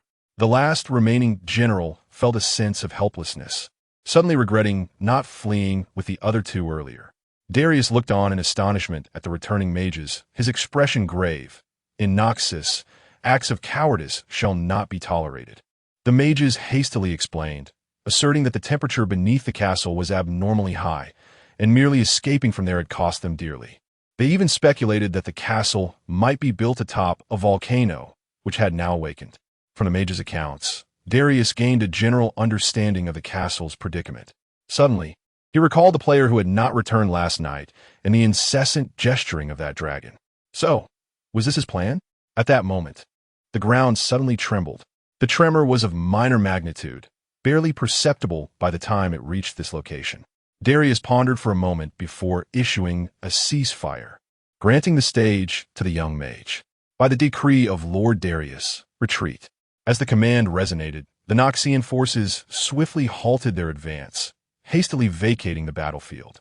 The joy of victory momentarily alleviated the heat for the princes, who eagerly ascended the city walls to revel in the sight of Noxus's defeat.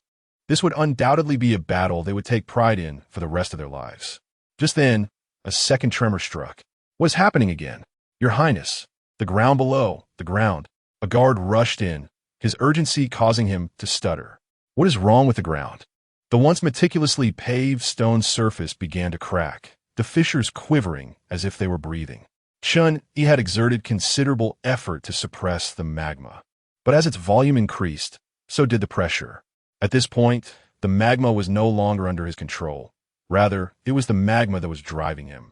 Player E takes 52 points of crushing damage. Player E takes 57 points of crushing damage. Player E takes 65 points of crushing damage. The infernal creature's health was nearly depleted. This was truly the limit. If this continued, I might perish here. So let it begin.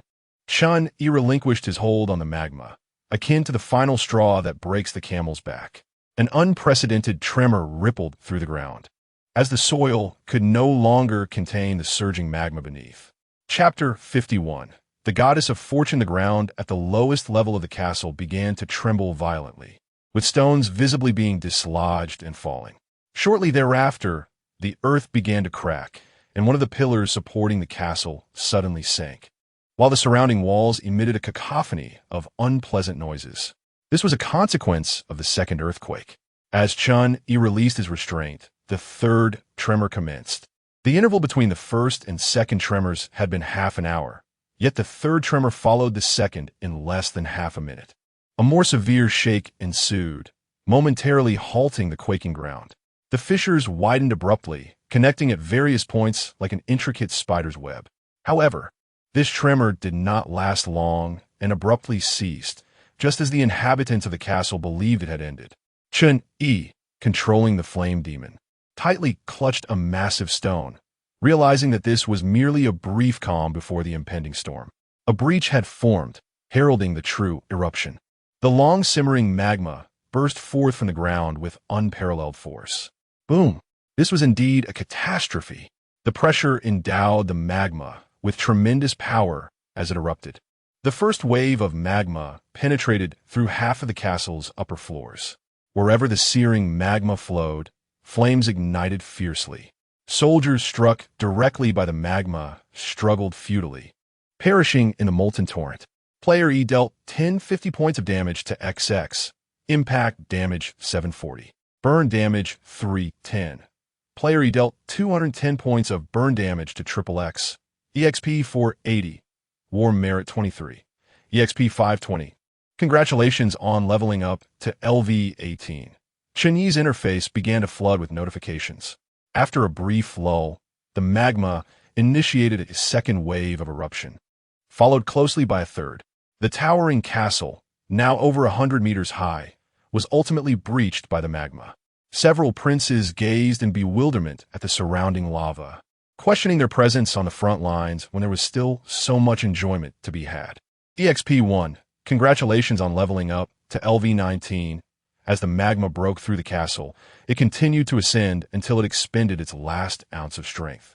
Once a fortress capable of withstanding the second-tier forces of Noxus, it now lay engulfed in roaring flames. Numerous soldiers leapt from the battlements, for the intense heat of the magma could not instantaneously fell warriors above level 20. Much like fire, the high temperatures required time to extinguish life. Yet, prolonged exposure to the flames and magma would surely lead to their demise. The Noxian army, not too far off, witnessed this scene and collectively marveled at Darius's brilliance. Only Darius understood that all of this stemmed from the actions of a single player. Indeed, no amount of emphasis on the importance of mages was excessive. Once the magma settled, Chen Yi emerged from its depths, uncertain whether any valuable treasures might be revealed. It seemed his luck had taken a turn for the worse. Had he been betrayed by cheat? Carefully, Chen Yi began to search upwards from the castle's lowest level. Open sesame, he muttered, finding it rather satisfactory.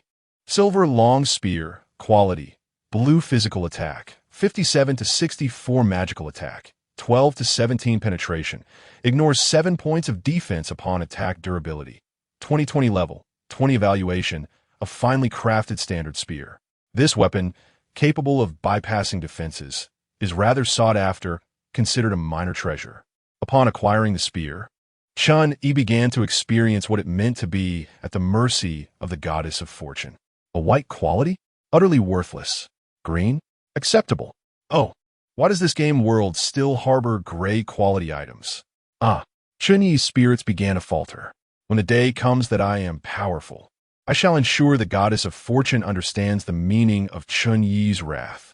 In the boundless universe, the goddess of fortune, cloaked in a spectrum of radiant light, suddenly sneezed, her delicate, fair hand rubbing her slightly reddened nose. Who is it this time that speaks ill of me? Dare they provoke my ire with a curse?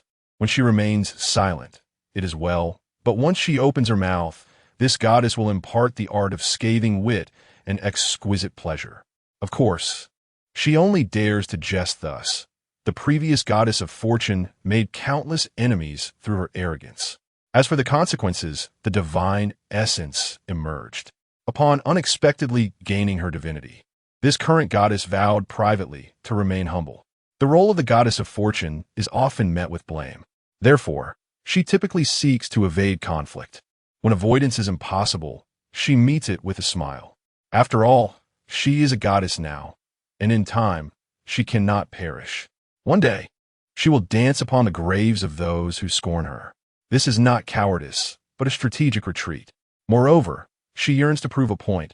A person's luck, whether it flourishes or falters, is not dictated by her. Not to mention those absurdly powerful beings. Can she truly influence them? Consider the countless weaklings. Does the illustrious goddess of fortune have the leisure to concern herself with them? To counter this misconception, the goddess has created numerous alternate accounts to dispel the rumors. Yet alas, none believed her. Meanwhile, Chen Yi continues to explore the flame-laden castle, akin to unearthing surprises from a mystery box. Yet, most surprises are merely frightful. Is this a bloodline? Useless bloodline quality. Wide effect, the bloodline harbors false glory, perhaps granting you courage. Evaluation.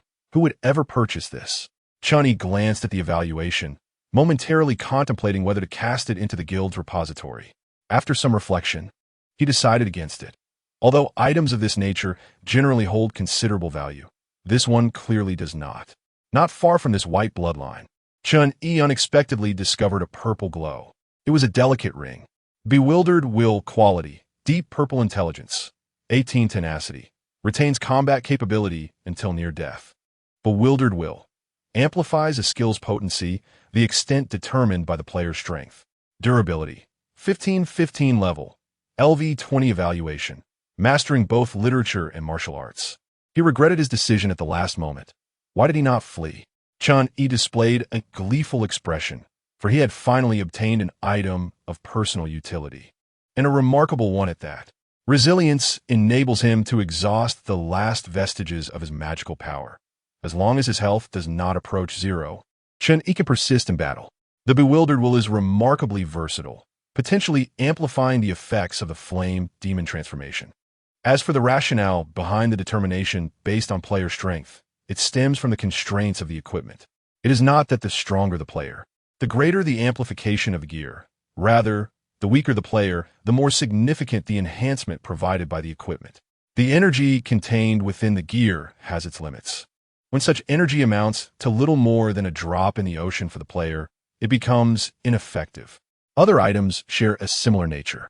The initially acquired Meditation Ring quality, Green Intelligence 1 effect, enhances meditation effects to a certain degree durability, 5-5 level, LV5 evaluation, a gift from the mentor to the apprentice. As Chen Yi's understanding of meditation has deepened, this ring has long since lost its efficacy for him. It can only be said that the Bewildered Will has arrived at a most opportune moment. Chapter 52. The landscape. Chen Yi continued to search, but he only uncovered a plethora of refuse. In total, he acquired 56 white quality items, 17 green quality items, 1 blue quality item, 1 purple quality item, and over 60,000 copper coins. With the establishment of a personal guild warehouse, he found no need to squander these white quality armaments, as they could still yield copper coins. Unyielding, Chen Yi conducted another thorough search to confirm the absence of anything else before departing from the crumbling castle. After dispelling the fire demon, the adverse effects of maintaining the creature began to manifest. If the exhaustion of mana felt like a taut nerve in his mind, then now Chen Yi sensed something tugging at his very nerves like a commanding general's order. Despite his increased endurance, the pain remained excruciating, causing him to writhe on the ground, his expression contorted, unable to utter a sound due to the intensity of his suffering. The Zhu family utilized ocular prowess to summon their formidable constructs, the side effect being a risk of blindness and bleeding. In contrast, Chen Yi summoned the fire demon by expending mana through mental focus, with the drawback of consuming vast amounts of mana at once, leading to potential mental fatigue. Unbeknownst to him, the fire dragon descended, appearing weary yet diligently surveying its surroundings, leaving no rustle of grass or whisper of wind unnoticed. After a considerable time, Chen Yi rose calmly to his feet. "Thank you, fire dragon. Return and rest." The fire dragon shook its head in protest. Chen Yi gently stroked its wings, saying, "You have worked hard today. It is best you take a rest. I have recovered sufficiently, and with some additional sleep, I shall be fine. Moreover, I still have some mana left. As long as I refrain from utilizing my more taxing spells, I will manage." Once satisfied that Chen Yi was not merely putting on a brave front, the fire dragon returned to its pockball, having expended considerable energy while hovering high above. Subsequently, Chen Yi made his way back to the Noxian stronghold. The soldiers of the Tri-Alliance, having lost their defensive walls and their general, surrendered en masse. Contrary to their expectations of facing harsh treatment, they were instead welcomed by Darius. Noxus welcomes all who are strong. Upon noticing Chen Yi's return, Darius smiled warmly. "Welcome back." Unaware that the recent events at the castle were orchestrated by Chen Yi, the Noxian soldiers were intrigued by this fierce individual with whom General Darius was so amicable. Though Chen Yi retained his youthful appearance, he emanated an intensity akin to molten lava. If he were to traverse the streets of Noxus now, no brigand would dare to accost him. This transformation was not merely a change in demeanor, but perhaps also a manifestation of the burdens of his soul. Chen Yi bore no regrets for his actions. He had long embraced his resolution upon choosing to immerse himself in this virtual realm. Nodding at Darius, he remarked, "I have exhausted considerable energy. I shall take my leave to rest." Darius displayed a hint of concern. "Is it serious?" "Not too much. A good sleep should suffice for recovery." "Then rest easy," Darius replied, his attitude reflecting the Noxian ethos towards talent. No, it was the very essence of Noxus itself. Here, the soil was fertile only for the strong to thrive, even if one started as a slave. As long as one possesses sufficient strength and has not betrayed Noxus, they shall be accorded respect. Nonetheless, the vast majority of players tend to shy away from Noxus, opting instead for the allure of Dalmatia or Ionia. The individuals Chen encountered in the training camp were all forcibly assigned by the game world. The common players, in their pursuit of strength, are fundamentally different from Chen Yi in their resolve. This slumber was deep and undisturbed, lasting until the break of dawn. Upon awakening, Chen Yi felt a restoration of his mental fatigue, and it seemed he had gained a modicum of strength, perhaps merely an illusion. Upon seeing Chen Yi awake, Darius commenced the day's operations. Chen Yi was pivotal in hastening the conclusion of this war. Thus, his presence was indispensable in this critical moment. The Noxian army swiftly advanced to the palace, with Darius leading Chen Yi at the forefront. The remaining guards of the kings were no match for the soldiers. As Darius cleaved the grand door with a single swing of his axe, the three kings atop the throne broke into a cold sweat. Yet, they clung to their belief in the glory of royalty, maintaining their composure. Darius, with a relaxed demeanor, declared, "It is over. Surrender the crown." Two soldiers placed a heated furnace beside them. One king bellowed, "What do you Noxians intend to do? This is a betrayal of the divine." Another echoed his sentiments. They did not lament the fallen soldiers, but rather seethed at Darius's demeanor. The captain of the guards, determined to defend the honor of the kings, charged forward only to have his head severed by Darius's axe. As Chen Yi approached, the voices of the kings dwindled. "The crown is my birthright." With a mental command, Chen Yi removed the crown and placed it above the furnace. With a resounding splash, the crown plunged into the molten magma, swiftly transforming into liquid iron. The melting of the crown symbolized the dissolution of these three kingdoms. Chapter 53. The Catalyst of Eternity. The footsteps of the Darius War did not wane, yet its subsequent developments bore little relevance to Chen Yi. Mission complete. Cleansing. You have expedited Noxian purging, demonstrating exceptional performance in this conflict, resulting in an enhancement of your rewards. Chen Yi was pleasantly surprised by the additional rewards for his commendable performance. The substantial casualties among the enemy forces left both him and the fire dragon stagnating at level 19. Ascending to level 20 necessitated a leap of life. For the inhabitants of this miniature world, such a leap was exceedingly arduous. In the realm designated as the heroic war world, many were ensnared at level 19. However, only a select few could truly transcend. Anna, inheritor of royal lineage, Elise, who advanced through the church's profound foundation, and the king, who absorbed abyssal energies. With the vast expanse of the game world as his backdrop, Chen Yi was not bereft of methods to achieve his breakthrough. He could undertake trials within the game world to facilitate his advancement or procure relevant materials to meet the minimal requirements for progression. The trial merely tested one's martial prowess or financial resources. Yet, before returning, two important tasks remained unaddressed. Chen Yi led the Fire Dragon to the War Merit Exchange, a place often met with both affection and disdain. The allure lay in the items available for exchange, while the frustration stemmed from insufficient war merits. Was a Fire Dragon mentally prepared? Taking a deep breath, the Fire Dragon nodded vigorously. Chen Yi gently tapped the table. "Hello, I am here to exchange war merits." The dozing old man was startled awake. "Oh, is that not Mr. E? Lord Darius was just speaking to me about you. Here is the exchange list. Peruse it and see if anything piques your interest." After demolishing the entire fortress, Chen Yi amassed 5,453 war merits, a significant bounty indeed. He and the Fire Dragon leaned in towards the exchange list in unison. Copper coins could be exchanged for war merits at a rate of 1 to 10. Current redeemable balance, 30,000 war merits. In the Runelands, the value of copper coins slightly surpassed that found in the towns of the game world. However, for Chen Yi, trading war merits for copper coins proved unwise. Skipping past numerous rare materials and weapons, he focused on what was available to him. Staff of Reverence, 12,000 war merits. Staff of Reverence, quality, golden physical attack, 45 to 61 magical attack, 204 to 211 durability, 21-21 enhancement, 20 magic attack barbaric. Mage attacks ignore 10 of armor brutality, 10 casting speed durability, 19-19 level, 40 evaluation. This is a weapon of slaughter. Can you not sense the scent of blood emanating from it? To be candid, Chen Yi felt a strong allure towards this weapon, which outclassed the worthless trinkets he currently possessed by a considerable margin.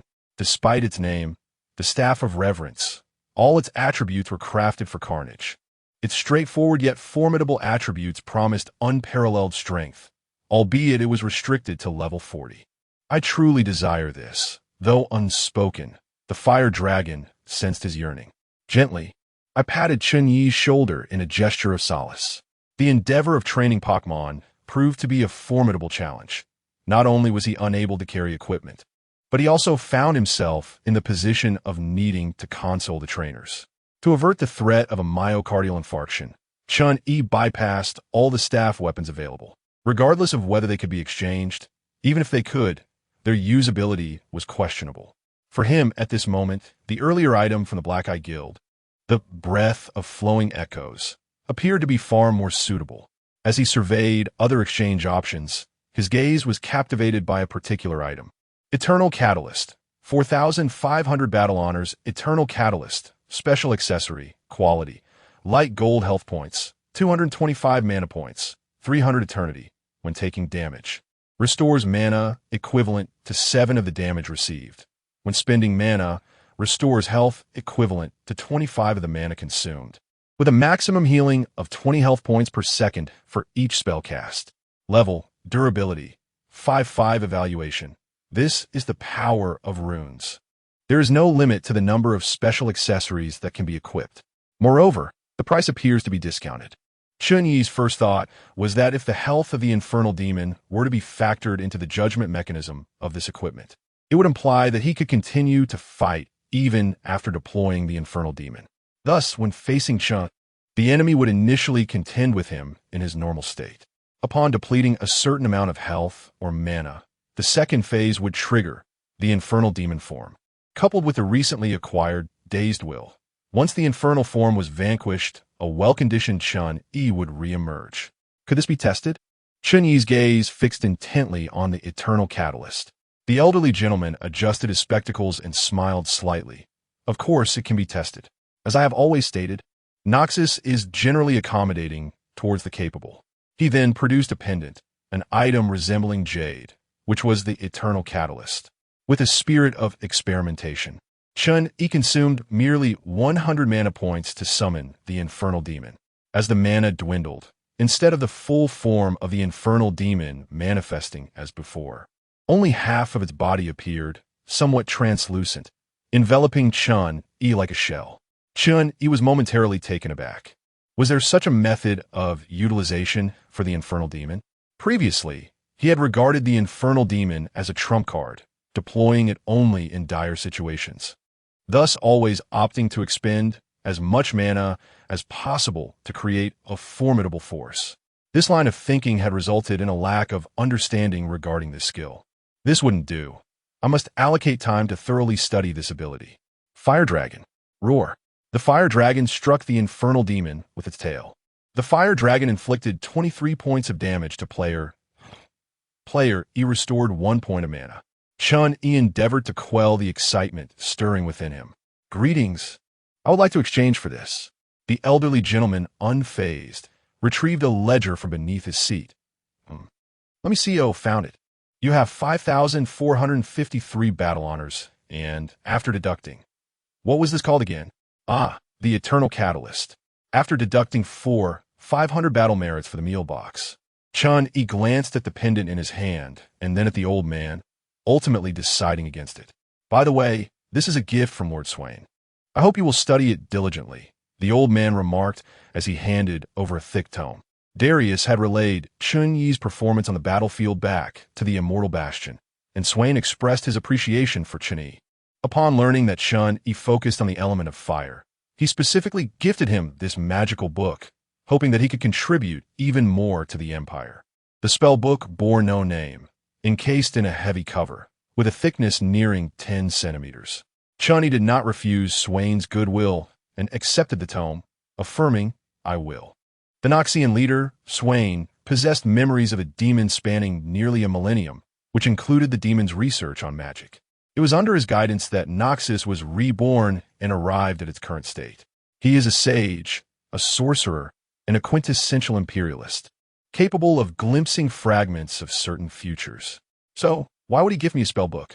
After bidding farewell to Darius, Chen Yi made his way back to the Immortal Bastion. Following the address on the business card, he found the Eye of You. Usama exchanged a flurry of pleasantries before ultimately offering Chen Yi a discount, allowing him to acquire Echo of the Flow, 430,000 copper coins. Chapter 54. Returning to the game world. Ding. Mission completion. Mission. Cleansing. Completed. Player performance during this conflict has been actively noted. Rewards have been slightly enhanced. Please select 3 rewards from the following 4 options. 5 free attribute points, 400 HP, 400 MP Spirit Fortitude Potion X1. Gradually increases Spirit Strength by 0. 5 points, Purple Skill. Holy Blade, temporarily increases physical attack by 50 points for 2 minutes, consumes 50 MP. Cooldown of 5 minutes. The rewards for this mission are quite lavish, leaving no room for hesitation. Had option been a skill scroll, Chen Yi might have paused for a moment. Scrolls can be sold, whereas direct skill rewards cannot. A melee skill holds little significance for Chen Yi, who is a mage. I chose options, and as soon as the words left his lips, a potion materialized before Chen Yi. Spirit Elixir of the 2nd character class, quality, golden upon consumption. It gradually enhances up to 5 attribute points, 555 HP, 555 MP, and 0.5 Spirit Strength. Each player may use it only once. Note, effects vary by individual, with a minimum gain of 300 HP, 300 MP, and stable Spirit Strength enhancement. Evaluation, a genius's creation. One wonders why he has such an affinity for the number 5. Since it is a potion, might it be purchasable? In that moment, Chen Yi once again recognized the significance of copper coins. Without hesitation, he consumed it in one gulp. Fearing he had not drained it fully, he even conjured some water to rinse the vial, ensuring he ingested every drop. Player E has reached level 19. Please select a breakthrough method promptly. Trial. Complete a game, and based on performance, a breakthrough will occur. The higher the task evaluation, the better the breakthrough rewards. Must reach the maximum attribute value of 49 points. Purchase breakthrough materials. Materials as follows. Chen Yi meticulously reviewed the conditions several times. The essence of the trial is straightforward. Prove your wisdom, strength, and courage within the game world, and you shall receive corresponding rewards. The prerequisite is achieving an attribute maximum of 49 points and attaining a commendable evaluation. The second option represents a conventional breakthrough. No surprises, no excitement. Old Banka, at level 19, seemingly deemed himself incapable of passing the trials of the game world and lacked the funds to acquire breakthrough materials, thus opting to forfeit. Chen Yi's path, however, has been clear from the outset. Yet, there is no rush. He is still far from reaching the maximum attribute values. After allowing the potion to be absorbed, he plans to devote some time to training, which should bring him closer to his goal. Before long, Chen Yi and the Fire Dragon were returned to their home in the town. To ensure the potion's steady absorption, Chen Yi refrained from training and instead retrieved the spellbook gifted by Swain. He had anticipated that the tome would contain profound spells, but to his surprise, it was filled with only the most fundamental knowledge. However, these fundamental concepts have been expanded upon by Swain, who elucidates them from various perspectives, thereby deepening the understanding of spell principles and structures. This is precisely what Chen Yi requires most. Throughout his reading, Chen Yi gradually developed a distinct comprehension of these fundamentals. Immersed in the tome of magic, he was oblivious to the information displayed on his panel. After a considerable interval, Chen Yi exhaled a sigh of relief. It must be said that this magic book has greatly enriched his experience. Upon finishing it for the first time, he was inundated with inspiration. What he once believed to be a near-perfect self-created spell now appeared cumbersome and chaotic. Nevertheless, Chen Yi refrained from making immediate alterations. Instead, he began anew, meticulously analyzing the text word by word. Charizard returned from the arena, dinner in tow. Charizard, just set it down over there. Let me finish this page first. Oh, Charizard gently tugged at the magic book, nodding in agreement. Just one more page, then we can eat. Charizard's gaze was unwavering. With no other option, Chen Yi acquiesced. Though he sensed something amiss, wasn't he the trainer? He quickly devoured the dinner Charizard had brought back, then once more became engrossed in the magical realm as presented by Swain. Indeed, during his third reading, Chen Yi realized he was not merely observing how Swain derived the foundational structures, but rather why Swain approached magic in such a manner. Possessing the memories of a demon, coupled with a human perspective, Swain viewed magic with a certain romanticism. This does not imply that Swain is naive. Rather, he has forged his own path. It echoes the adage Chen Yi heard in his youth. Do not define a mage through your own understanding. When Chen Yi finally closed the magic book, thoughts swirled in his mind. Glancing at his panel, he noted that the effects of this spirit elixir of the second order had fully manifested. The enhancement was quite satisfactory, though it did not reach the maximum value. It was close. Chen Yi allocated all the attribute points he had acquired. Chen Yi level, LV19 EXP, 59999 60,000 class. Mage health, 2470. Base health, 2245. Equipment health, 225. Mana, 2395. Base mana, 2095. Equipment mana, 300. Armor, 28. Base armor, 24. Equipment armor, 4. Constitution, 48. Strength, 33. Intelligence, 51. Base intelligence, 49. Equipment intelligence, 18.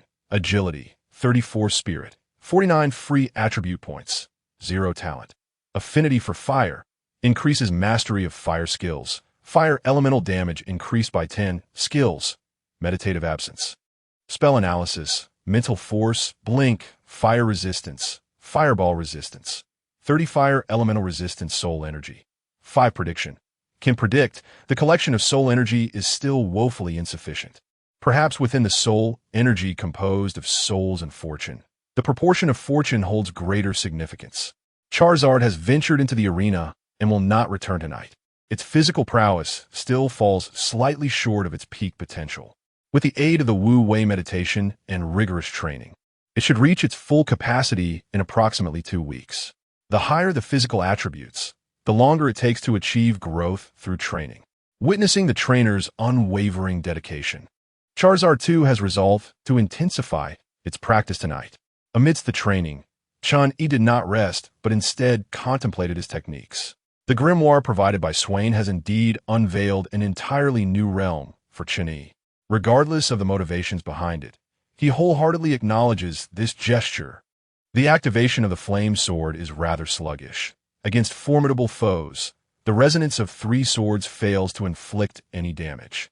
Previously, when confronting Orochimaru, this move dealt not an ounce of harm. As a defensive strategy, it proves somewhat impractical, while the Infernal Transformation offers a more adaptable response to various scenarios. The analysis of the Infernal Transformation skills must also be expedited. Thus, a month elapsed before Chen Yi fully exhausted the benefits acquired from this world. Chapter 55. The Overlord's Contract, an enhancement uncertain of when he would acquire a servant slot. Chen Yi found joy in copper coins, relishing the power they bestowed upon him. Charizard, too, had an affinity for copper coins, though his appreciation was purely whimsical. At the stall, Chen Yi gazed in bewilderment as Charizard haggled with customers. Astonished that Charizard had awakened this skill. Enough already. I'm purchasing these worthless weapons merely as fodder. Who in their right mind would buy level 20 white gear? Chen Yi pondered, recognizing the validity in the player's argument. Yet, Charizard shook his head, refusing to concede. He had grasped the fundamental truth that a market exists only where demand prevails. Stubbornly, he clung to the price of the white equipment. Eventually, the player relented, increasing his offer by 10 copper coins, purchasing Chen Yi's 56 pieces of white quality gear at 230 copper coins each. Chen Yi had initially spent 900 copper coins on a level 5 white quality staff, yet the level 20 items sold for a mere 230 copper coins. After all, who would wield white-quality equipment at level 20. Chen Duo cast a fierce glance at Charizard, declaring, I, Chen Duo, have roamed the gaming world for months. And this is the first time I've lost a negotiation. Who are you? Charizard responded with a playful growl. Chen Duo snorted in response. I will remember you. Chen Yi decided to add Chen Duo as a friend. This individual's active acquisition of such equipment surely indicated a personal agenda. In the future, should he encounter more worthless gear, perhaps he could sell it to him. Following the sale of some green and blue equipment, Chen Yi amassed a total of 74,000 copper coins. Notably, the silver lance fetched an impressive price of 12,000 copper coins, nearing the apex of blue-quality equipment. These coins certainly rejuvenated Chen Yi, who had resided in the arena for a month, instilling him with newfound confidence for his subsequent endeavors. Chen Yi approached the open market in the gaming world, searching for Overlord's contract in the illuminated interface. This special contract, originating from the dungeon world, remained usable even after departing from that realm, thanks to verification by the gaming world. Overlord's contract, 400 copper coins day effect, allows the character to equip items exceeding their level by up to 5 levels within the duration of the contract. Without hesitation, Chen Yi purchased 10 days' worth. Afterward, his copper coin total dwindled to 81,000. Upon completing the purchase, a scroll materialized, inscribed with symbols Chen Yi could not decipher. He realized the necessity of expanding his linguistic repertoire to avoid future pitfalls. As the contract was sealed, a radiant light enveloped Chen Yi. Temporary buff acquired can equip items exceeding their level by up to 5 levels, equipping the breath of flowing sound and donning the wandering will. His total intelligence surged to 84 points. No wonder so many players were captivated by the thrill of chasing gear. The sensation of instantaneous empowerment was indeed hard to resist. Steadying his nearly crumbling resolve, Chen Yi, accompanied by Charizard, ventured into the most perilous and treacherous realm of the gaming world, the Enhancement Hall. This marked Chen Yi's inaugural visit, and the unfamiliar surroundings left him somewhat disoriented, save for the enhancement device that appeared vaguely familiar. A woman clad in a bunny girl outfit approached him, saying, "This player is visiting the Enhancement Hall for the first time, I presume?" Chen Yi cast a stoic glance her way and replied curtly, "Yes." Her seemingly unsolicited attentiveness made him suspect she might be after his copper coins. However, that single glance nearly brought the bunny girl to tears. Having accepted the position at the Enhancement Hall out of fear of combat, she never anticipated such danger even within the confines of the town. With a resigned expression, Charizard nudged Chen Yi aside and gently patted the bunny girl, offering her a semblance of comfort. Overwhelmed, she burst into tears, exclaiming, "Please don't harm me. I merely took this job in the gaming world." Charizard sighed, pondering the fate of their household. If the previous Chen Yi had appeared easily bullied, the excessive bloodshed had begun to alter his aura. A mere glance revealed he was no longer a benign figure. After a considerable time, the bunny girl, still sobbing, recalled her job responsibilities and cautiously positioned herself behind Charizard to explain. The Enhancement Hall allows the consumption of colorless crystals and copper coins to strengthen equipment. The more powerful the gear, the greater the consumption required, and the longer the enhancement duration. Furthermore, she warned, destruction of property and violence are strictly prohibited here. Chen Yi observed the curses inscribed on the enhancement device, curious to see how the bunny girl would address them. "Haha, the next failed enhancement will be yours." The inscriptions were not limited to the device. Nearby pillars and the stone tiles beneath were similarly etched with messages. "Enhance me again, and you're a dog. Kelly, I triple X your XX. Is this enhancement device your XX? I will kill Kelly. Who can ensure my weapon reaches level 11? I will believe them for a lifetime. Does anyone know if he succeeded?" Oh, his weapon exploded. He is no longer a player. It seemed the hall had transformed into an exchange platform. Weren't such acts of vandalism forbidden? The bunny girl hastily concealed herself behind Charizard, stating, "Each inscription incurs a fine of 1,000 copper coins." In truth, the hall's environment refreshes monthly, and those fearful of curses impacting their luck could return at the beginning of the month. This bunny girl was well aware of the myriad superstitions players employed to enhance their weapons. Chen Yi mused, marveling at the business acumen of the gaming world. A single character could cost 1,000 copper coins. Players who had succumbed to frustration over enhancements no longer cared about such sums. They merely sought an outlet for their emotions. To foster a conducive environment for this release, the gaming world intentionally refreshed the hall. It was truly benevolent. Yet, he pondered whether this gentle enterprise could also welcome him into its fold. The enhancement hall's enhancers are limited. Should all enhancers be in use by players, a brief wait will be necessary. Equipment enhancement will not result in a loss of enhancement level for the first 4 levels. However, beyond level 4, a failed enhancement may randomly result in a decrease in level.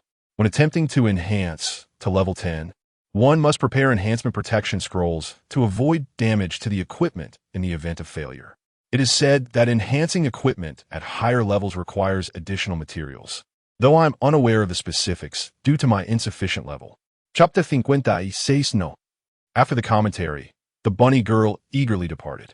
As a newcomer to the enhancement process and uncertain of his fortune, Chen Yi felt a twinge of anxiety.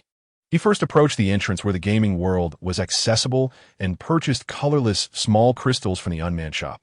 The price of these colorless crystals was quite reasonable, at 10 copper coins each. Chen Yi bought 500 in one go and then sought out a relatively clean enhancer to commence the enhancement process. The equipment he intended to enhance included Breath of Flowing Echo, Eternal Catalyst Stone, and Fleeting Will, while the other gear remained untouched. Pressing the red button beside the enhancer, a slot emerged designed to hold the equipment. Chen Yi placed Breath of Flowing Echo inside. The slot then retracted automatically, and a display appeared before the enhancer. This enhancement requires a payment of 1,000 copper coins and 10 colorless small crystals. Do you agree? Yes, no. The lower the enhancement level, the lesser the cost incurred. Chen Yi consented immediately, and the colorless small crystals along with the copper coins were deducted from his inventory. The enhancer began to hum, and after approximately 10 seconds, it emitted a small plume of steam. Congratulations, enhancement successful. Chen Yi examined the weapon statistics. Breath of Flowing Echo 1, quality. Purple physical attack, 27 to 33, 1. Magical attack, 95 to 101, 2. Durability, 1919. Flowing Echo reduces spellcasting consumption to a certain extent, restoring 2 mana per minute. Gemstone lowers the equipment level requirement by 5.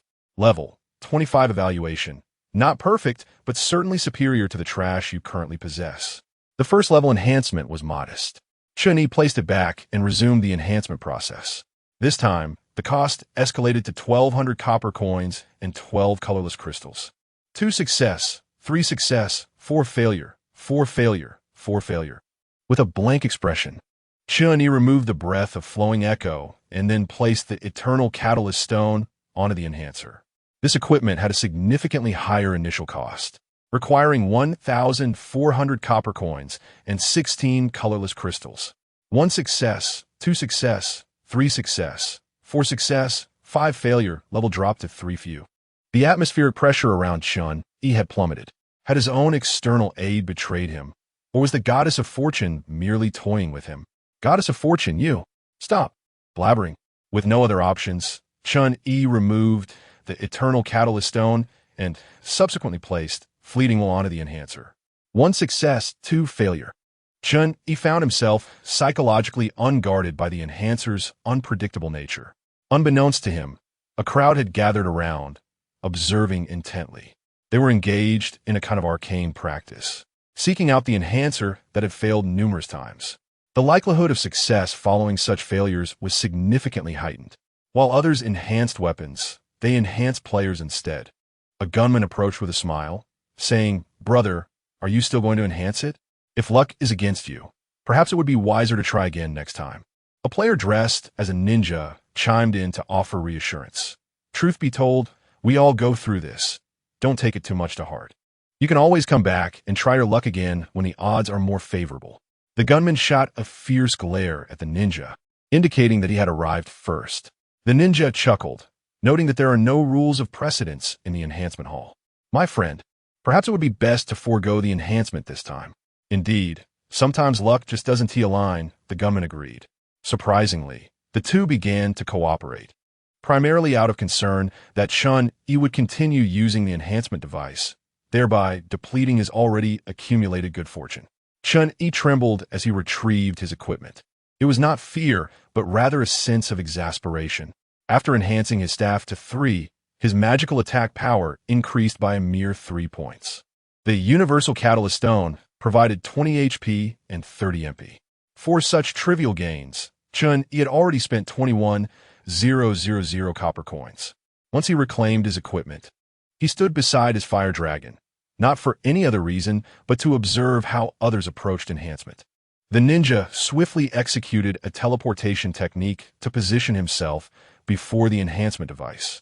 In terms of speed, the gunman was still lagging far behind. The ninja laughed heartily, apologies, but this opportunity is mine. Instead of enhancing his primary weapon, he chose to use a piece of inferior gear to test his luck. In a good mood, he even shared his insights on the arcane art of enhancement. Ah, my friend, enhancing is a matter of skill. Mindless enhancement will only waste your copper coins. This is a 10 white quality equipment I purchased at a steep price.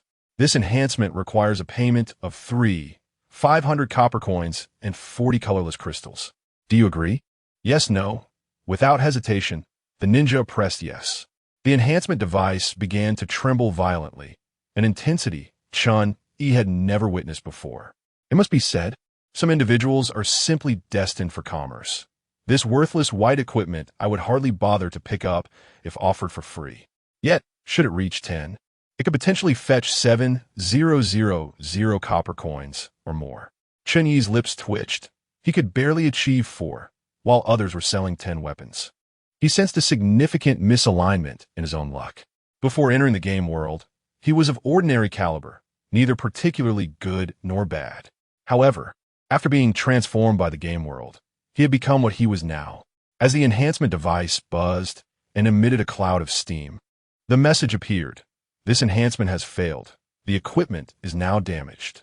Upon witnessing the failure, the ninja was elated, while the gunman looked on with envy. Who would have thought such an opportunity would arise? He then placed another 10 white quality equipment into the device. Unsurprisingly, this 10 white equipment was also sacrificed. The ninja exclaimed in delight. He sensed that the moment was ripe and thus placed his primary weapon upon the enhancement device.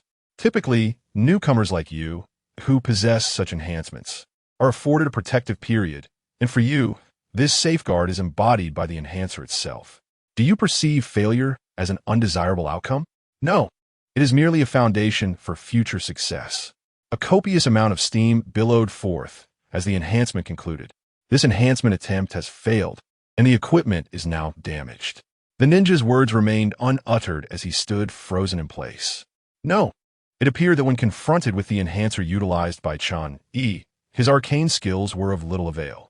The ninja, with vacant eyes, picked up the shards of the kunai and stood beside Chen Yi. Another heartbroken individual joined the ranks. The marksman chuckled. Ah, you are still too inexperienced, daring to forego a protection ticket for your primary weapon and yet being insufficiently prepared. He approached the enhancer with confidence, placing his primary weapon upon it. And, for good measure, he also included the protection ticket. Though the conditions had been insufficient moments ago, after your sacrifice, they would be adequate. Kulme, witness the birth of a 12 weapon. This enhancement attempt has failed, and the enhancement level has reset to 0. No. Chapter 57. The Tower of Dragonkin with the comforting presence of 2 benevolent souls. Chen Yi felt a significant lift in his spirits. After all, the failure of his enhancement was but a trivial setback. Indeed, happiness often arises from contrasts.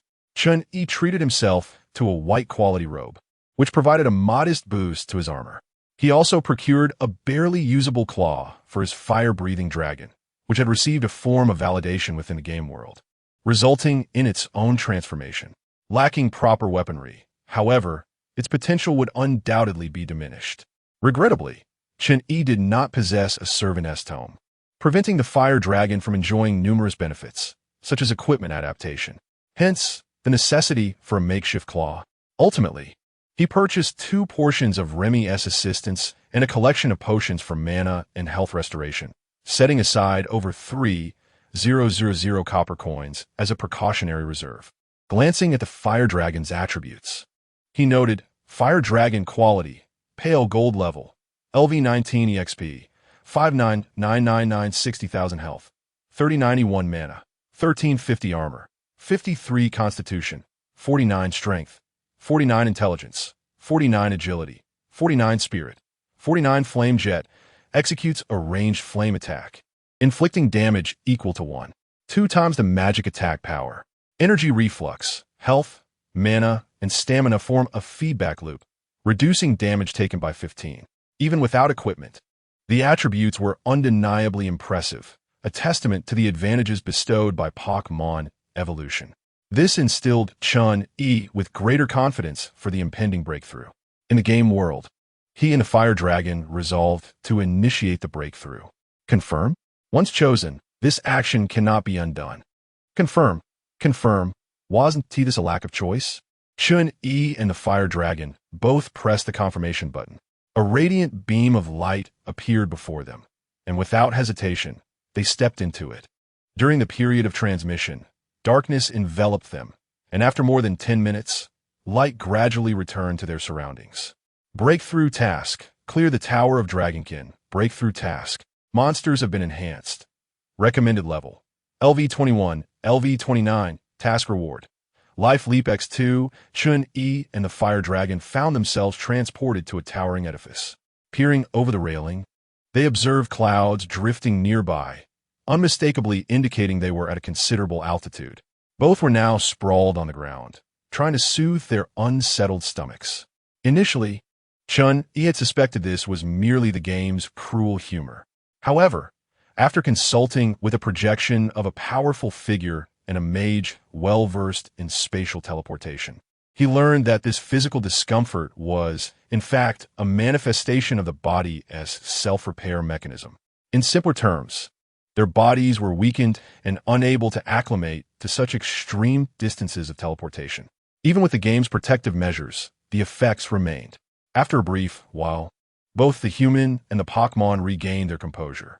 At that moment, the tower echoed with the roars of dragons, surrounded by various skeletal remains, some belonging to adventurers, others to Dragonkin. Regarding the Tower of Dragonkin, Chen Yi possesses a certain understanding. This tower is situated within the world of dungeons, soaring high into the sky, where the magic of the sky sea exerts its influence over all living beings. The dragon race, under this influence, has evolved into Dragonkin, entities that embody human forms. These Dragonkin resolutely defend their territories as their sole purpose for existence, blindly obstructing the progress of adventurers.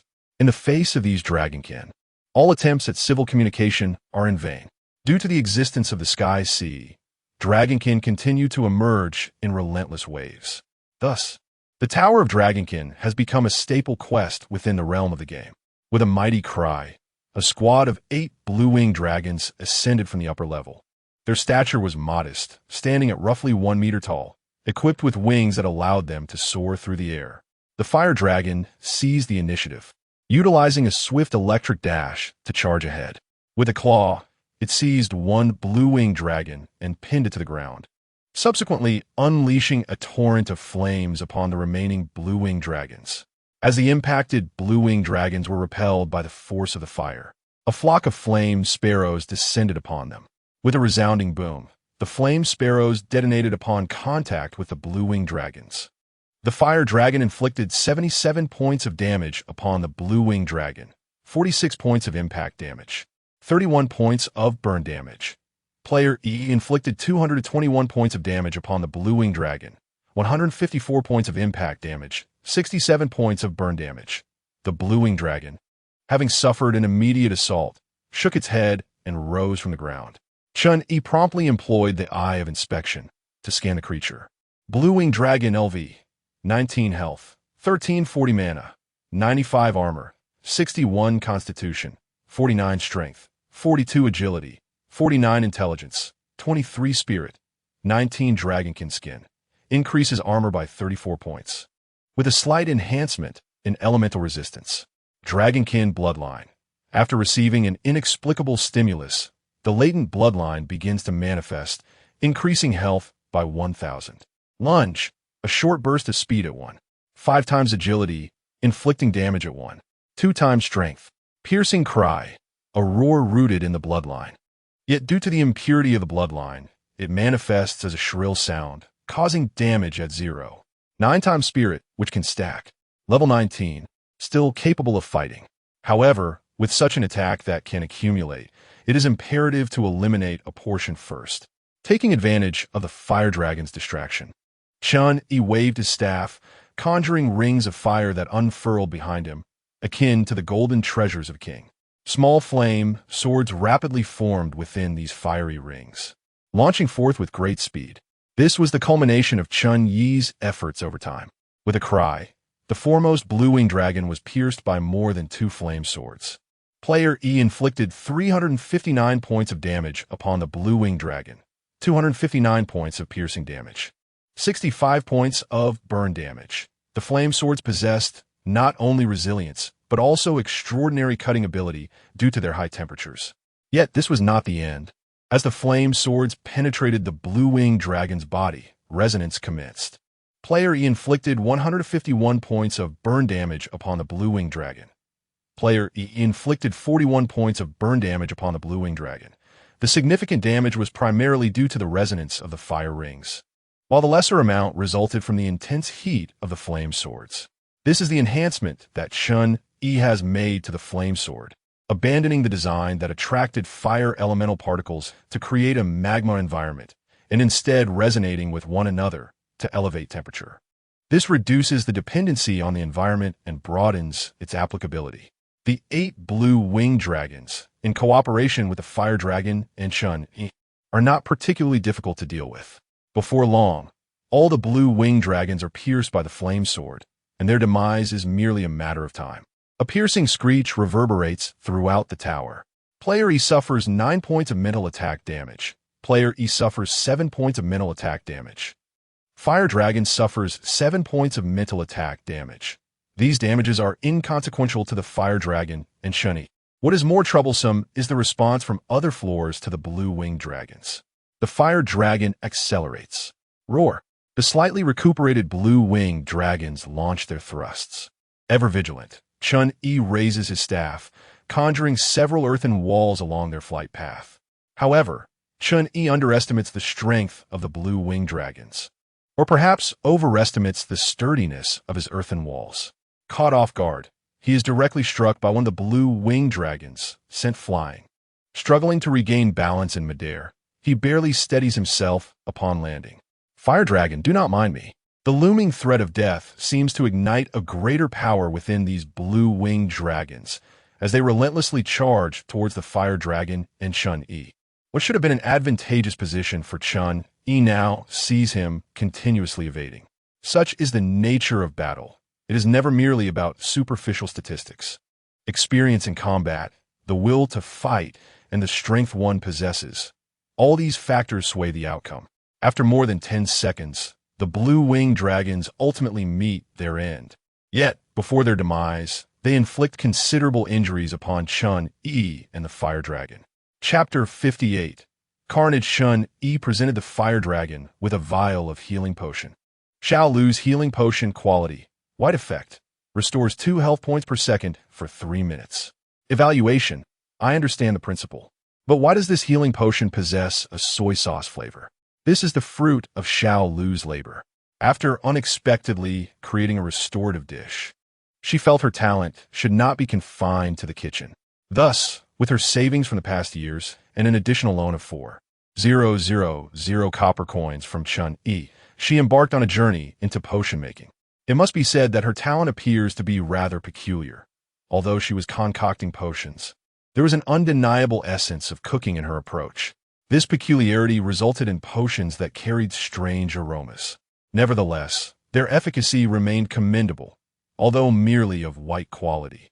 The ability to restore 360 health points in 3 minutes was exceedingly practical for the Fire Dragon, who lacked a spatial backpack. Chen Yi, on the other hand, consumed a bottle of mana potion. Shall lose malice quality. White effect. Restores 2 mana points per second for 3 minutes. Evaluation. How can this concoction be so sour? Chen Yi grimaced at the taste. Had it not been for its affordability, utility, and the endorsement of the game world, he would never have dared to drink it. That greasy woman. The roar of the dragonkin shifted Chen Yi's focus back to the battlefield. Before the dragonkin descended, he strategically placed several flamed swords at the staircase's entrance. Perhaps due to the prolonged absence of visitors to the dragonkin tower, the reinforcements arrived at a notably sluggish pace. The first to appear was not the previously encountered blue-winged dragon, but rather a dragonkin armed with a spear. Dragonkin, LV, 19 health, 1800 mana, 125 armor, 40 constitution, 49 strength, 49 agility, 48 intelligence, 12 spirit, 15 dragonkin skin. Increases armor by 20 points, slightly enhances elemental resistance. Dragonkin bloodline. Upon receiving an inexplicable stimulus, the latent bloodline begins to manifest, increasing health by 1,000. Lightning flow. The dragonkin's veins pulse with the magic of lightning elements. Dealing intelligence X0. 1 in lightning damage upon attack. Swift step. A special movement technique rooted in the bloodline, enhancing speed and evasion capabilities. Power strike. Charges the spear to unleash a thrust, dealing strength X1. 9 in damage, with a subsequent decrease in speed for a period. Observing the more formidable dragonkin. It was surprising that, even with the bloodline enhancement, it was not as potent as the blue-winged dragon. Could this be attributed to the purity of the bloodline? Boom! The concealed flame, swords detonated in a cascade of explosions, engulfing the unsuspecting dragonkin in a searing inferno. Player E dealt 229 points of damage to the dragonkin, 129 points of impact damage, 110 points of burn damage. Player E dealt 261 points of damage to the dragonkin, 141 points of impact damage, 120 points of burn damage. For the first time, Chen Yi witnessed the burn damage nearly rivaling the impact damage. The sudden eruption of flames transformed the surrounding environment, engulfing everything in its path, including Chen Yi and the fire dragon. Player E suffered 69 points of fire damage, as Chen Yi's mastery of the essence of fire ascended. His control over the flames he conjured grew increasingly refined, augmented by his own resistance to fire elements. This amalgamation rendered his spellcasting far more aggressive than before. The ground blazed with a crimson hue, and the draconian beings standing upon it endured continuous harm. Even though they sustained significant damage upon their initial encounter, they showed no signs of retreat. This was their territory, and all invaders would face the relentless pursuit of the dragonkin. Be cautious, fire dragon. Their strength rivals your own. He cautioned as the battle unfolded. The fire dragon nodded in acknowledgement. Once more, a circle of flames unfurled behind Chen Yi, while the fire dragon engaged the dragonkin, deftly evading spear thrusts and retaliating with fiery blasts from a distance. Throughout Chen Yi's exertions, the fire dragon remained tireless in its efforts. Now, those endeavors bore fruit, as it entangled 5 dragonkin in combat. Meanwhile, the remaining 3 charged toward Chen Yi. The flaming sword pierced the body of 1 dragonkin, yet it failed to deter their advance. The sheer magnitude of their might rendered the repulsion from the flaming sword ineffective, and their uncanny movements brought them ever closer to Chen Yi. A wall of earth rose once more, obstructing the dragonkin while obscuring their line of sight. However, with a single thrust, one of the dragonkin pierced through the earthen barrier. Yet behind that wall, more earth awaited. The flame sparrow maneuvered around the wall at irregular angles, relentlessly bombarding the dragonkin. Player E inflicted 201 points of damage on the dragonkin, 121 points of impact damage, 80 points of burn damage. Player E inflicted 21 points of burn damage on the dragonkin.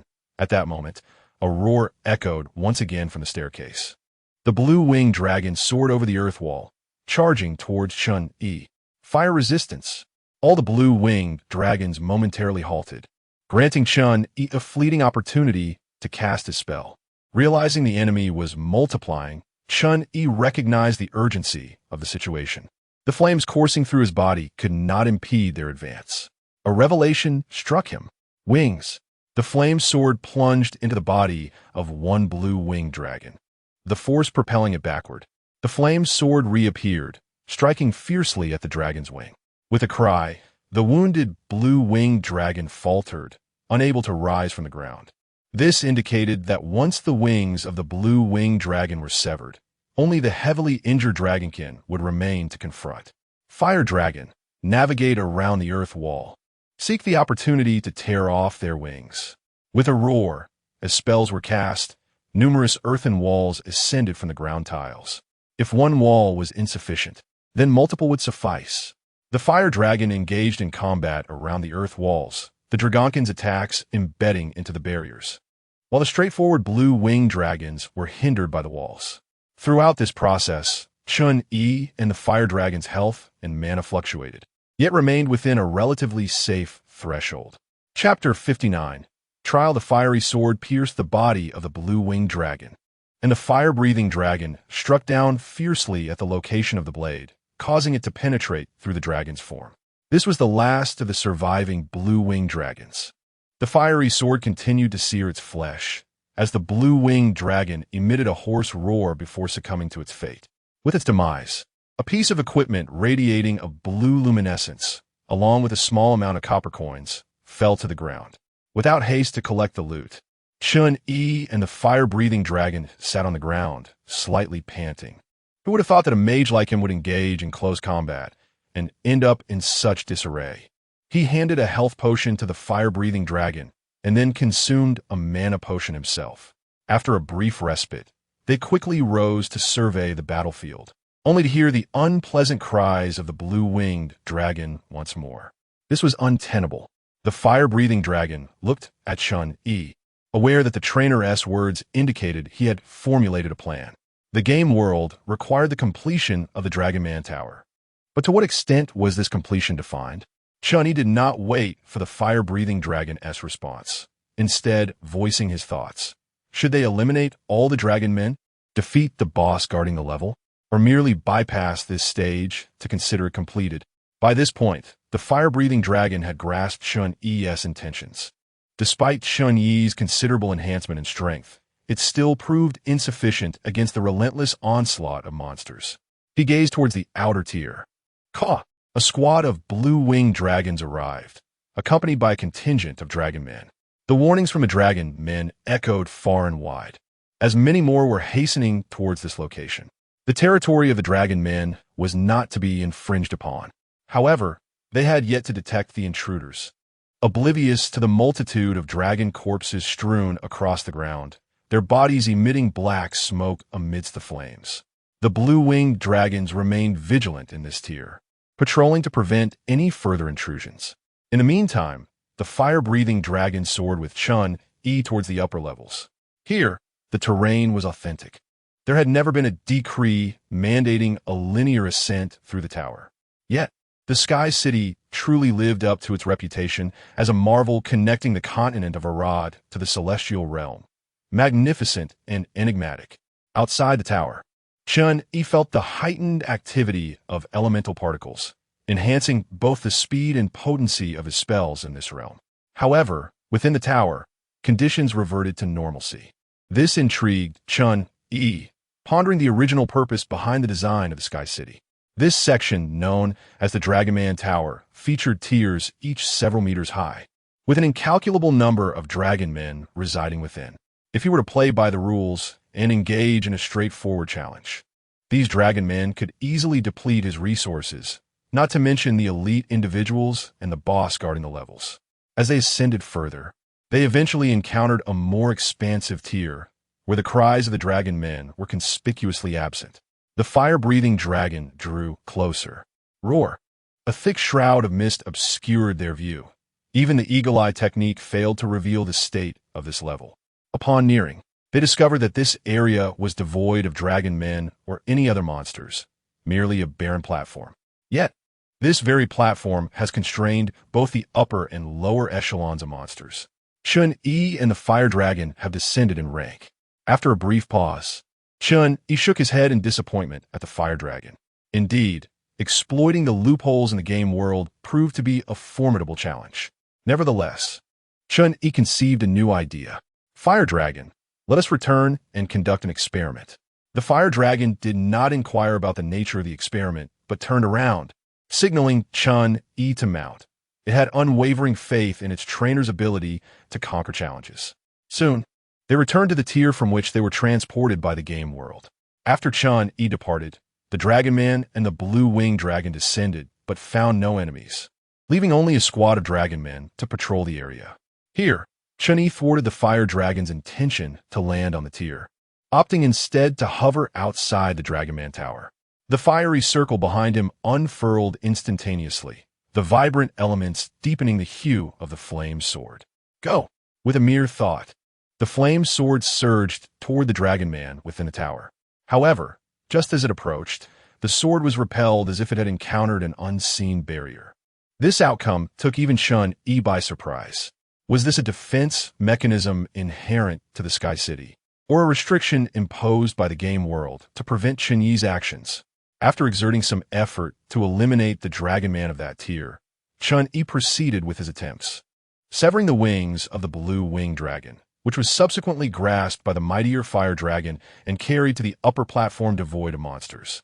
The enhancements conferred by the game world indeed vanished, reverting it back to a level 17 creature. Blue Wing Dragon, LV, 17 health, 810 mana, 85 armor, 31 constitution, 42 strength, 32 agility, 47 intelligence, 11 spirit, 17 dragonkin skin, increases armor by 10 points, slightly enhances elemental resistance. Dragon Bloodline, increases health cap by 500. Charge, temporarily boosts agility to 1. 5 times normal speed, inflicting damage equal to 1. 1 time strength. In an instant, it transformed from an elite monster into mere fodder. Chen Yi was confident he could dispatch it with 2 strikes. However, he refrained, for what he truly needed was for it to summon the other Dragon Men. Fire Dragon. The Fire Dragon turned its head, yet did not await further elaboration. Roar? Chen Yi shook his head. Nothing of consequence. It was best for him to torment the Blue Wing Dragon himself. Retrieving his staff into his backpack, he conjured a fireball with empty hands, hurling it at the Blue Wing Dragon. The staff served as a vital conduit for the mage's spells. Akin to the sword for a swordsman. Particularly as a player, the absence of such a weapon significantly diminished one's power. Without the staff, the power of the fireball, enhanced by the essence of fire, relied solely on Chen Yi's intelligence and the spell's intrinsic properties. Player E dealt 22 points of damage to the Blue Wing Dragon. Impact damage, 12. Burning damage, 10. The explosion of the fireball sent the Blue Wing Dragon tumbling, emitting a furious roar. This creature seemed oblivious to the concept of fear, or perhaps it only experienced trepidation in the presence of beings of greater lineage. As the Blue Wing Dragon let out a fierce roar, Chen Yi could discern the voices of other dragonfolk emanating from the staircase above and below. However, they were blocked at the stairway, too timid to ascend. Was that not sufficient? With another fireball exploding downwards, coupled with the wounds inflicted upon its wings, the Blue Wing Dragon's condition deteriorated further. Yet, it continued to bellow angrily at Chen Yi. The dragonfolk at the staircase emitted harsh hisses, seemingly attempting to intimidate Chen Yi into inaction. I wonder if you can comprehend my words. Are you truly unwilling to come to its aid? Chen Yi spoke, unleashing another fireball, embodying the essence of a formidable antagonist. Beside him, the fire-breathing dragon surprisingly felt a twinge of pity for the Blue Wing Dragon, shaking its head in denial. Convinced that its trainer was a good person, and the earlier perception was merely an illusion. Chapter 60. Ursula Chen Yi surmised that with a few more fireballs, this azure-winged dragon would gradually succumb to the flames. Meanwhile, the dragon men at the staircase continued to roar incessantly, yet none dared to step forward. Although it was feasible to launch attacks from the upper floor, it would demand an exorbitant amount of time. The dragon men, endowed with the strength of their lineage, boasted substantial health and formidable defenses. Even if Chen Yi cast spells continuously, he would soon be exhausted. If one was insufficient, then he would capture several. Fire Dragon. Let's proceed. The Fire Dragon carried Chen Yi back to the initial level, where 7 azure-winged dragons remained in the respawn squad. one of which had already been captured by Chen Yi. Earthen walls rose, obscuring the azure-winged dragon's vision, followed by several flame sparrows that descended upon one of the azure-winged dragons with a whoosh.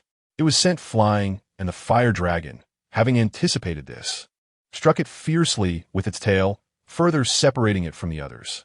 The azure-winged dragon, after tumbling on the ground, took to the skies once more, only to be intercepted by the fire dragon. Though the azure-winged dragons appeared diminutive, their strength was not to be underestimated. The most effective method to subdue them was to sever their wings. At that moment, the remaining azure-winged dragons crashed through the earthen walls, only to be met by a barrage of fiery swords.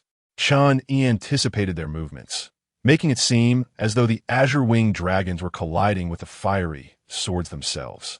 With a sharp cry, the detonated fiery swords filled the air with flames, prompting Chen Yi to hastily retreat to the side of the fire dragon. Seizing the opportunity, the fire dragon pinned down the azure-winged dragon, delivering a fiery sword strike to one wing, followed by another to the opposite wing. With the loss of its wings, this azure-winged dragon was rendered harmless. Chen Yi then set his sights on the second target. Despite his recent ferocious assault, the azure-winged dragons still retained at least 2/3 of their health, except for the two unfortunate ones that had sustained wing injuries. The others quickly regained their composure amidst the flames and charged at Chen Yi once more. The azure-winged dragon inflicts 78 damage to the player. The azure-winged dragon inflicts 82 damage to the player. The azure-winged dragon inflicts 81 damage to the player. The illusory flame demon, conjured with 100 mana, was swiftly overrun. Player E recovers 5 mana. Player E recovers 6 mana. Fire dragon, those two on the ground. With a roar, flames erupted in the sky, the resulting shockwave sending the azure-winged dragons, still caught in their inertia, spiraling backward. The fire dragon approached the two azure-winged dragons that had lost their wings, while Chen Yi braced himself against the shockwave from the explosion. With 4 wings severed, 2 more azure-winged dragons were rendered incapable of battle. The remaining 4 struggled momentarily before Chen Yi decisively removed their wings as well. Let us depart. The fire dragon grasped one azure-winged dragon in each claw, and before the other dragon men could arrive, soared away from the level. After repeating this process several times, all 8 wingless azure-winged dragons were transported to the upper platform, in order to prevent the blue-winged dragons from meeting an untimely demise. Chen Yi thoughtfully extracted the fiery swords embedded within them. The withdrawn swords were not wasted. He hurled them towards the staircase. Boom! May they prove effective. With the staff retracted, the fireball exploded upon impact, eliciting a cacophony of shrieks from the blue-winged dragons. Upon hearing the roars, the dragonfolk below became increasingly agitated, restlessly milling about the staircase. From a moment of their inception, they had been imbued with a message forbidding them from departing their territory. Yet, the summoning signal from the blue-winged dragons was deeply rooted in their very bloodline. As the blue-winged dragons continued their cries, one of the dragonfolk finally took a step forward. Chen Yi beamed with joy, having awaited this moment for quite some time. Dragonfolk, LV, 16 HP, 585 mana, 50 armor, 28. Dragonkin skin, increases armor by 7 points, with a slight boost to elemental resistance. Dragonblood, increases health cap by 300. Swift step, a special movement technique rooted in their bloodline, enhancing speed and evasion capabilities. Power Strike, charges forth with the spear, dealing 75 strength x1. 2 damage, but reduces speed for a duration thereafter. Indeed, they had transformed from elite foes into mere fodder. With the emergence of the first dragonfolk, the others swiftly ascended as well. The fire dragon, granted permission, plunged into the throng of dragonfolk, inflicting considerable damage with each swipe of its claws and flick of its tail. This provided the fire dragon with a much-needed release. Previously outmatched in both strength and speed, its only asset had been combat experience. Even its attacks merely grazed the defenses, leaving the fire dragon feeling frustrated. Fire dragon inflicted 149 damage on dragonfolk. Fire dragon inflicted 165 damage on dragonfolk. Chen Yi, however, dealt even greater damage to the dragonfolk. Once more grasping his staff, a fiery ring manifested behind him. A flaming sword impaled the dragonfolk, resonating with the fire circle. Player E inflicted 376 damage on dragonfolk, 256 penetrating damage, 120 burning damage. Player E inflicted 36 burning damage on dragonfolk. To vanquish such dragonfolk, a single fiery sword sufficed. The rest would slowly succumb to its flames. The multitude of dragonfolk surrounding the staircase dwindled under the relentless assault of the fire dragon and Chen Yi, posing no real threat. Before long, all the dragonfolk in the vicinity had been dispatched. Yet, Chen Yi did not receive a notification of victory. It appeared that the game world intended for him to eliminate every last dragonfolk before proceeding. Please continue to summon more, he urged. The half-dead blue-winged dragon was lifted by the fire dragon and subsequently soared to the lower levels. Predictably, all dragonfolk from the various tiers pursued the fire dragon, halting at the staircase. Among them stood a dragonfolk that appeared distinct from the rest. It stood amidst the throng, yet the other dragonfolk instinctively maintained their distance from it. Though it bore the appearance of a dragonfolk, its status surpassed that of the blue-winged dragons. Merely glancing in its direction conveyed an overwhelming sense of its formidable strength. Level, 21 health. Mana. Armor, 101 constitution. Strength. Agility, 53 intelligence, 29 spirit, 39 dragon skin. Dragon bloodline. Upon stimulation, the inherent bloodline is further unleashed, granting an additional 2,500 health. Brutality. Quick step. A unique movement technique rooted in the bloodline that enhances both speed and evasion. Powerful strike. Charges forth with the spear, inflicting damage equivalent to strength x1. 9. Resulting in a temporary reduction in speed. Blood rage. Upon seeing this data, Chen Yi's pupils constricted. The statistics of this individual far surpassed his own, rendering the eye of surveillance incapable of further scanning. From the available data, it is evident that this being possesses extraordinary physicality. Engaging in combat within the game world against those augmented by power is utterly inadvisable. Chen Yi diligently repeated his previous maneuvers, attacking the blue-winged dragons to provoke their roars. He awaited the departure of these dragon folk from their echelon, after which the subsequent tasks would become significantly simpler. Chapter 61. No. The carnage persists. The wingless blue dragons succumb after an hour, leaving behind only a meager collection of copper coins. Chen Yi has grown accustomed to the scarcity of equipment drops. Following the demise of the blue dragons, the draconian entities began to disperse. Chen Yi found himself perplexed by the nature of their civilization.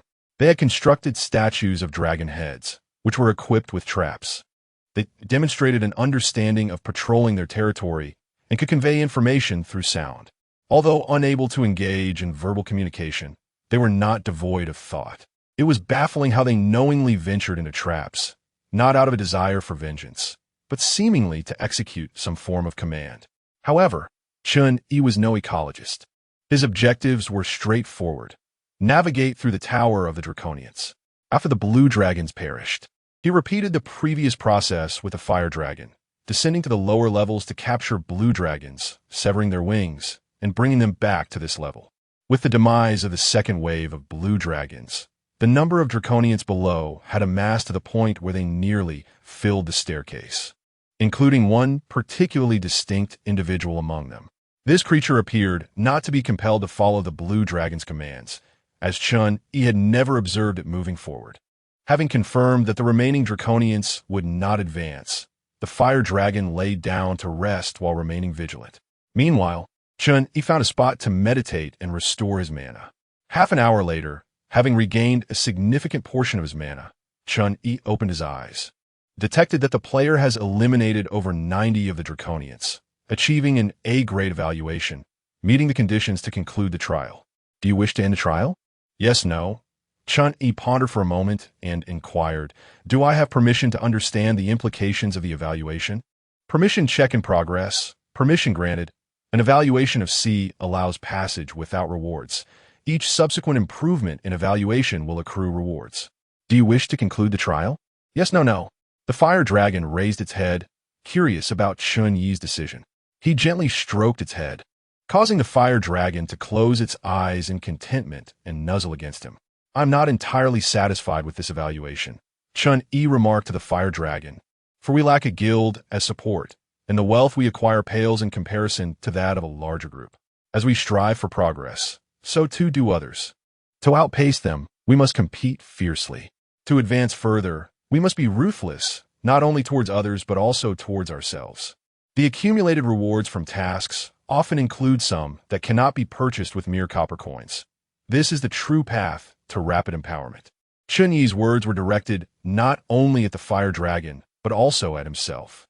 The fire dragon stood up, thumping its chest in affirmation, signaling its readiness. The duo rested a bit longer, consuming provisions purchased from Xiao Lu, and once their statuses were confirmed restored, they commenced their descent. However, instead of proceeding downward, Chen Yi chose to remain here. Flammessealswort. 8 rings of fire unfurled behind him, marking the current limit of Chen Yi's capabilities. The fiery sword sliced through the air, forcefully piercing the body of the dragon man.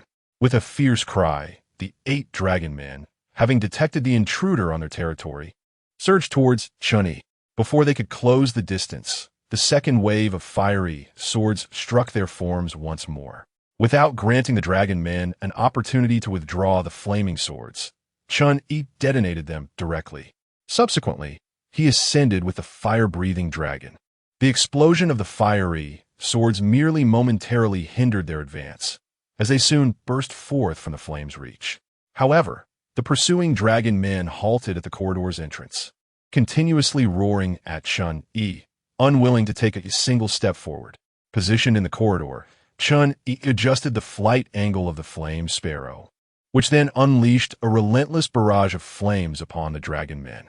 The anguished cries of the dragon men quickly reached the ears of another dragon man on the next floor.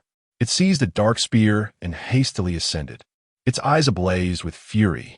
The flames relentlessly washed over the dragon men, causing them to collapse one by one. Chen Yi soon spotted his target, the dragon man named Yusasaru.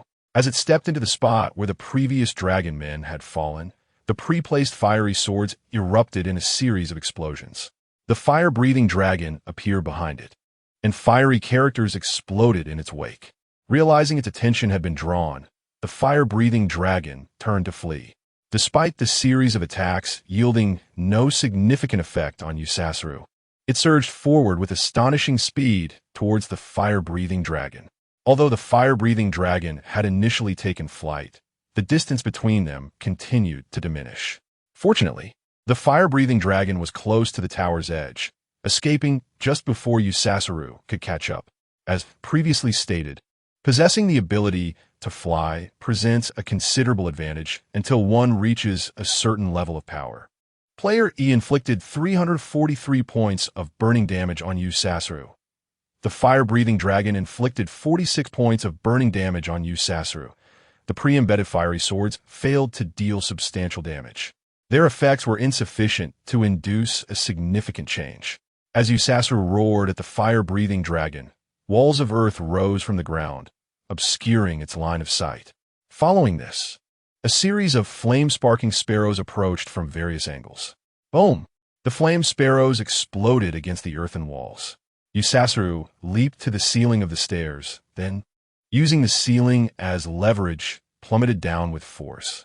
An invisible shockwave radiated outward from Yusasaru's descent, shattering the modified earthen walls that Chen Yi had crafted. Despite having mentally prepared himself, Chen Yi realized he had underestimated his opponent. The difference between the second and first tiers was fundamentally profound. With his current strength, he could only devise a strategy to outlast his foe. Another set of earthen walls rose up, but Yusasaru, growing impatient, swung its spear, shattering every wall it touched with ease. It was vexed, questioning why such feeble adversaries dared to invade dragon territory. Roaring in response to Yusasaru's fury, Chen Yi waved his staff, conjuring yet another set of earthen walls. Bang! Usalu kicked down the earthen wall beside him with a single powerful leg, leaping several times until he stood before Chen Yi.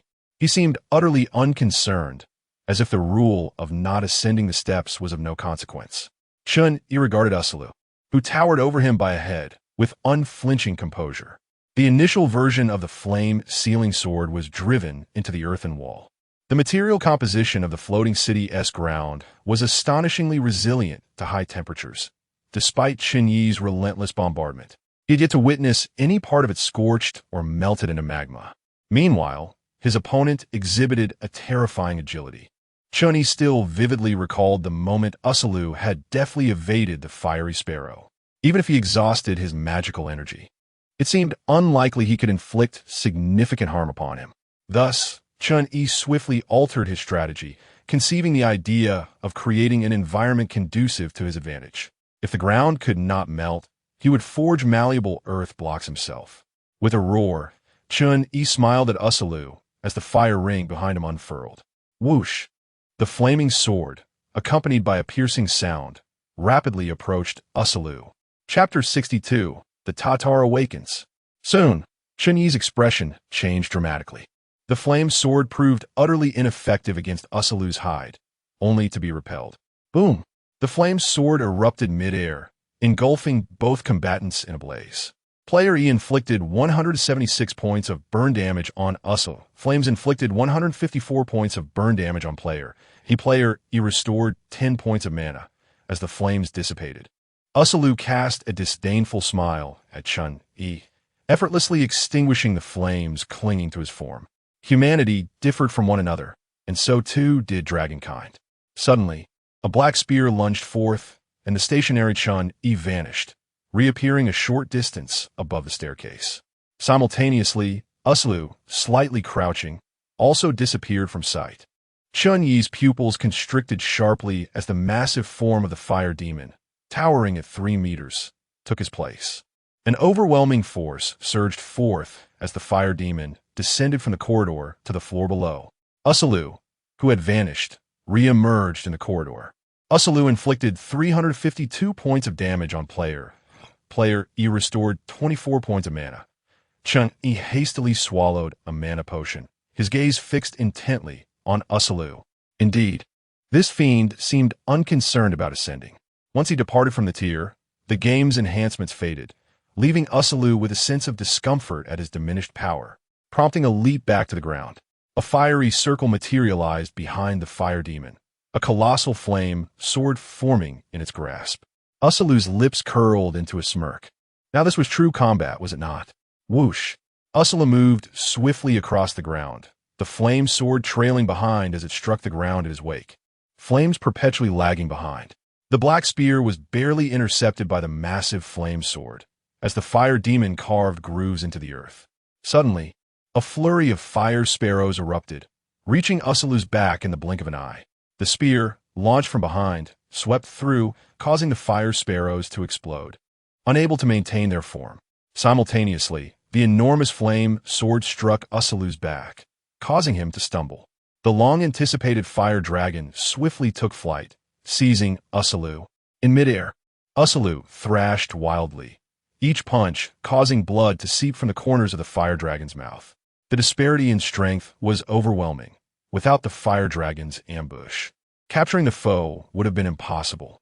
Chen Yi shouted in fury, "Release him!" Upon hearing the command, the fire dragon reluctantly unclenched its claws, thwarting the plan to hurl Asulu from the Sky City. Asulu's formidable physique allowed him to barely maintain his balance in the air, but the opening that Chen Yi had painstakingly crafted could not be overlooked. Enormous flame swords emerged, forming 3 fiery rings. If the conventional flame sword could not breach his defenses, what of this? Accompanying the flame swords was the massive fire demon. With a resounding clash, the flame sword met the black spear, producing a sound akin to metal colliding. One flame sword was deflected by Asulu, but the second arrived promptly, followed closely by the third, and the fourth. The second and third flame swords managed to pierce Asulu's hide with great difficulty. The flame-wielding demon raised its fiery sword high and struck down fiercely, while the fire-breathing dragon seized the opportunity to unleash a devastating attack. As a series of assaults unfolded, Asulu was on the verge of crashing to the ground. In a fit of determination, Chen Yi caused all but 3 of the flame swords embedded in the earth to explode, engulfing the entire tier in searing flames. Everywhere his gaze fell was ablaze. The particles of fire element seemed to exult in this inferno. Before Chen Yi could assess the aftermath of the battle, a black spear pierced through the flames, ruthlessly impaling the demon. The dragon's claw swung the spear with force, leaving a deep gash across the demon's chest. Upon reaching the pinnacle, it descended like a tempest. Chen Yi, who was not proficient in close combat, could hardly react. With a sharp crack, the demon's chest was shattered. The towering figure of 3 meters staggered backward. Usaru inflicted 1352 points of damage to the player. Player E recovered 96 points of mana. For an ordinary person, this would have been a fatal blow. It did not hinder the demon from continuing its assault. The magical construct had no true fatal weaknesses. Within the demon, Chen Yi swiftly conjured spells. While not far away, Usaru stood upon the molten lava. Initially moving slowly, it soon quickened its pace until it broke into a run. Suddenly, a wall of earth erupted at its landing spot, significantly hampering Usaru's momentum. Layer upon layer of earthen walls arose, attempting to confine Usaru. A flame sparrow emerged from the lava below, alleviating Chen Yi's mana consumption. Chen Yi quickly consumed a remedy, akin to a rice ball, swallowing it within moments. Soon, a refreshing energy enveloped him, restoring his mana to approximately 1,300. 3 flame swords embedded in the ground continued to attract fire element particles. The meticulously prepared molten terrain was complete, inflicting continuous burn damage upon Usaru and simultaneously lowering the casting requirements for Chen Yi. With a resounding boom, Usaru burst forth from the earthen wall, confronted by a swarm of flame sparrows. With a heavy stomp, the demon unleashed another bloom of flames.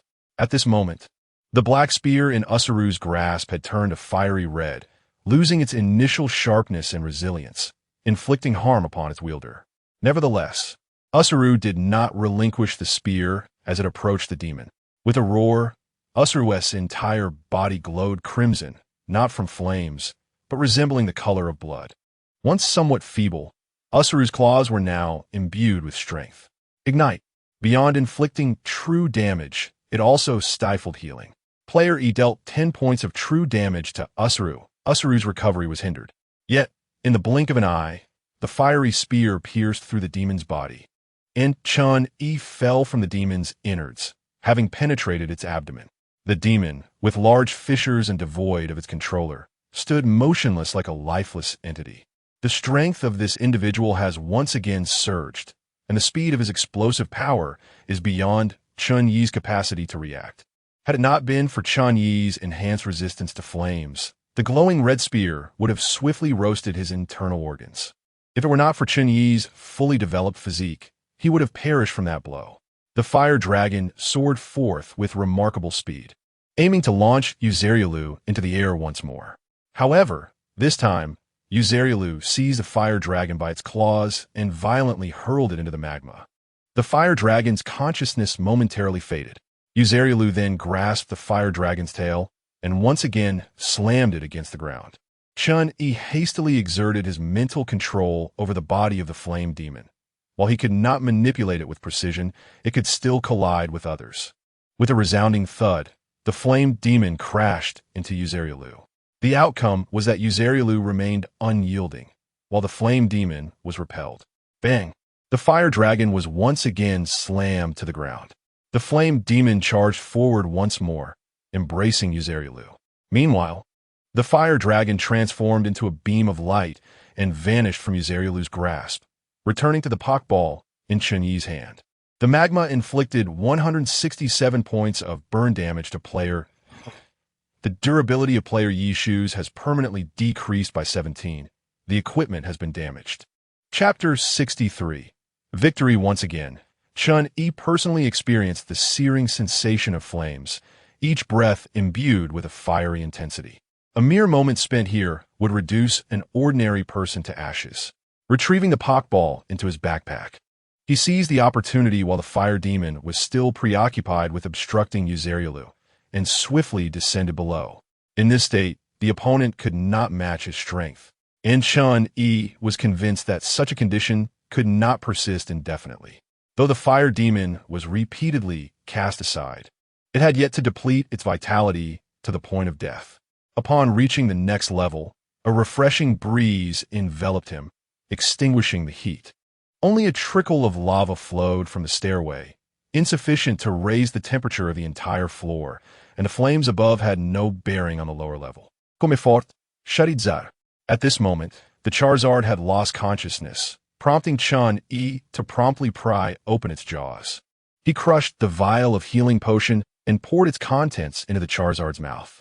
Though Remy's aid was the finest restorative in his possession, it required ingestion to be effective, and in its current state, the Charizard was clearly unable to consume anything. Thus, he resorted to a much less effective potion.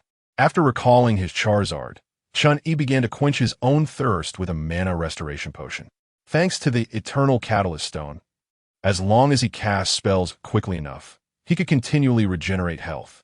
A multitude of earthen walls spread forth, ultimately sealing off the stairway. Player E recovers 20 health points. Following this, a series of flame sparrows soared in elliptical arcs to the upper level, avoiding contact with the edge of the Sky City. Regardless of whether they could strike Uzerialu, raising the temperature would serve as a beneficial effect. Without Chen Yi's continuous mana supply, the flame sword would quickly lose its potency. However, the temperature above could not be allowed to diminish. This was Chen Yi's sole hope for defeating Uzerialu.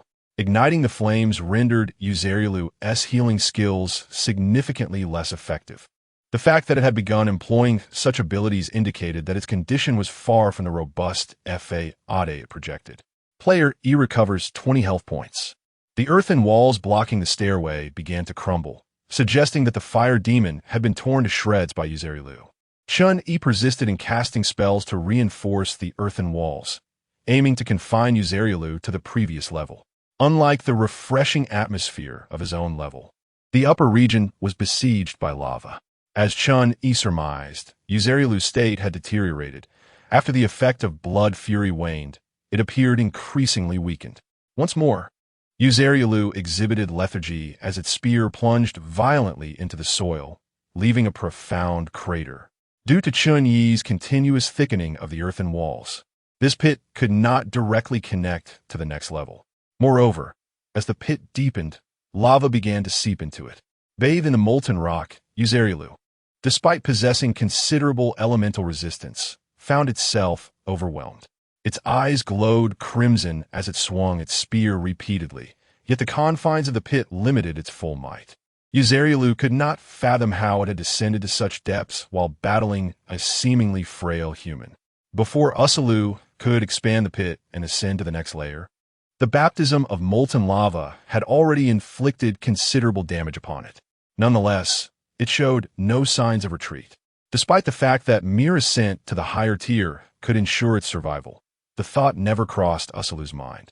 This was the pride emanating from its very bloodline. Chen Yi gazed at the fractured earthen wall ahead, realizing that further attempts to fill it would be futile. Taking a deep breath, the refreshing air invigorated his senses. A series of flame swords emerged, embedded into the earthen wall, as Chen Yi sought to extend the warmest welcome to Uselu's arrival. Under the influence of the confused will, his weary mind began to race once more. All remaining magical energy was devoted to the transformation into a fire demon. Despite channeling over 800 points of magical power, the hue of the fire demon grew increasingly dim. Even though his equipment prevented Chen Yi from losing consciousness, his mental state had reached its limit. Ultimately, battles were resolved through sheer willpower. Boom! Boom! Boom! As the earthen wall threatened to shatter completely, Chen Yi shouted, "Explode!" The flame swords adorning the wall erupted in fire, heralding the opponent's arrival. The fire demon raised its newly formed fiery greatsword and charged towards Uselu. For this confrontation could only yield one survivor. The clash of the greatsword and spear echoed, as the weakened Uselu found itself unable to overpower the fire demon in strength or speed. Chen Yi was no expert in melee combat. His training under Yamamoto Motoyasu had been focused on balance and evasion. Thus, The fire demon engaged by enduring the opponent's attacks while wielding its greatsword. Ursula dealt 265 points of damage to player. Player E restored 18 points of magical energy. Player E dealt 76 points of damage to Ursula. Ursula dealt 165 points of damage to player. Player E dealt 46 points of damage to Ursula. As the battle progressed, the damage inflicted by both sides dwindled.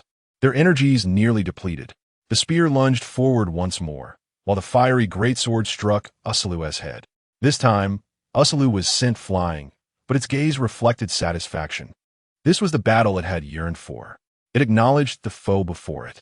The fire demon slowly advanced to stand before Ursula. Chen Yi still possessed magical energy, yet his spirit was so utterly drained that it could not be summoned, let alone form any coherent strategy in his mind. The sole remaining method of attack lay with the fire demon. You are indeed formidable, but farewell. As the fire demon swung down for the fourth time, Ursula's gaze dimmed, and the ground erupted with 2 purple items, accompanied by a scatter of copper coins. With a sigh of relief, Chen Yi watched as the fire demon disintegrated in place, while he plummeted straight to the ground. If this creature did not perish now, it would mean his own demise. Summoning every ounce of willpower, Chen Yi crawled towards the equipment and copper coins, gathering them into his backpack. In the realm of the game, I feel as though I might truly perish if the settlement does not occur soon. A spear has pierced through Chen Yi's abdomen, leaving a grievous wound, yet he precariously maintains his balance, sustained only by the restorative effects of the eternal catalyst stone. Alas, Chen Yi can no longer summon the strength to cast further spells. Though his entire body cries out in anguish, a faint smile graces his lips. This is the world he has ardently pursued. Detected that player E has achieved an S rating, completing the challenge flawlessly. Trial concluded. Subsequently, Chen Yi's mind slipped into a daze, and in a haze he glimpsed a notification regarding the restoration of his state. Player E has made no choice. Upon detecting player Yi's condition, copper coins have been automatically deducted for restoration. Chapter 64. Breaking through level 20. When Chen Yi awoke, his body had completely recovered. The gaming realm offers a function to heal with copper coins, yet few players opt for this method. When faced with injuries that cannot be remedied by health potions, seeking assistance from the guild's healers is preferable. Why squander so many copper coins? In this virtual world, Chen Yi sought to heal his Charizard. Releasing it from its Pokeball, 3,000 copper coins have been deducted. Chen Yi glanced at his remaining copper coins, 1,113 coins. Thankfully, the cost of healing was still sufficient. The copper coins acquired from this trial were not substantial, as Chen Yi had defeated the Dragon Men without the game world support. In such circumstances, his level surpassed that of the Dragon Men, resulting in minimal experience and coin rewards. As the beam of light dissipated, the Charizard slowly opened its eyes. It nudged Chen Yi with its head. Exasperated, Chen Yi patted it and scolded. Do you have any idea how perilous that was? The Charizard gazed back innocently, as if to say, you tell me. Chen Yi felt a sense of helplessness. Detected that player E and player Yi's pet status has been restored. Breakthrough commencing. An intangible energy surged towards Chen Yi and the Charizard, enveloping them with a gentle warmth. The process of energizing their cells was devoid of pain. The cells, akin to parched wanderers in a desert, craved this influx of energy. Time slipped away unnoticed until the invisible energy suddenly ceased. Player Yi's physical attributes have reached their peak. Please select one option for further development. Tough skin, armor 35, enhances the resistance and resilience of the skin. Vitality boost, health 1000. Arcane physique, special activates mana within the body, significantly enhancing mana control, increasing casting speed and spell potency. As Chen Yi contemplated his choice, the Charizard was also making its selection, even turning away deliberately to conceal its decision from Chen Yi. With no other option, he redirected his focus. Armor is primarily reserved for melee combatants. Each enhancement to physical attributes increases armor, which signifies defensive capability. Once armor reaches a certain threshold, attacks can scarcely penetrate the defense. Option 2 is straightforward and brutish, providing a substantial boost to health in one fell swoop. Health, in a sense, symbolizes vitality. However, to truly become resilient? One cannot rely solely on health. High defense is also essential. Had the third option not existed, Chen Yi might have chosen tough skin. Yet, the arcane physique holds profound significance for mages. The prospect of greatly enhancing mana control renders this option invaluable. Every mage can manipulate their mana. Yet this control is not entirely effortless, much like a ninja's chakra. The distinction lies in the fact that mages construct spell frameworks within their minds, using these frameworks to channel mana for spell casting, whereas ninjas perform hand seals to wield chakra for their techniques. However, once a mage's control over their mana reaches an advanced level, they can achieve remarkable feats, invoking spells with a mere clap of their hands. I choose the third option. As the words fell, the energy that had momentarily ceased surged once more into Chen Yi, guiding his body toward the path of the zero-law physique. The transformation occurred unexpectedly swiftly. At the moment of completion, Chen Yi experienced a delightful novelty, as if his body had been lightened by several tens of pounds. However, he was not afforded the opportunity to test his magical abilities, for his breakthrough was not yet finalized. Chen Yi's attributes had reached their zenith in 3 areas: physique, intelligence, and spirit. Player Yi's intelligence attribute has reached its peak. Please select one development option for below. Accumulated power, intelligence 5 active mind, significantly enhances learning ability, with a slight increase in spellcasting speed. Insight, special greatly enhances perception of hostility, intent to kill, and visual awareness. The first option was disregarded by Chen Yi, as it promised only short-term gains and seemed unworthy. The second and third options left him in a state of hesitation. Active mind evidently favored the growth of a mage, while insight could bolster his self-preservation. After a moment's contemplation, Chen Yi made his decision. I choose the second option. Active mind would expedite Chen Yi's development, its benefits for a mage extending far beyond mere words. Although insight was advantageous, it leaned more toward a warrior's prowess. With enhanced learning capability, Chen Yi would no longer be confined to perusing only spell books. His previously ignited desire to learn other languages could now be realized. As Chen Yi made his choice, energy began to surge toward his head, the coolness stimulating his brain. This process was exceedingly gradual, for the intricacy of the brain surpassed that of the body. Player Yi's spirit attribute has reached its peak. Please select one development option from below. Mental stimulation increases magic points by 1,000. Mind Blade allows for the compression of a portion of mental energy to launch attacks on an enemy's psyche. Mana compression, special for every 300 magic points, increases spirit strength by 1. To be candid, Chen Yi yearned for each of these 3 choices. The significance of magic points for a mage was unparalleled. Without them, nothing could be achieved. Option 2 represented an additional form of attack, one arising from the realm of the mind, which is often difficult to defend against. As for option 3, in the gaming world, do I possess the authority to understand the implications of spirit strength? Ding. Authority granted. Spirit strength corresponds to the cohesion of the mind. Mental attacks involve compressing a portion of spirit to enhance its cohesion, dealing damage to the opponent with lower spirit strength. Under normal circumstances, 1,000 magic points can increase spirit strength by 1. Player Yi's current spirit strength, 3. To his astonishment, Chen Yi discovered his spirit strength to be so low. This was after a previous enhancement of 0.5 that had allowed him to reach this level. Understanding the role of spirit strength, Chen Yi no longer hesitated and decisively opted for the third choice. This time, Chen Yi's experience was far from pleasant. Under the influence of the energy, the magic within him was agitated, as if something were hammering at his spirit, causing a splitting headache. Breakthrough complete. Health 1,000, mana 1,000, Chen Yi level, LV 20 XP 0 0 profession.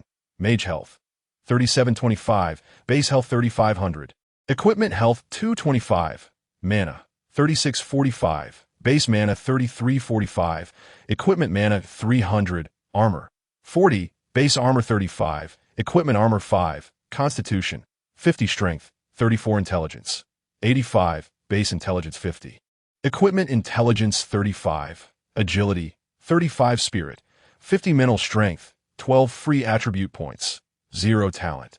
Fire affinity increases mastery of fire skills. Fire elemental damage increased by 10. Skills: Wu Wei meditation, spell analysis, mental telekinesis, blink, fire resistance ring, fireball. Resistance: fire elemental resistance, 30 soul energy, 15 prediction, predictable.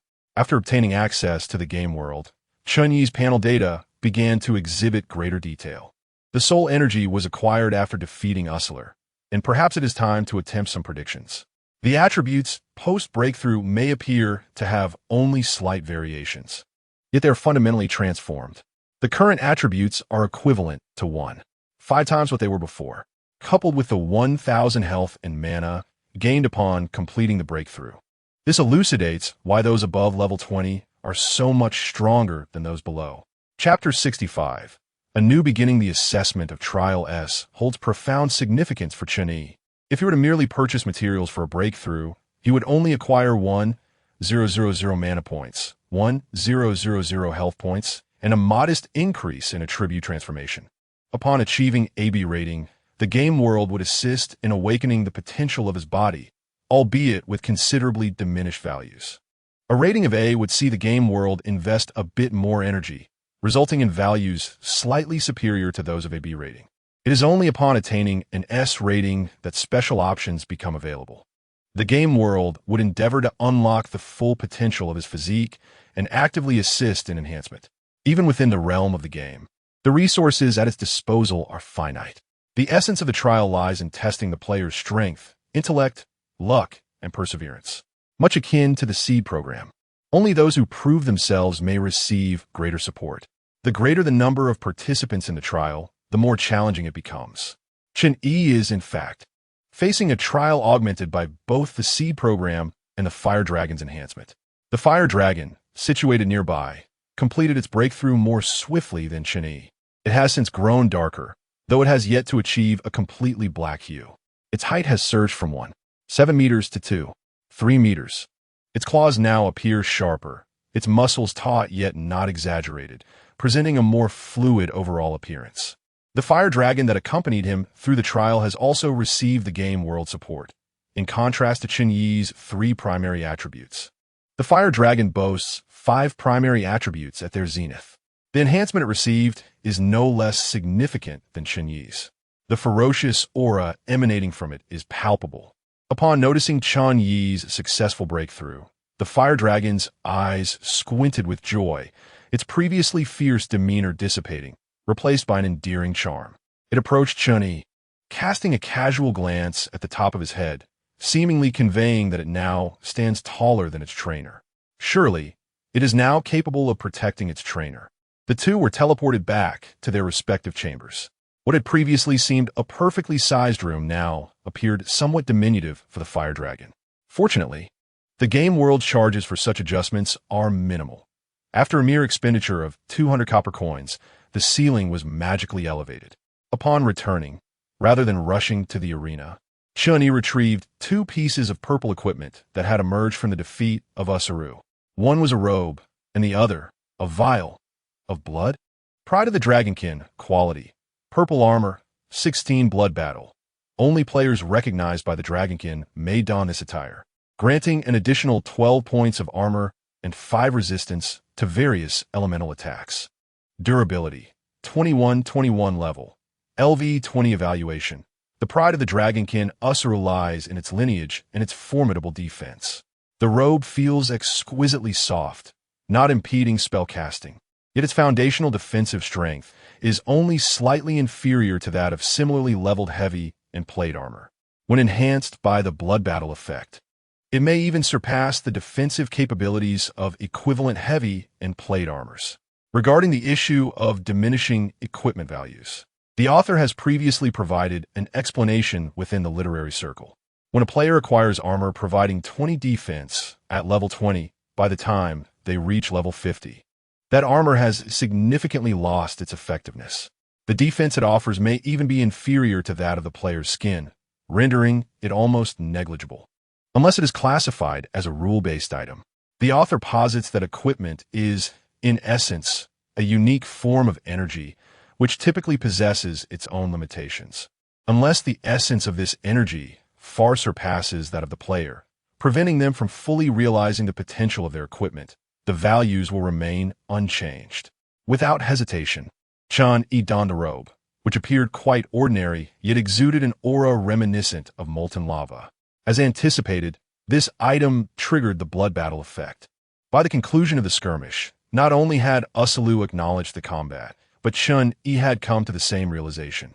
Subsequently, Chen Yi turned his gaze toward another item. Heart of the Dragon Man, quality, deep purple upon implantation. It grants the strength of a Dragon Man. Constitution 5, Strength 5, Intelligence -1, Spirit -1. Over time, the Heart of the Dragon Man will gradually alter the skin, providing 20 armor and a slight increase in elemental resistance. Level. Evaluation. Why is a vial of blood referred to as a heart? You shall use it in the right manner. Right? Chen Yi chuckled. Being related to dragons, it may prove beneficial to sell it to those in need during gameplay. Fire Dragon, could you assist me in selling these items? Upon hearing this, the Fire Dragon perked up, relishing the sound of coins clinking. It would never allow anyone to profit from the trainer's hard-earned copper coins. Selling at a loss is unacceptable. It promptly thumped its chest, signifying that it would take care of the matter. As Chen Yi stepped out of his room with the Fire Dragon, he realized that the surroundings had transformed. The town was no longer the same. It had become larger and more expansive, with a surge in the number of players. The game world had transported Chen Yi to a town suitable for level 20 players, making the vicinity feel unfamiliar once more. With no other option, he and the Fire Dragon began to explore. Unlike the previous town, the Fire Dragon was less conspicuous here, as numerous players possessed pets akin to Pokemon. At that moment, a familiar voice echoed, "Don't miss out. 10 white quality equipment on clearance. Not 8,000, not 7,500, but only 7,200 copper coins. Bring home your 10 white quality equipment." As Chen Yi approached with the Fire Dragon, he recognized the speaker as Qian Duo, the one with whom the Fire Dragon had haggled previously. With a rotund physique, Qian Duo shouted from his stall, drawing the attention of many eager players. Chen Yi spotted several familiar items on the stall. Were these not the very ones he had sold to him? Good heavens! He bought them from Chen Yi for 230 copper coins and was now selling them for 7,200. Did he own the enhancement hall? Suddenly, Chen Yi understood why this fellow maintained his plump stature. What a glutton!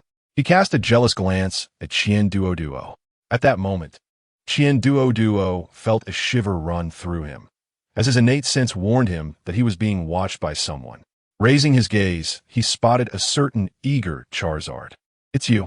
Despite its altered appearance, Qian Duo had not forgotten the Pokemon that had pilfered coins from him. He immediately adopted a cautious demeanor. "Let me make this clear, I shall not part with these items for even a single copper coin." Charizard cast a disdainful glance at the equipment, pondering why its trainer would seek gear that could barely reach 4 when 10 was the goal. This profoundly illustrated the principle that true strength arises from a lack of desire. At that juncture, Chen Yi stepped forward. "We meet again."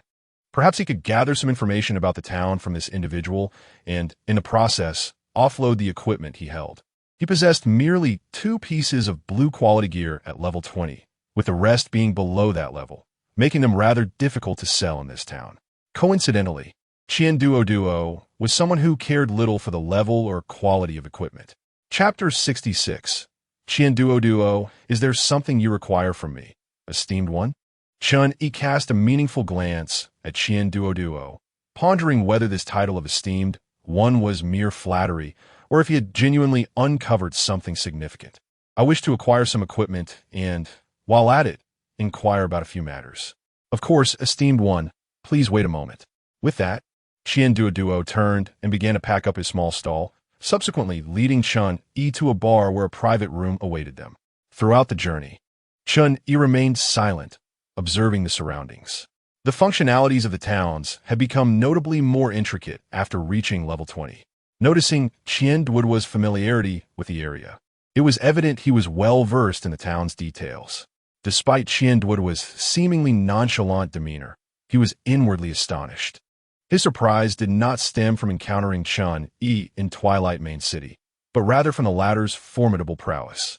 Chen Duo possessed the innate talent of the golden mouse, a natural luck that enabled him to uncover hidden treasures and an ability to sense danger, allowing him to evade it. The more wealth he amassed, the stronger his capabilities became. When he first met Chen Yi, Chen Duo merely perceived him as a capable individual. However, upon their subsequent meeting, his talent had issued frantic warnings. Chen Yi had grown significantly stronger. Even the strength of the fire-breathing dragon had undergone a qualitative transformation. This was the reason for Chen Duo's affable demeanor. It appeared that Chen Yi had successfully navigated the trials of the game world, and his evaluation must have been quite high. Before long, the two, along with the Pokemon, arrived at the private room. Esteemed one, this bar is recognized within the game world, and the confidentiality of its private rooms is highly regarded. Please feel free to ask anything you wish.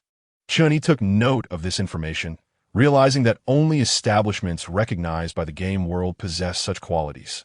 Could you enlighten me about this town? The town? Chen Duo paused. Ah, esteemed one, you must have just emerged from the town. Allow me to provide a brief introduction. We are currently in one of the two major cities of the game world, Twilight Main City. The other is Sunrise Main City. The town is exclusively populated by players who have emerged from this world, while the main city gathers players from various realms. Upon arriving at the main city, the game world will unlock guild privileges, allowing you to form teams with guild players. However, you can only team up with players in increments of 10 levels, such as those in the 20 to 30 range or the 30 to 40 range. Suddenly, Chen Yi inquired, what about resurrection coins? In a conventional game, prior to entering, players can only purchase one coin. However, in special war modes, the limit expands to 2, albeit at a considerably increased price. War mode? Indeed, esteemed one. You may be unaware that the game world is plagued by foes and competitors. These adversaries may be unfamiliar. They hail from the abyss. Every entity emerging from the abyss is exceptionally powerful, akin to bosses of the same level. Furthermore, they possess a strong penchant for destruction, relishing in annihilation. Encounters with them in the game typically culminate in a mission to eliminate these beings. Chen Yi could indeed comprehend this situation. Each realm represented a treasure within the gaming universe, and it was inconceivable to allow its destruction. Numerous competitors existed, such as the lunatics from the main god space and the charlatans from the city of heaven. When vying for control over a realm simultaneously, they would inevitably clash. Yet a fragile equilibrium was maintained, wherein the levels of players entering this world would be restricted. Through the myriad of information, Chen Yi discerned that only upon reaching level 20 could one truly enter the gaming universe. Was this not intriguing? Subsequently, Chen Duo shared amusing anecdotes, such as how certain worlds prioritized technological advancement, deeming players who failed to innovate as outcasts. In contrast, some realms engaged in a cultivation model, with guilds battling fiercely to emerge as the most formidable, while the remaining guilds would contribute resources to nurture this dominant faction. Although the average strength within such a realm might be low, the elite at its pinnacle were extraordinarily powerful. I had also heard of a particularly distasteful world where guilds conspired to regulate player entry. While they could not overtly obstruct players from accessing the gate, they could alter the educational system. The majority of players in this realm entered the gaming universe without any combat training, perceiving it merely as a glamorous occupation. They would then select a handful of talented individuals from these players to absorb into their guilds. These individuals typically possess some prowess, but lacked the capability to pass the trials of the gaming world. To surpass level 20, they could either laboriously gather resources on their own or succumb to the guild's exorbitant debt. This seems somewhat familiar. Nevertheless, Chen Yi was genuinely grateful to Chen Duo for providing such valuable information. Later, should he encounter trouble in the gaming world, he could seek Chen Yi's assistance, who would do his utmost to protect him. Upon hearing this, Chen Duo's eyes crinkled with delight, remarking that such dialogue was merely a means to foster goodwill. Subsequently, Chen Yi sold his equipment to Chen Duo, who welcomed such items without hesitation. Chen Yi glanced at the 3 staff in his inventory, contemplating whether to ask for Chen Duo's help in enhancing it. However, he shook his head. The remaining copper coins were scarce, and precious resources must be wisely utilized. Despite the fiery dragon's haggling, Chen Yi ultimately received only 42,000 copper coins. Qian Duo acknowledged that even for a big shot, matters concerning copper coins were of a different nature. At last, Qian Duo handed Chen Yi a business card. Falling Treasure Guild, Falling Treasure Commerce, Qian Duo. Permanent address, Twilight Main City, Sunset Street, 6th Alley. Do make time to look after my business. Chen Yi affirmed he would. After Chen Yi departed with the fiery dragon, Qian Duo's smile gradually faded. He reflected on Chen Yi's earlier expressions and pondered whether he had divulged anything he ought not to have. As a businessman, Qian Duo had always believed in the virtue of amiability in commerce. Chen Yi, though not necessarily a virtuous individual, possessed a type of humanity that held greater worth. Qian Duo has encountered numerous individuals who, despite their outward integrity, ultimately betray their promises. Conversely, there are those who may appear unsavory, yet possess an unassailable moral compass. The former group's actions toward Chen Yi can be seen as an investment. Otherwise, there would be no need for such extensive explanations. Qian Duo holds a favorable view of this individual, who has rapidly ascended in strength. In the realm of gaming, such prodigies tend to emerge periodically. Some possess extraordinary combat skills, others boast exceptional innate talents, and some are simply blessed with remarkable fortune.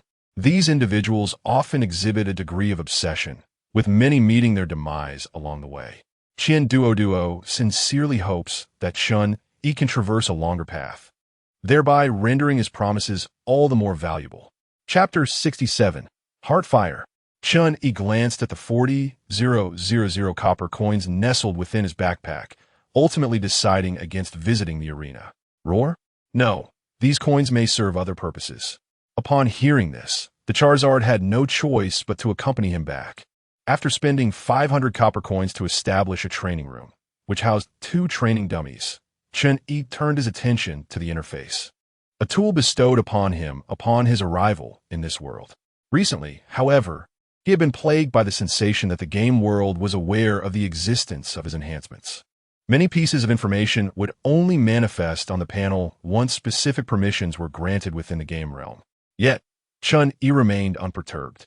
He currently felt too weak to derive any value from such thoughts, rendering them futile. Previously, he had attempted to conduct a simulation, but the result revealed an insufficient amount of soul energy, leading to a minor waste of his reserves. Nevertheless, Chen Yi had begun to find a sense of direction. Armed with a clear objective, he was confident that his next attempt at simulation would yield fruitful results. To stave off distracting thoughts, he first engaged in meditation. The flow of mana was exquisitely smooth, allowing him to quickly gather his focus. Let's begin. With a mere flicker of intention, Chen Yi's mind plunged into an uncharted environment, where an array of inspirations flooded his consciousness. What is the essence of the flames I pursue? Is there a limit to their temperature? The flames that absorb heat. Having made significant progress in mental fortitude, he pondered whether the transformation into a fire demon had its own limitations as well. Each inspiration presented a compelling topic of exploration, yet none aligned with Chen Yi's immediate desires. Suddenly, his soul energy plummeted several points, and a flash of insight illuminated his mind. When the time is right, the universe will align. The true moment I encountered fire was in the game world, where it aided me in mastering ignition, or perhaps in harnessing the power of runes. I sense that I have never truly comprehended this skill, much like I have never fully grasped the essence of fire itself. Perhaps my spirit can intertwine with fire. Therein lies my true strength. In that moment, it felt as though a veil had been lifted, and as a multitude of challenging questions surged within him, clarity emerged almost instantaneously. This sensation was unprecedentedly exquisite. As the panel displayed a depletion of soul energy down to 0, Chen Yi kept his eyes closed, knowing he only had a final touch to perfect. Beside him, the Charizard refrained from training, instead observing its trainer with curiosity. It sensed a rise in the surrounding temperature, which, though not overwhelmingly high, was enough to evoke a sensation of heat. With no other recourse, it retreated further away. Time passed slowly. Despite being on the brink of completion, Chen Yi found himself ensnared by a mental block that lingered far too long. Once that sensation faded, he felt as though his mind had been shackled, and even the slightest direction required painstaking deliberation. The following morning, Chen Yi awoke with a radiant expression, having finally succeeded. At that moment, a translucent silver flame flickered within his mind, representing his greatest achievement thus far. He named it Heartfire. A new skill now adorned the panel, denoting the emergence of Heartfire. Heartfire, embers, pure lotus embers, a flame ignited within the spirit, appearing in tangible yet possessing form, capable of attaching to flames to incinerate the enemy's psyche, inflicting damage equal to 5 times the mental intensity plus 80, based on fire perception, each second. Pure lotus, while safeguarding the spirit, it also undergoes a certain refinement. Evaluation, a peculiar flame, yet its future seems promising. Gazing at this flame in his mind, Chen Yi found himself increasingly fond of it. Heartfire was a direction Chen Yi stumbled upon in a moment of inspiration, accompanied by a striking coincidence. Were he to start anew, he would likely become stalled at some step, failing to make progress. Currently, Chen Yi's mental intensity was insufficient for mental attacks. According to his conjecture, compressing a portion of his spirit to around 20 in intensity would yield discernible damage, such as causing the opponent mental anguish and bleeding from the mouth and nose. However, extending mental attacks beyond the body necessitated corresponding knowledge and study. Therefore, Chen Yi chose an alternative path, learning akin to the hummingbird. The hummingbird encapsulated mental attacks within sound, while Chen Yi attached them to flames. Heartfire incorporated Chen Yi's understanding of flames and, vaguely influenced by the ignition skill, ultimately materialized into a strange flame. He also pondered who would be his first adversary, as the sensation of being seared mentally was far from pleasant. Let us go, Charizard. Let us celebrate with that woman, Xiao Lu. Chen Yi suddenly paused, recalling that the greasy woman Xiao Lu was still in the town. Another potential ally had become scarce. He then smiled at Charizard. Let us find a place to celebrate properly. Roar. Charizard shared in Chen Yi's joy. They sought a restaurant in the main city, reserving a private room, ordering a lavish spread of dishes. Both being robust individuals, they feared not the prospect of unfinished food. They ultimately left behind 600 copper coins. The prices in the big city were indeed steep. He suddenly felt a twinge of nostalgia for that greasy woman. It wasn't about the copper coins, however. After a brief celebration, Chen Yi returned to the training room. An all-nighter had little impact on him present. Only now did he begin to experience the differences between his state before and after the breakthrough. With a mere thought, Chen Yi did not construct a structure in his mind this time, yet his mana effortlessly flowed to its rightful place. A ring of fire unfurled behind him. The activation speed had significantly increased, and it felt remarkably smooth. The flame's sword formed at an astonishing pace, imbued with an imperceptible silver flame. The sword flew forth, effortlessly severing the training dummies in the room. Both its temperature and flight speed had markedly improved, a result of enhanced attributes. Yet, that was not all he could achieve. The ability to form a flame sword without constructing a structure was now second nature to Chen Yi. He felt ready to attempt more complexity in his techniques. Chen Yi retrieved his notebook, recalling that many of his ideas had been discarded due to overly complicated casting methods. However, it can now be put to use. The concept of heat absorption seems to have surfaced at some point. It does not appear to be an impossible feat. If the simple earthen wall technique can withstand an assault of intensity 5, then the water-infused earthen wall technique can endure an attack of intensity 1. Yet, when the water freezes within the earthen wall, it can resist an assault of intensity 15. Speaking of sword energy, what is its underlying principle? Could flames possibly emulate such cutting prowess? After some contemplation, I decided to send a message to a certain individual afflicted with a penchant for the fantastical.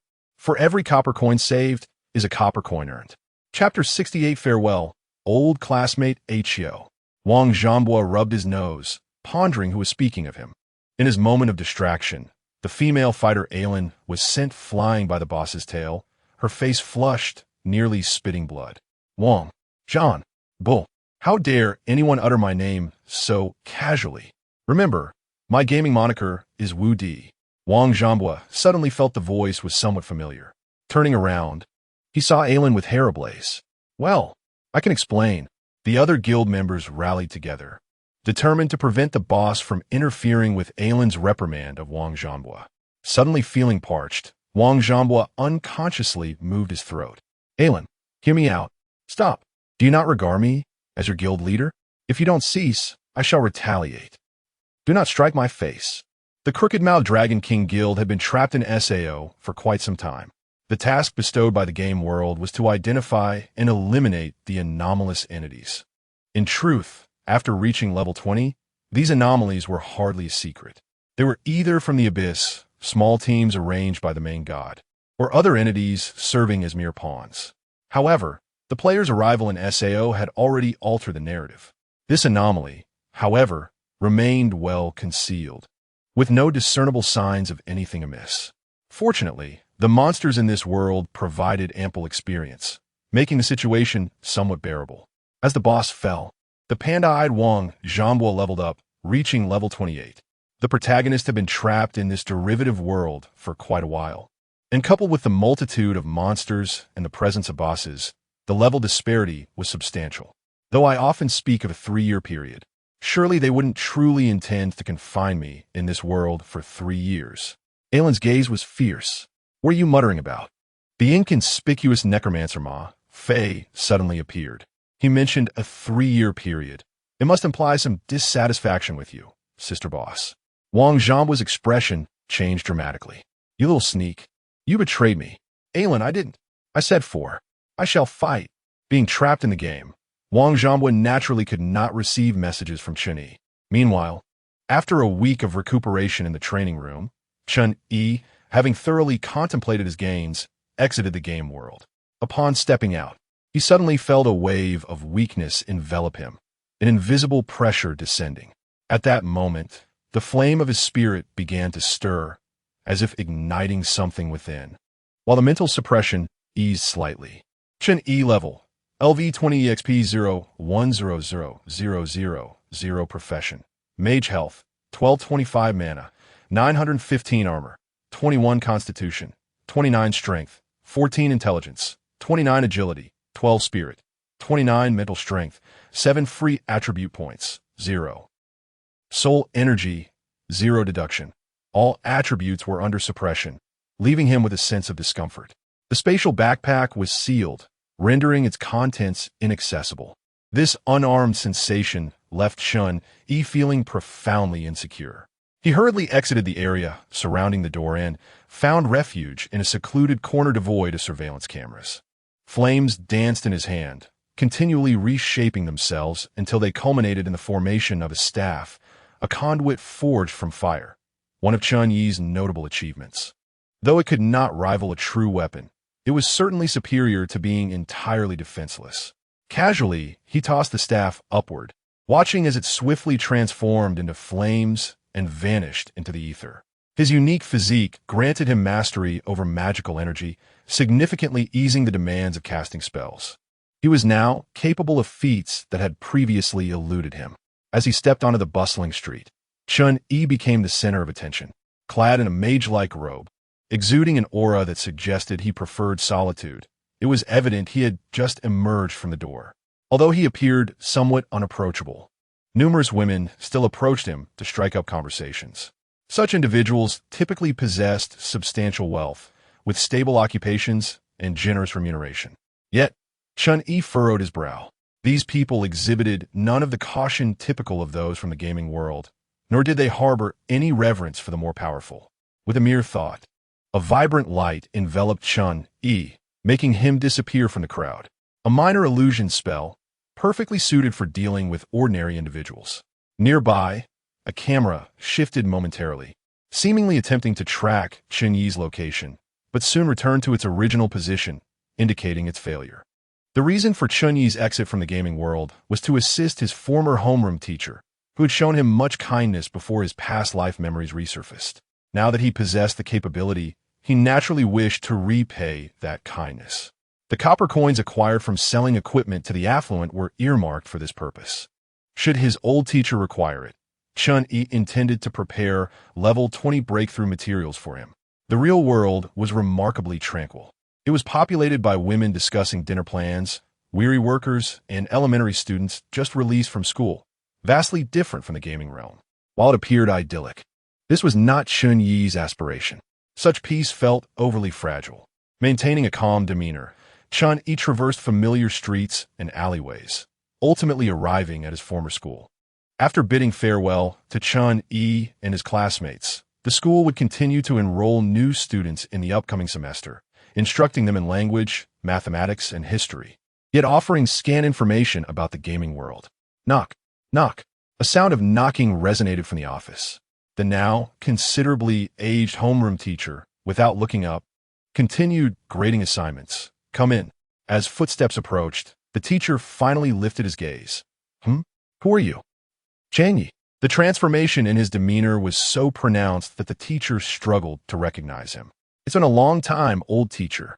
Upon confirming his identity, the teacher became noticeably more affable, reminiscing about many past events involving Chen Yi. I never expected such a transformation. I can hardly recognize you. Ha. Have you encountered any challenging problems that you wish to consult this old mentor about? Chen Yi shook his head. Old teacher, I have already surpassed level 20. I am here to assist you in your breakthrough. The homeroom teacher's smile faltered, and he sighed deeply. Chen Yi, do you realize? He leisurely poured a cup of tea for Chen Yi and filled his own thermos, his eyes reflecting a hint of nostalgia. The most glorious moment of my life may very well be teaching your cohort. I never anticipated that so many students would achieve remarkable success. Yet, I also find it difficult to reminisce about your year. He continued. To be candid, I somewhat regret discussing the matter of authenticity. Young people, after all, often possess an inflated sense of self-importance, believing themselves to be the protagonists of the world. The teacher was lost in thought. Chen Yi's class was not alone in pushing the boundaries of authenticity, which resulted in many students suffering grievous losses once they exited the game. This incident had once trended on social media, inundated with negative remarks directed at the homeroom teacher. He found himself engulfed in considerable controversy, striving to clarify that he merely wished for his students to contemplate seriously. However, his explanations were drowned out amidst the relentless tide of condemnation. Observing the furious parents of his students, the teacher could not help but smile wryly, pondering, what on earth have I done? The turmoil surrounding this issue persisted for an extended period, ultimately requiring the principal to exert considerable influence to safeguard his position. Nevertheless, he could no longer serve as a teacher, relegated to the role of a teaching assistant. Chapter 69. Ambushed Chen Yi, drawing from his knowledge, found it rather easy to deduce the circumstances. The rapid online assault against the old class teacher was undoubtedly orchestrated by someone behind the scenes. The one who stands out becomes the target. There are many unspoken rules within the various guilds, and no one is permitted to breach them. The reason the old teacher has managed to survive is not due to the principal's immense influence. Rather, they intend to use him as a living example to warn other restless players. Old teacher, about this matter. Chen Yi began, but was interrupted by the class teacher, whose eyes reflected a complex mix of emotions. He was aware of the truths, but felt that such outcomes were merely his due. Forcing a smile, he remarked, let us not dwell on these unpleasant matters.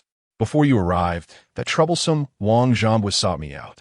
What surprised me most was that this once inept and emotionally challenged boy had managed to make a name for himself. He asked me then, do you still wish to return to the gaming world? To be honest, in that moment, I was genuinely tempted. But the thought of my wife and daughter at home struck me. Did I truly still possess the courage to take up arms? Chen Yi, I have grown old and lack the strength to fight, he confessed. Chen Yi remained silent. Perhaps this was indeed the most suitable life for the class teacher. He had lost his fighting spirit, and such a mindset was ill-suited for survival in the gaming realm. However, since it was the old teacher's decision, Chen Yi refrained from interfering further. Before parting, the old teacher self-deprecatingly mused, I never imagined a person like me would encounter such life-altering moments twice. If only it had been 20 years earlier, no 10. Destiny is indeed a curious thing. Chen Yi departed the school with a light step, the wind rustling the fallen leaves around him. At some point, the once bustling park had transformed into an eerie silence. Stopping to glance back at the slide, he called out, "Come out. What do I need to invite you?" Suddenly, a contingent of fully armed security personnel emerged, cautiously eyeing Chen Yi, their bulletproof shields held high. Before he could utter a word, several objects were thrown in his direction, erupting in a blinding flash. Flashbangs. By the time Chen Yi turned his head, it was too late. Tears involuntarily streamed from his eyes due to the intense light. Capture him alive. In the face of such a scenario, Chen Yi maintained an indifferent expression, as if he were not the one under threat. Since you have no intention of negotiation, then, a frenzied blaze erupted before him. The foremost individuals, engulfed in flames, rolled on the ground, desperately attempting to extinguish the fire. Help! Water! But their cries quickly faded, leaving only a mass of fire burning fiercely, exuding a nauseating odor. While the gaming world indeed restricted player attributes, resulting in a slight reduction in the intensity of Chen Yi's flames, it did not imply that an ordinary group could withstand them. After numerous battles, Chen Yi had developed a preliminary ability to gauge the strength of his foes. In his perception, these individuals were merely ordinary people. Ordinary attribute points typically hover around 5. Yet, what does it matter for the common individual? Once you have chosen to engage, we become adversaries. A staff wrought from flames manifested in Chen Yi's grasp. Fire. In an instant, gunfire echoed all around. Every bullet was intercepted by a sudden upsurge of earthen walls. The flame sparrow surged from above, tracing elegant arcs through the sky to strike its targets, the explosive flames incinerating the foes. Merely wielding a bulletproof shield offered no protection. Those struck by the flame sparrow were instantly reduced to charred remains. Alas, the alarm blared. A multitude of police vehicles emerged, encircling the park. The fugitive is a mage. Reinforcements requested. Reinforcements requested. The enemy's firepower is formidable. We require heavier weaponry. Boom! Chen Yi stomped the ground. From his epicenter, flames erupted, extending outward for 50 meters, a seething inferno engulfing the area. Chen Yi dubbed this technique the domain of the weak. The temperature of the flames was not exceedingly high, barely reaching around 200 degrees. The suppression of attributes was too severe, yet this semblance of heat was enhanced by the essence of fire. Such a temperature would hardly draw blood from a being like Yusaslu. However, for ordinary individuals, the experience was markedly different. The guards within this fiery domain stared vacantly as flames encircled them, most of them fledgling players who had barely ventured beyond the novice village, never imagining humanity could attain such prowess. Is this real? Yet the flames paid no heed to their bewilderment. The searing pain of fire jolted them awake, as their clothing and belongings ignited in flames. Water! Bring me water! Dozens of fire people fled the inferno, seeking aid from other guards. This technique truly deserved its name. The domain of the weak, performing far worse than Chen Yi had anticipated. However, the guards perceived it differently. To them, Chen Yi appeared as a demon commanding flames. The fire under his control was as docile as a cat, yet it displayed its claws toward them. No way. I refuse to partake in such madness. I have a wife waiting for me at home. I do not wish to perish so soon. Damn that bald king. I knew nothing good would come of this. Some guards turned and fled. 3,000 a month? What a reckless gamble with my life. They had initially chosen to exit the game world precisely to avoid such peril. Many shared this sentiment, and soon the ranks of police officers surrounding the area dwindled significantly. The supervising players hastily retrieved a megaphone. Fear not. Players returning to the real world will face suppression. After his ultimate move, he will be rendered powerless. Before the statement could be completed, a flame sparrow struck him, engulfing him in searing flames, swiftly silencing him as the fire continued to blaze. In the chaos, wielding a megaphone was futile. Who would you kill if not yourself? As he had stated, players' attributes were indeed suppressed. Those lacking strength were akin to ordinary individuals. Chen Yi crafted a staff for himself, while the players were bereft of armor. Nearby, a more elite force descended from helicopters, quietly encircling him. Snipers positioned at a distance had long since taken their places. The sniper, initially equipped with tranquilizer darts, replaced them with live ammunition. The pressure of battling Chen Yi was immense, prompting an increasing number of guards to abandon their posts. Observing that bullets could not breach the earthen wall, dozens of grenades soared through the air, aiming to launch an assault over the barrier.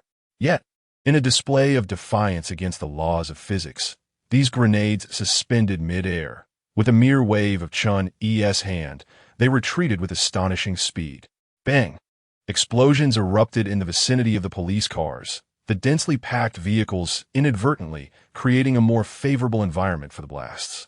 The conflict, having only just commenced, had descended into a scene of utter carnage, with charred bodies strewn about.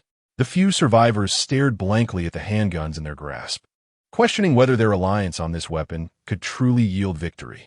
Bullets were incapable of penetrating the earthen barrier, and the grenades thrown by the assailants were effortlessly caught by Chen Yi's telekinetic prowess, only to be hurled back. With each successive encounter, Chen Yi had markedly distanced himself from the ordinary human experience. Chapter 70. Timeliness. The first flashbang caught Chen Yi off guard. However, as a mage, he retained his mental acuity even after losing the sense of sight. His substantial health points symbolized his vitality. The injury to his eyes from the flashbang rapidly healed. Nevertheless, the incident left a lingering concern in his mind. Unlike the keen intuition of a warrior, he often found himself oblivious to the approach of danger. Perhaps he needed to explore techniques akin to the limitless 5-barrier spells. The principle of the spell, to bring the concept of the paradox of Achilles, which involves an infinite series converging to a limit into reality.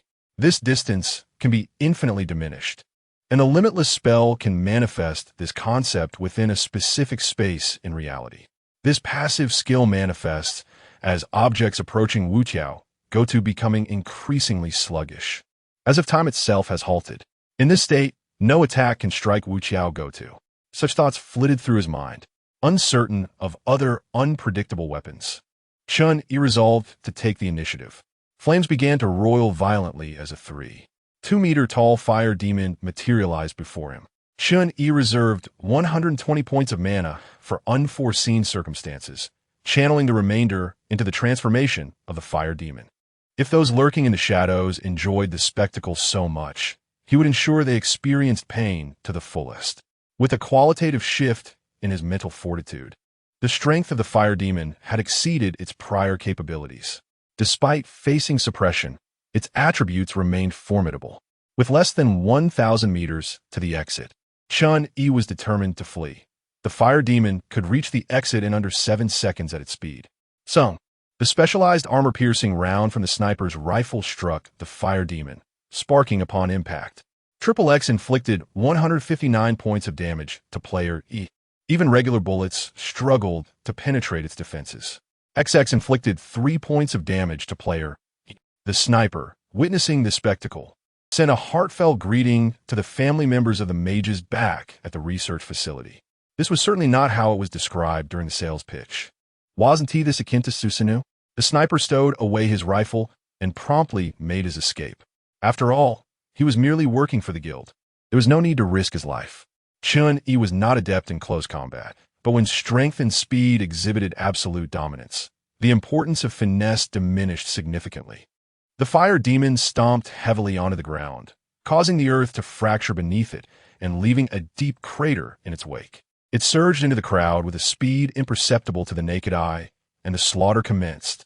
Its magma-formed hands effortlessly swatted away a guard wielding a shield. Crack! The guard screamed mid-air, his hand bone shattered.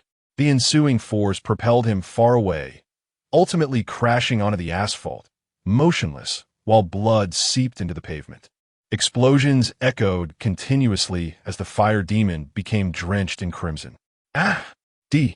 The guard fired his handgun repeatedly at the fire demon, the very entity that had effortlessly decimated hundreds of his comrades. In its grasp, vehicles resembled mere toys, and bullets barely produced sparks upon impact. A monster! Perish, you monster! The rocket soared through the air, only to be effortlessly grasped by the flame demon. A muffled explosion reverberated in its grasp. XX inflicted 226 points of damage on player, 220 points of impact damage, 6 points of burn damage. With a casual flick, the two individuals were dispatched. It seemed that even after annihilating these ordinary people, you would remain unperturbed. The flame demon turned away, leaping before a helicopter, delivering a punch that pierced its hull.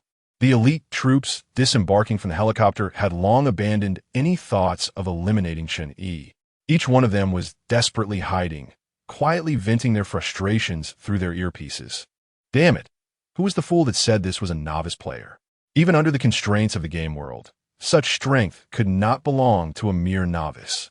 Who would have thought that besides the madman skilled in techniques, a mage could possess such formidable power? This must be Susanoo. It undoubtedly must be Susanoo. How could those mages, who look down on everything, not know this technique? As the third helicopter plummeted to the ground, the surroundings were engulfed in the sporadic sounds of explosions amidst the flames.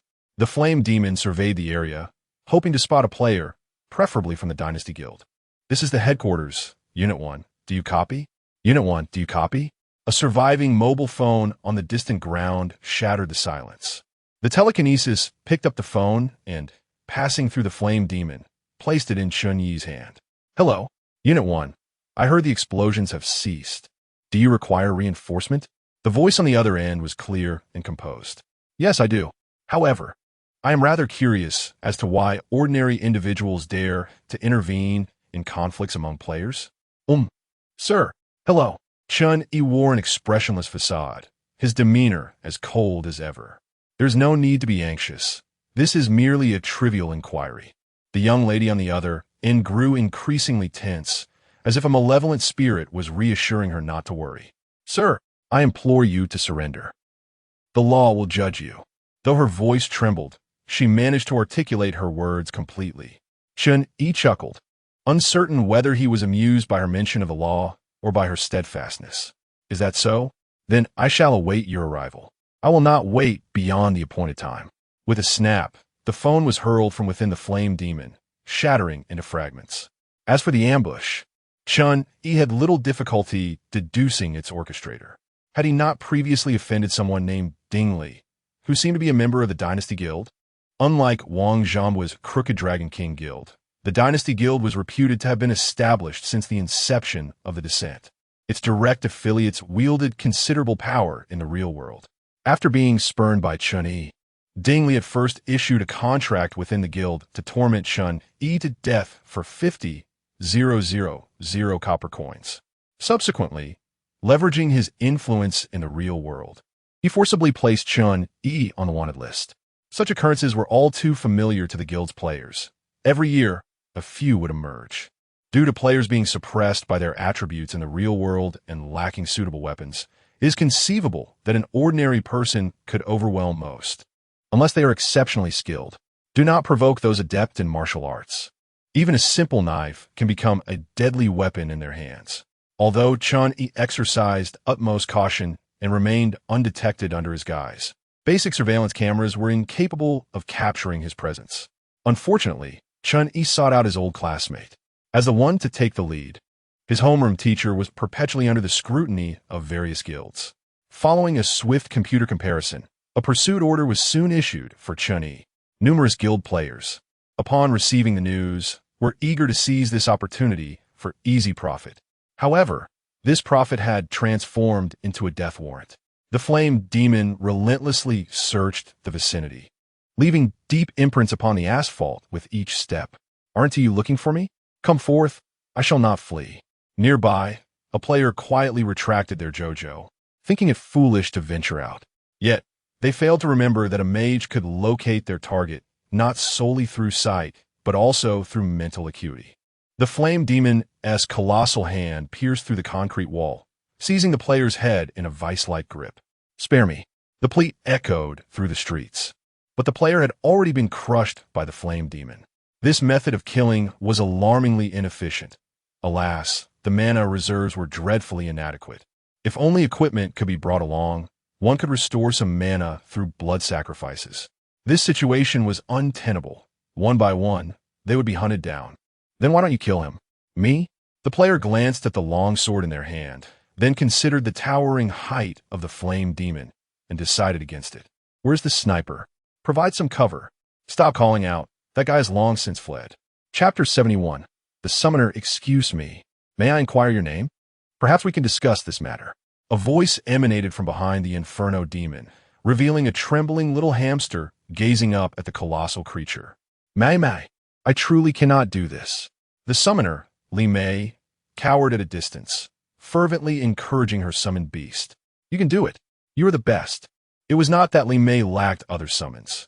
Rather, she feared provoking Chen Yi's wrath, and her mana reserves were alarmingly low. We are merely here to earn our keep. Perhaps you could show us mercy? Maintaining such formidable spells must come at a considerable cost. You might not manage to eliminate us before your magic dissipates, so why not? Let us go. The little hamster adopted a pitiful expression in an attempt to elicit sympathy. However, the stoic Chen Yi was not swayed by such antics. It is not impossible for me to spare you. Li Mei kicked the nearby illusionist. Are you not ready yet? The illusionist scoffed at Li Mei, dismissing her as one who merely posed foolish questions. This was the real world. Not everyone could match the prowess of the monstrous entity before them. Nevertheless, his preparations were nearly complete as the air around them began to warp. Done, the illusionist declared, invoking the illusionary barrier, a signature technique of his class. Those outside the barrier would see only what he wished them to see, including sounds. The figures of the illusionist and Li Mei vanished from sight, while the Inferno demon continued its discourse with the little hamster. Subsequently, the illusionist pulled the knight and Dao Yin into the barrier. Li Mei made a face at the distant Inferno demon, remarking, strong as it is, its intellect leaves much to be desired. Let's depart. To her surprise, Dao Yin obstructed the illusionist with his blade. Huh? Dao Yin felt a cold sweat trickling down his brow. It seems we cannot escape. The massive Inferno demon appeared before them, as if painted into existence, while the version conversing with the hamster was abruptly erased from reality. Li Mei forced a stiff smile. Ah, what a coincidence, esteemed one. Out for a stroll, are we? Throughout the encounter, Chen Yi had no inclination towards negotiation. The moment the hamster materialized, the mimicry spell commenced its effects. While controlling the illusion in place, he sought out the players. It was only when the illusionist conjured the barrier, akin to fireflies flickering in the darkness, that Chen Yi detected their presence. A simple dual focus, examining the spatial magical fluctuations, was a passive ability bestowed by his heightened mental acuity. Farewell. The Inferno demon struck down with a mighty fist, creating a deep crater in the asphalt. Dao Yin, who had bravely confronted the blow, was sent sprawling. This is it. Li Mei abandoned her earlier flattery, seizing the illusionist as they dashed away. Meanwhile, magical circles began to manifest upon the ground. The knight raised his shield, aiming to block the Inferno demon. At that moment, the flung Dao Yin erupted from the debris and turned to flee. What are you fighting for, you wretched hag? Run. The knight, bewildered, exclaimed, huh? A shadow engulfed him. Bang. The knight and his shield were reduced to a pancake-like state. The reason why the blade shadow dared to advance was due to a unique ability intrinsic to this profession, an ability that remains largely unrestrained in the realm of reality. The soul of defense. As a swordsman, one cannot wield a shield. However, each successful defensive maneuver with a blade grants the wielder an additional layer of protection, akin to a shield of 300 health points with a maximum capacity of 3,000. Before departing the game world, the blade shadow had deliberately accumulated 1,500 points of white shields, only to have them obliterated in a single blow. While this was significantly influenced by his frail constitution in the real world, the instantaneous damage of approximately 1,500 points was far beyond what he could withstand. As for urging his colleague to flee, it was not out of benevolence, but rather a calculated decision. One less target meant less peril. Unbeknownst to him, the attributes of the fire demon were augmented across the board based on mental fortitude. Mere seconds later, the illusionist was crushed underfoot, followed swiftly by the blade shadow. The decision to leave Li Mei behind was not motivated by her gender, but rather by a burgeoning curiosity upon encountering a summoner for the first time. How do you typically form contract with your pets? Is the priority of the contract particularly high? Li Mei, her mind clouded with confusion, exclaimed, "Ah, I'll tell you. After a summoner changes their profession, they unlock a charm attribute, which can enhance a pet's affection. Regularly feeding them and attending to their needs can elevate their fondness to a point where they won't betray me in battle. I generally establish equitable contracts. It's rare for pets to agree to hierarchical ones." Intrigued, Chen Yi pondered further. Indeed, there seemed to be additional attribute mechanisms at play. If charm existed, could there also be a luck attribute? Then why do I not find you attractive? Upon hearing this, Li Mei, now a captive, froze, her sycophantic smile faltering. "You insufferable straight man. In the real world, charm attributes are suppressed. If you can't speak properly, perhaps it's best to say less. No one considers you mute. Charm is not an absolute. If one's willpower or mental strength is sufficiently robust, it can quell such impulses. Of course, some individuals possess questionable aesthetic sensibilities. This is directed at you. If I were not unable to best you, I would ensure you experience the wrath of a summoner." Chen Yi reflected on this response thoughtfully. Willpower is challenging to assess, yet as long as one's mental strength remains formidable, they may enjoy significant priority when facing various judgment skills. If your summoned beast encounters a lethal attack, will it perish or return to its original realm? It will return to its own dimension. With a snap, the fire demon prepared to crush a snow leopard, but just before its demise, the leopard vanished, leaving only a trace of blood upon the demon's hand. Is this also a facet of the contract? Ever since the fire dragon nearly perished during the trials, Chen Yi had been seeking methods to ensure its survival. It now appeared that this form of contractual agreement held some merit. However, further testing of its protective efficacy was required. The information conveyed through the contract indicated to Li Mei that the snow leopard was on the brink of death. Observing the infernal creature that casually crushed its own pet, she felt a chilling dread within her heart.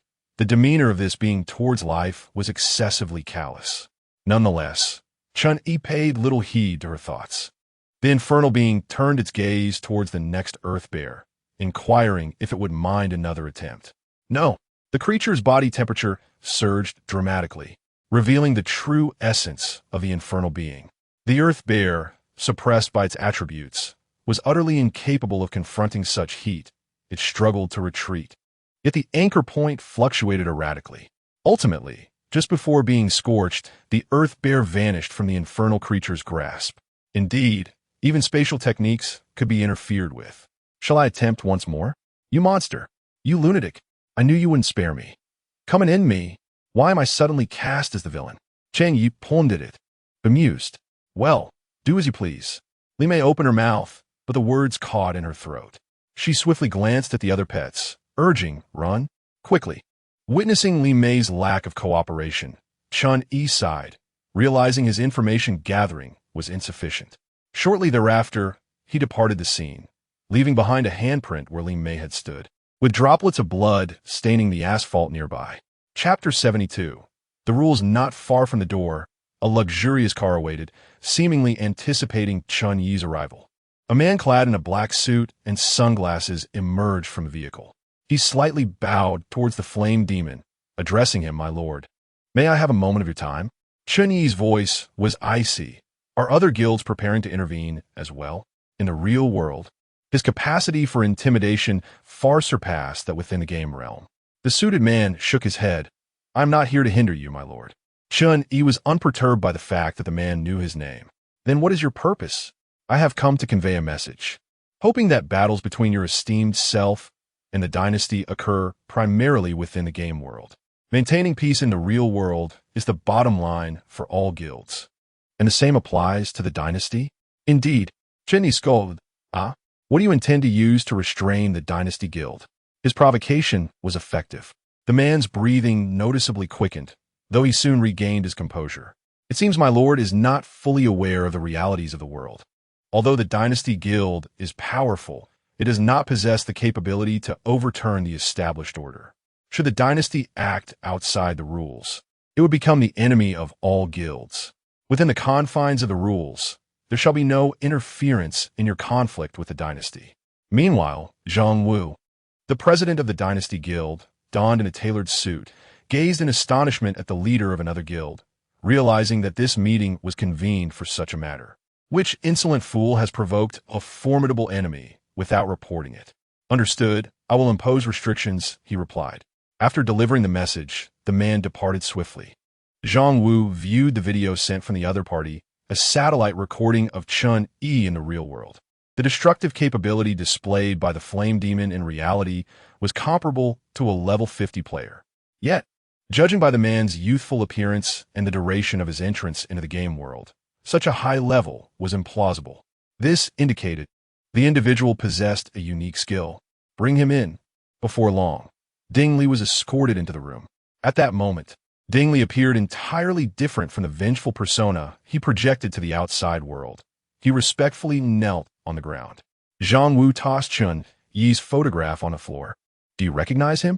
Ding Li immediately identified him as the one who had not sold him the staff. Yes, he's a novice player with whom I had a minor conflict. Zhang Wu nodded. That is good to know. He has just annihilated 500 guards and a player squad in the real world. That is impossible, Ding Li instinctively retorted, but then recalled that this was the president's information. I apologize, President. I was presumptuous.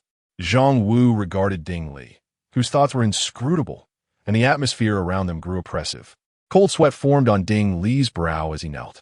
After a prolonged silence, Zhang Wu's voice finally broke through. Other guilds have issued warnings. There must be no incidents in the real world. Understood. Regardless of whether you have vanquished your opponent in the realm of games. I expect to see this fellow's head within a month.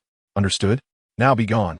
In the real world, after a brief exchange with the man in the suit, Chen Yi suddenly grasped the so-called rules. If Chen Yi fails to demonstrate such prowess, then death is permissible according to the rules. However, if he showcases his strength, he will earn the protection of the rules, which prohibit the Dynasty Guild from acting against Chen Yi's acquaintances in the real world. Simultaneously, Chen Yi is forbidden from engaging in arbitrary actions in the real world. Should anyone contravene these rules, those who adhere to them will unite to eliminate the transgressors. Excellent. Chen Yi took note of this. I accept your conditions. With that, the flame demon turned to leave. At that moment, the man in the suit inquired, What are your thoughts on the real world, Lord Chen Yi? The flame demon paused for a moment before stepping through the door. And just before entering, Chen Yi remarked, I have no particular opinions. Indeed, Chen Yi had no intention of instigating any change. Although the collusion among guilds to distort information about the game world is a reality, each individual harbors distinct aspirations, and he lacks the authority to assist others in making choices. Chen Yi contemplated the women purchasing vegetables on the street, the students just released from school, and the former class monitor who refused to return to the game world. Though it was a FA of peace, there were still those willing to revel in it. Not everyone is suited for combat. Vice President, yes. Chen Yi has no intention of altering anything, understood. I will convey this to the other guilds shortly. The sniping plan is cancelled. Upon entering the door, the flame demon vanished, and Chen Yi reappeared in his original position. With the enhancement of his mental fortitude, he experienced no headache despite the substantial consumption of mana required to summon the flame demon. Since the former class monitor has no need for them, these copper coins shall be kept for himself. Come forth, Fire Dragon. It has been quite some time. Roar as soon as the Fire Dragon emerged. It lunged towards him, having been separated from its trainer for so long. All right, after this incident, it seems unlikely he will venture into the real world again. Huh? What is the real world? How should I explain this? At that moment, a familiar voice rang out. Xiao Lu glared at Chen Yi with gritted teeth. Squeak, squeak, squeak, the sound of grinding teeth. How infuriating, I am so envious. Then, feigning a sorrowful expression, I never imagined that after such a long separation, the fire dragon would seem to have forgotten me. Well, who can blame me? I am merely the third party, destined to perish in solitude. Sob.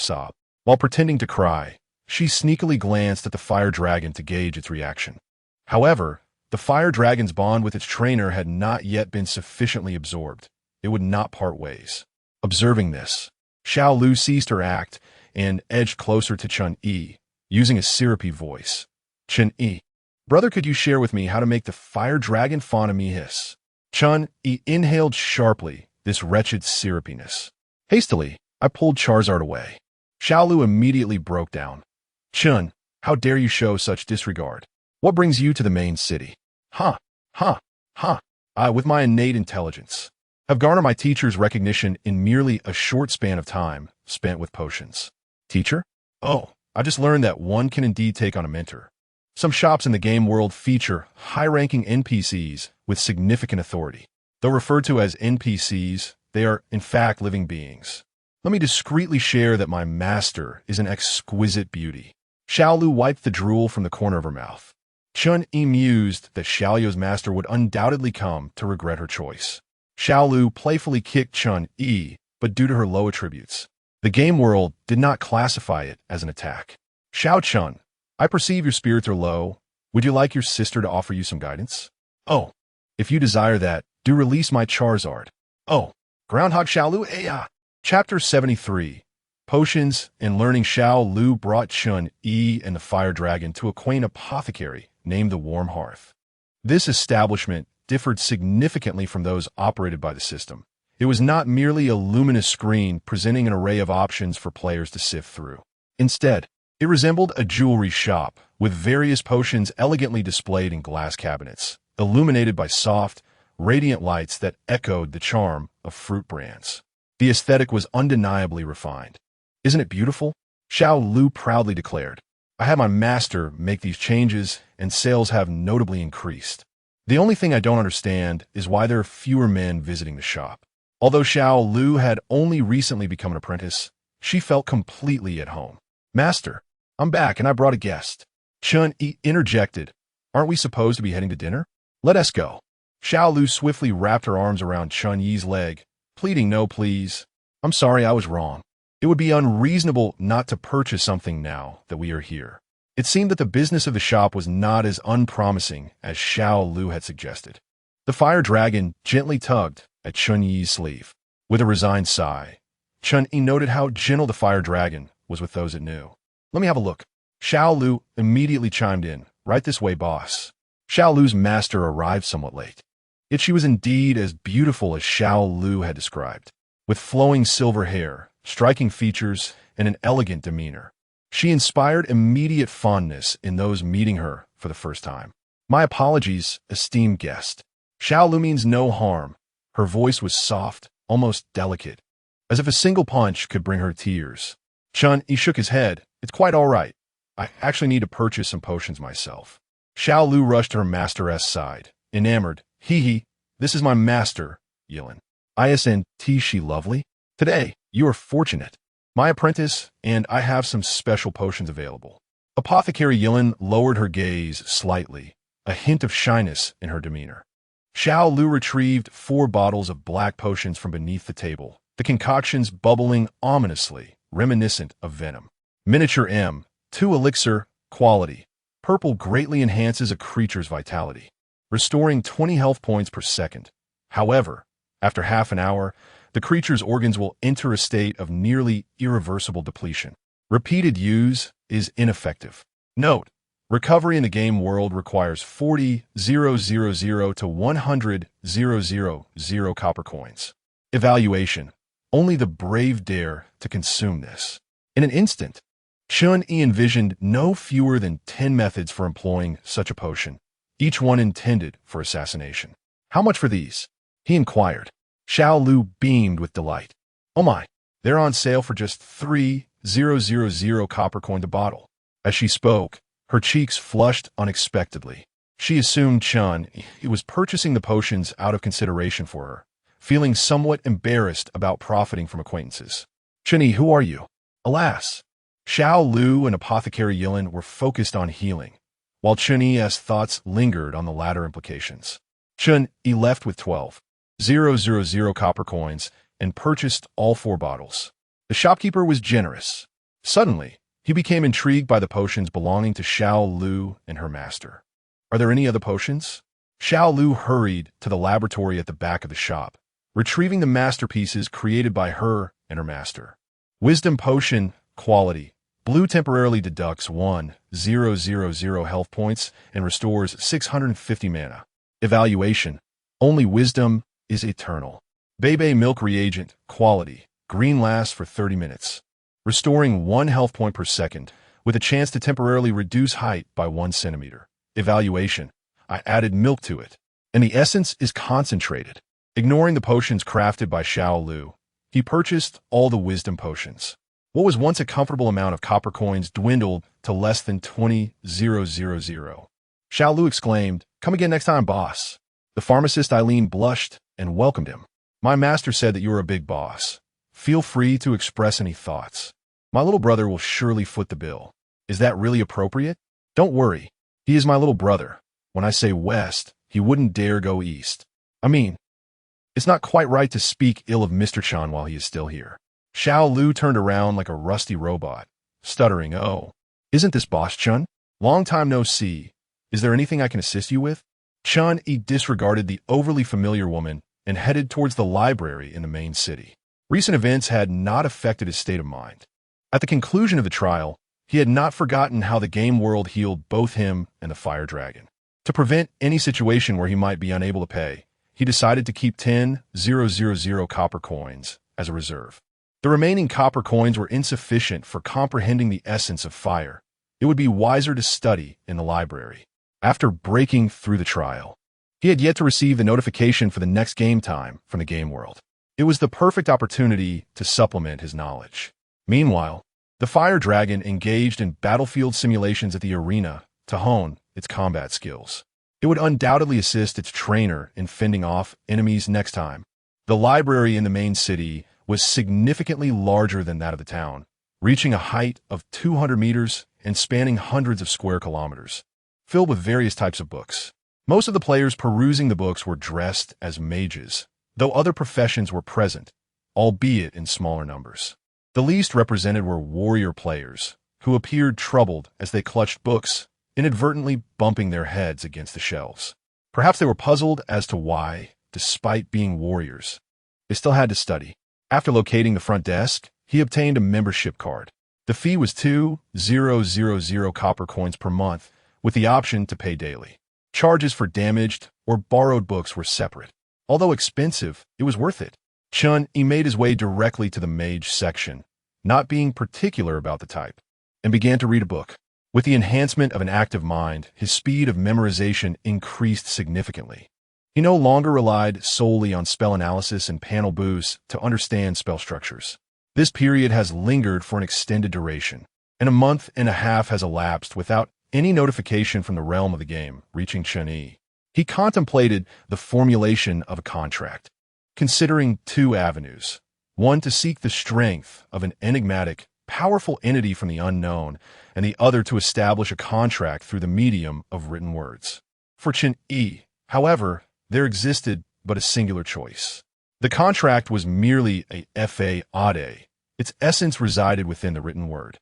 In various realms, deities have distilled the essence of runic script, endowing it with an air of mystery, thus replacing traditional spell frameworks with runic inscriptions for the casting of spells. This transition has yielded enhancements in both the potency and swiftness of spells. The Dragonkin also possess their own draconic magic. Yet, numerous scholarly mages disdain this approach, clinging firmly to the belief that tradition is the rightful path. After residing in the library for several days, Chen Yi ventured into the study of contracts. His intent was not born from disbelief in the fire-breathing dragon, but rather from a desire to ensure its survival. Initially, Chen Yi presumed that delving into the study of contracts would yield no enhancement to his own abilities. However, he now realizes the limitations of his previous perspective. He has already diverged somewhat from the traditional mages, and the power of intention can indeed be imbued into the written word.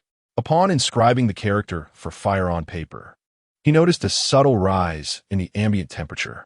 The character itself bore no inherent difference, yet through the act of imbuing, Chen Yi had bestowed power upon the written word. Chapter 74. A New World. It was not that Chen Yi had mastered the power of words. Rather, it was a clever approach reliant on the essence of intent. Viewed from this perspective, magical formations, and arrays could indeed be interpreted as a manifestation of written language, albeit in different forms. The more Chen Yi delved into his studies, the more he felt the profundity of it all. Unfortunately, he lacked the coins necessary to continue his education. After a brief respite, he rose early the next morning, eager to immerse himself in the game world. Chen Yi voluntarily concluded his break, commencing teleportation. This time, the teleportation was quite jarring, yet still within Chen Yi's tolerable limits. He surmised that the greater the distance to the game world, the more intense the disorientation during teleportation. The remoteness of the world was intrinsically linked to its strength, particularly in relation to the existence of entities akin to a creator god. In weaker realms, even the timeline could be manipulated by the game world to cultivate players. Teleportation successful. Ding. Faction mission initiated. Choose a faction within 72 hours. Subsequent tasks will commence upon selection. Mission rewards. EXP 500. Personal guild experience 100. Language loading successful. Disclosure of the game world is prohibited. Violators will face annihilation. Game commences. The players surrounding Chen Yi were far from quiet, and soon the area resembled a bustling marketplace. Is there anyone here who knows which world this is? Members of the Rose Guild, gather here. Members of the Dynasty Guild, assemble here. In contrast, Chen Yi swiftly departed, akin to other solo players.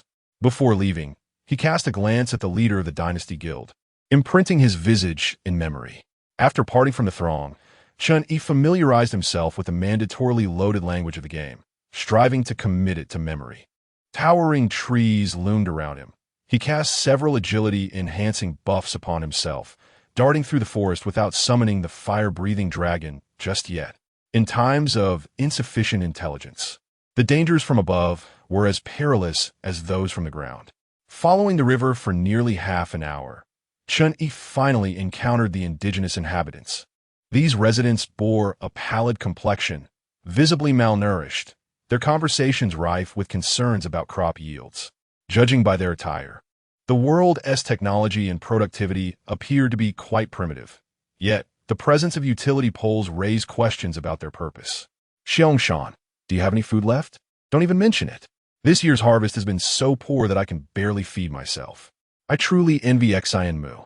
He still has enough surplus to marry. Sigh, don't bring it up. I heard the village chief is planning to increase taxes again. This food might not suffice.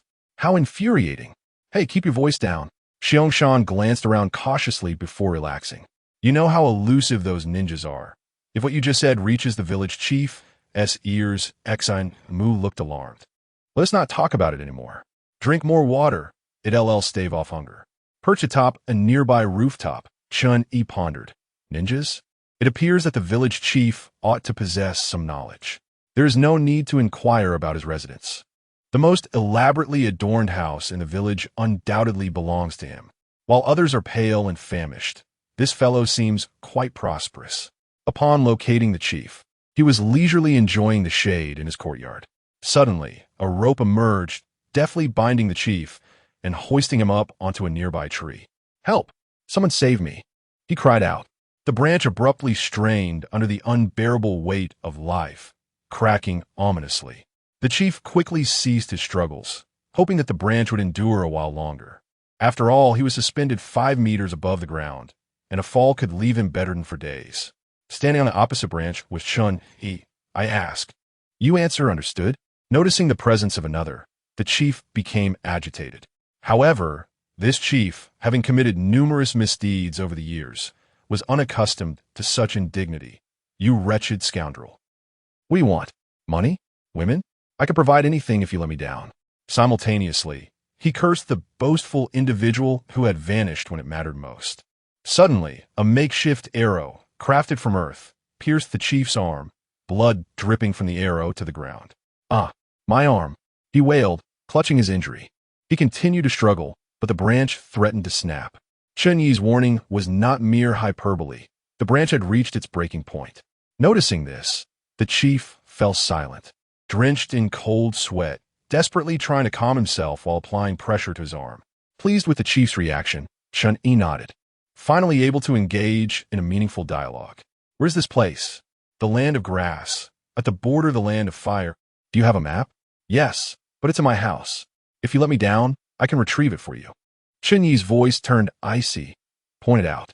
Yet the chief stubbornly kept his mouth shut, his eyes betraying his animosity. Had Chen Yi fallen into his clutches, he would certainly treat him with utmost care. In the air, Chen Yi inscribed the character for fire. Flames erupted beneath the chief, mingled with an unseen spiritual fire. The physical fire seared the flesh, while the spiritual fire tormented the mind. An untrained individual, suddenly subjected to both physical and psychological assaults, could no longer endure. The chief thrashed in midair, as if attempting to evade the flames. With a final crack, he fell to the ground, crying out in agony. Chen Yi leaped down from the branch. Can we converse now? I am not versed in interrogation techniques, and if you remain uncooperative, I can easily summon assistance. After acquiring the map, Chen Yi confirmed his location, as well as that of Orochimaru. At that moment, the player chat was inundated with information, each message illuminating the current time for Chen Yi. A cigarette, Dynasty, LV-26. The Dynasty Guild has yet to gather at the entrance of Konoha. Hurry over. Shinli, LV-25. I'm also a ninja. Why can't I participate in the Chunin exam? Do you believe I will report you for discrimination? The Flying Pig, Divine Protection, LV-27. Brother upstairs, hurry up, and remember to call me when the court convenes. Woohoo, Iron Fist, LV-26. Is there anyone who understands? If we inform Sarutobi Hiruzen that Orochimaru will attack Konoha during the Chunin exam, what would be the consequences? Heart of Water, Rose, LV-25. If you don't understand, go ask someone knowledgeable in the guild. If you were Sarutobi Hiruzen, would you trust a group of unknown Jainin? Do you think we have been idly waiting? We have been undertaking missions to build our credibility. Shinli, LV-25. I can understand the Iron Fist Guild. It is comprehensible. Heart of Water, Rose, LV-25. Comprehensible one. The Flying Pig, Divine Protection, LV-27. Comprehensible one. Disrupting the formation. Turning off the public screen messages, Chen Yi confirmed his position and prepared to set off. As for the village chief and the ninja, he mentioned they had long since gone to meet the sage of the Six Paths, of course, the one underground. Chapter 75. Farewell to Orochimaru World. Naruto, also known as I Legend or the Five Village Conflicts. The five most formidable hidden villages. Konoha, Land of Fire. Kirigakure, Land of Water, Kumogakure. Land of Lightning, Sunagakure. Land of Wind, Iwagakure. Land of Earth. All other nations struggle to survive amidst the great powers. Current timeline, 1 month before the first Chunin exam. The principal figures in this narrative are Orochimaru, the Hokage Sarutobi Hiruzen of Konoha, and the Wind Village. In essence, this represents merely 3 factions: Orochimaru, Konoha, and the Wind Village. At this juncture, Orochimaru is likely still in his own Sound Village or negotiating an alliance with the Kazekage of the Land of Wind. Having confirmed the world and his position, Chen Yi soared through the skies.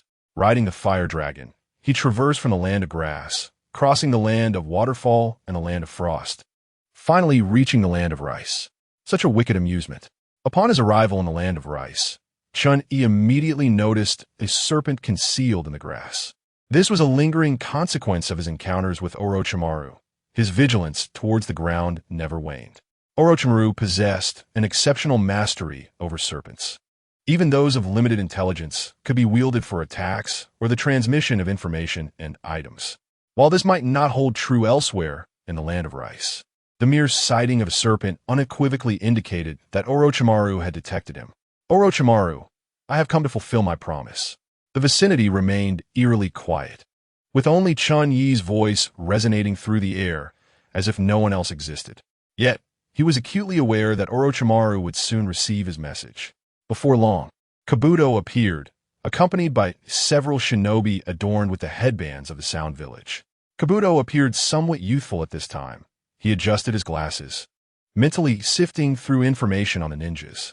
However, he found no trace of Chen Yi. Attempting to sense his presence, he was met with the searing pain of flames. This individual is formidable. Thus, he retracted his contingency plan. Kabuto donned his characteristic feigned smile.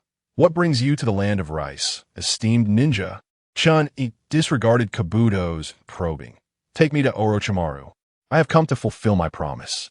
Upon hearing Chen Yi's failure to address Orochimaru as Lord, the Sound Village ninjas bristled with anger, though they suppressed their ire in deference to Kabuto.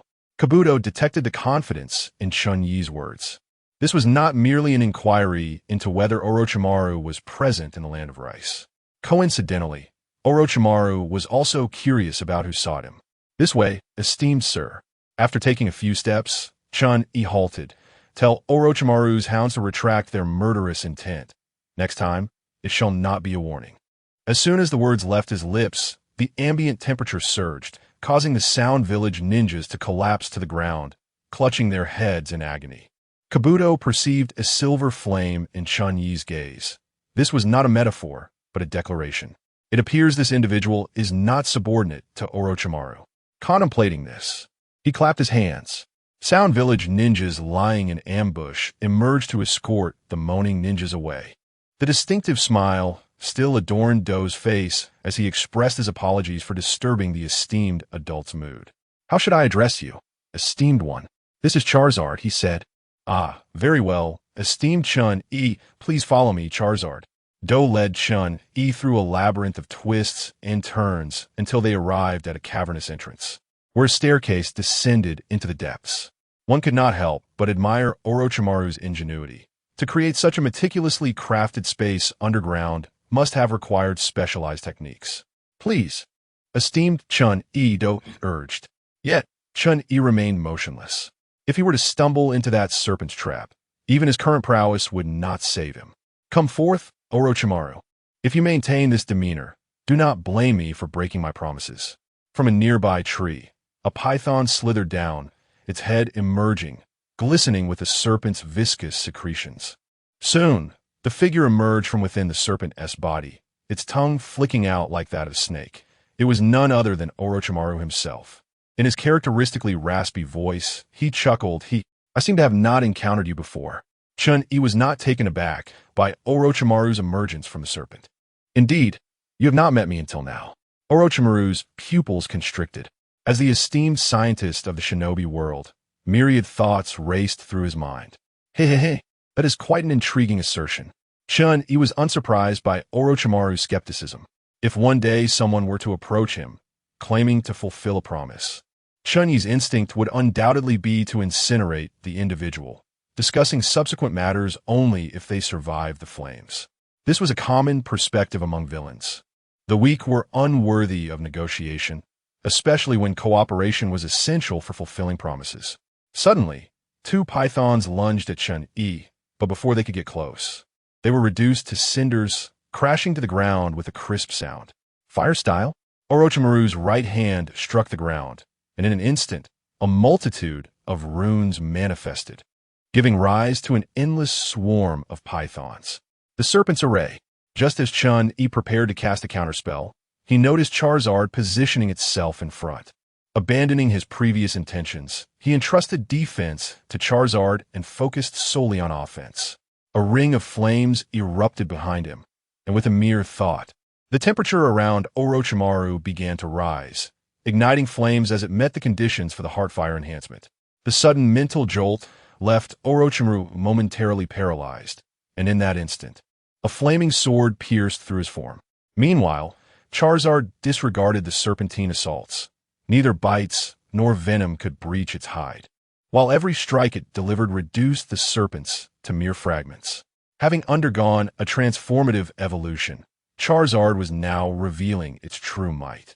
Its skin gradually turned pitch black, leading Chen to speculate it might be a form of ancestral regression, akin to a dragon. Unlike Chen Yi's choices, Charizard had devoted all its attributes to close-range combat, aspiring to shield its trainer from harm one day.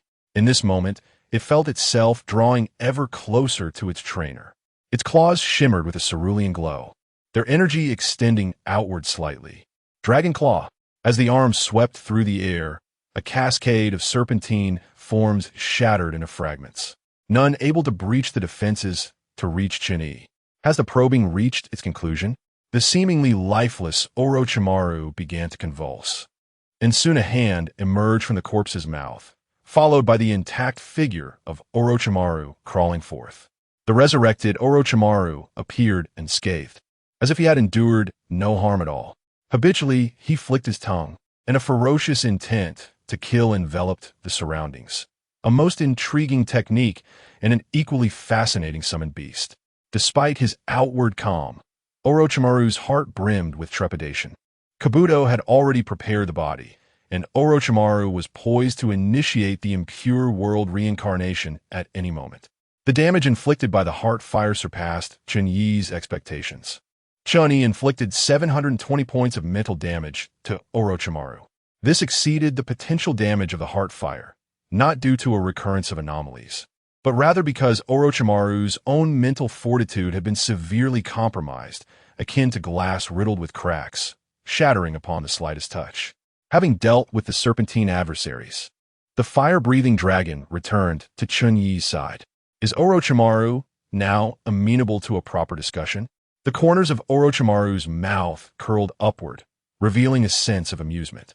The whispers of the strong carry more weight than the anguished cries of the weak. Chapter 76. Progress. Welcome to my laboratory, Chen Yi. The entrance that Do guided us to was merely a trap, and now we have arrived at the true domain of Orochimaru. Chen Yi picked up a test tube and examined it. The precision is commendable. Surrounding us were computers and various medical apparatuses that seemed out of place for this era, along with beakers and test tubes. The technological advancement in this world has twisted to an extraordinary extent. Just as the power dynamics are skewed, it is not the ninjas wielding power who truly hold authority, but rather the so-called nobility. The ninjas exist merely as mercenaries. Even the highest authority in a ninja village, the Hokage, requires the consent of the noble daimyo. Now, Chen Yi, can you reveal what your promise entails? Orochimaru inquired. Chen Yi nodded. Prepare the sealing technique. It dissipates quickly in the air. Subsequently, he gathered a portion of his mana from within, not much, approximately 100 points of mana. This is chakra? No, that is not right. Chakra is not this serene. Orochimaru's eyes gleamed with excitement, reminiscent of the projection he once formed. A completely new method of cultivation? Though his tone was questioning, Orochimaru did not require anyone to answer him. As he sealed Chen Yi's mana, suppressing his urge to research further, Orochimaru turned to Chen Yi. So, what reward do you seek? You have already compensated me. However, I desire all the information you possess regarding the sealing technique. In return, I can assist you with a favor. I accept. Also, Orochimaru, your location has been exposed. Noticing Orochimaru's murderous intent, Chen Yi clarified, in light of the sealing technique, do not misunderstand. I have no intention of taking action against you. Your information has been transmitted through unknown means, and there are now quite a few aware of your presence in the land of Rice. A flicker of uncertainty danced in Orochimaru's eyes. Thank you for the intelligence. Do led Chen Yi to a chamber. I apologize, but the living standards in the land of Rice are rather low, so I must ask you to endure for the time being, Lord Chen Yi and Lord Charizard. Charizard smiled kindly at Do, a stark contrast to Do's forced smile. Do paused momentarily, then sheepishly tapped his head. Look at my memory. Please wait a moment. Lord Chen Yi, I will fetch the scroll regarding the sealing technique right away. Once Do departed, Chen Yi scanned the entire room with his spiritual power, incinerating the snake lurking in the corner to a crisp. He then cast a simple soundproof barrier. All right, Charizard, you may speak. Roar? Orochimaru and I are not friends. This is a relationship built on utility. Thus, do not consume anything from him. The guild's warehouse is stocked with ample provisions. Charizard nodded, indicating his understanding. Before long, Do returned with a large stack of documents, oblivious to the charred remains in the corner. I apologize, Lord Chen Yi, but currently, the information regarding sealing techniques is rather limited. Lord Orochimaru has already entered a stage of research, and from now on, I shall serve both of you. After laying down the documents, Do departed from the premises. Chen Yi made a selection on the interface. Ding! Mission accomplished. Player E has joined Lord Orochimaru's faction. Earned EXP 500, personal guild experience 100. Mission 2. Aid Lord Orochimaru in executing the plan for the annihilation of Konoha. Mission reward. EXP, military merit accumulation. Categorized by degree of contribution. Chen Yi's decision to join Lord Orochimaru's faction was motivated not only by a sense of commitment, but also by the pursuit of maximum benefit. Konoha is a gathering place for numerous guilds, including one that harbors a grudge against him. Thus, venturing into Konoha would not be a prudent course of action. The wind-hidden village is impoverished, offering little of value beyond its missions. Chen Yi currently has no use for the Dragon Vein. However, Lord Orochimaru possesses many coveted items, such as the cells of the first Hokage. Subsequently, Chen Yi gazed upon the materials in his hand. The sealing techniques of this world are an extraordinary phenomenon, theoretically capable of sealing anything, from inorganic to organic matter, from energy to living beings. Moreover, sealing techniques can be applied within various jutsu, yielding distinctly different effects. Yet, each manifestation of sealing techniques is accompanied by a plethora of enigmatic scripts. Thus, Chen Yi speculated that this might also be a form of harnessing the power of words. With the demise of the land of whirlpools, the Uzumaki clan has suffered significant losses, and in the realm of sealing techniques, aside from the Sage of Six Paths, there may be no one in the ninja world stronger than Lord Orochimaru. While Chen Yi delved into the study of sealing techniques, Do walked alone along a narrow path, his shadow cast upon the wall by the surrounding torches, constantly shifting and changing with the flickering flames. Lord Orochimaru, it's Do. What do you think? Can we trust this individual? Lord Orochimaru momentarily set aside his research. Do suddenly recalled the smile of the fire-breathing dragon, lost in a brief reverie. Such a warm smile felt both familiar and foreign. Do, I apologize, Lord Orochimaru. I was momentarily distracted. Regarding Lord Chen Yi, I believe he is worth trusting.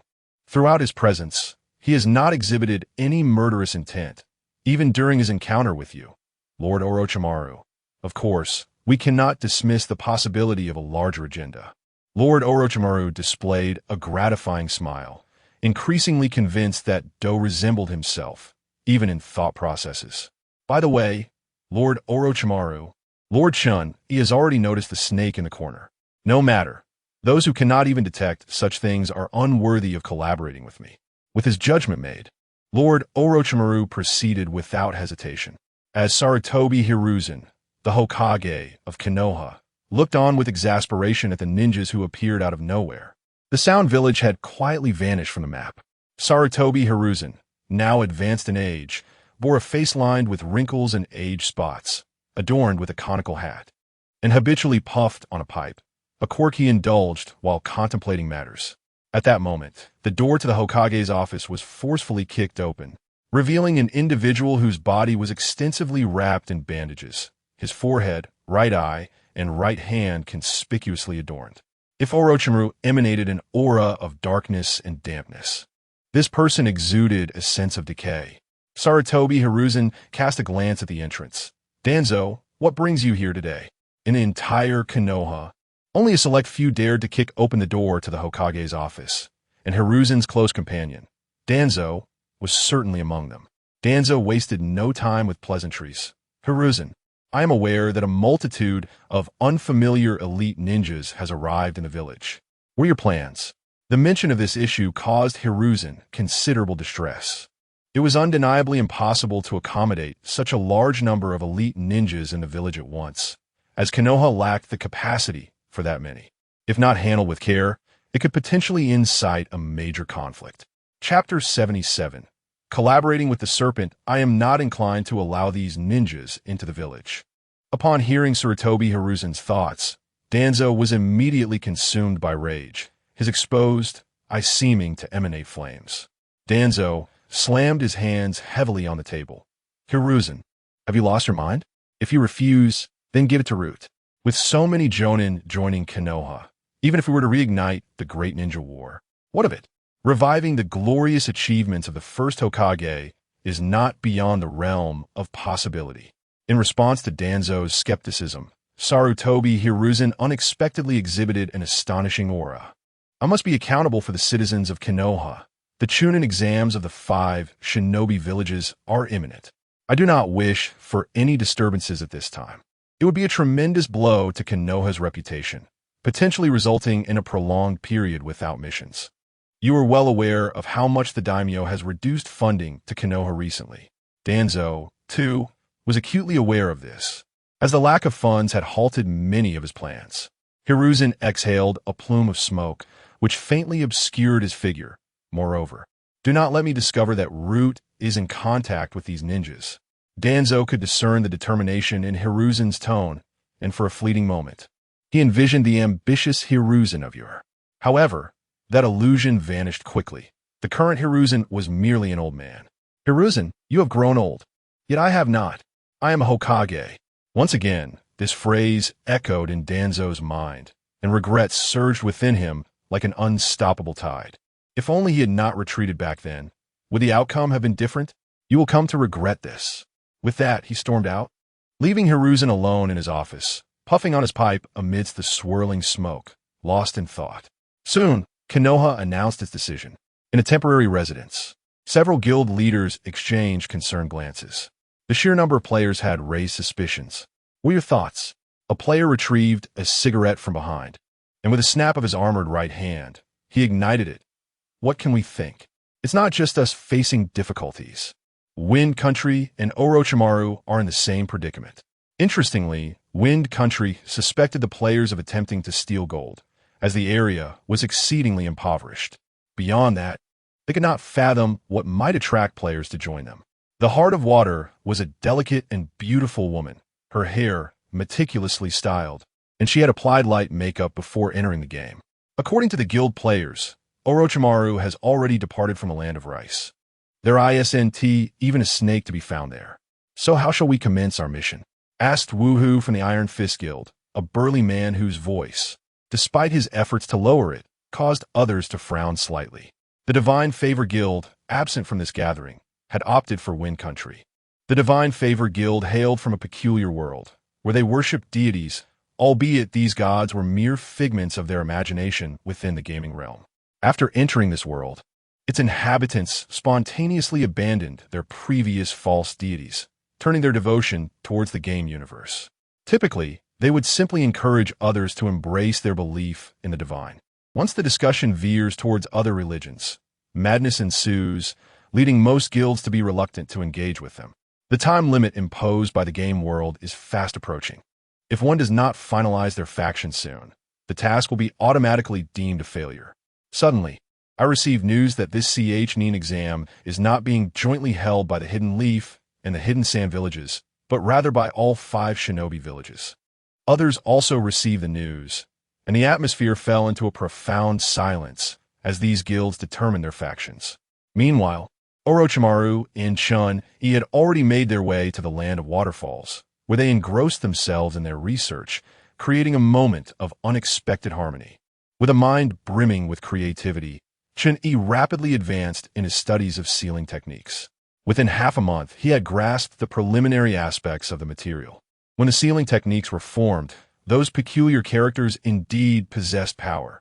Were they endowed by the Sage of 6 Paths? The original origin of sealing techniques is no longer traceable within the shinobi world. If these characters were to be transformed into ones imbued with my own power, would there be any change? Soon, a sealing technique composed entirely of pure Chinese characters emerged, yet failed to produce any effect. Coincidentally passing by, Orochimaru found this intriguing experiment and paused to observe. Chen Yi, however, remained oblivious to his presence, absorbed in his own trials. These characters had not lost their power. Although their duration was fleeting, they indeed remained. So why did they not respond? Chen Yi infused them with magical energy, yet there was no alteration. Was it the influence of intent? These characters lacked corresponding significance. This line of thought seemed flawed. Even a deity cannot excel in all realms of intent. Chen Yi endeavored through numerous methods, but remained at an impasse in his study of the characters. During this time, Orochimaru departed. However, in the evening, Orochimaru unexpectedly sought out Chen Yi, having encountered a bottleneck in his own research on magical energy. The vitality of this energy diminished upon leaving Chen Yi's body. And even with sealing techniques, it remained so. Currently, while this magical energy still held research value, it was far less potent than before. I wonder, what are your thoughts on immortality, Chen Yi? Frankly, I am quite vexed at the moment. Orochimaru was taken aback, his smile faltering. I can assist you in researching sealing techniques, but I require your collaboration on your magical energy. Not a chance. Yet I can propose an alternative condition for exchange. Upon receiving a refusal, Orochimaru's smile remained unchanged. Oh, what does Chen Yi mean by that? I must remind you that my appetite is quite insatiable. Chen Yi was unfazed by Orochimaru's veiled threat. The unusual state of his magical energy stemmed from the characteristics of the zero-law physique. The normal magical energy was inherently inert. Chen Yi was well aware that once the energy exited his body, it would revert to inertia. Otherwise, he would not have allowed Orochimaru to study it. Nevertheless, he still needed Orochimaru's cooperation. Thus, it was unwise to escalate tensions at present. Orochimaru, do you believe there are any issues with your notion of immortality? Oh, in my perspective, a person is composed of two integral parts, the corporeal body and the ethereal soul. Orochimaru did not contest this notion. His technique of impure resurrection resembles possession, viewing the body merely as a vessel, while the soul embodies the true self. As if intuitively aware of Orochimaru's thoughts, Chen Yi continued, "Is the soul of a child akin to that of an adult?" Orochimaru, momentarily taken aback, clearly contemplated this profound inquiry. The influence of the body upon the soul is equally potent. To a certain extent, the body nourishes the soul while the soul governs the body. Their coexistence forms the essence of humanity.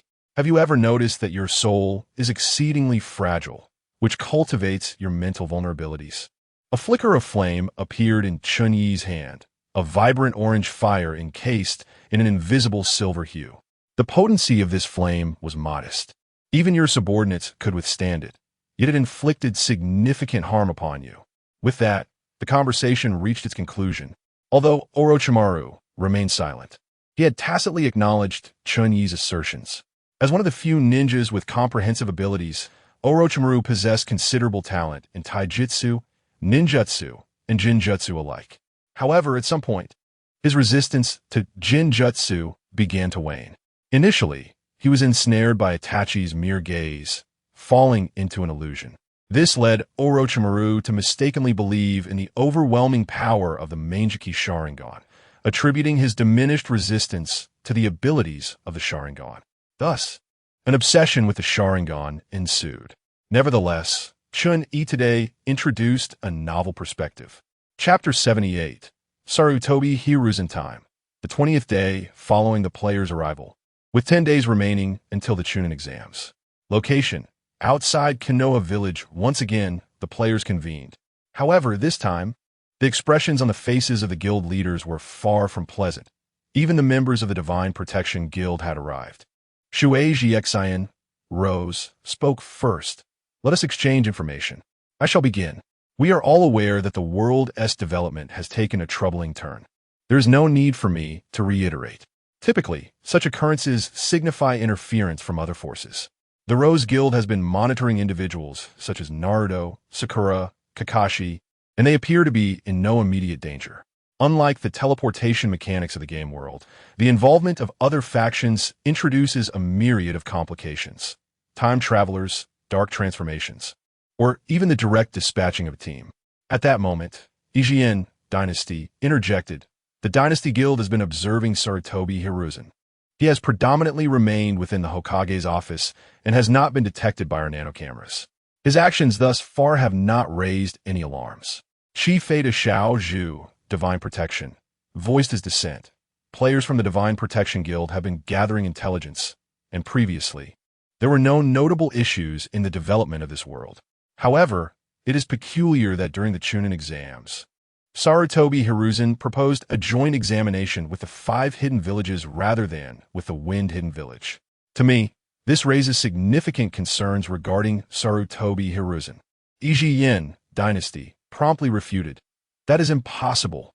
We have monitored Sarutobi Hiruzen for 15 days, and his actions have been consistent with the information we possess.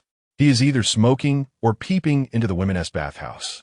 I must say, the women in this world are quite impressive. Woohoo Iron Fist interrupted. Ahem. May I have a word?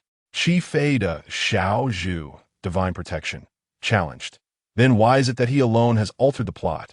Shui Jiixin rose, nodded in agreement, also sensing the heavy suspicion surrounding Sarutobi Hiruzen, who was clearly not merely disapproving of this LSP. This point was unexplainable by Yi Jiyan. At this moment, the representative of the wandering faction stood up. In recent days, we have been surveilling Danzo, and it seems he has halted several plans, presumably due to Sarutobi Hiruzen failing to provide him with the necessary funding. Up to this point, everything seems normal. What perplexes us is that Danzo has refrained from criticizing Sarutobi Hiruzen, instead expressing approval for his decisiveness. From his perspective, I believe Danzo is also under suspicion. The remaining members, with the exception of Wu Hu, nodded in agreement. Wu Hu, Iron Fist, stared vacantly, idly counting his fingers, aligning his approval with the loudest voice in the room. Can Yi Jiyan please confirm whether we can have a moment to speak? It is well known that members of the Iron Fist Guild, when at lower levels, possess a semblance of intelligence, yet as their levels rise, so too does the decline of their mental faculties. Meanwhile, the disguised Orochimaru and Chen Yi made their entrance into Konoha village. Compared to other locales, Konoha appeared particularly prosperous. Orochimaru gazed upon the familiar surroundings, momentarily overcome with sentiment. Konoha village remains as it always has, utterly nauseating. Then, turning to Chen Yi, Orochimaru beckoned him to follow. In truth, Orochimaru had been pondering Chen Yi's true intentions. When he previously sought to obtain magical power from him, Orochimaru sensed a shift in Chen Yi's demeanor, yet he restrained himself. The crux of the matter lay in Chen Yi's failure to reveal his desires, which often signifies a more grandiose scheme. A normal person would not delve into such tasks without ulterior motives. This journey to Konoha was aimed at retrieving the sealing scroll concealed within the root. During the downfall of the land of whirlpools, Danzo had discreetly pilfered numerous valuable items, leaving little for Orochimaru upon his arrival. At that time, Orochimaru had yet to sever ties with Konoha, and Hiruzen Sarutobi, having acquired those sealing techniques, could not possibly evade Orochimaru's scrutiny. Thus, it was evident that Danzo had absconded with them. Chen Yi's ambitions, even with Orochimaru's vast knowledge, remained elusive, necessitating a loan from Danzo. His diligence was driven by the method of nurturing the soul that Chen Yi had mentioned. Capturing Chen Yi was not beyond Orochimaru's contemplation. However, his psychological vulnerabilities led him to abandon that notion. Should Chen Yi's fire techniques exacerbate his mental frailties, it might jeopardize his pursuit of immortality. Weighing the pros and cons, Orochimaru deemed collaboration to be the wiser course. Chen Yi's arrival in Konoha was fortuitous. Upon learning of the alterations to the Chunin exam's narrative, Chen Yi had been diligently seeking information through Orochimaru's network. These seemingly trivial tidbits would not tarnish the friendship between them. Yet akin to the guilds, Chen Yi had not discerned who bore the brunt of the narrative changes. If one soul within the realm of ninjas were to be transformed, would you be able to discern anything? Orochimaru paused, mulling over the reason behind Chen Yi's inquiry while responding. It cannot be perceived directly, but one can differentiate through chakra. Every individual's chakra is imbued with a unique essence. What if the soul and chakra were identical, yet the person was no longer the same? An intriguing notion. Yet to my knowledge, no technique in the ninja world can achieve such a level of alteration. If your master, how far remains to the root? Orochimaru exhibited no signs of unease, continuing to lead the way. The mimicry combined with the sealing technique ensured that the inhabitants of the root were oblivious to their intrusion. Most of the defenses in the ninja world are designed to detect chakra, and Chen Yi and Orochimaru strode through unimpeded. Even the nanoscopic venomous insects perched upon the walls remained undisturbed. A remarkably practical technique. Orochimaru instinctively flicked out his tongue. Chen Yi shot a glance at Orochimaru, his eyes ablaze, believing there would be no second chance. He did not trust that Orochimaru had acted carelessly. However, Orochimaru's voice did not carry forth. It was absorbed by the sound barrier. The ensuing events transpired smoothly, with Orochimaru handing the scroll to Chen Yi before vanishing with the remark that he would disappear if anything arose. By evening, Hiruzen Sarutobi gazed at the crystal ball with an expression of exhilaration. The crystal ball projected the happenings within a certain women's bathhouse. Just as the moment of significance approached, a voice resonated, prompting Sarutobi Hiruzen to instinctively conceal the crystal ball and feign engagement in official duties. "Teacher, you remain ever so intrigued," he remarked upon recognizing Orochimaru. Clearly displeased, Sarutobi inquired, "What brings you to Konoha?" Orochimaru. Although Orochimaru was a rogue ninja, Konoha had refrained from dispatching any shinobi to pursue him, save for Jiraiya. During the period of defection, Sarutobi was not as aged as he appeared now. Had he truly wished to detain Orochimaru, the latter would have had no chance of escape. It was merely an unspoken understanding between them. Orochimaru smirked. "I came to observe the extent of Konoha's decay." Sarutobi, slamming his hand on the table in anger, exclaimed, "Orochimaru!" Several shinobi materialized to obstruct Orochimaru's path. Sarutobi waved his hand, signaling the to stand down. The shinobi exchanged glances but ultimately complied with his command. "Speak. What is your purpose? Surely, you did not come merely to vex this old man of mine." Orochimaru responded, "So, teacher, are you truly Sarutobi Hiruzen?" Chapter 79. Uchiha Sasuke. Sarutobi Hiruzen furrowed his brow, questioning the meaning behind it all. Orochimaru scrutinized his mentor, noticing no signs of transformation techniques or chakra maintenance. His tongue involuntarily flicked out. According to Chen Yi's assertion, it was indeed difficult to ascertain whether this was the same individual, as the old man showed signs of impatience. A hoarse voice resonated within the office. "I have received information regarding a technique in the ninja world that allows for the simultaneous seizure of a body alongside its soul and chakra. So, how can you prove that you are indeed Sarutobi Hiruzen?" To Orochimaru's surprise, Hiruzen did not respond with anger. Instead, he appeared contemplative. The details of what transpired next remain unclear, but after Orochimaru exited the Hokage's office, he encountered Chen Yi, who was enjoying a bowl of noodles at a stall. "I am uncertain if your promise still holds weight," Chen Yi remarked. "Naturally." Here, Orochimaru referred to the second transaction. The first involved him teaching Chen Yi the nature transformation technique. The second was the provision of all his sealing technique materials. The third transaction was the exchange of information on soul cultivation methods for the sealing technique materials from the root. Despite his self-perception as no paragon of virtue, Chen Yi was committed to fulfilling his promises to the best of his ability.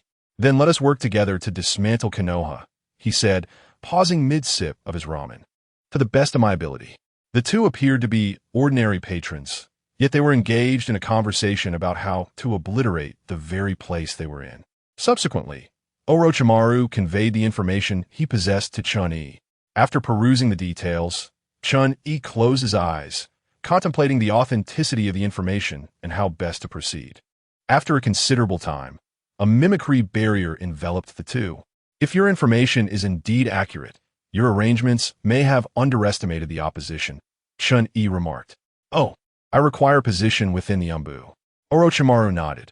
He could make this decision on behalf of the old man. After Chen Yi departed, Orochimaru remained lost in thought, realizing that the old man had not fully grasped the gravity of the situation. This underscored the significance of maintaining credibility for Chen Yi. By evening, Chen Yi donned the attire of the Konoha perched upon a utility pole as he surveyed the young ninjas below. Assisting Orochimaru in executing the plan to dismantle Konoha would require more than mere self-reliance. At this juncture, he was incapable of directly annihilating Konoha. Thus, he sought additional support. Kakashi, with one uncovered eye, cast a glance upward before returning his focus to leading his team towards Ichiraku Ramen. Chen Yi's gaze was fixed upon Uchiha Sasuke. The Nine Tails serve as Konoha's ultimate safeguard, rendering any action against Naruto Uzumaki unfeasible. The treasured beast of Konoha was not something he could command. Hence, after much deliberation, he chose to pursue Uchiha Sasuke. Although he was indeed a child of destiny, the timing was still too premature. What Chen Yi needed to do was to unlock his potential ahead of time. The Uchiha clan possessed a unique lineage, distinguished by their bloodline limit, the Sharingan. Before awakening the Sharingan, the Uchiha clan's ninjas bore no remarkable distinction from other shinobi. However, once the eyes were opened, the prowess of an Uchiha would ascend to extraordinary heights. The progression from the single Tomo Sharingan to the double, triple, and ultimately the Mangeki Sharingan, and then to the eternal Mangeki Sharingan. In the ninja world, a saying endures, among Genin of equal rank. Should one encounter an Uchiha possessing the triple Tomo Sharingan, the prudent course of action is to flee without hesitation. These eyes enhance a ninja's dynamic vision, ability to mimic movements, genjutsu, and even augment their chakra. Thus, the strength of an Uchiha is fundamentally linked to the development of their eyes. The peculiar nature of the Uchiha is not solely attributed to their power, but rather to the awakening of the Sharingan being influenced by trauma. The death of friends, the loss of family, these are the catalysts for awakening, which has led some to label it as an ominous power. Following such a traumatic awakening, the character of the Uchiha often shifts, becoming more extreme, which has resulted in the emergence of madness within this clan. In a tragic act to protect Konoha and his younger brother, the devoted Itachi Uchiha slaughtered all of their kin, including his parents and childhood friends, before ultimately defecting from the village. While the decay within Konoha plays a part in this tragedy, it highlights the clan's profound affliction. Chen Yi awaited the moment when Sasuke Uchiha would part ways with Kakashi and others. Kakashi, intercepted by an Umbu monitoring Chen Yi, was advised against intervening. He sighed, saying nothing, and departed. The vast Uchiha estate was left desolate, inhabited solely by Sasuke, who upon returning home could not suppress his resentment towards Itachi. It was this man who had shattered his entire world. Simultaneously, he felt an overwhelming frustration at his own powerlessness. Since joining Team 7, his progress had stagnated. How long would it take to eliminate that man? Sasuke relentlessly trained within the confines of his home, ultimately collapsing in exhaustion, releasing a silent scream. Why could he not awaken his eyes? Why did that man act in such a manner? Why did he feel so weak? Why? Do you seem to require some assistance? A voice, foreign yet resonant, suddenly pierced the solitude of the estate. Who is it? Despite his fatigue, Sasuke's combat training allowed him to rise cautiously and survey his surroundings. At that moment, he was merely 13 years old. Chen Yi emerged as if conjured by an artist's brush, stepping forth from the void. Umbu, what brings you to seek me? Chen Yi remained silent, his inner fire beginning to stir restlessly. A formidable pressure enveloped Sasuke, not an intent to kill, but an application of Chen Yi's mental fortitude, far surpassing that of others at the same level. The gravity surrounding Sasuke seemed to surge, forcing him to brace himself against the ground. Chen Yi's intent was not to bully a child, but to ascertain whether a psychological assault could provoke the awakening of the Sharingan. As for the thought of eliminating Sasuke, let us not dwell on the subsequent tasks at hand. Chen Yi could hardly believe that the fated child would perish so easily by his own hand. The sensation he experienced while harnessing soul energy, as if the heavens and earth were drawing near, was not something he had forgotten. Perhaps, just as Chen Yi made his move, the precious beast would emerge with the 6 gates unfurling. The agitation of his inner fire intensified, accompanied by a swift escalation of pressure.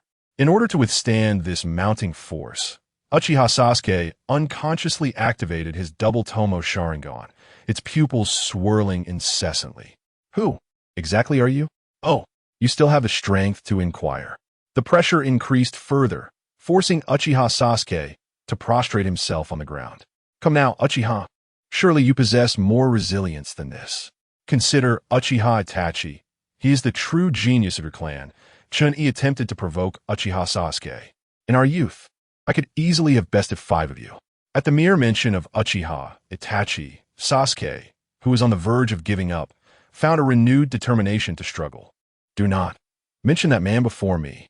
Under the immense pressure, Sasuke, who had been pinned to the ground, astonishingly managed to rise. It should be noted that he had previously exhausted his strength. Despite the beads of sweat rolling down his brow and his trembling hands, he endeavored to lift his head. This was the pride of the Uchiha. Moreover, he absolutely refused to concede defeat to that man. Witnessing someone reaching their limits for the first time, Chen Yi was taken aback. It was not a breakthrough of the Sharingan, but rather an increase in chakra capacity. This method of training, which squeezed the body's potential, seemed particularly prone to explosive outbursts, albeit at the cost of future capabilities. Chapter 80. The contract the little demon held onto it. Chen Yi retracted his pressure and casually tossed a bottle emblazoned with flames. Uchiha Sasuke seemed to understand that the man before him bore no ill intent.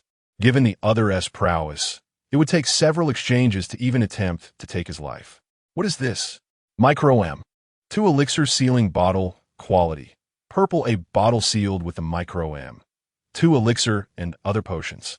Restoring 2 health points per second and consuming 1 durability point every 24 hours. In high-temperature environments, durability depletes faster.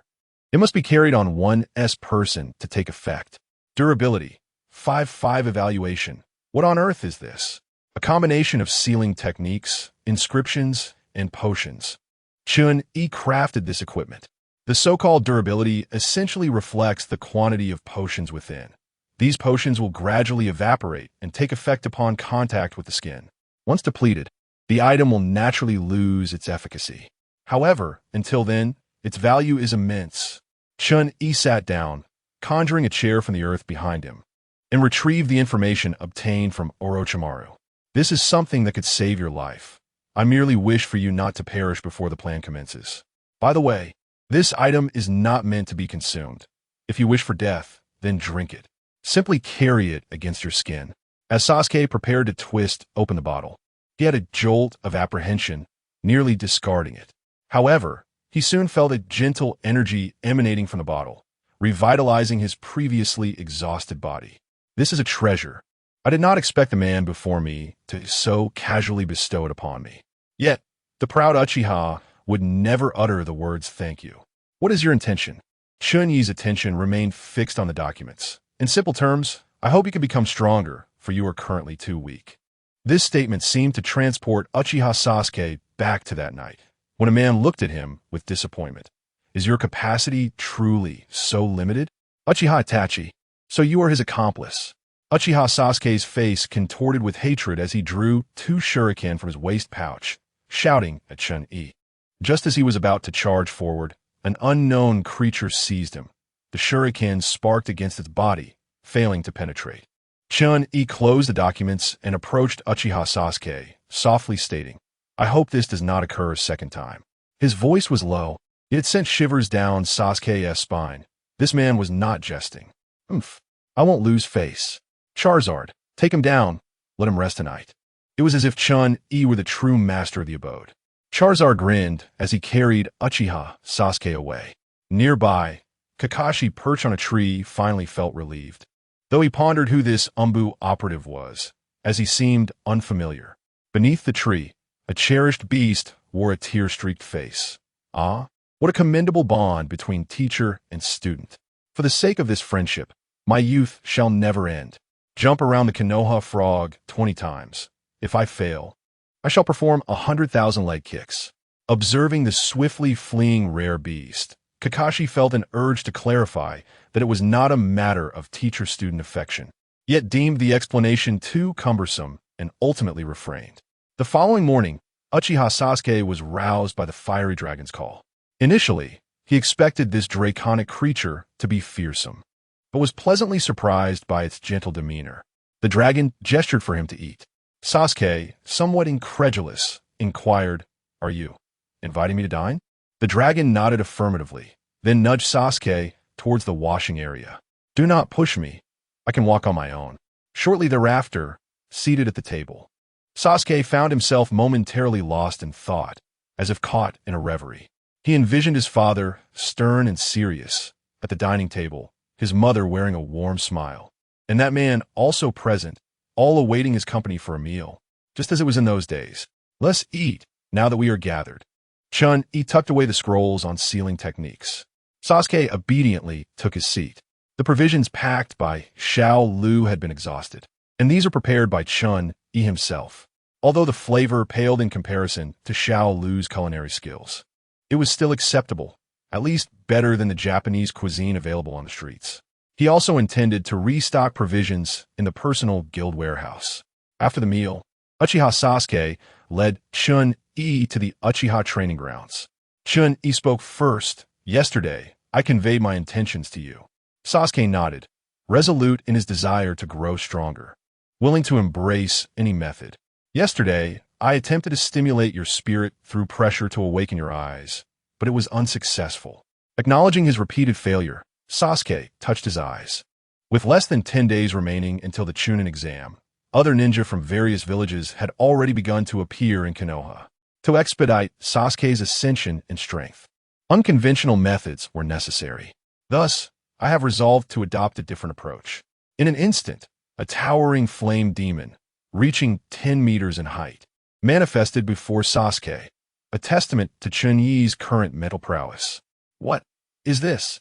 Sasuke's pupils constricted as he gazed in awe at the colossal figure.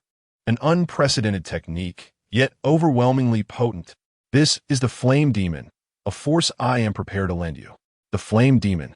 Within the Sharingan lies a latent power akin to this, known as Susanoo, which can only be awakened with a Manjikyu Sharingan, possessed by Uchiha Itachi. Sasuke, filled with excitement, exclaimed, "Then I cannot say.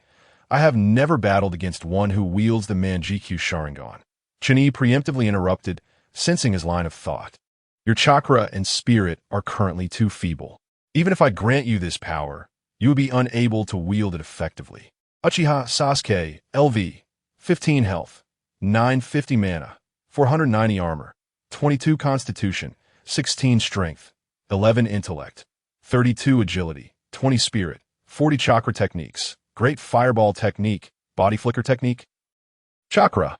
Thus, I must ascertain the limits you can control.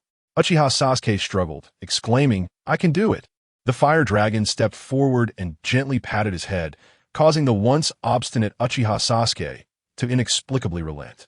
Subsequently, Chen Yi inscribed a multitude of peculiar symbols upon Uchiha Sasuke's abdomen, these characters forming a pact that pointed towards himself.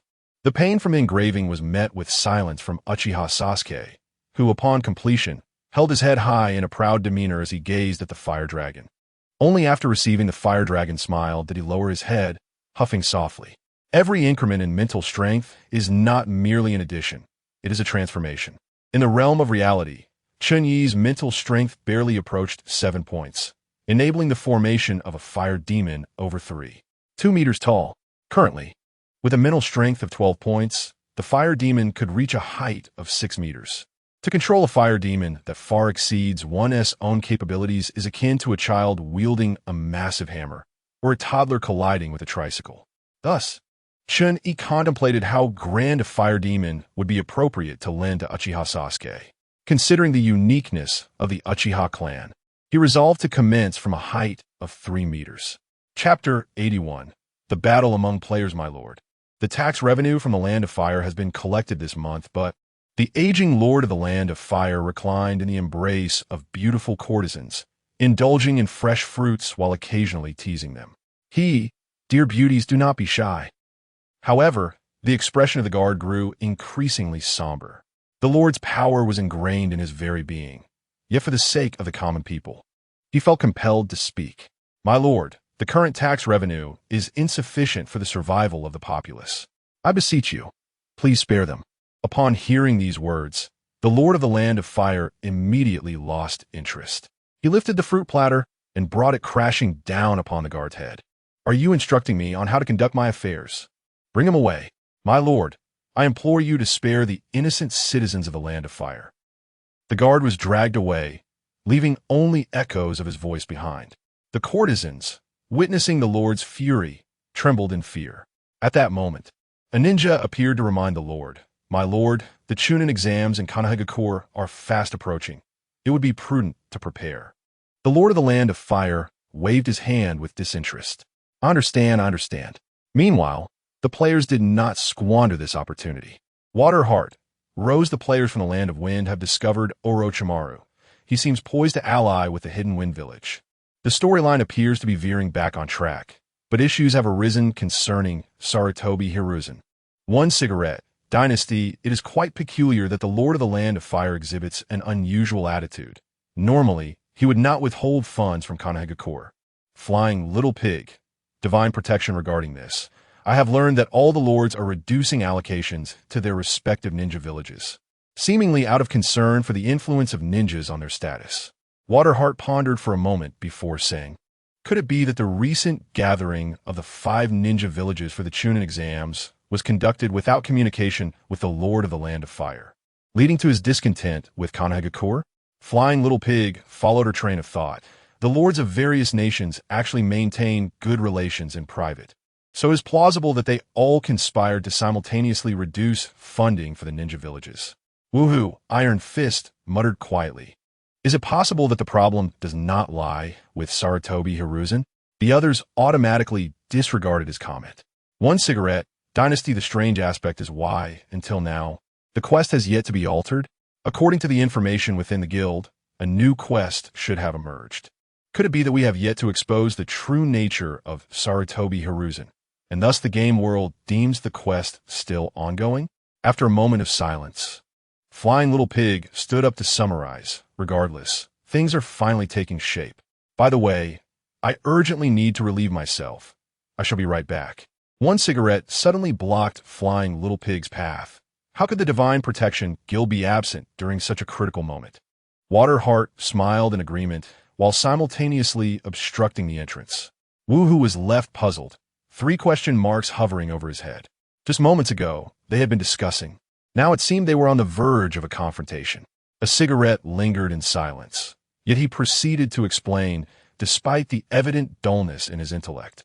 However, his combat prowess was unquestionable. Regardless of the peculiarities of this world, the essence still lay in the tasks of the gaming realm. The current mission remained unchanged, with the narrative of the world progressing steadily, indicating our need to ensure the completion of the faction's objectives, namely, thwarting Orochimaru's plan to obliterate Konoha. In Waterheart's hand appeared a whip. Although the faction allied with Orochimaru was unknown, the game's parameters dictated that our 3 guilds together could only balance the power of this force against the Divine Guild. As long as we could contain the Divine Guild here, the completion of our faction mission would be essentially secured. Woohoo clapped his hands in sudden realization. Oh, I didn't understand.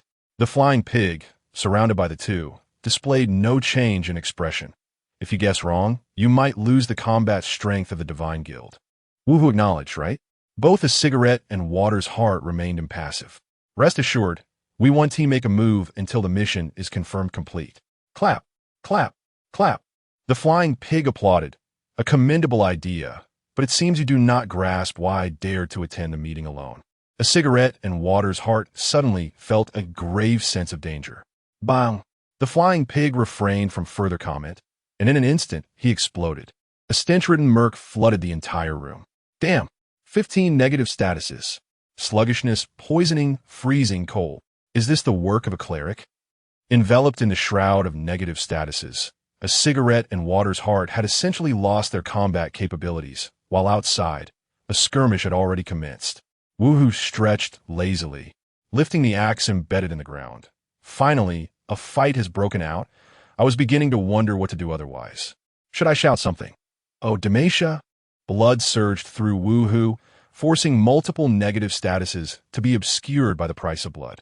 The battle was on the verge of erupting. A fierce clash involving over 100 elite shinobi unfolded not far from Konoha. Strangely, Konoha exhibited no response. The immediate reaction of the others from different ninja villages was to suspect a conspiracy from Konoha.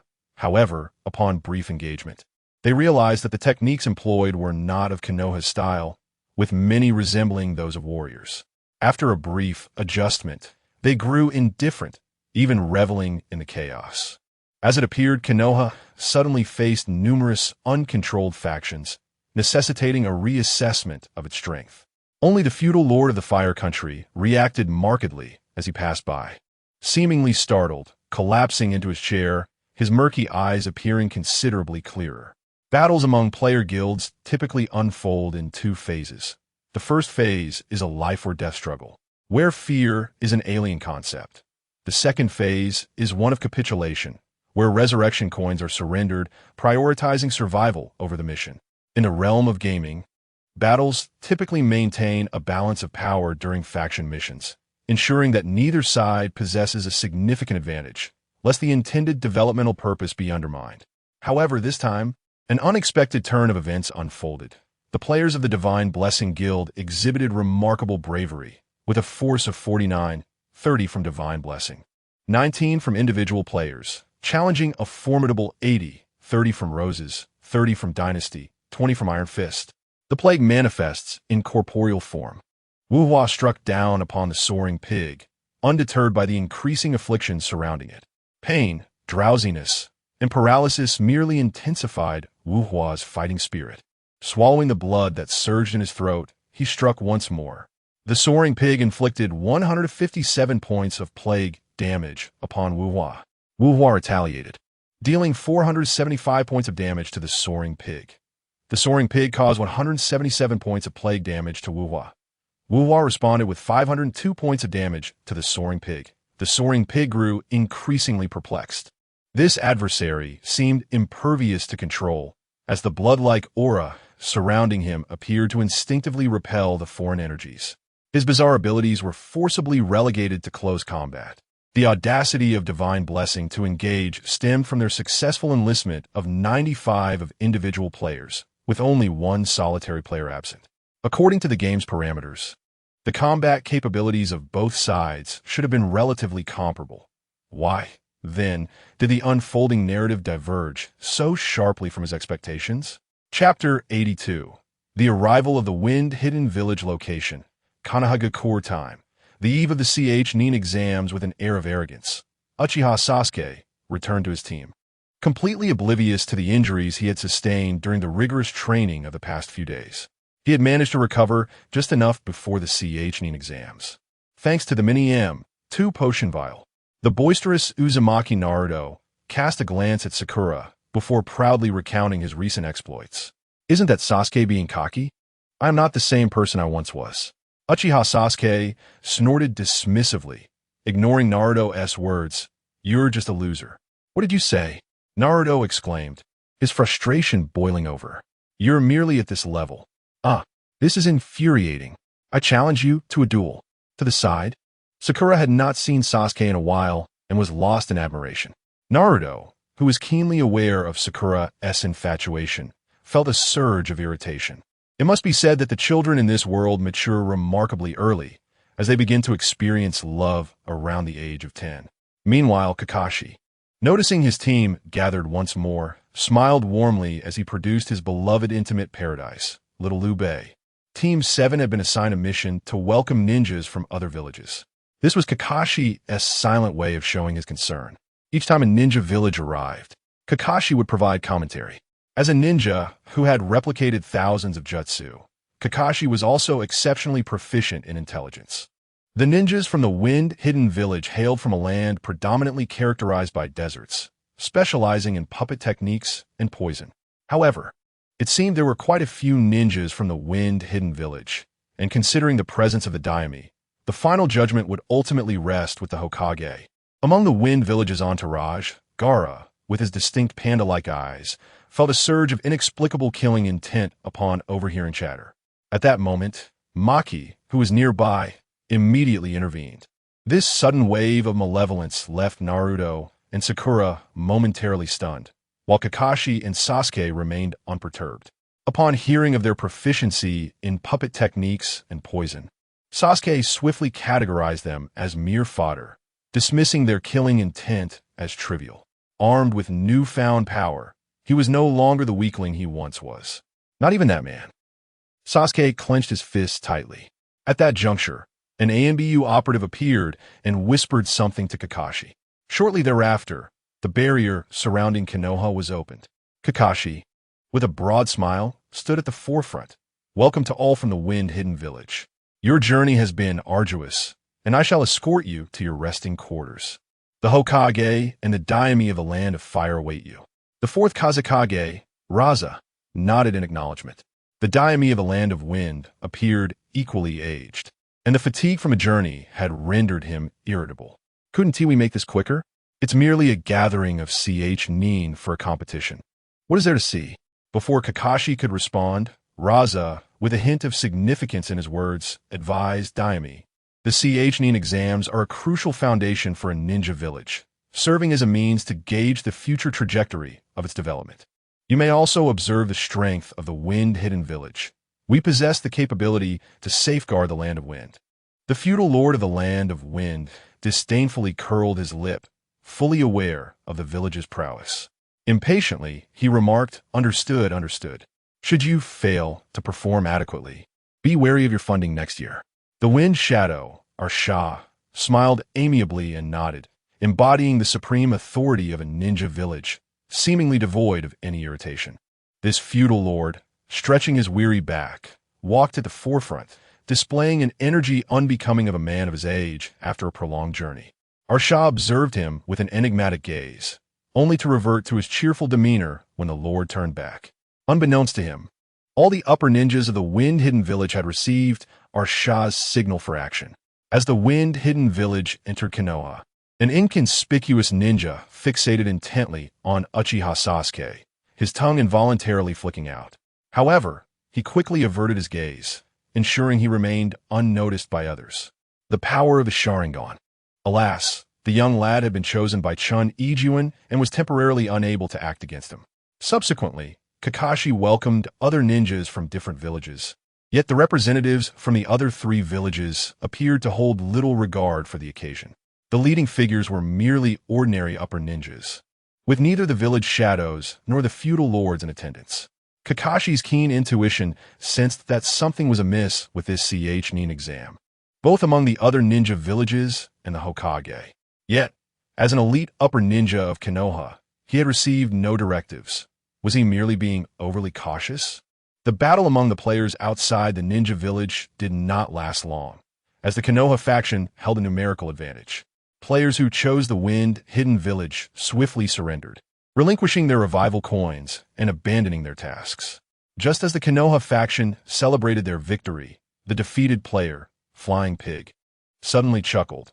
Have you noticed that there are actually 130 players who have arrived in this world, yet there are only 129 present here? A cigarette-frowning player interjected. What are you implying? An ominous premonition washed over him. In truth, all players who opted for the wind-hidden village had already arrived, if I am not mistaken. The missing player belongs to Orochimaru's faction.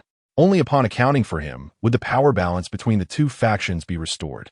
In the player's public chat channel, Flying Pig, Divine Protection, LV27 stated, to the players choosing Orochimaru's faction, I wish you luck. The wind-hidden village faction has been eliminated, and you will need to face a 1v80 challenge. Flying Pig, Divine Protection, LV27 continued, I hope you have made your arrangements and also, Flying Pig, Divine Protection, LV27 remarked, you're so impressive. Why didn't you say so earlier? Player Flying Pig abandons this task. Failure penalty in adjudication. Player Divine Protection abandons this task. Failure penalty in adjudication.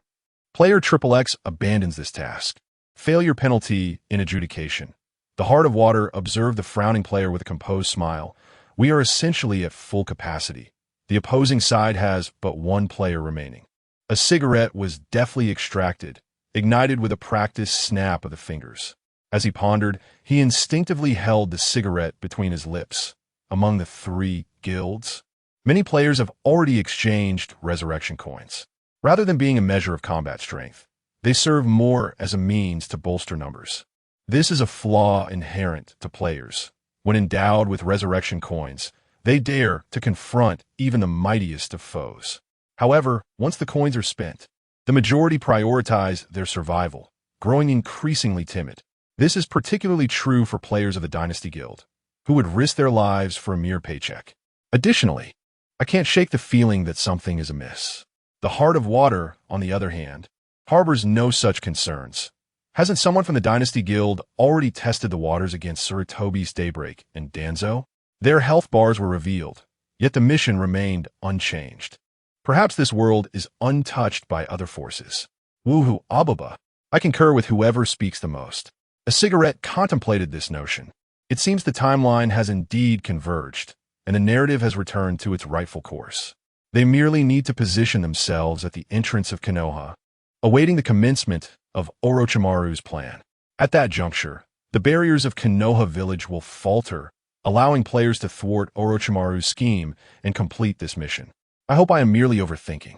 Within the village of Konoha, Chen Yi, clad in the attire of the Umbu, naturally noticed the public frequency message. The plan had progressed to this juncture. Regardless of whether the speculation held merit, he stood to gain.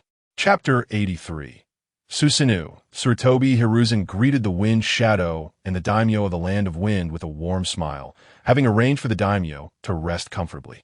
Afterward, Hyuga Hizashi shook his head at Sarutobi. After a moment of contemplation, Sarutobi chose to trust his disciple. The pressures from the treasury had instilled a new resolve in the aging Hokage. The Ch-Nin exams commenced the following day, and the ensuing events bore little divergence from the anime. Uzumaki Naruto turned in a blank exam paper, and soon after, Team 7 encountered Orochimaru in the Forest of Death. However, this time, Orochimaru was intrigued, pondering why Chani believed that an unseasoned Uchiha could assist him in executing his plan for the annihilation of Konoha. Upon discovering the power Chun Yi had lent to Uchiha Sasuke, Orochimaru's wariness of Chun Yi intensified. Such formidable techniques, regrettably wielded by a feeble user. In the depths of the fiery demon, Uchiha Sasuke's eyes, nostrils, and ears were seeping blood. The pressure exerted by Orochimaru was overwhelming. The borrowed strength had surpassed his control. It was not a concern for Uzumaki Naruto as survival, merely a laggard. Orochimaru's raspy voice echoed in the vicinity, though he had already departed. I look forward to your performance. Sasuke-kun. In the audience, the daimyo of the Land of Fire and the daimyo of the Land of Wind were stifling yawns from sheer boredom. When will this tedious examination conclude? The happenings in the Forest of Death could not be broadcasted live. They could only await the results from their seats. Sarutobi cheerfully remarked, Daimyo of the Land of Wind, please be patient. The next assessment will be the arena match, where you shall witness the prowess of the ninjas. Losha's also forced a smile, affirming, what the Hokage says is indeed reasonable. Although the daimyo of the Land of Fire was equally bored, he refrained from voicing his thoughts. While the two daimyo languished in ennui, the leaders of the two ninja villages exchanged glances and nodded knowingly. To ensure the safety of the daimyo and to prevent any combat from jeopardizing them, the ninjas were frequently repositioned. Soon, they arrived at the arena match segment.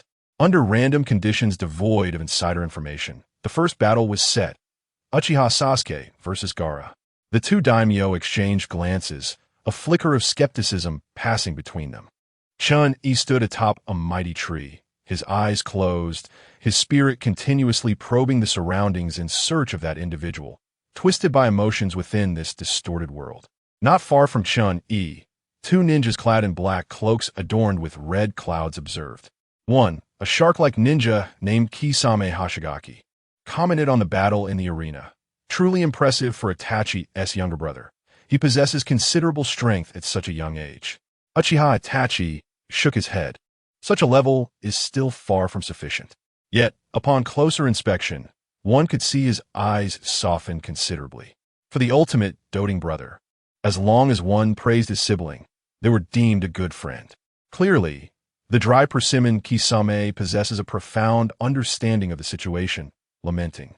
It seems that Itachi-san is rather stringent. One must remember that your younger brother is merely 12 years old, yet his prowess already surpasses that of an average genius. Indeed, Uchiha Itachi's fondness for his comrade is soaring to new heights. However, wait, something seems amiss. The host of the One Tail appears to be on the verge of losing control. Uchiha Itachi remains silent, yet his eyes have inexplicably activated the Mangeki Sharingan. Soon enough, even this perennial stoic has let his guard down. What is this? Susanoo. The sudden surge of energy sends all nearby birds scattering in fright. At that moment, Chun Yi abruptly opens his eyes, declaring, At last, I have found you. He had long suspected that this brotherly protector would inevitably keep an eye on his sibling.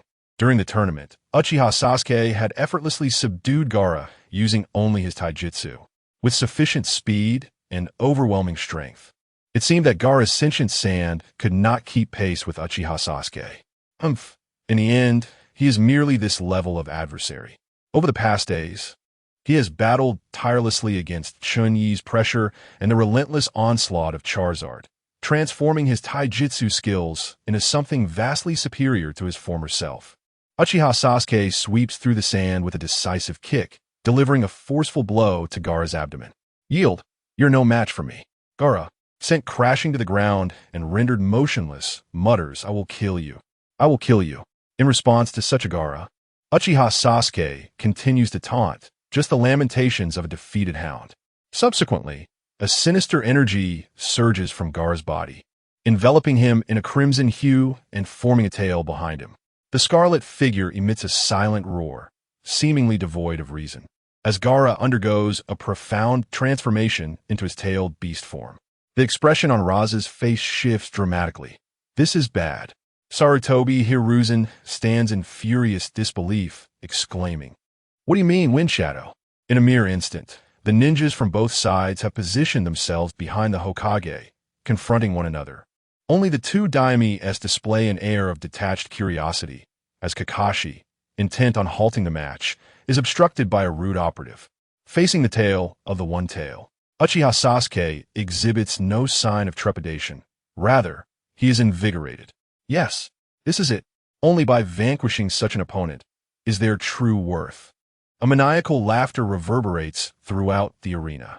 Uchiha Sasuke performs hand seals to forge a contract, his double Tomo Sharingan spinning wildly as chakra flows from his body in torrents. This is the ultimate technique, Inferno Demon. A towering Inferno Demon, nearly 5 meters tall, materializes on the field, lacking sufficient chakra for full manifestation. The Inferno Demon resembles the initial tier of Susanoo.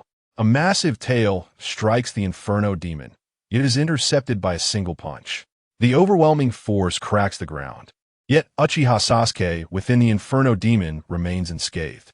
Witnessing this, the two daimyo on the platform suddenly spring from their seats as though pricked by a needle, exclaiming simultaneously, This is impossible, my lord. As all the ninjas gazed at themselves in bewilderment, the two daimyos chuckled before taking their seats once more.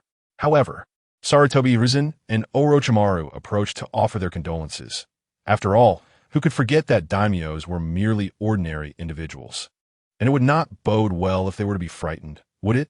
Just then, a chuckle escaped from the two daimyos as they beheld the kunai that had pierced their chests, their expressions blank with shock. Unbeknownst to them, Orochimaru had appeared behind them, a cold smirk gracing his lips as he initiated a sealing technique, inscribing cryptic symbols upon the two daimyos. Subsequently, all the ninjas vanished in an instant, a massive barrier encasing the vicinity. 4 flames, purple formation. Boom! The explosion tag at the kunai's end detonated, engulfing the two daimyos in a tremendous blast. Wind release, great breakthrough. Fire release, great fire, annihilation. Lightning release, earth walk. An array of ninjutsu surged toward the daimyos, resulting in an even greater explosion. The sky filled with dust, obscuring visibility. This entire sequence transpired in the blink of an eye, with every ninja present fixated on the epicenter of the blast. Had they succeeded? At that moment, a fierce gust swept through the explosion's core, providing an answer to the ninjas' unasked questions. From a location where the two daimyos had stood, 2 colossal energy giants emerged, one blue and the other yellow, with the daimyos' blood-red eyes betraying the source of their newfound power. This was a true Susanoo. Ding! Main quest initiated. Eliminate the invaders. Quest reward. Distribution upon completion, based on contribution. A puff of smoke, the heart of water. Chapter 84. The System Transmigrator. I am Kixinjian, a transmigrator, and I never anticipated that one day I would find myself within the very anime I once cherished. Naruto, a series I devoted considerable time to following. Had I known I would traverse into its realm, I would have devoted even more time to studying it. However, my status appears quite elevated, as everyone I encounter addresses me as my lord. On the second day of my transmigration, I finally encountered my extraordinary boon, the monetary exchange system. With this system, one can procure anything that exists within the ninja world, and even attain the power of the Sage of Six Paths, provided one possesses sufficient funds. As the daimyo of the Land of Fire, how could I possibly be lacking in wealth? Well, it turns out I'm more impoverished than I had imagined. After exhausting all the savings of my predecessor, I could only afford a pair of Mangeki Sharingan. Before indulging in extravagance, I must first restore my vitality. It is truly torturous to yearn for decadence without the means to indulge. I have been continuously increasing taxes while simultaneously reducing allocations to the ninja villages, which seems to have incited discontent among the ninjas. Yet, I am the daimyo of the Land of Fire, the most prominent figure in the nation. Although I remain puzzled as to why paper currency would be beneficial to the system, I simply require you to provide me with money. The lives of the common folk are of no concern to me. If necessary, I can always utilize the system to transmigrate again. To my astonishment, I discovered that I am not the sole transmigrator. Several other daimyos from different nations also appear to be transmigrators, concurrently raising taxes. Is it possible that this monetary exchange system operates on a wholesale basis? Fortunately, the Land of Fire is the most resource-rich nation. Although I am unaware of when these fellow transmigrators arrived, their strength could never surpass mine. As I continued to slash the funding to Konoha, it seems to have raised suspicions that monkey Hiruzen Surtobi has the audacity to propose the CH9 exams among the 5 hidden villages. Is he attempting to showcase his power before me in hopes of increasing funding? He is gravely mistaken. No amount of money will ever be sufficient for my needs. However, what are those individuals outside the village of Konoha? Swordsmen, assassins, priests, gunners. There are so many transmigrators, yet they remain oblivious to the true value of a worthy boon in this transmigration. Right system? During the CH9 exams, Uchiha Sasuke will awaken his Susanoo. Can I? Why? Ha ha ha. You ignorant natives truly do not believe this meager attack could vanquish me, do you? You may be unaware of what it means to be an Uchiha, of the power of the divine. Chen Yi landed near Orochimaru with 2 ninjas. Orochimaru gazed upon his former nightmare, his slit pupils narrowing unconsciously. It has been a long time, Itachi. Uchiha Itachi replied, Indeed, it has been a long time, Orochimaru, and then turned his attention to Uchiha Sasuke, who was engaged in combat with the tailed beast transformation of Gaara. Even a partially transformed one-tail could contend with the fiery prowess of Uchiha Sasuke, yet swiftly resolving the conflict remained elusive. After ensuring his brother was safe for the moment, he turned his gaze towards the 2 feudal lords. The overlooked Orochimaru taunted, He's still as arrogant as ever. Chen Yi and Uchiha Itachi paid him no heed. The appearances of these 2 had remained unchanged, suggesting a reincarnation. Had the forces of the system intervened? To his astonishment, encountering such a situation so soon after reaching level 20 differed vastly from the powers within the gaming realm. However, Chen Yi found himself at an advantage. Upon receiving Orochimaru's intelligence, his thoughts immediately gravitated towards Uchiha Itachi. The most formidable entity was undoubtedly the Nine Tails, yet Naruto Uzumaki, the host of the Nine Tails, was under tight surveillance by Konoha, complicating any potential maneuvers. Utilizing Uchiha Sasuke to locate Uchiha Itachi was the first step of his plan. Should Orochimaru's information prove inaccurate, the feudal lords would remain unharmed. The second step would involve informing this devoted brother about Danzo's schemes against the Uchiha clan, attempting to incite his wrath against Sasuke. At this juncture, it is worth mentioning that the shadow clone technique is indeed an exceedingly practical ability. Upon completing his analysis, Chen Yi employed the technique through his mystical power, and due to the absence of chakra within him, Hinata's clan could not discern whether he was the true body or merely a clone. He left a clone behind to train Uchiha Sasuke, while his true self infiltrated the route to uncover Konoha's past actions against the Uchiha clan. Taking a step back, if the gathered information failed to provoke this emotionally distorted Uchiha into action against Konoha, having previously slaughtered his own kin for the sake of the village and his brother, Chen Yi could still disclose Itachi's circumstances to Sasuke, who harbored no affection for Konoha. The trust he had built with Uchiha Sasuke over these days was not without merit. Once Sasuke directed his fury towards the higher-ups of Konoha, this devoted brother would undoubtedly take action. His affection for his sibling transcended family ties. Chen Yi meticulously devised his plans concerning Uchiha Itachi, as he possessed the requisite power. Uchiha Itachi, LV, 28 health, mana, armor, constitution, 54 strength, 43 intelligence, agility, 57 spirit, with a Mangeki Sharingan. The information gleaned was scant, yet once the Uchiha clan activated the Mangeki Sharingan, they would attain at least the combat prowess of a Kage-level ninja. Regular combat strength at level 20 could reach Jonin. Around level 25 could attain elite Jonin, and level 30 could reach Kage level. Uchiha Itachi's ocular prowess and combat talent placed him among the elite within Kage level strength. Even a certain individual with the Sage's Eye, who claimed to be a god, felt trepidation towards Uchiha Itachi.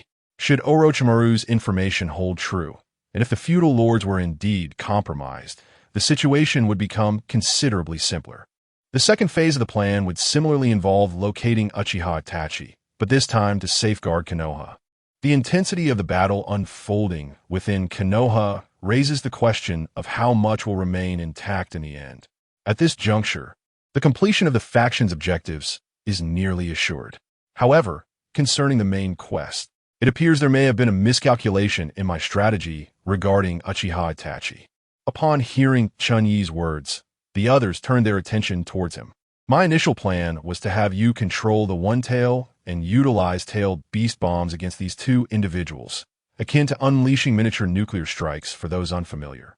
Yet, given the current circumstances, your ocular prowess may not surpass that of your opponents. Nearby, Sarutobi Hiruzen's expression shifted dramatically. No, we absolutely cannot deploy tailed beast bombs within Konoha.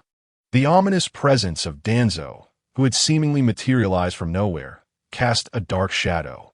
Are you intent on obliterating Konoha?